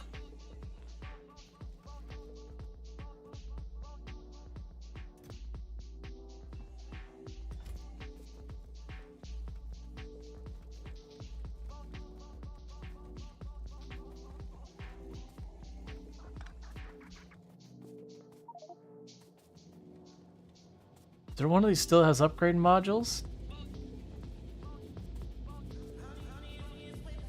No, not seeing any. I'm still getting some off this last line here. And I wouldn't expect them to have that many still in storage. Is Twitch active for anyone else? That I do not know. Alright, so what I can probably do for right now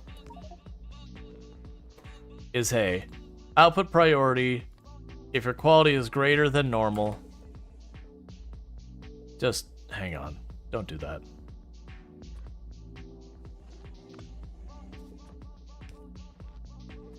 Alright, let's run over here and drop off all this just to get out of my inventory real fast.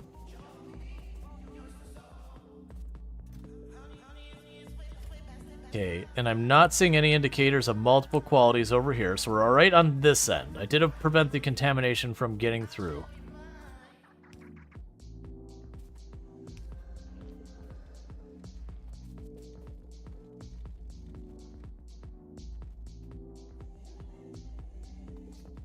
Oh, hey. Alright, so it's not a good fix, but that is bumping it all over there.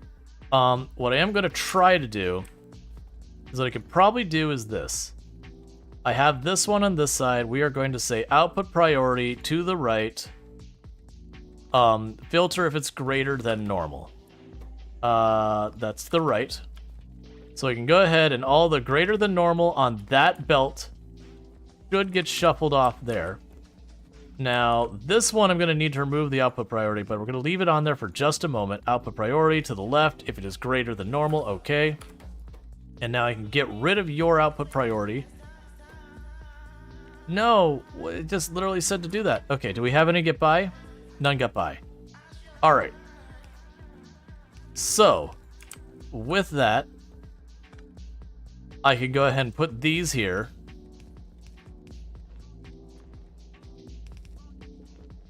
And so if any mistakes happen and anything snuck through, that should get rid of the higher the higher quality ones out of there.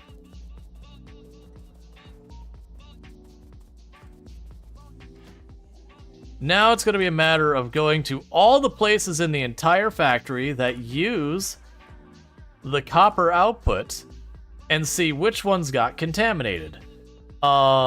Which unfortunately, if we look at this, I have 6 of them. Now put the modules back? No. I'm not actually using the higher quality on any real thing. They're like literally they're just stockpiling boxes. So I'm just going to leave them the way they are for right now. Because that kind of mistake literally can shut down the whole factory. It probably will to a certain degree. In the meantime, I need more throughput.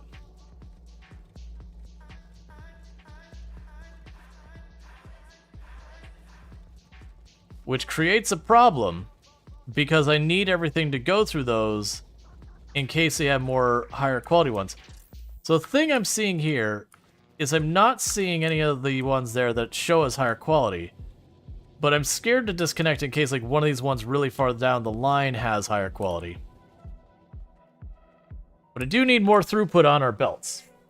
What I could do is I could start on this end, start working it out, and then we can fix it once we get over here. So what'll end up happening is we'll end up having one here. I'm going to go ahead and for right now just leave that like that. Actually, I can take it even easier than that. What I can do is we'll plug it in on this side.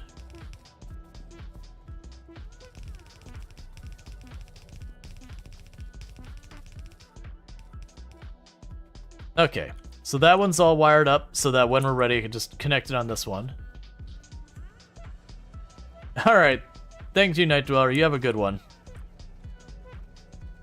Okay, so bring you over here. I have run out of belt. Okay, we're going to run over here and grab ourselves more belt. And like I said, I'm kind of letting things settle down where we got all those contaminated stuff. It's too late. Like, I don't know where the trains went. It's been going for a while. So what I'm going to end up doing is, once we're done here, I'm going to go to each of our copper drop spots and just see what's backed up and messed up.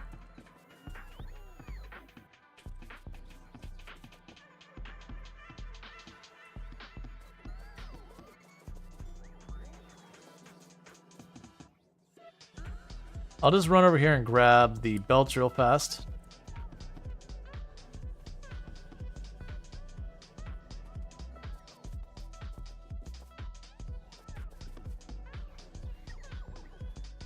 Oh, hey, let's actually go here to the belts. You can have up to 400. I want you to keep taking those away from me. Alright, so let's go try and clean up our mess here, and then I gotta go buy my various copper stops and just see what broke. So I believe with the copper, We have our green science has copper at it, if I remember correctly. Our circuit boards have copper at it, if I remember correctly. Yeah, so I'm seeing nothing else come through on the side. And like I said, we're going to go ahead and bring this over.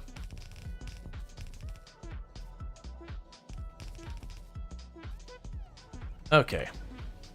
So, what's going to happen over here is you're going to do this. You now go there, and you go there, and you go there.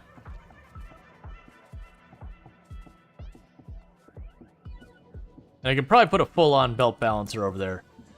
Alright. Do I think we are in the clear on our quality stuff? Because I don't think so with confidence. I know how we can deal with this. We can go here.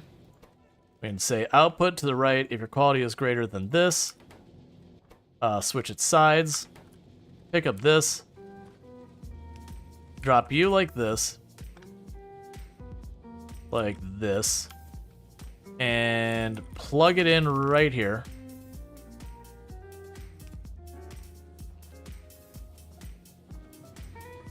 Cool, so now that one's sanitized. We're just sanitizing our inputs, chat. Sometimes you just should sanitize your inputs. Like always. Always, always, always sanitize your inputs. This is a comment on programming.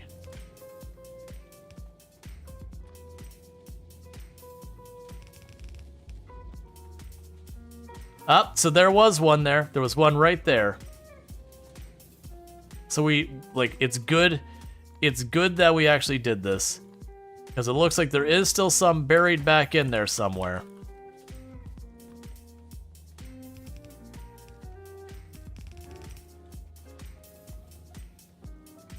Does the end plate quality yet? But you're assuming assemblers are expecting normal quality plates will refuse to take the higher quality one? Yes. And that is the problem. So we do have higher quality has contaminated the network. So with that, we should have all of these sanitized now. So I should be able to take you and shove that through, and shove that through, and shove this through. And shove this through.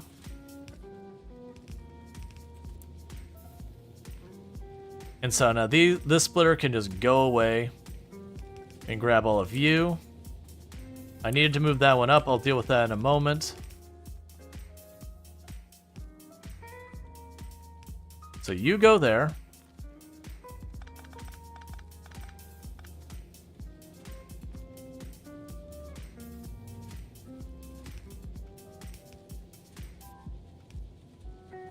And shove that through. And shove that through. So we only have the 3 lines. That 4th line literally is not doing anything. Alright.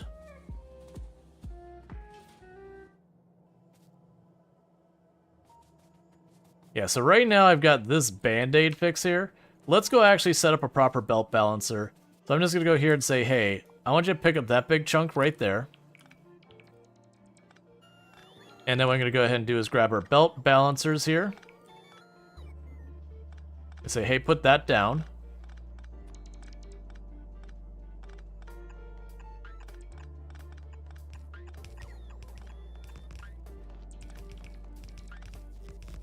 Alright. That way, when I put all those belts through, it should evenly distribute that among all of those.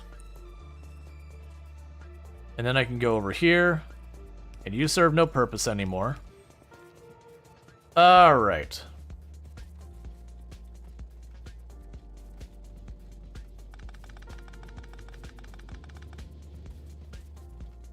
Yeah, so it should be perfectly even between all those out.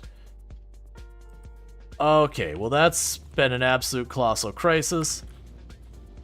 I'm not seeing any more get off the line that's at the higher quality. Let's drop those off. And let's begin our process of fixing up all of this crap. So, for this, I need to go to all of our copper... Sorry, here. All of our copper drop-off points. So we have the first one is right down here. So it's this down to the down right from me. And let's check to see if it is contaminated. That's the real catch, because the trains went off in all directions, and it'd be the same, like if you're like, haha, the bus system is better. It'd be the exact same problem with the bus system. So none of the boxes are showing multiple qualities in here. I'm not seeing any dots along any of this. Let's go all the way up to whatever assembler takes it. No quality on this entire line. This spelt is not contaminated. First stop is safe. Second location. If we go to our copper stuff. So our second location is the green circuit boards. So let's run up to green circuit boards and take a peek at there.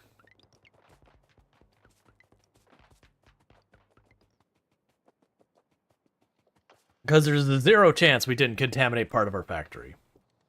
We definitely had at least one train get away with it.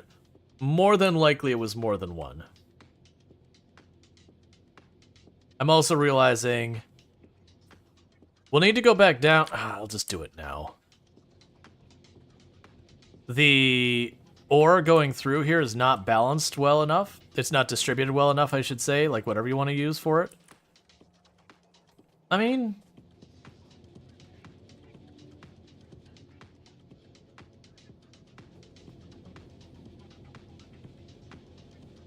that should be fine. It's fine. We'll deal with it later. Let's see. If your train condition had only been full cargo, not 5 seconds within activity, would have needed a full stack of quality plates to leave the station. True. Well, I mean, it wouldn't necessarily need to be full cargo of one specific item, I don't think.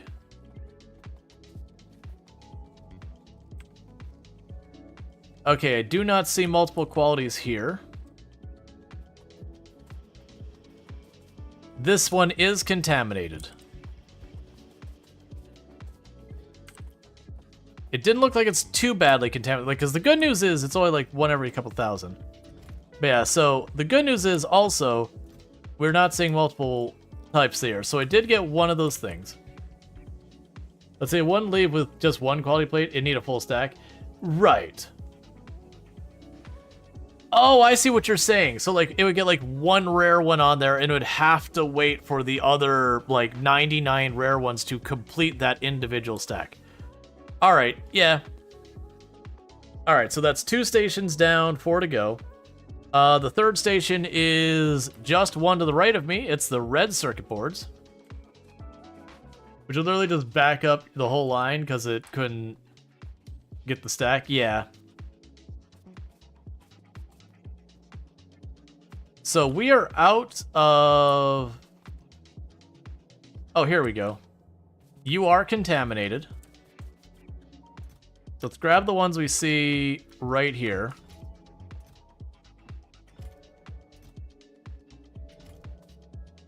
Those are all clear. I see one there. A bunch over here.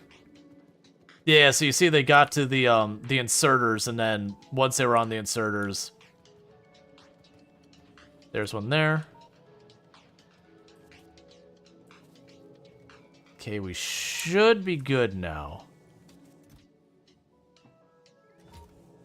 Alright, so we've decontaminated that one.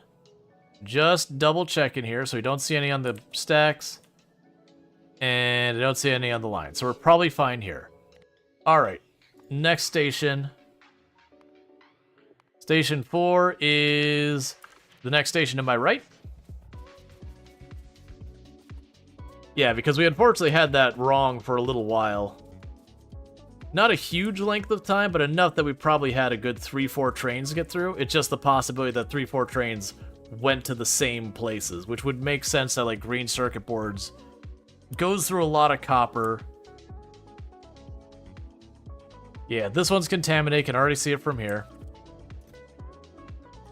So let's pop in here, grab all the ones that have the multiple qualities showing.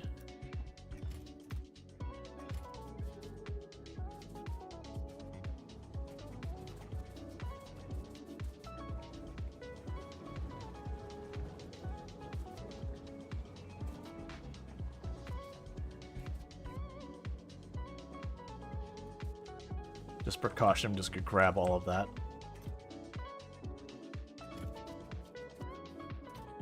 Put the iron back.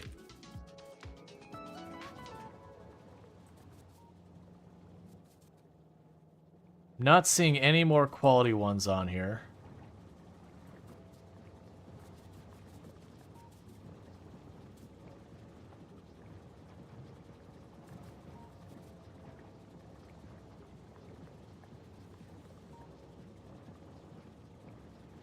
The good news is because it's pulling the stacks uneven, I think we got lucky and it just emptied 1 or 2 chests into that. Alright. So the point is, should be decontaminated. And then the next copper node is this one. That is... Okay, that's the one going to our main base. That's the one I'm the most scared of. Because that's the one where it could be in the most places. So here's low-key just hoping we got lucky and that the main base already had enough copper. It didn't need a restock.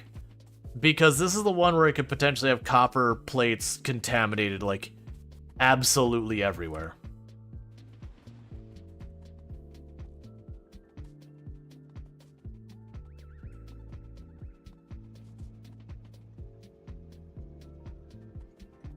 Oh, that's our steel production. One too soon.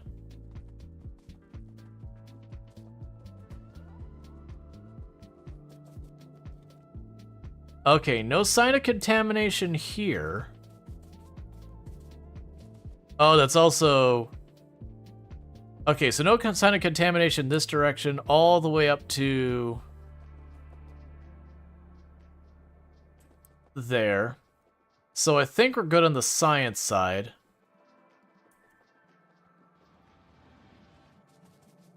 I think we're clear. Because it would have been contaminated, I would have seen something by now. So I think we're good on the main base. I don't think it had a drop off. Because luckily the main base doesn't use copper very fast. So you go to stations, copper drop, and then the last one is, where are you? You're for our... Oh, hey man.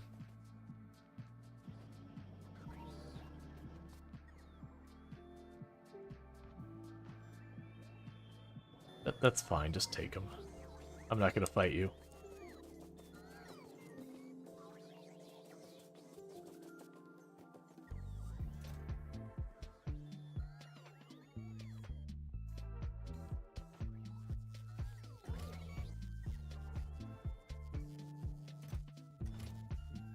Cool. Alright, so let's go to our frames and check those, and then that'll be all of our copper plate belts. Like 2 weeks from now, you'll be waiting to finish the final thing to beat the game, and the whole system will be locked up with one uncommon thing in the wrong belt. The good news is that's one of the advantages I have, where none of my assemblers are just one assembler. So sure, I could have one on the end of the line that's just jammed up there. Okay, no sign of any... Okay, so this is fine. Luckily, no contamination here.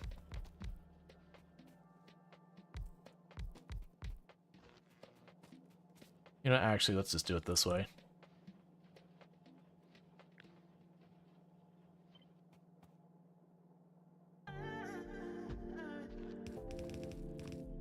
Yeah, so it looked like 3 stops got contaminated. Oh, nope, I am lying. This is contaminated. There's a whole lot of contamination right there. Yep, this is contaminated. Just straight up contaminated. It looks like it may not have gotten much, but it did get some.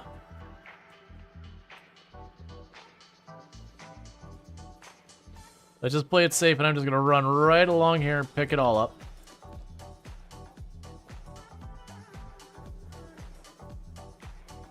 Okay.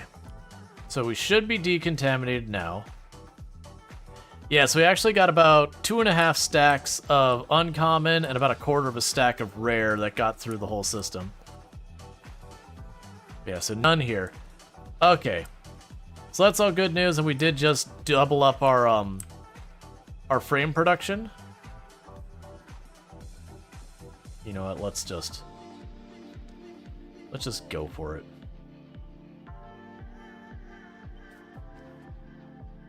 Why not?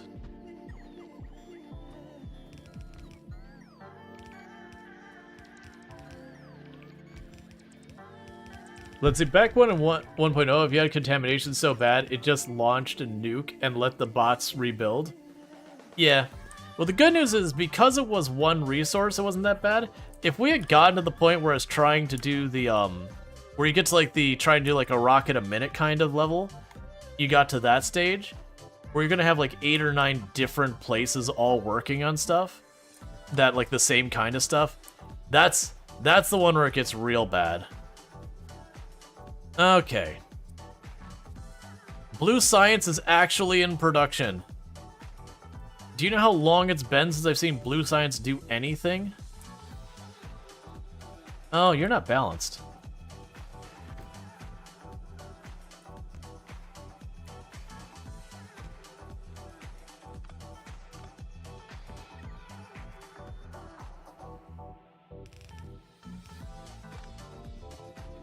Like, this is still not great balance.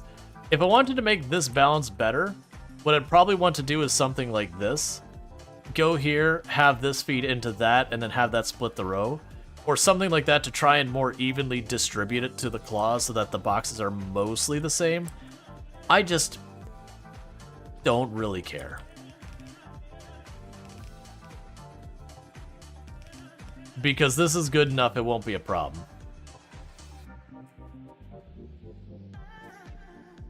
Yeah, the motors don't come by real fast. All the rest of this is fine. Yeah, that's all fine. Okay, but the point is, we've got Blue Science going, and we literally just had our Blue Science train pull up, so that's good news.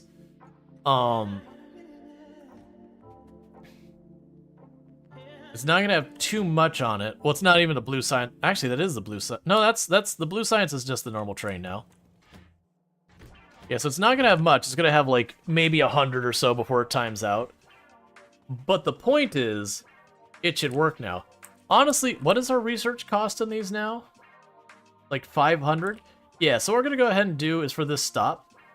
We're on to the point that if it's not, like, 500, it won't finish a research anyways. A multiple of 500. So we're going to set that to 500 because there's no point in having it go in there. Let's see. We still have only one assembler making the white science. Yeah.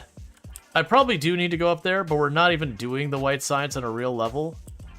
And I didn't even realize what I was doing with the white science until we already had probably a couple thousand of it made. So, like, I'm willing to bet we can go over to our white science storage. Yeah, this whole thing is backed up, all the boxes full. Or not full, all the boxes having a bunch. Yeah, so we checked this.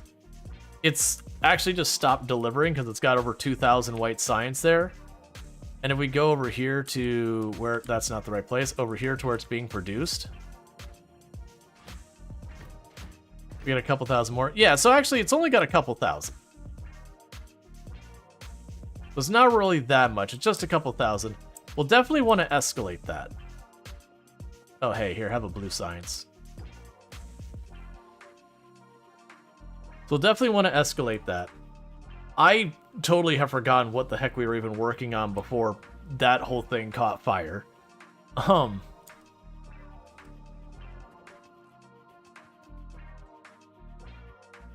we have the robo... Yeah, we have the roboport on here. I should not stop anywhere near a railroad track.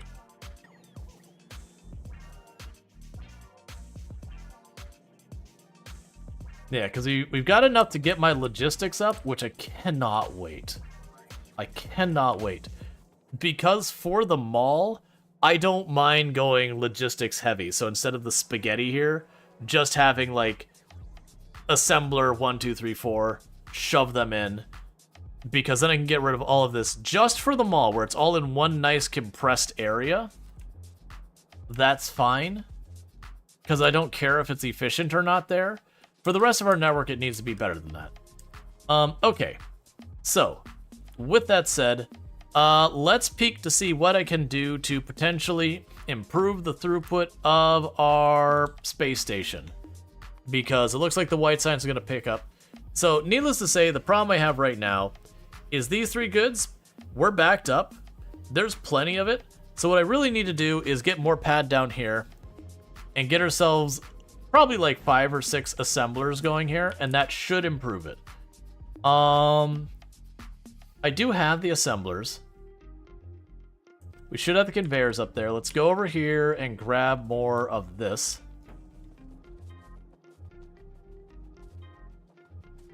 And we can go to our space, our rocket, and start launching that off.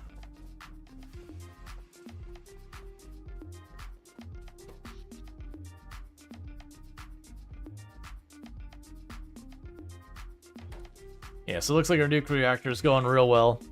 Yeah, so things we're going to unlock is we're going to unlock our logistics systems and then our Covrex enrichment process first.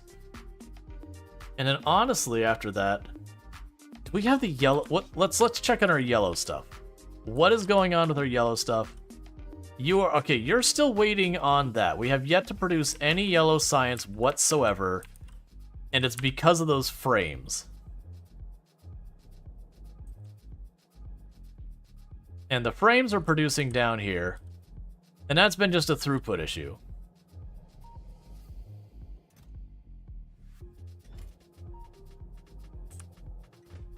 Which we did massively increase the amount it can produce.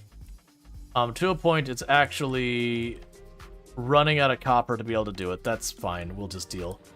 But if we go back up here, we're probably reaching the point with the frames. Yeah, that frame belt is saturated. So the good news here is this is looking for 2,000. Realistically, we got a couple more trains that are going to get dropped off here. And then that should start to simmer down where it won't be eating all of my structural frames. But that's got the catch-22 is everything related to the space thing is consuming those, so I'm going to have to increase my production. That seems to be the expensive component for rocketry now versus what it used to be. And it's just spitting out a couple of these every minute or so. Alright, so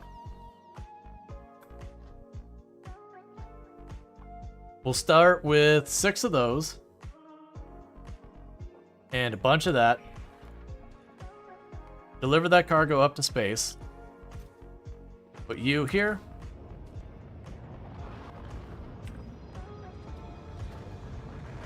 Oh, you don't have more inserters, do you? Hey, next rocket, I forgot to include the inserters, buddy. That's on me, that's my fault.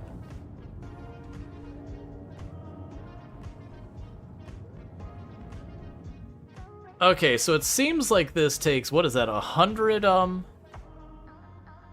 those? So like each rocket part is 1% of this, or no, 2%. So rocket part appears to be 2%?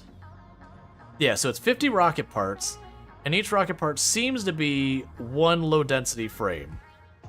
So that would imply 50 low density frames minus whatever the extra. So those are pretty pricey. That is a lot of low density frames all at once. Because that's 10% of what we've been filling a train up with those. Okay, so I'm going to go ahead and put the 10 here. I'm even going to go a step farther and put those there. I'll take a step farther here, and we'll drop another 4 in there. I'm worried about the conveyor belts. I'm just going to mash a stack of those in there, and we're going to launch that off. And thank you for the follow. Welcome to the stream. Okay, so what the plan here is, I need to get this to be better with the assembly line. So we should be able to go here and grab our platform.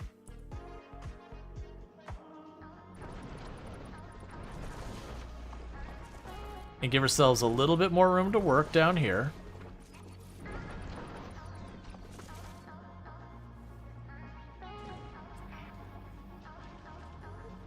And then we can grab you.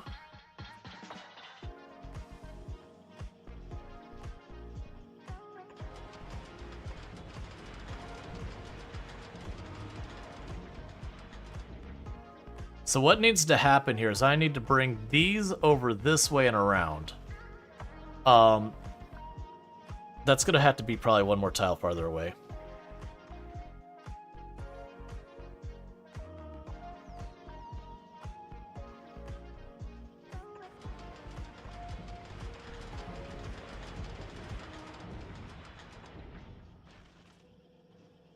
Okay, because we can bring this straight across here.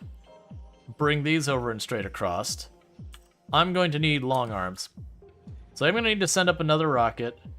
We'll send up a set of long arms. And I'm going to grab more platform. And shove that in there.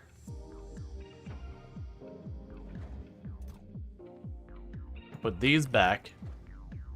Yeah, so basically what this means is these 3 rockets I've sent off, that's going to represent 150 of those frames I say I need to get more of.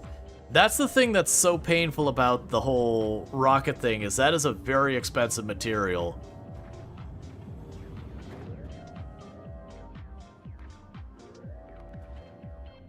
But the good news is it does seem like with that thing, that I really don't have to worry much about it once it's set up until it starts moving. My assumption is once I start moving, I'm gonna have to worry about running into the asteroids and they'll do damage. That's my guess of how that's probably going to work. Yeah, so need that space.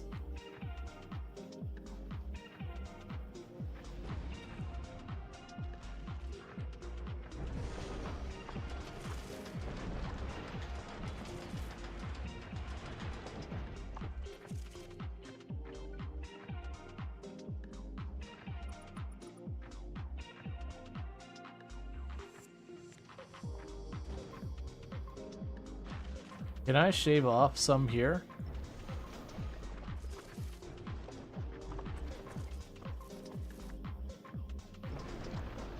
There we go.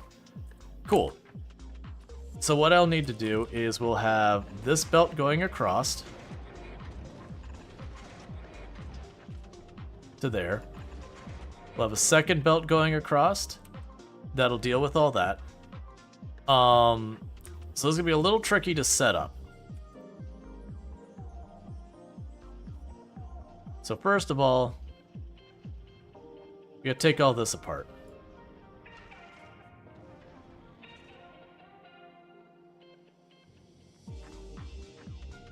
Okay, so we're gonna go ahead and get all of this out of the way for a moment.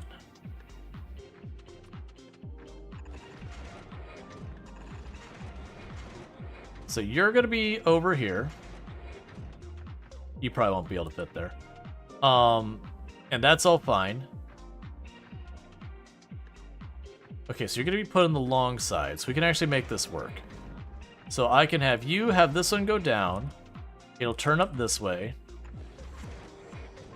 And that'll drop it on this side of the belt. Actually, I can make that work. So now I can grab these. So you drop it on the long side there and the long side here. And you drop it there.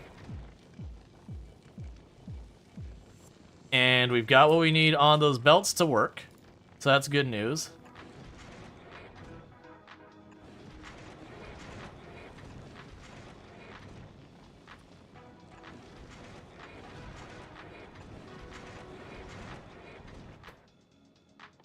And then you're going to make the white science.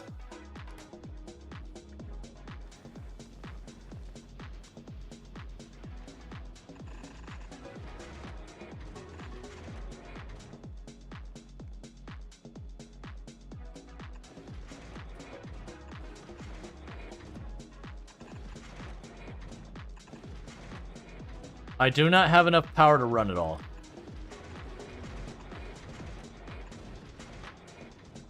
That's what that means. Those batteries, there's batteries mean I'm short on power.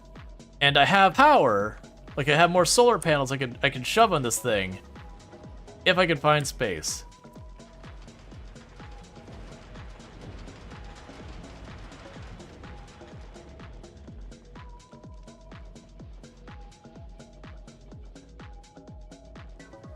All right, so I just need more ground.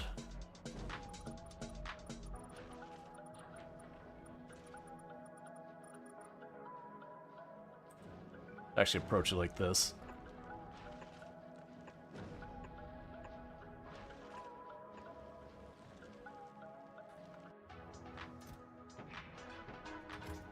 Well, time to burn a lot more stuff.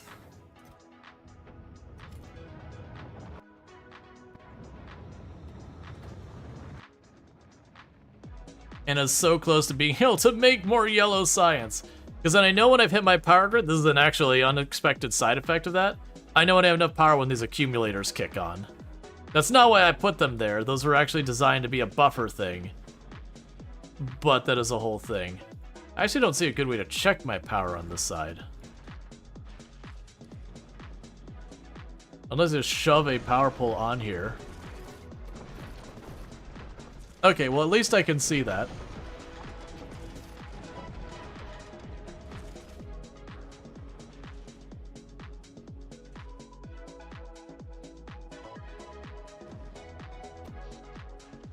Not even close.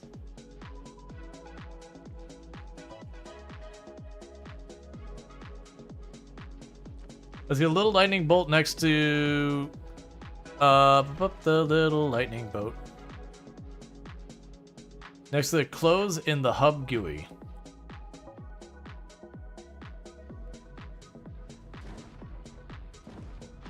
Ah, I see. Yeah, so we're really close to being at least able to start stabilizing the power. Okay. Yeah, so just the way it handled it was bad. That's fine. Hey, how about another platform worth? So what this means is we've now spent 200 frames worth.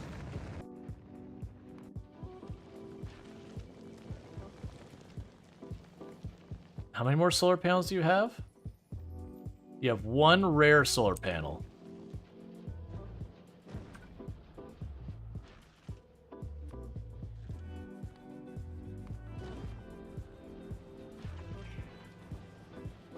After which point I need to bring more up here.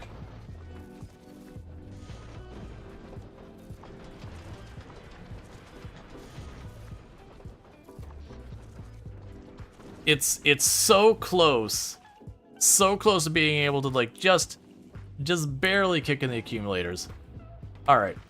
So the answer is I need more solar panels. I'm gonna go grab some solar panels. Regardless, it's still going faster even with the power sag, but understandably I'm gonna need more solar or stuff's gonna start choking on it. And that's fine. How are we doing here? So we've just shy of gotten ourselves situated, and that's partly because it's looking for the higher quality stuff. So we would actually be fine if we wanted to expand our grid even more. Hey man, thanks for the belts. So grab you. Oh, you're not a provider chest. There's your problem. The materials deck. Give me those. Oh, and actually, you can have those back.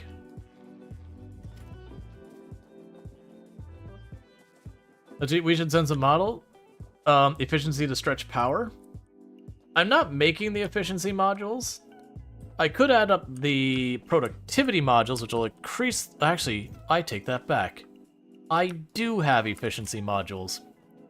What do the efficiency modules work? Is it just power use? Oh, literally, it's just energy consumption. Yeah, we could do that. I don't usually use the efficiency modules almost ever, so was a bit caught by surprise when I actually have some.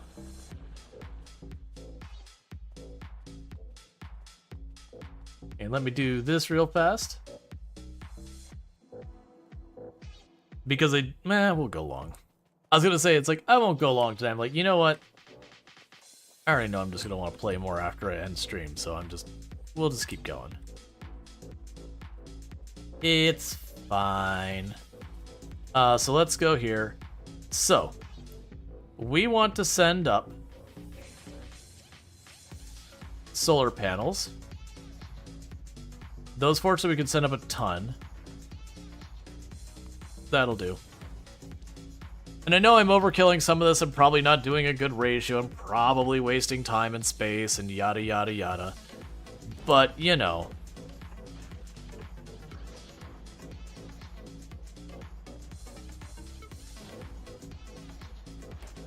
I wonder how I put the modules in here.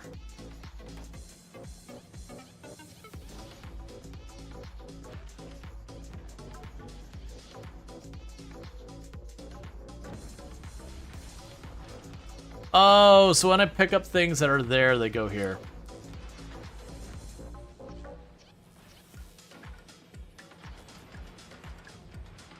Okay, so our accumulators have gone online. So these are the ones that are the real power hungry things. So what I need to do is figure out how I move those into those. I don't, can I put them on my bar? All right then.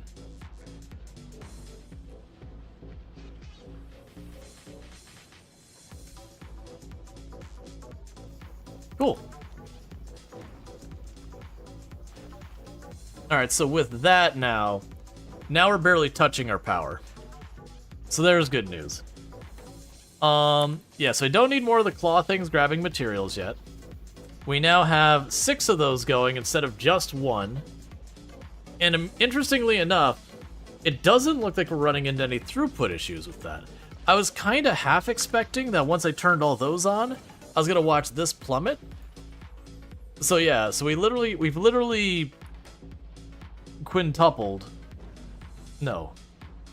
Sextupled our yeah, we've sextupled our production of the white science. Yeah, so now it's got a nice steady rate. Yeah.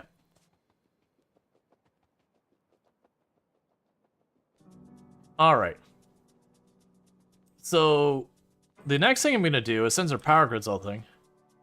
More than that, the old one was 1 blue, now it's 6. Yeah, that's true. I forgot about that. So that'd be 6 times, and it's like 1 2/3 or something like that for the blue versus the thing, because it's like 1.7, or it's like 0.75 to 1.25 or something like that. And honestly, while I'm standing right here, go ahead and pick up the pace, friends.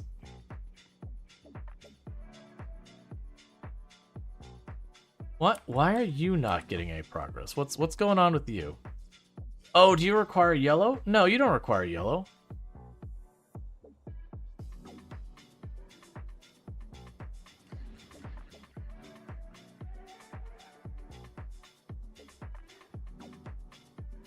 So you're, oh, you know what? It's because we're producing the blue science. It just hasn't been delivered yet because of the quantity.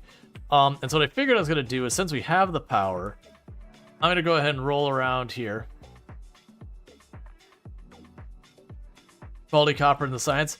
No, it's not that. The blue science is being produced. It's just a matter of... Oh wait, I already got this whole wall done. It is being produced. It's just a matter of... It's not being delivered yet. Okay. So what I have been doing is I have been trying to expand the bot network to go over the entire walls area. Like, I do ultimately want to have the bot network cover most, if not all, of the base. But this is just like the temporary thing of just get the defenses. That way, as the defenses get hammered, they could just get repaired. And then on top of that, when I go to deal with stuff like this, I can just say delete it from anywhere on the map, and I don't even have to go over there. Like, that's the beauty of this being inside the entire construction network. When this runs dry and all that, I literally don't even have to be here. I can pull up the map, zoom in, grab that, and just click and drag the whole thing. And all that. Yep, Ian. Yeah, now just a minute ago, I was like, yeah, I'll go along. I'm enjoying what I'm doing. I don't have a problem. This is an addiction. You can't yell at me. I can quit anytime I want. I just don't want to. But yeah, no, I do appreciate people being like, hey, make sure you keep track of time. So at least I'm making the conscious decision to go long, as opposed to, oh, what happened to the clock? Because that happened to me after stream. After stream playing, I may or may not have gotten to like 8 in the morning or something like that. Before it's like, I need to go to bed.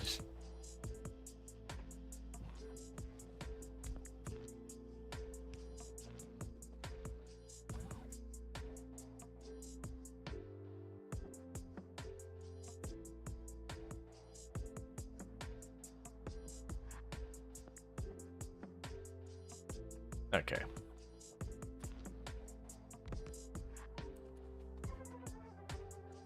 Nah, sleep is super important, but it is real easy to just keep going.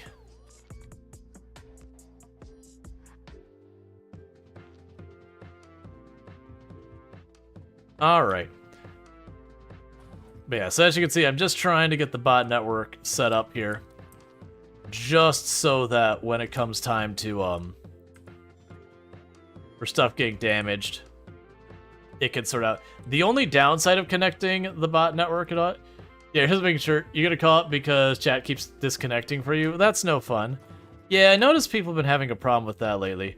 But thank you for hanging out, Ionek, and I do appreciate, you know, everything you do here and all that good stuff. Okay, so where is that going down?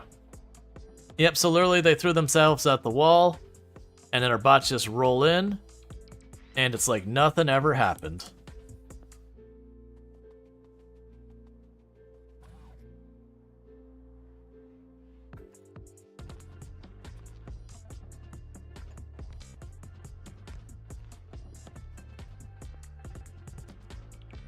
All right.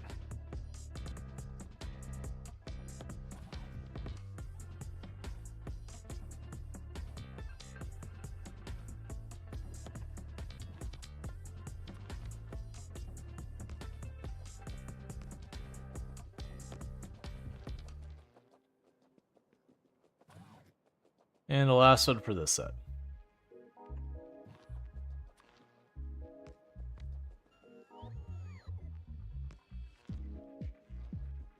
Yep, because by setting that up, now the entire southern wall, I don't need to babysit. All of that is just in the logistics network now, and will just be handled as needed. Now this won't be, and I'm deliberately not running it down there, because if I do, I'll have bots that'll try and cut across here to go to it, and just get murdered constantly by the biters. If we do take this wall and continue to extend it and then clear that area out, then, you know, obviously get on there. I probably won't grid out the whole base. It'll probably be like where our walls are and that kind of stuff, just so they get repaired. And then as we end up needing to do stuff, I can mess with it. Alright, so we're doing pretty good here. I still have all those copper plates that were qualityed up that I messed up with. So let's go ahead and deal with that.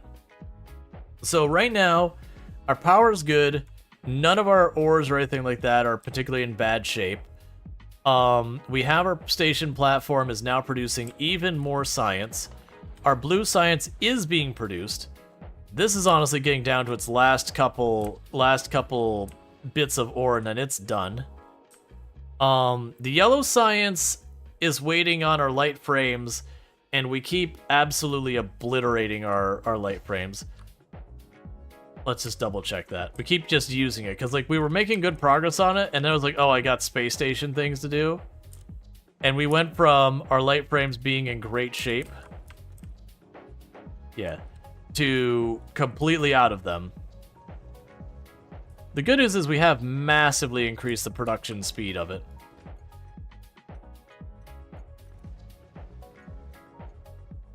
You're waiting on plastic. Actually, not used to stuff waiting on plastic.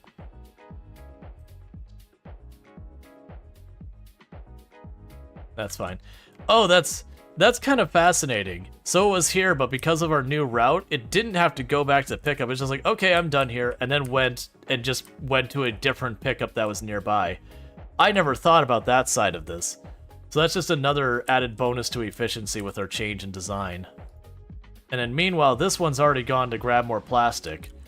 That's slick, because that just saves me having trains doubling over the same tracks again and again. Yeah, so you're still missing blue science, but everything else, blue and yellow are just what we're missing.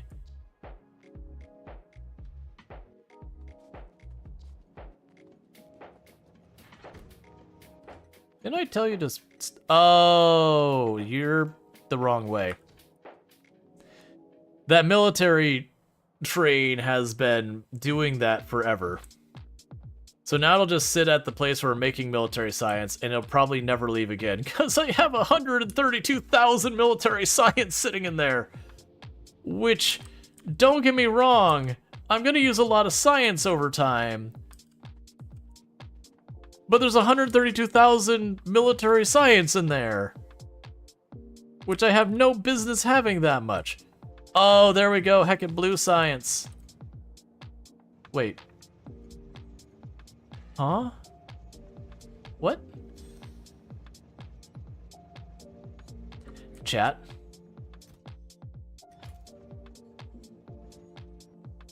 It's not actually been a problem this whole time because these boxes only have one stack in them. But apparently at some point I turned that around backwards. I was no longer accepting science. So it's not as bad as it actually looks. It looks pretty bad. But the good reality here is it wasn't actually that bad. Because we look here. Oh, it has no logic about this. I probably do need logic about that, don't I? It's no longer accepting science. What did it find? Look, man, times are tough.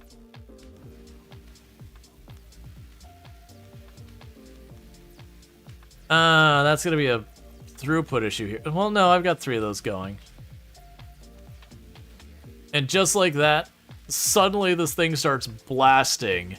Then a matter of seconds, we're at 15% on that research. Oh, let's drop off this copper. Those are the things that happen. They're like, why isn't this working? The good news is that wasn't actually what was holding it up. For what it's worth. It would have been an additional issue where I'm just going, why is this still not working? And then looked at those boxes and saw them loaded. So is basically the moment it got to delivery, we kind of noticed that there was something wrong. Okay, so drop off all this. It'll just get fed into that. Like, at some point I should start trying to quality stuff up. It is one of those things I'm actually thinking for the quality stuff up. I may just wait till we have requester chests and use requester chests to just abuse things. So have them go out to the storage chests and all that, and then just have these things all feed into each other where it's just like, okay, this is a bad result, alright, put it over there. If this is a good result, okay, put it over here. And then just try and upscale things. I could see that. Like, I'm honestly looking forward to just doing that to shortcut a lot of it, even if it is just going to be wasteful on our material costs. So what do? So that's the interesting thing. It looks like by using the better generators, you do get better maximum output, but it comes at the consequence of higher consumption, which really doesn't actually help that much. It's probably got a better ratio. It would just mean you would need less of them.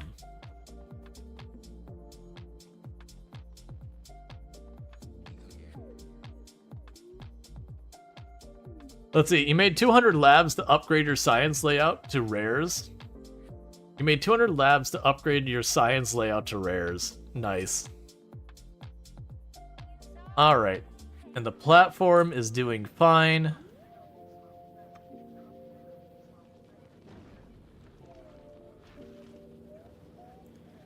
I do wonder... So I'm assuming...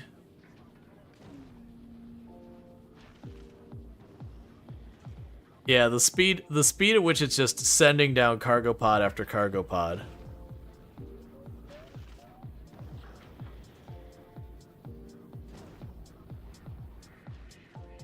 I know people mentioned, like, using this to make steel and all that. I could definitely see this as a means of making steel and iron later, of just having this thing covered with those claws. Like, there's only so much, you know, drifting around. Okay, it's a very small area. Okay, so it'd probably only be so much you could do with that. But still, you could offset it as, like, just a sustainable mine. It does seem to be only able to do iron, though. The area grows as you build? Gotcha. Pretty sure it's endless? Right, so it's probably endless in the same thing where your ground here is endless in that it's effectively endless while not technically endless because of system limitations. Do we know if we're limited to one platform? I don't believe so, because there is an add space platform and that. Let's see. Your dumps excessive iron down for smelting. Well, yeah, that's what I was going to say. Is I could see you doing it up there or down below. Either way. The problem with putting it up there is you'd have to continue to make the light frames, and that's a big expense. Alright, so while our science is going, let's go and check out where else we can go and get train stations flipped over. So we have the brick pickup and drop. So you're empty. So that's perfect. If you're empty, you are now gonna go ahead and be a cargo train, so have a nice day. And so with that, we can go to our brick drop spot here, which we have 3 of them. And we're going to change you over to brick space drop. All right. That's 1 fixed. Brick would also be down here. There you are. So I can go to you. And you're now brick drop. Cool. Brick drop is probably my lab. No, it's not my mall. Oh yeah, it is. It is my mall. And brick drop. And then we can go to our brick production, which is up here. And you are now item pickup. So that's another one done.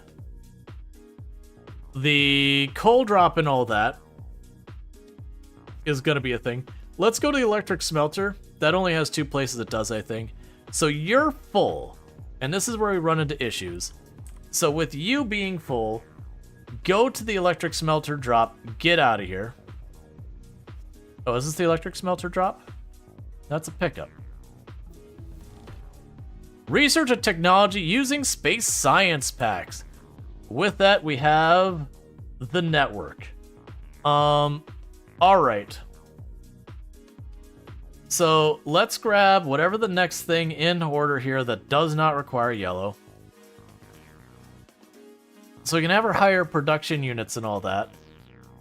And are those are only requisites for the next higher level ones. Meanwhile, those are prerequisites for everything. So I'm going to go ahead and put that there. And I'm going to go ahead and put each of these on here. Just because. Alright. And you know what time it is? It is time to get these things automated. So we have requester chest, buffer chest. Request specify items to available for personal logistics and automat. Buffer chest. Huh. Yeah, I know there's the active and passive and provider and all those. Buffer chest is one I don't recognize. It could be something that's been along here the whole time and I just never bothered. Okay. So for that, I need plastic to be delivered to our main area. So let's get that hooked up to the main area because that's been overdue anyways. Bugs with things for years? Yeah, I just don't remember using them. Which is probably just one of those things that they probably work just fine. But if I don't end up needing them much, it doesn't matter much. They're pretty niche. Buffer checks are typically for personal logistics. They don't send to requesters. Oh, I see. Yeah. Yeah, so I can see why I probably didn't use them hardly at all. I get the idea, and it makes sense.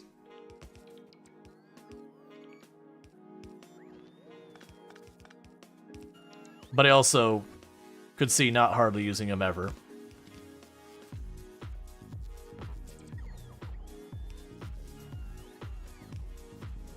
And they're off doing their thing.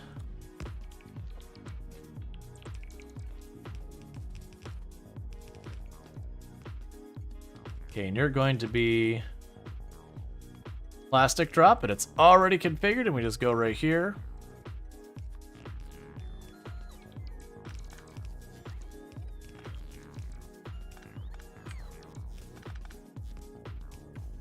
Interestingly enough, if I do switch over to just using like the requester chest super heavily and all that, for the mall, then their new purpose is just not even wired into the rest of the area, but just slap it down here.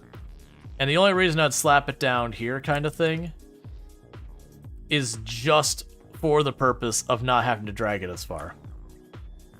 So the plastic should be on its way. And then we're going to run into problems where we need lots and lots of logistic drones. You found buffers to have all your rares and all that? Makes sense. So I can grab you, make some passive providers.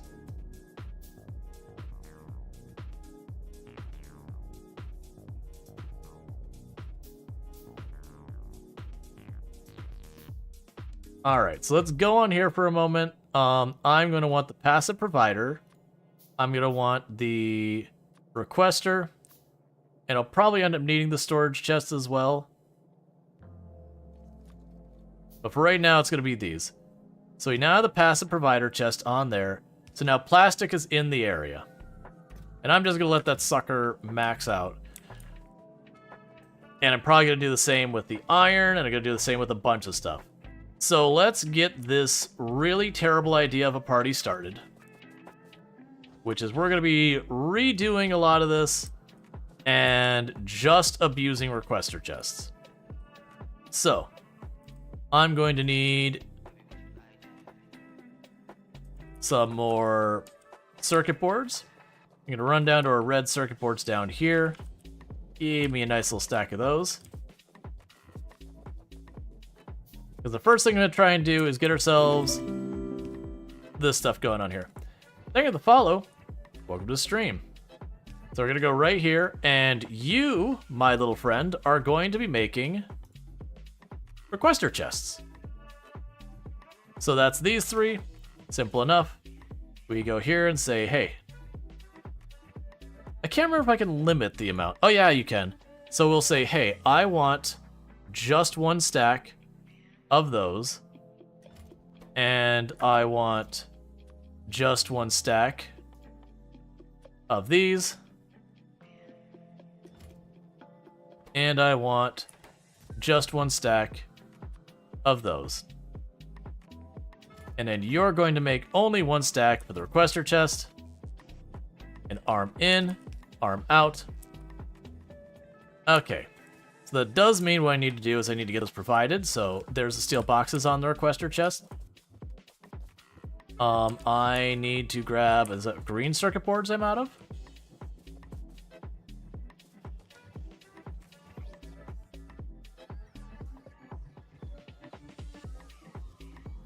That's fine.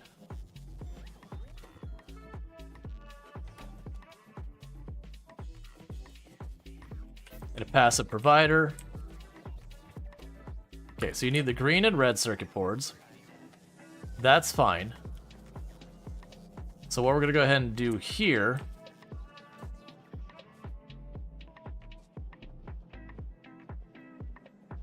is, for the moment, I'm just going to plug it in somewhere in the middle here. So grab the passive provider chest. This one I'm going to limit down to just 2 stacks for the moment. Thank you for the follow. Welcome to the stream. And so that now puts that on the network. And then this will also be inefficient. Yeah, we can go ahead, because basically I want to automate this. And so again, I need green circuit boards. So for just a moment, this is going to be our band-aid fix. But yeah, so you get the idea here. I'm doing kind of silly shenanigans. And just going to lean on the logistic robots pretty hard for the moment.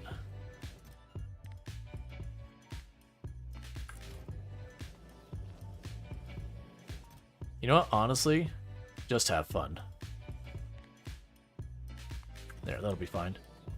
Okay, so what should happen here is it'll receive all the stuff, and it'll make the requester chest, so I don't need to do that in my inventory.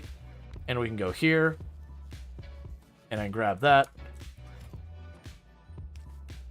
And just like this, now I can turn around and say, hey, I would like the passive chests. It has the same requirements. Actually, I can go here and shift right click, shift left click. That worked. And 1 row.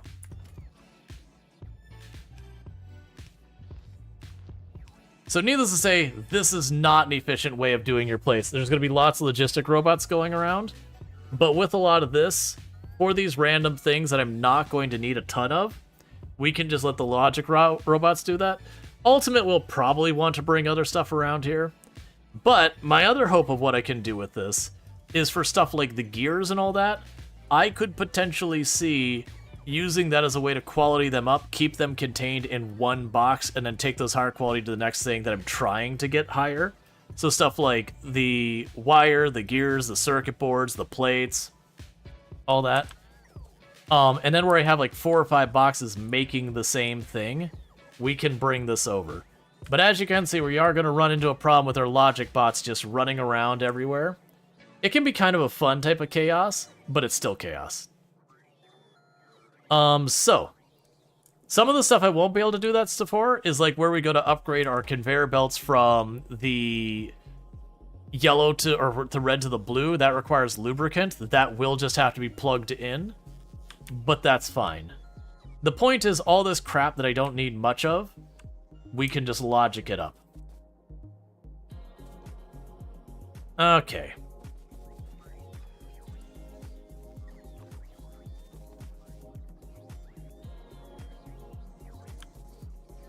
Yeah, so we're making our boxes here. And even though I already am producing...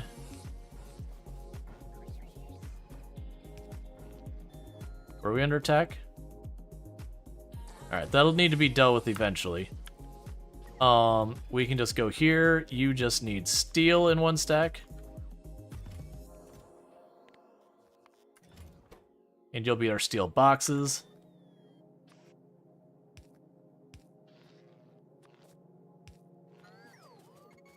So then I can go down here to these steel boxes and say, hey man, don't worry about it. I'm gonna go ahead and shut this whole thing down here. And for the moment, I will go to wherever the heck this is getting in here. That's relatively there. Yeah, so you can go ahead and just put this here. But yeah, so what I'll do is I'll probably just make quick, easy ways to get it on the network.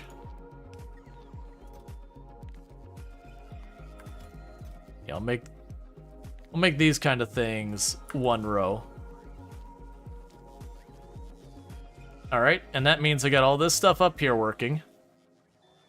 Because these are all things I don't need to scale. So stuff like the red circuit boards where we've been shipping those in, don't need to worry about it. That's not something I'm going to need to scale very high here.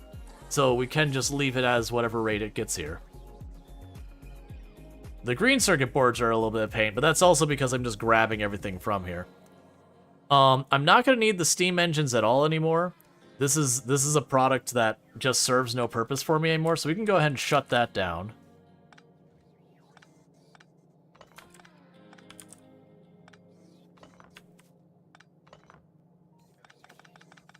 And get rid of that a little bit. Alright. So I'm going to leave those as storage boxes up there, because I was trying to think of how I want to lay this out to not be chaos. Because I am going to want a conveyor belt area. That's not connected to anything. Okay. So let's leave a gap. Because what's going to happen here is I'm going to go ahead and grab you and you. Just say 1, 2, 3. 1, 2, 3. And you're going to be the yellow conveyor belts, you're going to be the red conveyor belts, and you'll be the blue conveyor belts, which, like I said, I am going to have to bring lubricant in for. But all these are plates and all that, that's fine. So we can go here and say, hey, I would like a stack of plates, I would like a stack of gears. And 1 arm in, 1 out, 1 in, 1 out. And I'm just trying to do this for a bunch of this crap that I always need.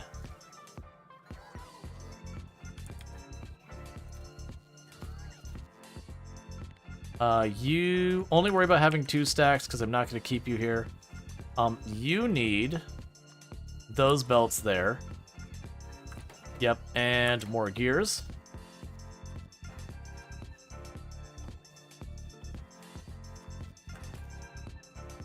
And just same thing, you'll just get 2 spots. And then you need the red belts and the gears. So go ahead and put the red belts on here. And the gears. And then it's time to bring lubricant in.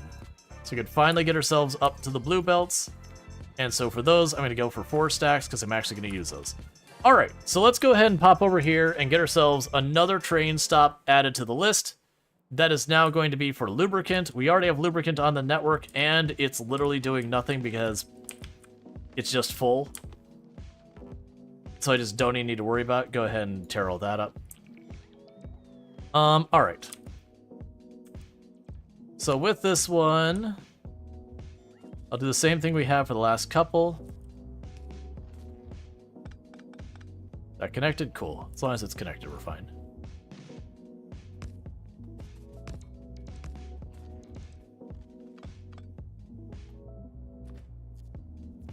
Yeah, but there's lots of problems with them all the way I'm setting it up that way. The reasons you wouldn't set up that way is now I'm going to have like this permanent zipping around of a whole lot of logic bots. Well, near permanent. And that ends up being a pain point, but also just dealing with some of the other stuff. But it will get all this spaghetti out of here. So what I'm going to go ahead and do for our pipes, though, for our lubricant, is I'm going to run it up here.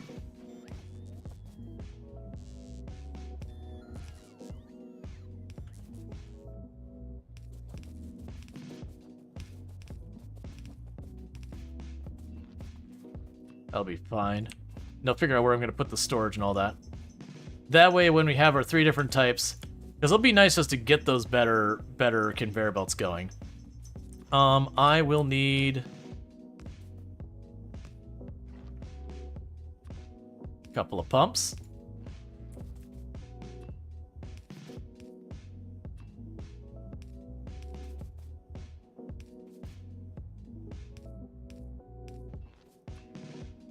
Alright, so where do I want to put the liquid storage? I could literally just shove it right here and call it a day, which is exactly what I think I'm gonna do. And then when we get to something like, if I go to bring sulfuric acid, we can run it there. Okay, so we already got all that hooked up. Right now I just need to connect the power up here. That's right there, we don't need to do that.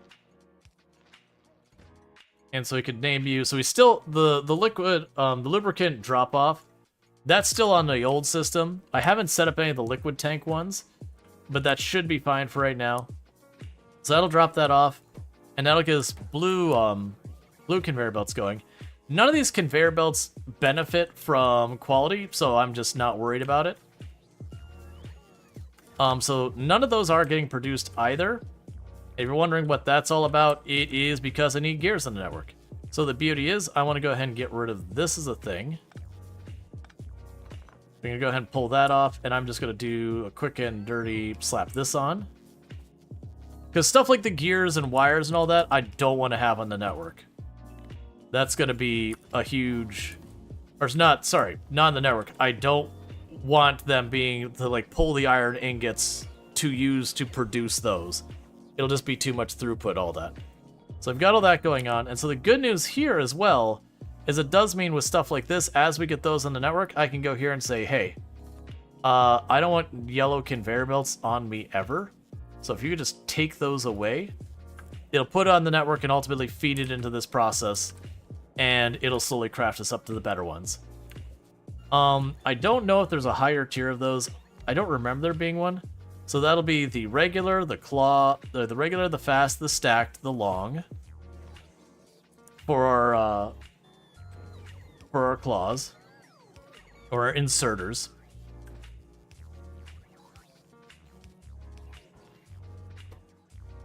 So for first inserter, that's this one.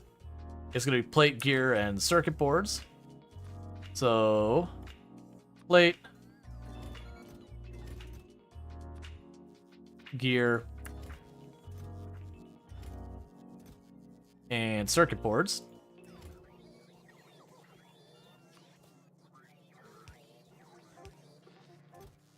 and just 2 stacks for production reasons.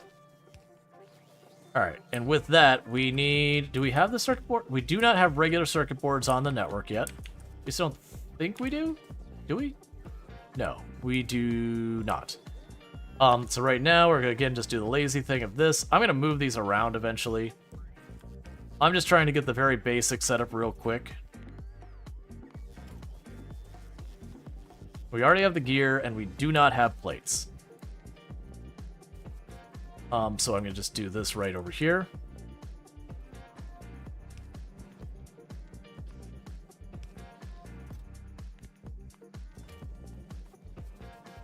And that'll get us our first one of those set up. Let's see, if you shift right click, copy the recipe. Let's hear this. So we have you. Let's see, if you shift right click the recipe.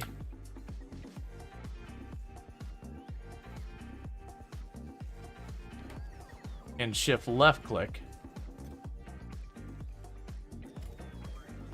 Nope, that's not what I want.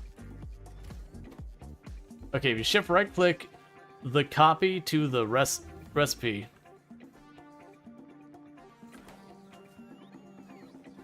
Let's see, shift right click the assembler to copy its recipe, then shift left click there. Okay, so give me those. Yeah, and the bots that were already on their way will continue dropping their stuff off. That's fine. So we got that. Same deal, 2 stacks. We can go here. Everything there is already on the network, so we can grab you and drop you, and that's good. Oh, I see one problem. Okay, I gotcha. So one problem is it is going to literally try and max out its inventory on those.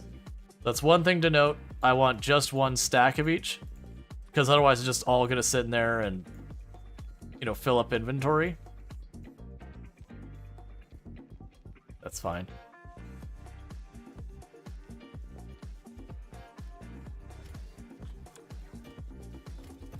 Check your stuff. You're fine. Check your stuff. Yeah, not that many.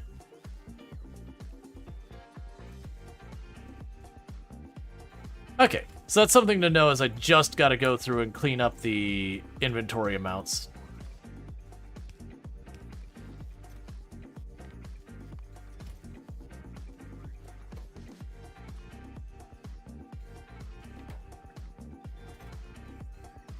So weirdly, that one had reasonable amounts. I wonder why that one was just like, no, you need 2,000 gears or whatever it was. I wonder why that one was. Whatever, it's fine.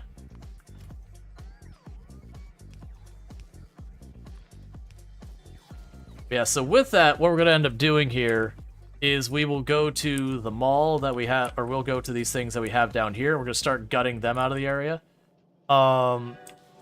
Oh, I also don't have... I should have done the arcade variables there. It's fine. It should set them to 5 crafts worth, if you remember correctly. Is it really that high of a gear amount? It might be. I mean, it's only 15.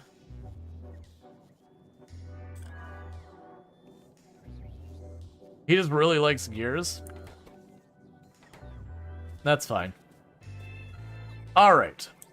Well, the good news here is we can go down here. Let's get these other ones I forgot. So we have those ones. Because I don't actually care if those are all in the same spot. The logistic robots will bring me what I want. If I remember correctly, and unless this has changed, which is entirely possible, I believe the logistics robots will prioritize the player over the rest of the network. So we will have... Ultimately, I want the blue ones. And I ultimately need the red ones for that. And the yellow ones. And frankly, to make this better, I could just have those pass them through to each other and not involve a logistics robot. I probably should be doing it that way if I'm being honest, but you know.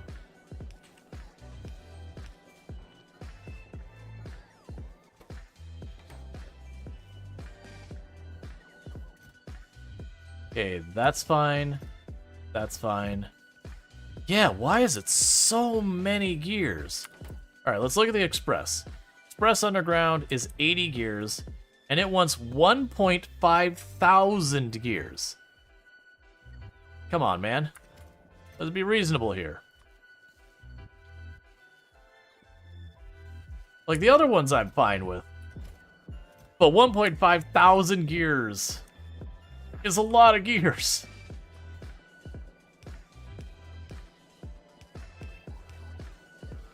That's close, right?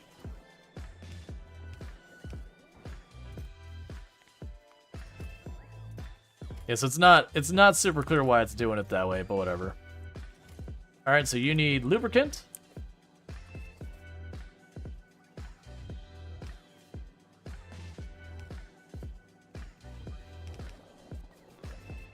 Okay, and then power, power, power. And I'll do the splitters.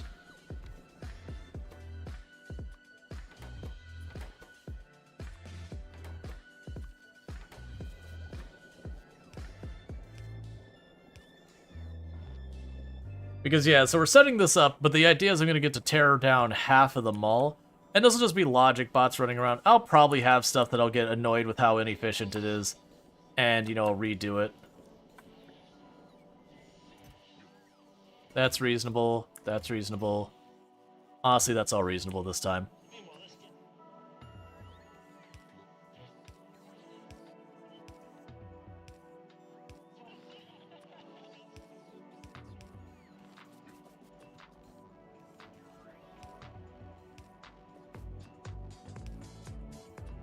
Okay. Alright, so that means I can take down all of our arms and all of our conveyor belt related production. So we can go over here, we have you, you, you, you, you, you, you, here to you, here to you.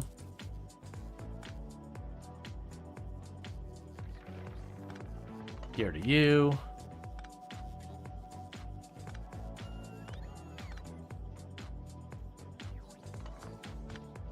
Here to all that. Here to that. Here to this. Here to this. Here to this. This whole conveyor belt just stopped having a reason to exist.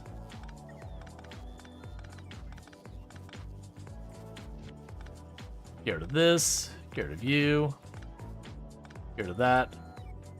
That's just feeding into here and nothing else. So we just shut down this whole thing. That's currently feeding our passive box. We don't need you anymore. Get rid of that.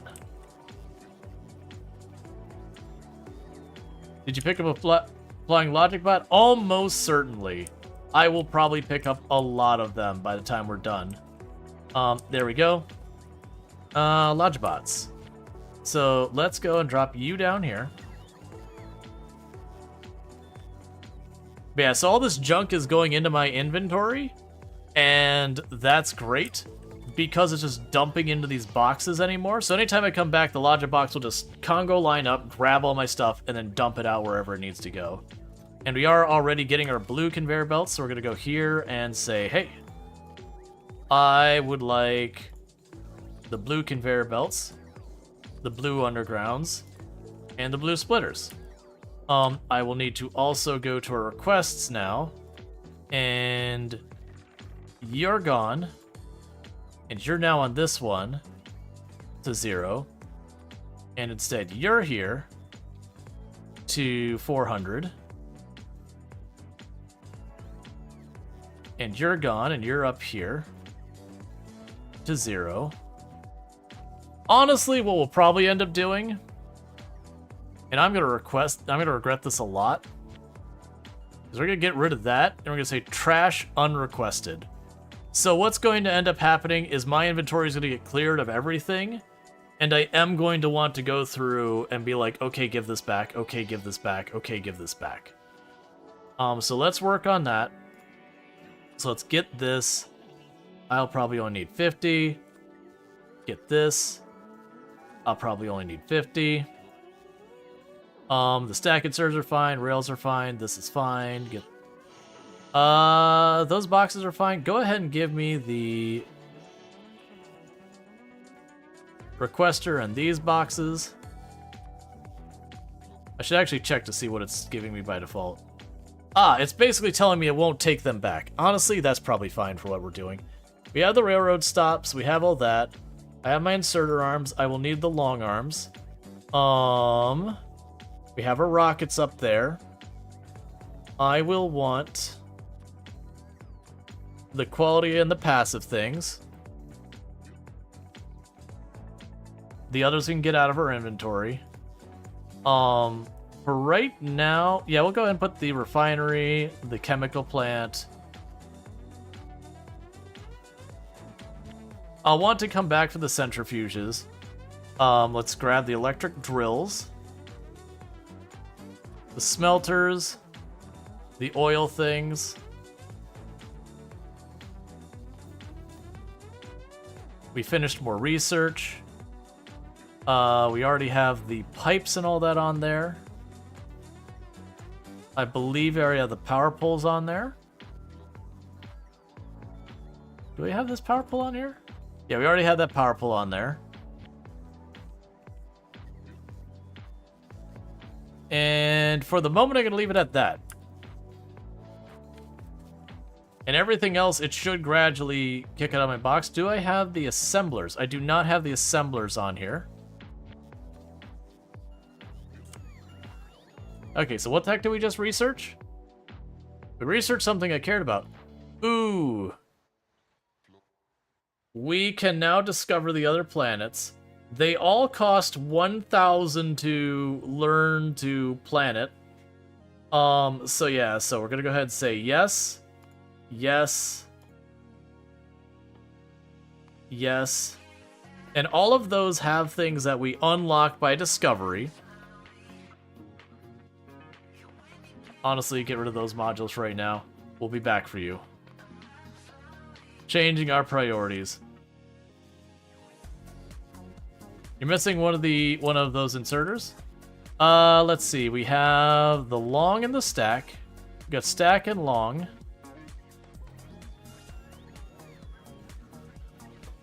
So we have the yellow one, we have the blue one, we have the green one. Yeah, no, I got it. On the assemblers, we have the yellow one. That's based on your materials. We have the blue one. Oh, I see what you're saying. I'm missing the inserters to go to the inserters. I understand. And we're slowly getting all that stuff cleaned up. Cool. So next up, let's start removing the inserters production. So you two are gone. You're gone. You're gone. You're gone. You're gone. I do not need these circuit boards anymore, so you're all gone. You're all gone. Nope. Gone, gone, gone. That's just for more inserters. That actually works out. I thought I'd ruined some things. You're gone, you're gone, you're gone.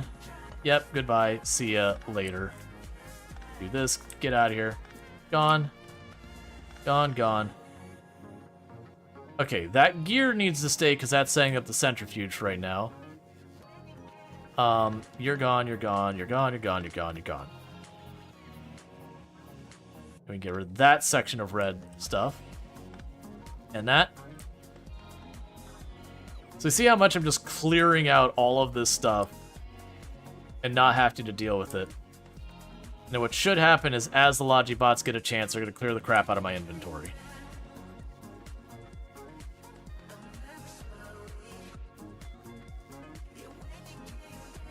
Let's change you to any quality. And change you to any quality. Because it's going to start just chucking those away. And inserters, any quality.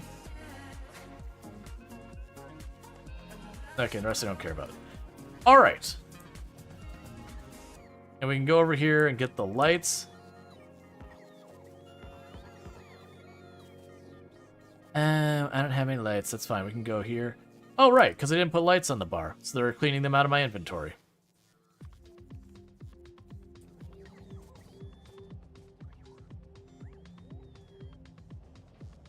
But yeah, so you see how we're just slowly converting everything here to just being a grid. It's not the most beautiful thing, but it is just kind of one of those things that, like, you go up, and I just walk into, and all the Logi bots will bring me everything and then go away, because everything is on the network. I don't have to spaghetti this. So you do not want to do this for anything you're trying to scale. So, like, for the green circuit boards, feeding the red circuit boards, for feeding your science, if we try and do this kind of a setup like this, the amount of Logi bots you need is just CPU demolishing.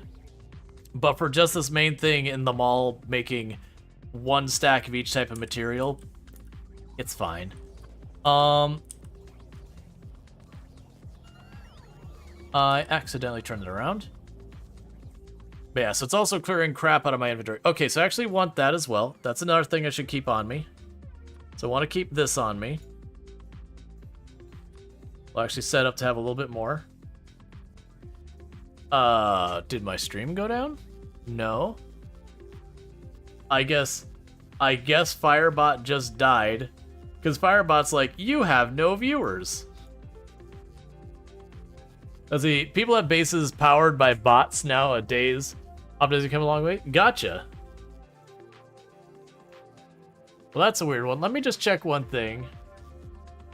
Can confirm you have viewers? Yeah, no, it's just like, out of the corner of my eye, I just watched Firebot, like, everything collapsed. It's just like, I'm pretty sure there's more people in chat than basically no one. Oh yeah, we got our Coravax enrichment recipe. That's what we were working on. Hey, bots, do I happen to have the centrifuges on me and what I need to do those? I have the inserters, I have all this. Let me just run over to my centrifuge production.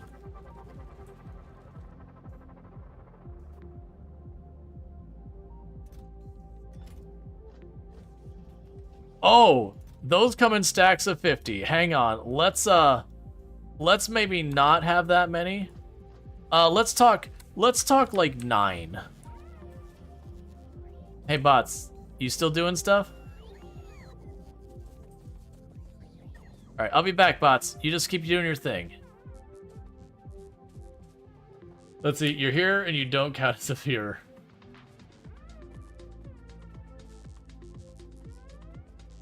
Oh yeah, you hate bots? Yeah, normally, like, most of the time I, like, won't use my bots very much. I'm just trying to set that up just to deal with it real quick. Most likely down the road, we'll be basically taking a lot of stuff off. I imagine you could do a compressed factory with that. I'm just trying to make it so this is a test. Yeah, no, you're good. It's just my bot. I think my bot got disconnected in a weird way. So, like, the thing that sits there and says, like, hey, you know, please follow, hey, please subscribe, those kind of things. It's just out of the corner of my eye, like, all of its stuff went like there's, like, the whole stream is not here or anything. I'm like, alright, the bot is just having a moment. It's okay. Right. So, we want to go over here. Efficiency. Oh, yeah, you know, you don't need bots. I mean, we only just got Logic bots a second ago. Alright. So this is our overflow for this. So this is where I think we're going to go and base this stuff off of. So let me go ahead and switch over to our nuclear power stuff. And I'm trying to remember what we needed.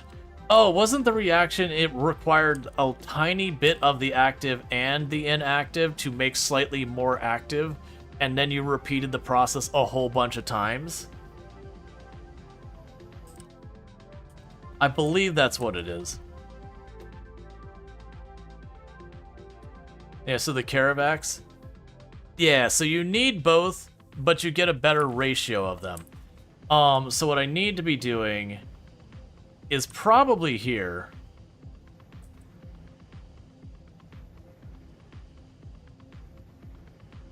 So ultimately what I could do, as just a stopgap thing, is get 2 of these and have them just feed each other for a minute. And then we'll take the extra off of it. Let's see here. I want the productivity modules for a little extra good. Yeah, let's see. You need a lot of the rare ones to kickstart making more. Yeah, so that's what I was gonna say, is I think the answer here is to get that set up. And then I should, you know what I could do? I could use the overflow. So we can let this reaction stop feeding these. We can have the active go up here and have the overflow between the process up here go back down. That does mean our fuel cell production will grind to an awful halt real fast, but that's okay. So let's see how I want to do this.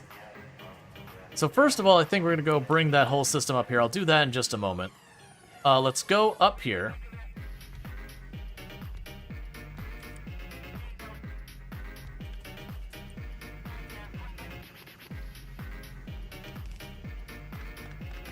You should be over farther.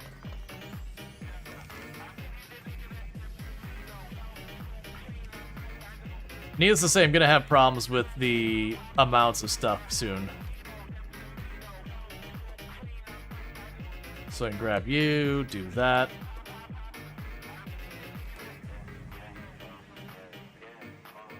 Okay, so the idea here is simple. I bring that past here.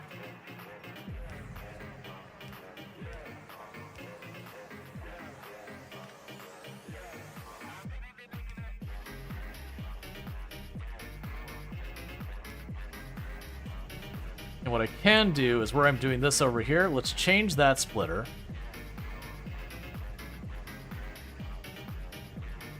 Yes, I can put that there. And so we'll have output to the right. Our output to the right will be our active. So grab you off of that. And then we'll have you twist this way and this way. And so that now puts it on one half of the belt or the other. We'll get rid of this whole thing. And now you go this way.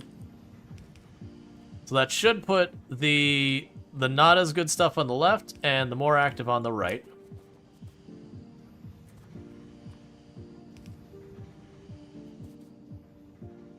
And we'll need to go through this whole thing and start sorting it out. And that'll all have to go into chests and whatnot. But then the plan will be to basically merge this back into itself.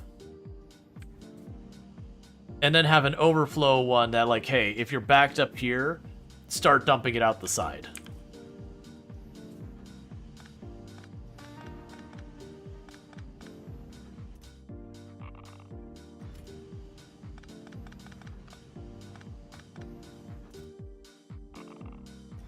Okay. So you're all going to start that. It's going to take a little while to get this going because we got to get some of the good stuff out of here. But yeah, so then we can go up here. Right, because it still will be split half and half. So let's grab that and say output priority right.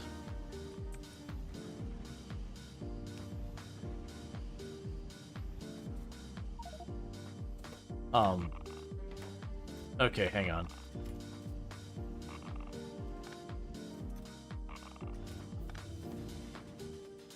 Alright, so we got another thing unlocked. We got discovered a planet. Or we're not... Did we discover a planet? What did we get? No, we got our thrusters. And now we discovered a planet. So the good news is we're going to just be able to go to one of our planets next time. Okay, so what we can do is we can get rid of these now.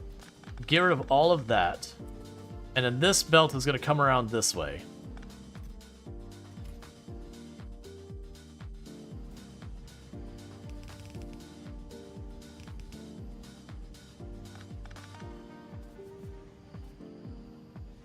Alright. Yeah, and I can merge that back in.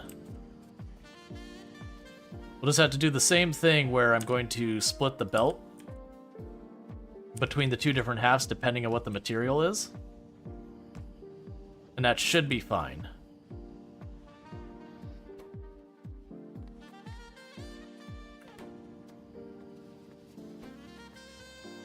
Let's see. Which way would it need to be? It would need to be that way. Yeah, so that would be on the right. Okay, so with that, I should be able to go like this. You go that way, like this, then like...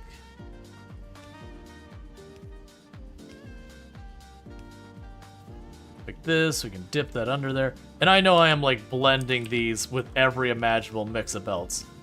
So that should keep it so this always stays in the outside lane, this darker stuff is always on the inside lane, and that should be fine. The downside is I need to move this box, and that's going to be a real disaster. And then anytime it overflows, it'll be here. I need to fix that, though.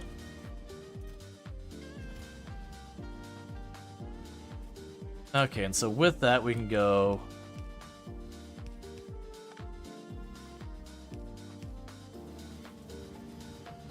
Alright.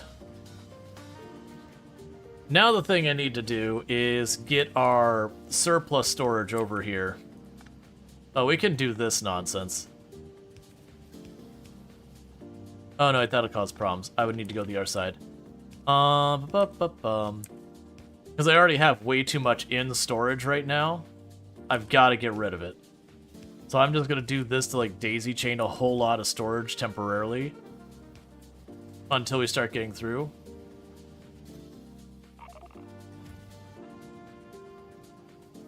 So then I can go here, drop you all off. Drop you all off.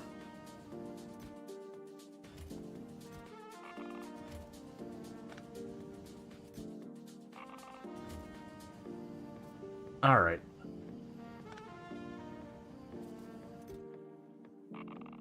And I'm just trying to get off the line there. Okay, because what should happen... I'll also probably... Yeah, so the overflow goes over here.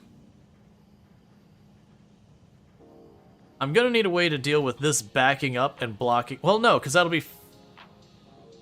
We'll see. It is going to be a thing that we're going to have to wait till you actually give me a decent amount of the other material, enough to start a reaction. Do you have any of the active in here? No. Alright, meanwhile, let's see what's going on with this. So you're still hammering away down here. Oh, that's at the top area. Yeah, that's not on my bot network yet. Yeah, it's got the centrifuges going as much as possible. It's going to take a little while to get any of the active, like the better active stuff in there. I am seeing that we are going to have a problem still. I'm going to just have to pull it into the buffer. I don't want to do that. So we're going to go here and say use filters. Just the not as good stuff. And it's just basically going to put it in that area. I believe when we get enough of these going, we will be able to gradually bring it over. Because you need... What was the ratio for those? Yeah, it's 19 to 1. So we're going to need a pretty significant amount to get that 19 to 1. I also think we will end up needing a lot more than this. What I'm going to try to do is try to have this producing enough of the active to get that switched over. And what is your thing for this? That is 40 active to 5, or 40 of the better one to 5 of the worse one. Oh man, that is going to be a significant investment. So good news here is I do actually have a pretty good backlog of those. We're just going to let that run. And it's going to fill up some containers. Alright, so let's get back down to where we're doing all that stuff with the Logibots down there. Yeah, it takes a lot to get started. Yeah, the good news is once I get one cycle of it going, it should be able to just like rotate through. It finishes its cycle, it puts it right back in. Finishes its cycle, puts it in. That one extra one goes on to the next one.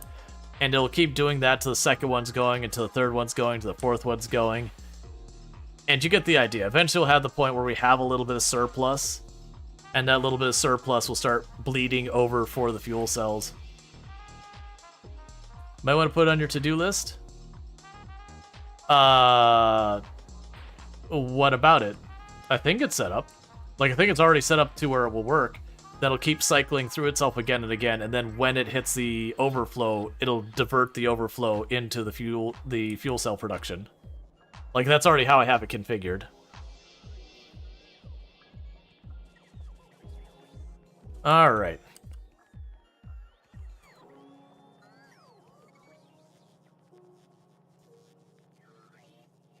So we've got all that set up. It's doing its thing. What do we need to put on here next to just clear out more stuff? Because a lot of this is just repeating the same materials a bunch of times in different areas. Probably the assemblers would be next, wouldn't they? So I can go basic, blue, yellow.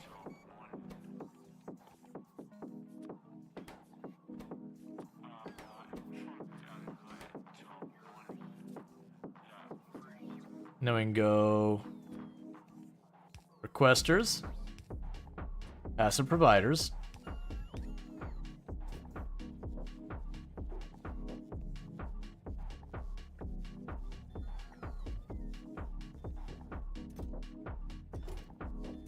Yeah, they ask for pretty high amounts. I'm honestly just going to live with it. Oh yeah, so you're going to need to be the speed module. I'll deal with that in a moment.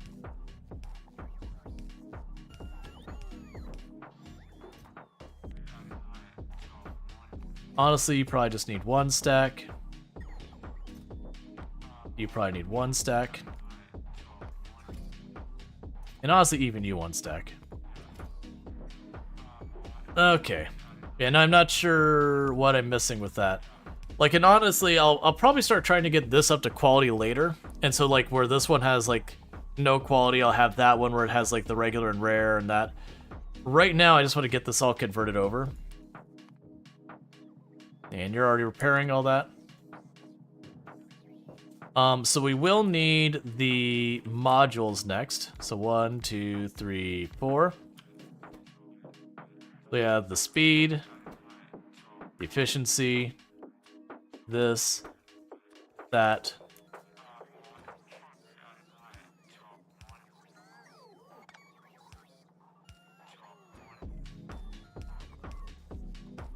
All right.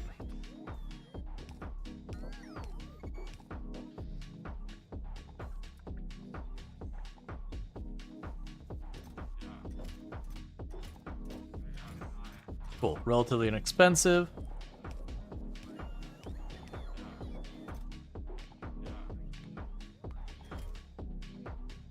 And one module might not be as much as we want, but I also realize we're right about to get the next tier. I'm assuming what they've done is they probably made the next tier require some of, like, the exotic space materials and all that. Cool.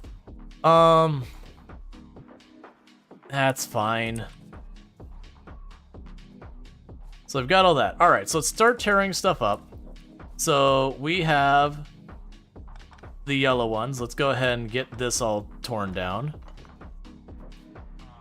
All right, from here we have the blue ones. So that's all torn down. Now we have the regular ones. That's torn down.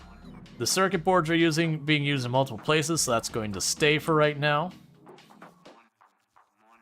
And their Logibots are just trying their best to get crap out of my inventory. Which, speaking of which, so for the Logibots, if I want to start getting more of the bots on here, we would need the flying frame. Oh yeah, no, it's going to be a bit more involved. We'll deal with that in a minute. Let's just keep getting the crap that's just simple crap that's been piling up in here. Just get them out. And after that, I can start worrying about expanding more and more. Because it is just slowly clearing out my inventory. Oh, did you put the centrifuges to get removed from my inventory entirely? That's not what I want. You know, actually, that's fine. You can take them for now. Alright. And how are we doing up here? So you've got 2 there right now. But yeah, now the way I've got this is an overflow. So it'll keep feeding this until it overflows, and then it dumps it out the other side. And then we just have right now, it's just pulling off the darker one, and just feeding into the boxes because I'm going to have an abundance of it. So once I get the 41, this should start processing, and I'll need a bunch of those to process to get enough active to start eating away at that.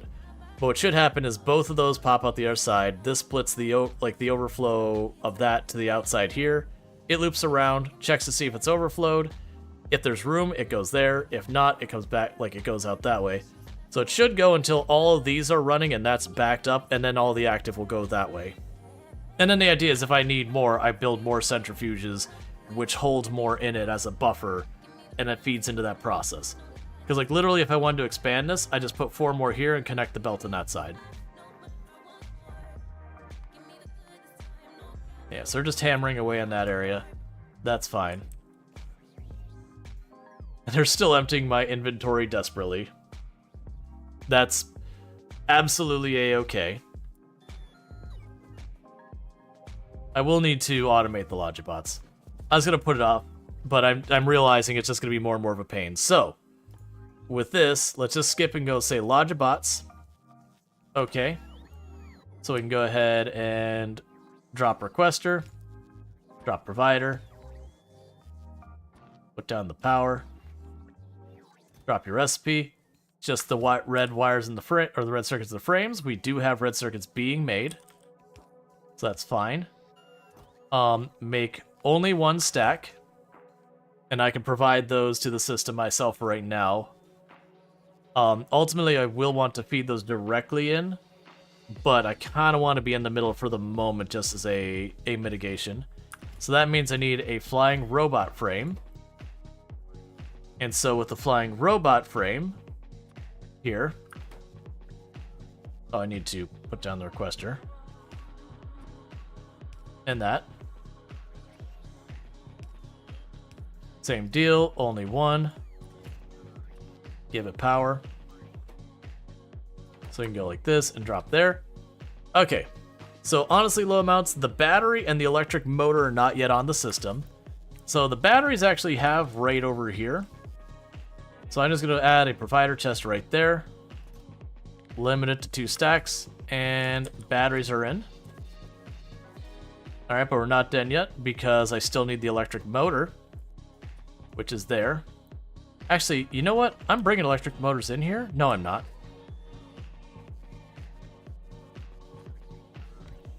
Alright, so we can go here and we need electric motor. That requires a regular motor, that and the lubricant.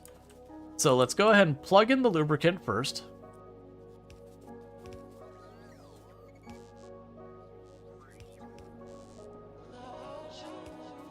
So there's that.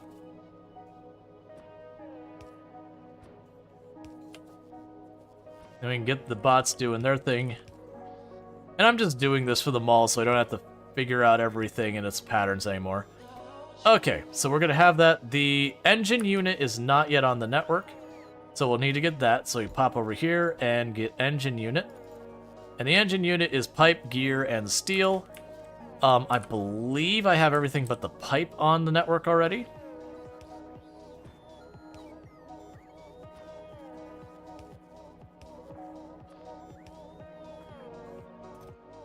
That's fine. Also make sure I don't have too many in this. Okay, so that means I need the pipe. And with that, I can go ahead and add their chest for pipe, bend pipe. Get those set up real quick.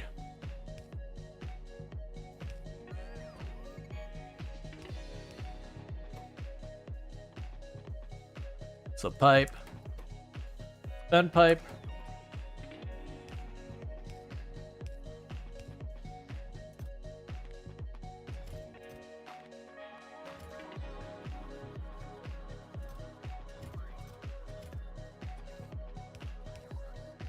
Okay, and that should be enough to get Logibots. Not efficiently, but they will be being produced. So these are going to be running around and doing all their stuff. Hey, Sal, how's it going? Thank you so much for the raid. How was your stream? This is fire and super great. Take your berries, it's your fate. Excellent. I do appreciate that. Let me go ahead and get you a shout out. For those who don't know, Sal Berry, absolutely fantastic content creator. Plays a lot of games that, like been playing some Factorio, a bunch of other good stuff. So let's go ahead and do a shout out for Sal Berry. It says you've been playing some Dolmare. That said, Twitch does lie sometimes.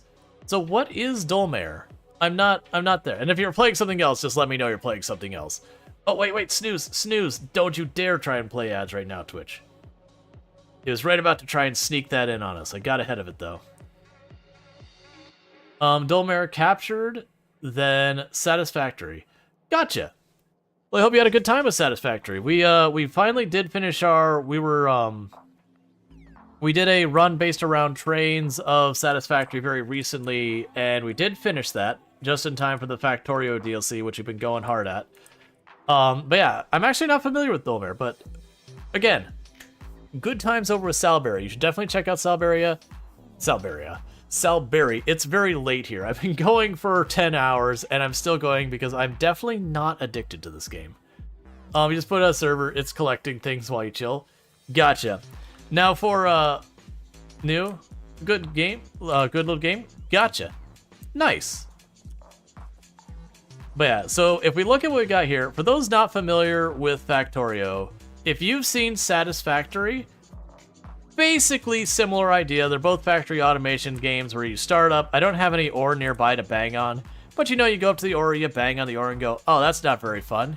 And you go up to the table and you bang on the ore and it turns into an ing. You go, okay, and then you bang on the ing and it becomes a gear. And you're like, man, that's very tedious. And you go, okay, let me make a machine to drill that for me. Okay, let me make the machine that makes the thing to drill that for me. Okay, let me make a machine that makes the machine that makes the machine that drills that for me. And you just expand. So it starts out super duper simple, and you just add one thing, and you add one thing, and you add one thing, and it gets ridiculous. Now, I'm going to warn you, we're not late game yet, but this is a very advanced factory at this point. All right, Salvador, you do your human things. You take care. We are a very train logistics heavy factory. So let me hide the pollution. So you can see it just looks like all sorts of stuff. I currently am running 29 trains between 126 train stations.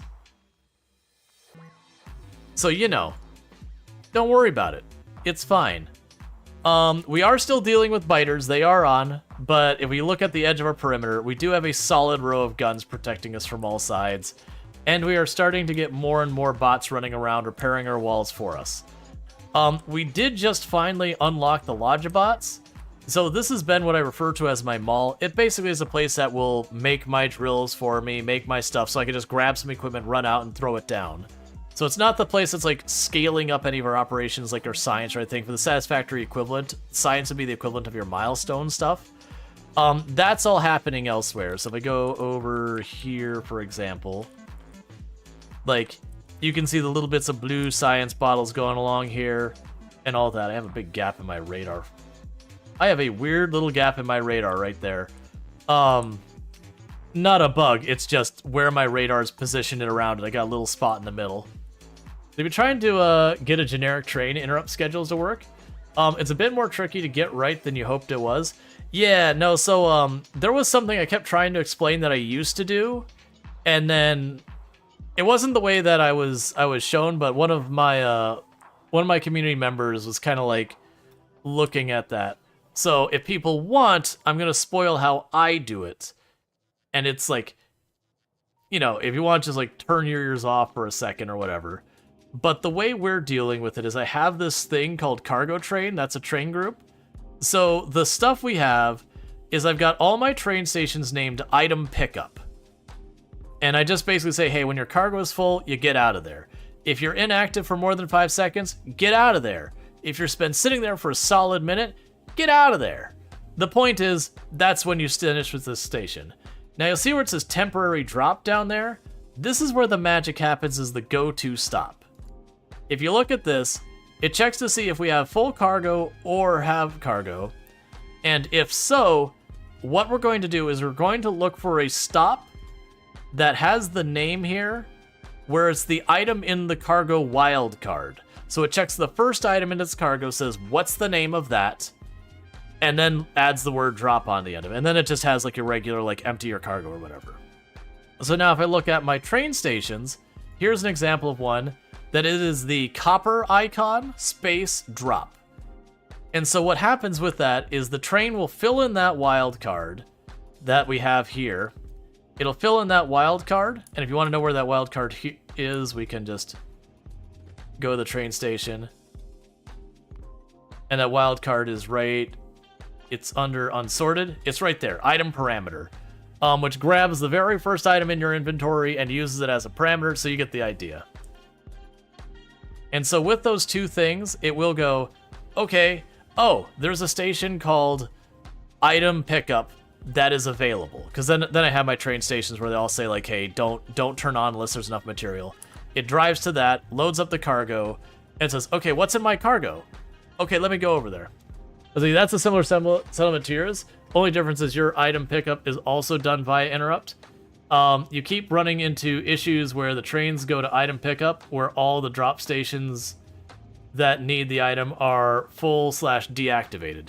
Yeah, well, I mean, my answer to that is just more trains. It can sit here all day long. It's fine.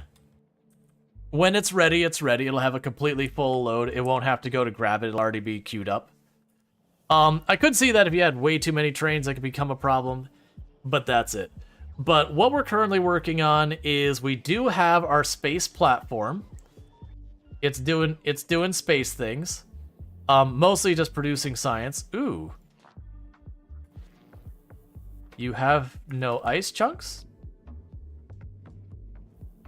Okay, so we've apparently exhausted our quantity of ice chunks nearby. Huh.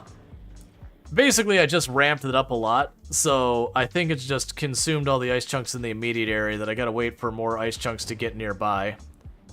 It could also be a thing that I probably could just need to expand the platform, get more grabby arms off the other sides to drag it in here. But needless to say, it's been producing a lot of the white science, and I believe we're about to unlock the very first planet, other than the one that I'm already starting on, as available.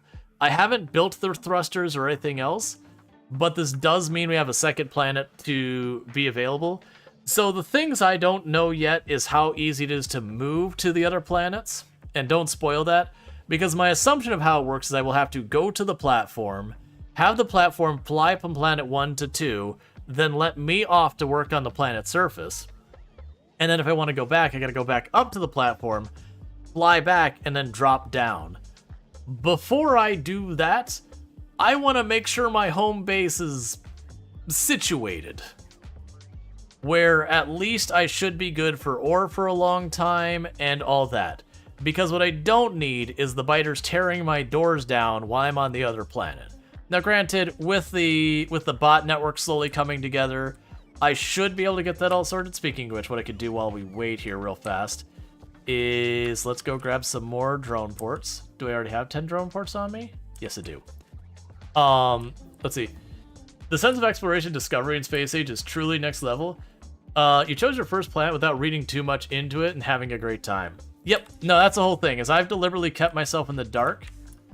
So the only things I've had spoiled is the stuff that is spoiled by the actual, like, introducing you to the game thing. Like, the title screen, unfortunately, spoils a lot. Oh, you shouldn't be that way. That's fine for now. When I get my next type of science, I need to change that. Alright. So I can research anything that... Yeah, we'll get that on the queue. And then we can go back to our stuff. I technically have everything I need for yellow science wired up and ready. It's just not actually producing. And it's not actually producing just by circumstances of, how everything's... Like, basically, I keep making too much space stuff, and it keeps eating all of my stuff I need for the yellow science. Because space stuff is expensive. Switch you over to 4. Is that... Oh, no, my drones are here. So what I want to do is I'm trying to get my, drone network for my repair drones. Oh, you're just gonna bring a construction drone? Yeah, that's fine. I'll do it myself. I want to make it so at least it covers my defensive perimeter. Because if I do that, at least if, you know, the guns get destroyed, as long as I've got spares of everything.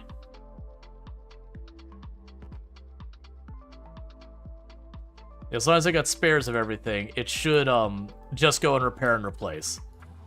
So I'm just trying to get this over to my defensive areas, daisy chaining them little by little.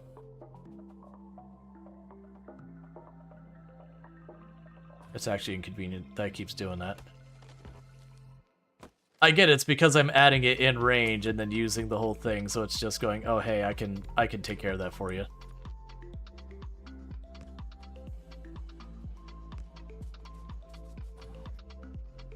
This also has a negative side effect, for the record. And the big negative side effect is those Logibots that are trying to give me stuff. They'll try to give me stuff way over here. And they will just ferry half across the map to do it. They may have improved the AI and how it works with that since I last played. I don't know for sure one way or the other.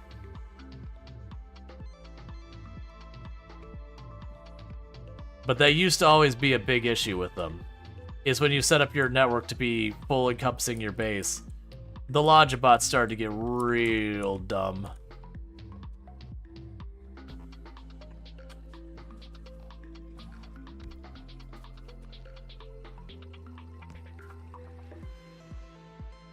Okay, so we're almost up to our perimeter.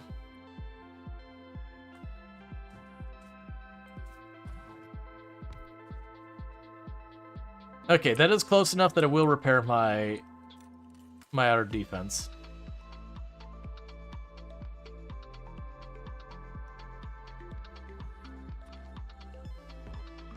Okay. Yeah, let's see, they'll improve, so they will try to go a longer path that hits more roboports over land. Yeah, no, I got that. My comment was more like if I'm standing here and it goes, ah, you have trash. The Logibot taking the path of going, I'm going to go from all the way down here, follow your track the whole way up to go. Like, even if it's staying near the ports, the point being that it's going way too far to be worthwhile to try and retrieve that stuff.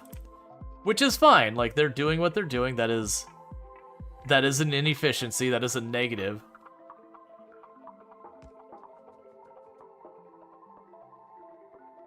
That's fine. Alright, so I didn't get quite the whole wall there. But the point is now that northern defense, the construction bots will grab repair kits and repair that as it gets damaged. You can turn off logistics when you leave the area. Oh, that's a good thing. Oh, and you might ask, how many times have I died to the train so far? So far, it's 0.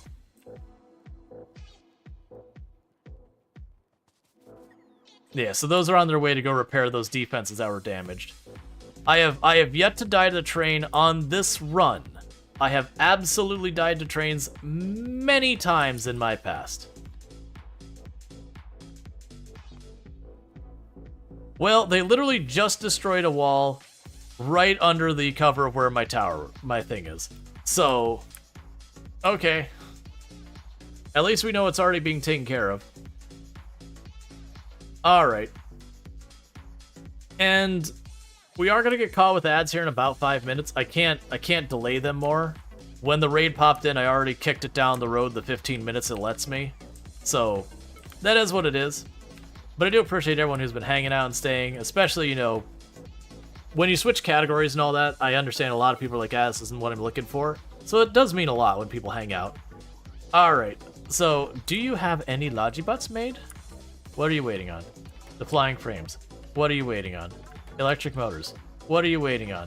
Regular motors. What are you waiting on? Pipes. What are you waiting on? Plates. It's fine. I don't have enough Logibots. Here, we can manually feed that for a second. We are just being a more efficient Logibot for a minute. Then go right here. And I think you want a big old stack of plates. So that'll make pipe. Hey, look. I'm a Logibot. Let me go ahead and move this pipe over here.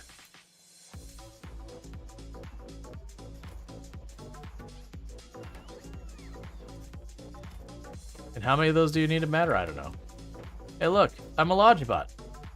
Have some motors. And then you need circuit boards. Yeah, we have those here. That's not enough.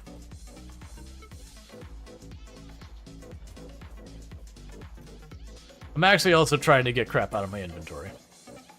That's fine. Okay, so it is making electric motors. Did you just give the pipe maker green circuits? You know what? I did. There's a reason I was confused there for a minute.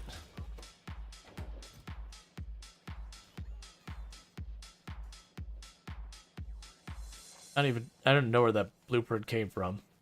It's fine. And with that, we made ourselves a singular Logibot. To make things a singular Logibot's worth of faster. Good job, team. But the point is that is going to make that. So, normally I don't like to go very heavy with the bots. We aren't using them very factory-wide. These Logibots are just in our mall. That I'm just tearing up this mess of a mall. And I'm going to do all of this just like crappy here. Because I want to lean in on the quality stuff. And I want to get all this out of the way. But yeah, so Logibots, you'll notice they aren't leaving this area. They're just staying inside here. I need to let them clear out my inventory. Oh, do I have storage left for you? I'm probably low on storage, aren't I? Oh no, there's tons of storage left.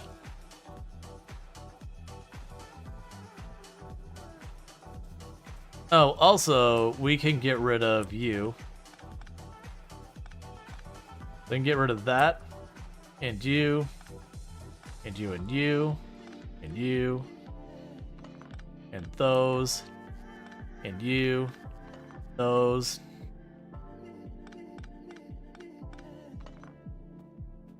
Cool. That means I can get rid of that. This whole row can go away. That's still all being used for other stuff. Actually, do I have the power substation up here? I don't, right? No, I haven't done that. But yeah, so periodically, as I'm converting stuff over there, I'm just yanking out the old stuff and getting rid of it. And it's just been a slow process. Okay, so we are making these pipes. So the bent pipe, you're good. I'm still using that. We can get rid of that box.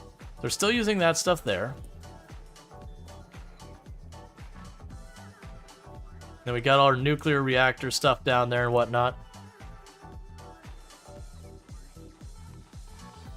Major attack down there. Yeah, one of the things we did notice that's a bit of a pain point is just how late tech the artillery is. What do we get here? Lightning Rod Recipe. Protects a small area from lightning strikes, converts energy into the electrical network. Okay. Ice melting lets me melt ice into water. Thruster fuel requires water and carbon. Thruster fuel... Okay, so basically you've given me a new reaction. Okay, I understand what's happening here. So the lightning rod I'm not as sure about. I'm assuming that's going to be one of the planets I need that to survive. Which is probably the planet we already researched. So we'll probably want those on our station. That we could drop them and immediately protect ourselves.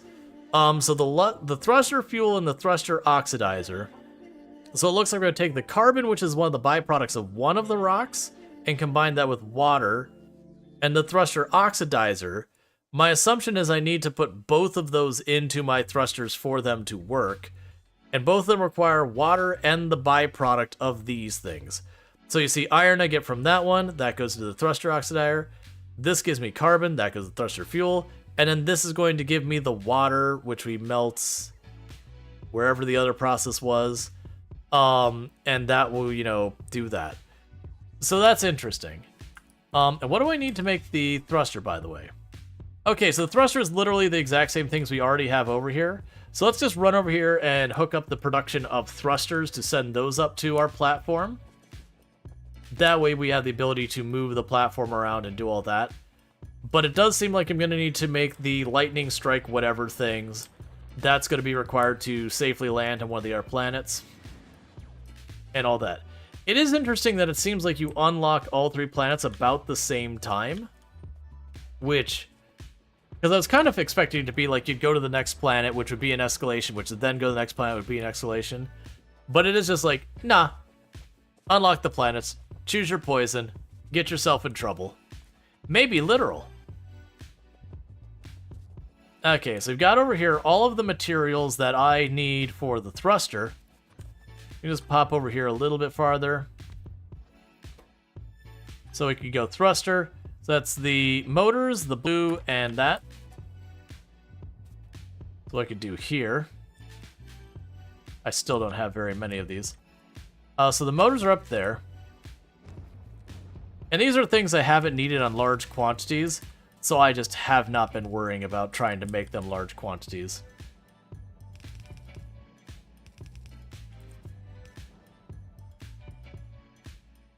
Alright, I'll have to run back because I don't have the conveyor belts yet.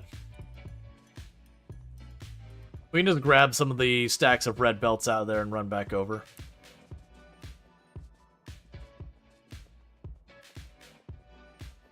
Because slowly we're going to get everything starting to, like, go at a decent pace. Because there's going to be a lot of those buildings, it's going to craft a bunch of them. And then once it has them, it won't craft anymore because I won't be using them. We're just in this early phase where it is grabbing everything. So let's go to the storage boxes. I'm going to steal stuff out of the storage box. Turn off my personal logistics for a minute. Give me all those. I'm going to run back over here and get it set up.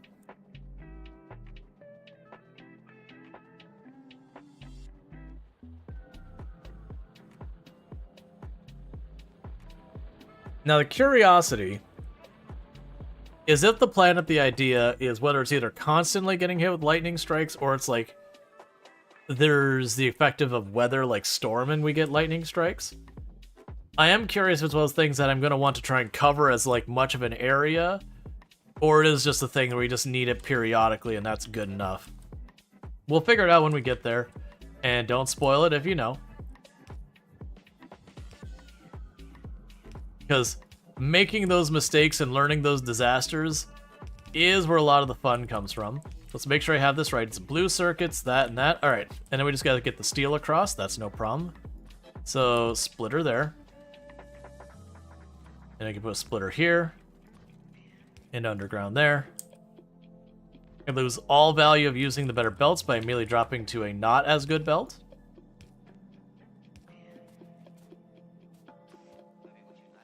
And go here and here. Grab a regular old box down there. Okay, so they did manage to take it a wall. So let's get our bot network over to this wall as well. Because we are dealing with bugs doing damage over there.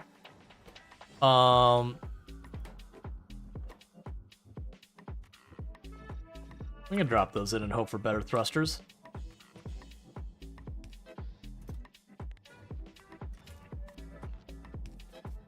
Okay, so we're making thrusters now.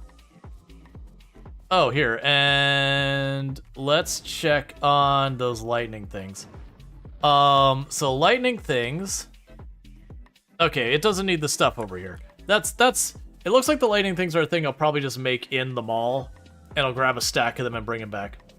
Now, the in-game tips give you some info on the planets when you unlock them if you want to use that. I mean, I feel like realistically I'll need to read that.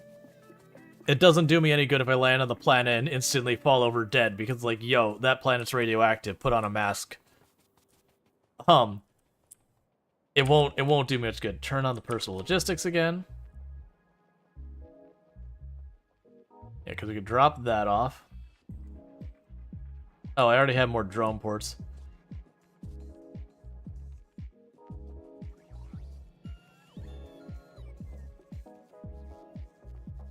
Yeah, so they are clearing out my inventory and restocking me on stuff. It's just taking a while.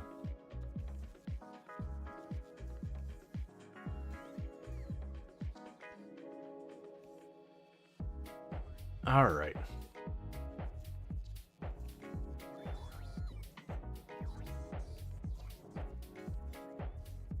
Alright, so turning that back off, let you grab like one last round.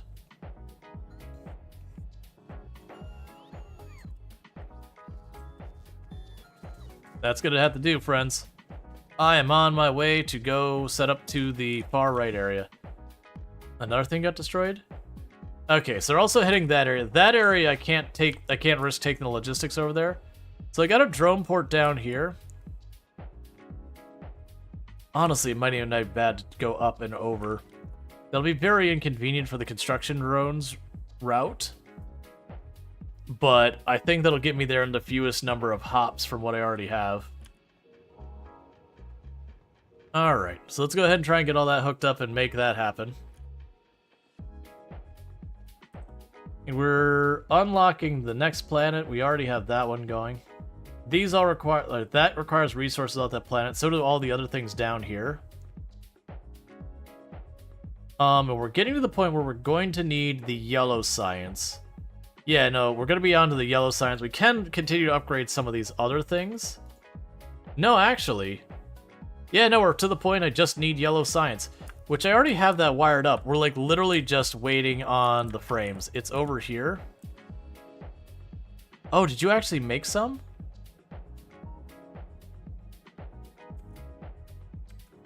You may have actually made some. We'll actually check. We can go down here to where yellow science drop is. Okay, so we didn't get it. So we're waiting for the blue circuit boards.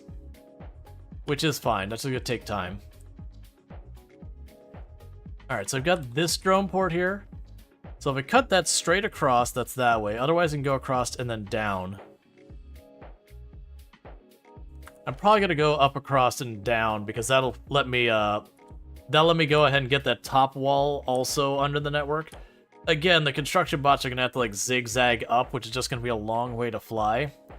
But I'm not really worried about them doing anything urgently. It's more just a maintenance thing. That because it just does not get fixed at all, it does eventually lead to walls and all that failing.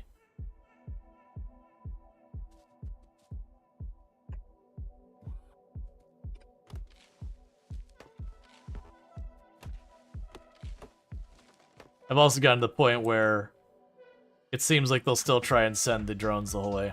Okay, that's going to be where that needs to be.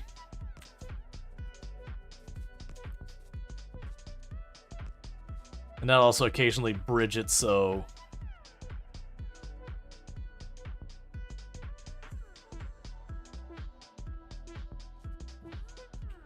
Alright.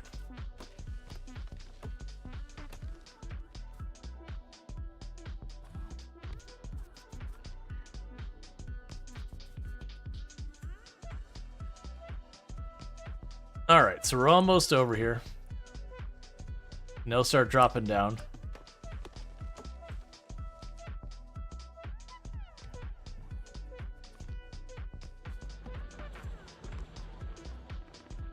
And I'm also trying to bridge so there's multiple connection points here since I'm using the laser guns. That'll make it so that if some like random power things, I get like a really bad attack and some random power gets knocked out, I don't suddenly have like half my defenses shut down. Just having tons of just connection points everywhere gives me some assurance of that. Because those towers are cheap.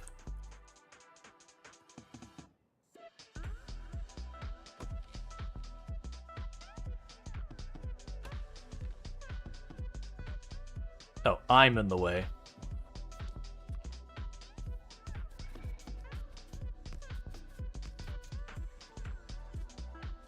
Okay, so with that we can start running down this way.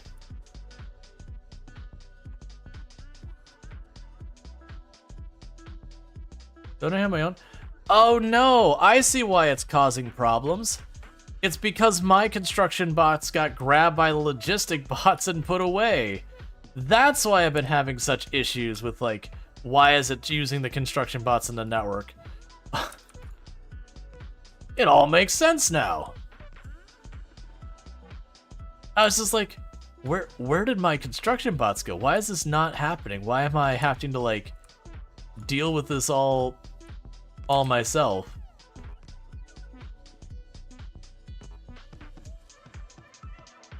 That's fine.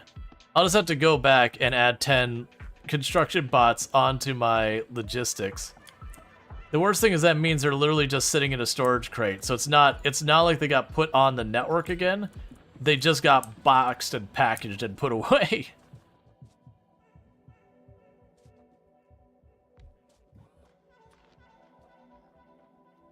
Logibots got jealous. Yup.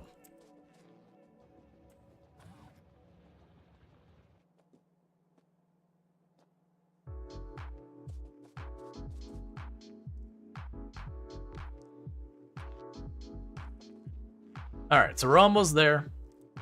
So I would go repair this myself, but I don't have my construction bots. So let's go over here. I'm going to go ahead and while we're on our way, I want 10 Logibots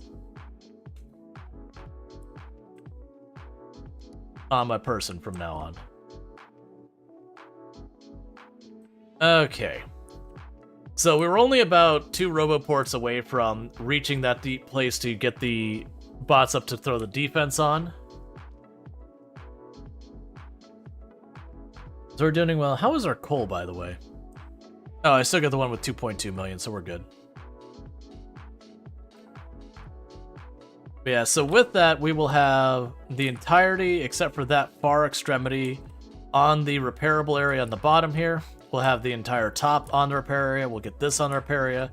And then the only place that the problem is that little area, which is an oil area, and then this copper drill. It does have defenses around it, but I am going to need to fight this area out here and slowly move my defenses out. I'm kind of hoping we'll be able to get to the other planet and get ourselves the tech we need for artillery, because artillery makes that easy, because I could just sit there and, you know, put down an artillery gun. Like, it only needs to be one and just gradually feed in ammo, and it will slowly pick at the nests and the attacks will go. And then once it's clear, you can just move your defensive line forward. What research are you short on? Is that green you're short on? I can get short on green? Hey, Iggy mate, how's it going? It's good to see you. Really? After all this time? I mean, it's an easy problem to solve. There we go.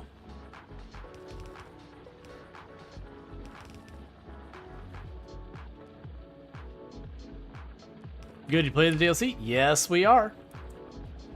Let's see. Now how are you taking the nests? You're the same point, and them nests are a little too powerful. Oh yeah, no, the way I do it is I just go like this. So I approach the nest and go, oh no, it's a nest. And I put a line here. So the nest, pretend the nest is over here. So this isn't in range of the nest. So I do that, grab the ammo, hold right click and control, drop ammo in there. And then I've got a rocket launcher. And I have upgraded my rocket launcher to being a rare rocket launcher. So I have 43.2 meters, or whatever the units are, range. So I can outrange anything in the nest. But basically, I will empty rounds until I've destroyed a spawner or whatever's closest. You know, the big wave run to me, I run back to the coverage of the guns, and I just keep ping-ponging back and forth till the nest is done. So pretty much I use the line of guns as like a defensive line to retreat to so I don't get overrun by the bugs. Nightmares waking you up early, but otherwise fine. That's no fun. Nightmares are no fun. I do hope whatever's, you know, whatever's got the nightmares going for you decide to chill, because that's not a good time. Alright, so we did upgrade all of those to the ones that are like more than twice as fast and added 2. So here's hoping that speeds up the rate we get green science. Let's see, you tried tower pushing, didn't work so well. Yeah, no, here I can show you what we got. Because the problem with the tower pushing is the big worms. Well, actually, what was I working on before we do that? Oh, let's finish with the drone port nonsense. Actually, am I close to where I could fight a nest? Not really. Let me finish pushing the defenses I need to push up here real quick. And then I can go and show you how I knock out a nest. But yeah, the rocket launcher is important. It's just got so much range that it's too hard to ignore as a thing. So I can go ahead and let you just refill my inventory real quick, and we got all that going. But yeah, like I said, you don't... Yeah, nuts to say. And to give you an idea what the difference is, a regular rocket launcher is 36, again, I don't know what the units are, 36 units of range, versus the rare one is 43.2. So it's about 7 units of range longer. And when you consider that, that's that's genuinely getting a pretty good chunk. Not quite a fourth more range. Is Destroyer something you'll have to worry about on the main planet, or is it only something to worry about on our thing? I have no idea what a Destroyer is, so I'm guessing it is on the other planets only. Generally speaking, from what I've noticed, it seems like all the enemies on the first planet are more or less the same on a broad level. So that is what it is. So we've got our drone ports, we've got our constructor bots. They're topping off my stuff. Oh, you know what? If I just go stand over by these storage crates, I don't have to fly as far. Hey, go do with this.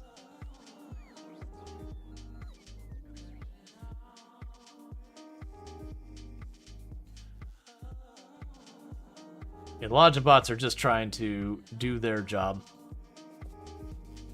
You can't even see what... Oh, it's pipe. I have stacks of pipe in my inventory. They're trying to get out of here. Okay, we did get 35 more Logic bots. That'll help a lot. Hey, friends. Welcome to work.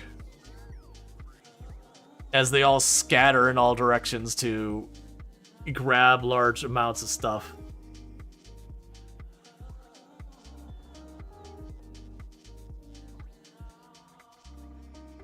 Yeah, so they're all working on clearing out my inventory, which is fine.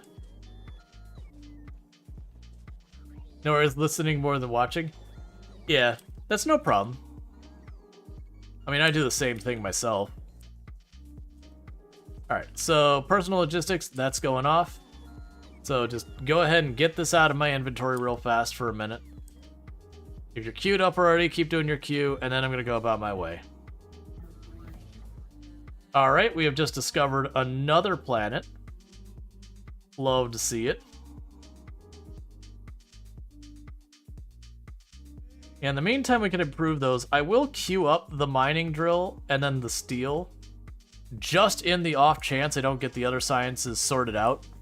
I don't expect that to be a problem.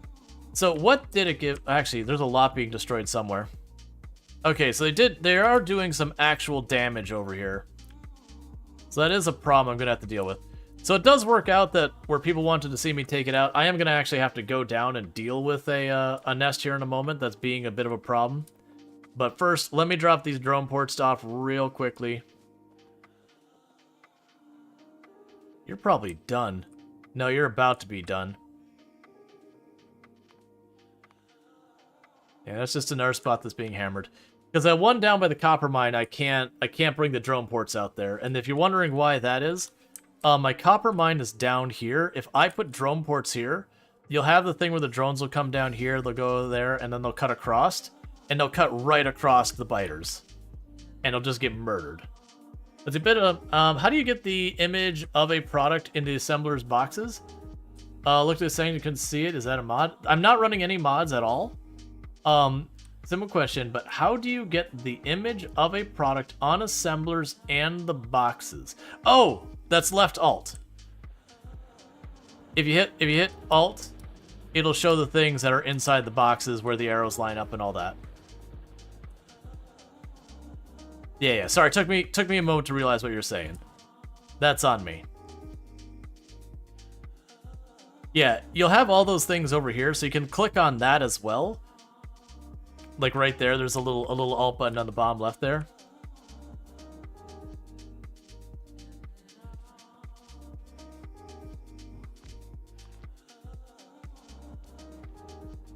Okay, so let's check.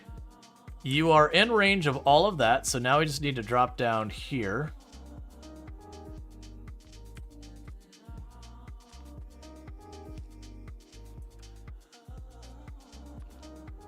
Okay, that's fine.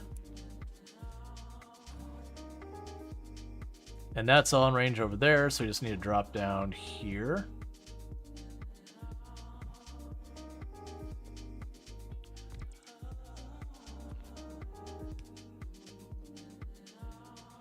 And I believe that should have enough. Okay, yeah, and that covers this. I'm still going to run over here and just let my bots do the repairs real fast, since I'm in the neighborhood. But the inserter arrows and a few other things are interface options with alt mode on. Oh, am I out of repair things? Here, I'll craft a few more. We'll have construction bots on their way to fix this as well. I'm just trying to... Oh. No, it's not that I'm out. I have an army of construction bots on their way to deal with it. That's fine. That's all I wanted, was that the construction bots would be on their way to take care of it. Alright, so now I need to go and run down to the south here, on the other side of my base, because I've got the copper areas under attack, and they have actually started to destroy some of my defenses down there. They've just been chipping away at it till it's very weakened.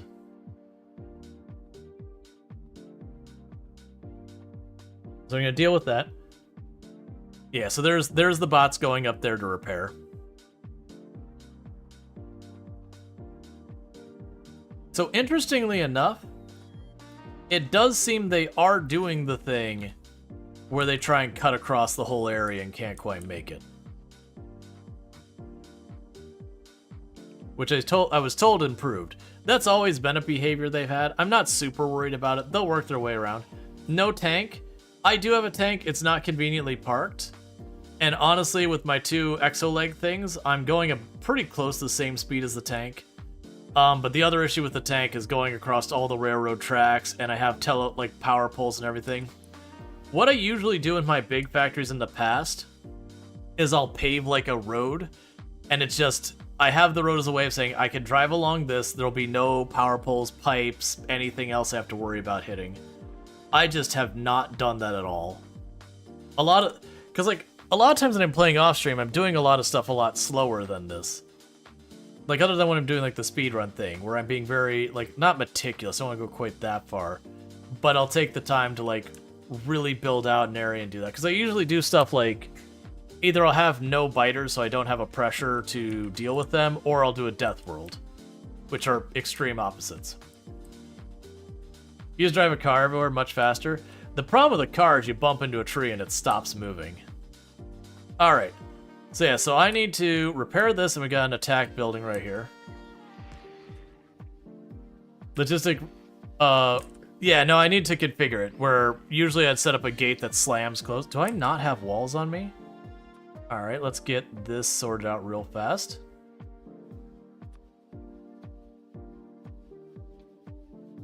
Keep about 400 on us. So, future thing. Okay, so people are asking me how I fight the nests. At this stage of the game. So what I do is I grab our machine gun turrets, and I plunk down a row of them. I grab my armor-piercing bullets, and I drop those. And I run up with a rocket launcher and just start shooting one of the nests. Wait till it's destroyed, back off. Yeah, those green ones are a problem. Those are fairly new for us. But as you can see, I just get out of the way so I don't get overrun. Yeah, those green ones are new. Like, for this run. Like, they're not new to the game. And then we go for the next one. Gets destroyed. Yes, they did manage to destroy one of our power poles over there. That's fine.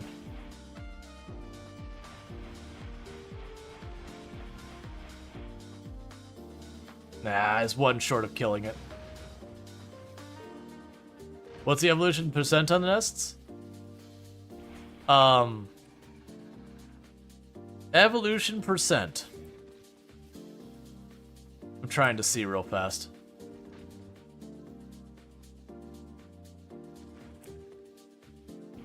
Hey, could you mind your business? So we have contribution to nearby attacks at the current evolution factor is 0.91. We have 21 medium biters, 71% big biter, 6% behemoth biter. We have a health that is at 2,800 from 714% from evolution. I'm assuming that's what we're looking for.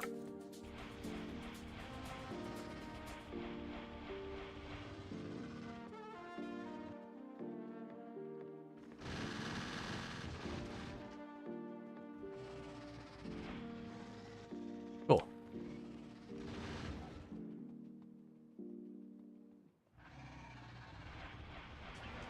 $714. I never noticed it, like, put it on the nest. Is that, like, per nest it keeps that record? So, like, if a nest is in pollution, it gradually gets much worse? Because I always thought it was just a larger... The biters on the map in general got tougher based on everything going on.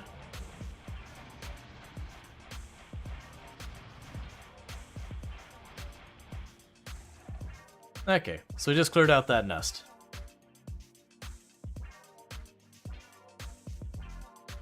And what did people tell me earlier? Was it that they have, like, it maxes out at, like, 10,000 or 1,000 or something like that? Yeah, no, I thought it, that's exactly. It's like, I've always thought it was map-wide.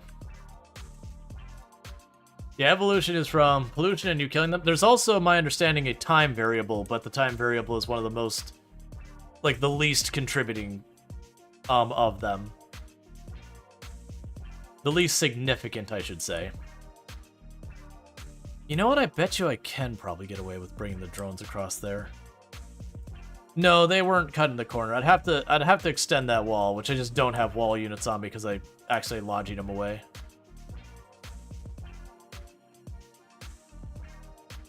All right.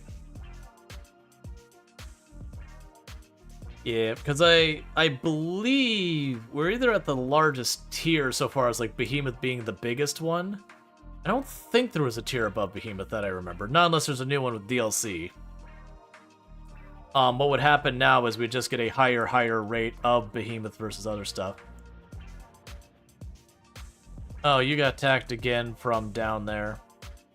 I'm going to leave that be for right now. I just want to deal with the nest that was right on top of it. Using an Evolution Evolved mod, going back godless after 100 mods is interesting, to say the least. Oh, yeah. Now, that's the thing, is I've never modded the game very heavily. Actually, I don't think I've ever modded this specific game at all. I do mod some games, but usually I always do, like, quality of life, those kind of mods, not so much big, major gameplay changing mods. So, like, it's the same thing with, like, RimWorlds. I tend to have, like, lots and lots of quality of life mods. And the occasional rare one that changes more than that. Have you gone up there and actually repaired it? Cool, you did. Yeah, so I've got that nest right there that probably needs to be dealt with too, but I'm choosing to ignore that because as long as I have the perimeter solidly set up, we should be relatively okay. Alright, so let's give those a second. Meanwhile, let's go and reconfigure a couple of our trains that are still on our old network. Okay, are you full? Alright. So that train is full, so I gotta be careful. So I'm gonna set you to manual for a minute. And where is our train drop? That is one of our sciences. So train track drop, so we're gonna rename that using our method here. So I'm gonna set you to be train track, space, drop all lowercase, do not allow more than one train, and if we have less than 2, send the train. I'm gonna switch you to 4,000 just so the train does get sent. And now I go to train track drop again. And I'm going to put you back to getting to work. So you go there. Meanwhile, we're going to rename this station and set it to limit 1. To item pickup. Let's go back over here. We have that train we just sent over here. We're going to set you to manual. And I'm setting it to manual because I'm going to be taking it out of all of this configuration and getting switched over. Yeah, you're missing even distribution, which they added to the base game. No luck, yeah. So now I add it to a cargo train, turn it back to automatic, and now that train went from being strictly assigned to train track to literally it'll work on anything that I've got set up on my new system. Which is the reason why I'm doing that. So that way I have that all done. Because I did start with every train was like a train to be assigned to one specific place, and we have been gradually reassigning them all over. So we have the sulfur pickup. So that's good. You're full, so we're going to set you to manual.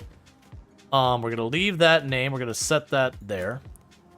And I believe we only have one train station called Sulfur Drop. Where were you? So you have the sulfuric acid. We have the plastic up there. Where was the sulfur being dropped? In worst case, I could do a search for it. I may end up doing a search for it. There it is. No, that's sulfuric acid. Because it'll be red because it's backed up. Sulfur drop is there. So same deal. I just need to go and assign it. Only allow one train here at a time. And I'll tell you to go to 4,000. So that way you're turned back on. And then we go to our train up here. You get back to work. And then we change you to be item pickup like the rest. And then we get there, you switch it to manual, and then bring it over. And that's just us converting our old train system to the new one.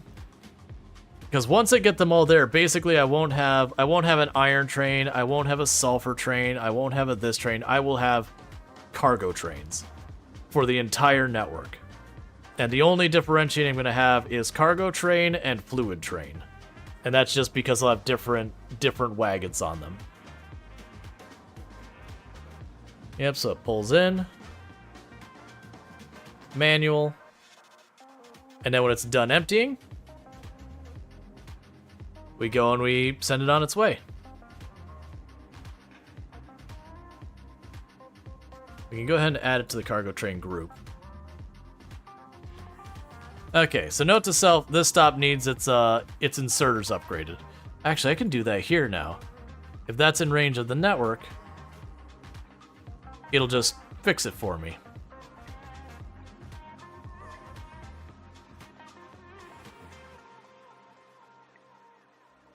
Because that's one of the nice things about having your constructors and all that on the network, is just a thing. Alright, and with that, you're automatic, and now you're a cargo train. Let's just make sure. I didn't check to see if I had multiple sulfur drops. Actually, the way I could probably check this easier is we go here, check our stations. I do not have one named sulfur drop. Coal pickup, one of them has an exclamation mark.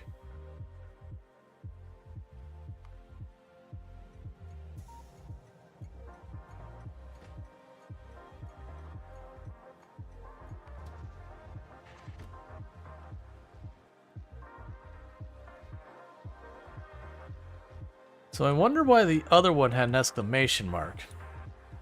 Let's look into what's going on there. Okay, it doesn't anymore. Or actually, wait, does it? Yeah, coal pickup, 1 of 1.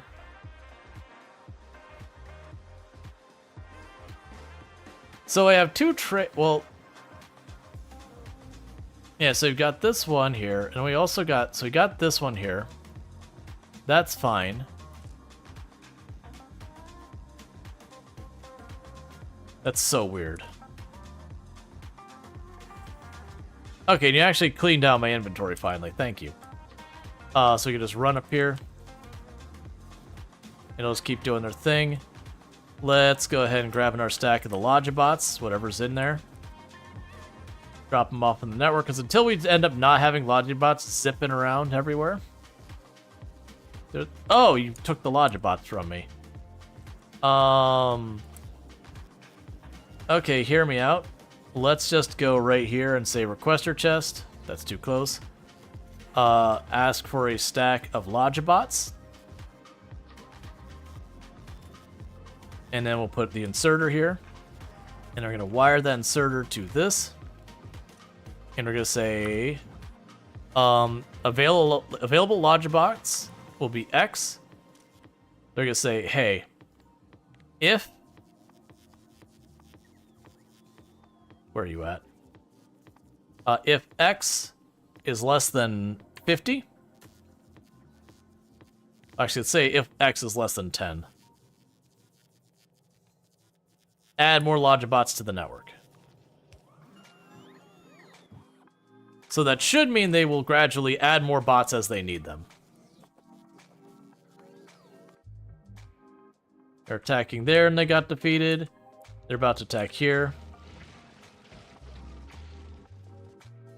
Cool.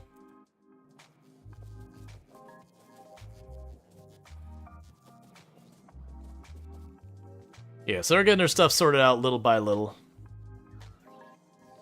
As those all get to have, you know, their stacks or whatever topped off, they'll stop producing and there'll be less burden on the network. Yeah, so you don't need the entire... Yeah, this whole stripe can go away.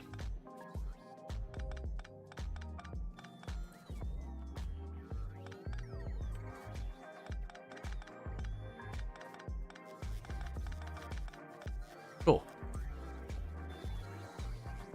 They'll probably want to go and add the train stuff on here pretty soon. Get a bunch of stuff out of here. Ooh, actually, do I have the walls on the network? Yeah, I do, because I have them in my inventory. That's fine. Okay, that's fine. What was I looking at? There was something I was looking at a moment ago. Yeah, so you have the production modules, the purple science, the electric smelters are not on the new system. And those are just going to sit there forever from the looks of it. Yeah, so you got a power pole already on its way up there. Yeah, the sulfuric acid, that's going to be liquids. We're not going to even deal with that.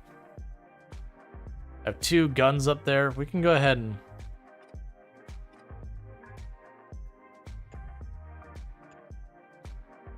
replace those.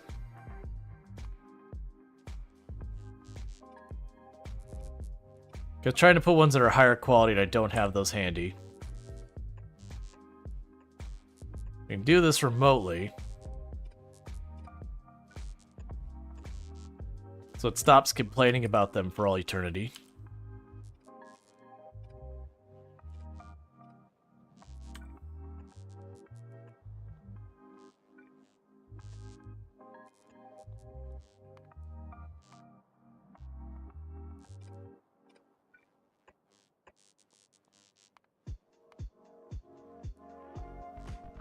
Okay. And that's because they just copy-pasted a whole bunch.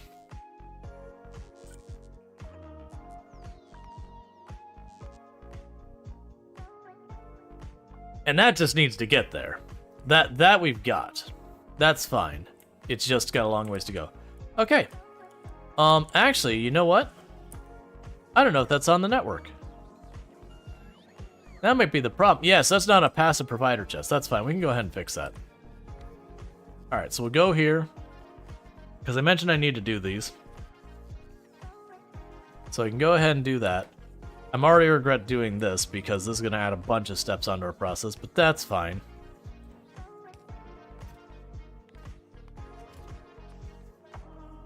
So do this, give it power. Choose that recipe, grab you, drop you in there. That's all fine. So the next thing I need to do with that, because it doesn't have wire, and honestly, doing wire this way is going to be terrible. It's going to be bot's full-time job just moving wire between things. Because wire is just too high of a volume. Which is why you shouldn't do it this way, as I am actively doing it this way.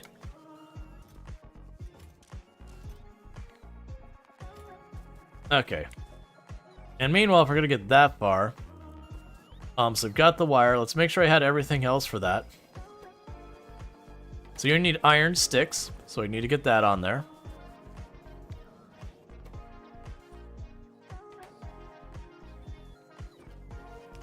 Because yeah, I'm trying to be lazy about this where I'll get this all set up and then down the road I'm going to try and quality all these things. Those are backwards. But for right now, I just want to get it set up where I don't have to babysit any of this. Alright, so there's that. And that should get us those power poles and put those on the network. So now that means this is no longer needed.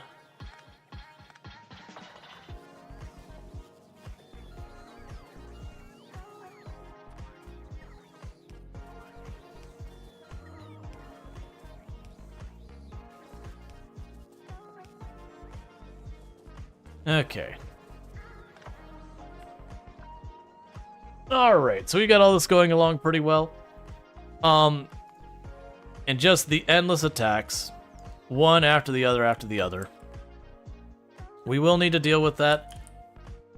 It's just the nature of it. We've hit that point in the factory size where there is not really a good way to prevent yourself from expanding into other territory.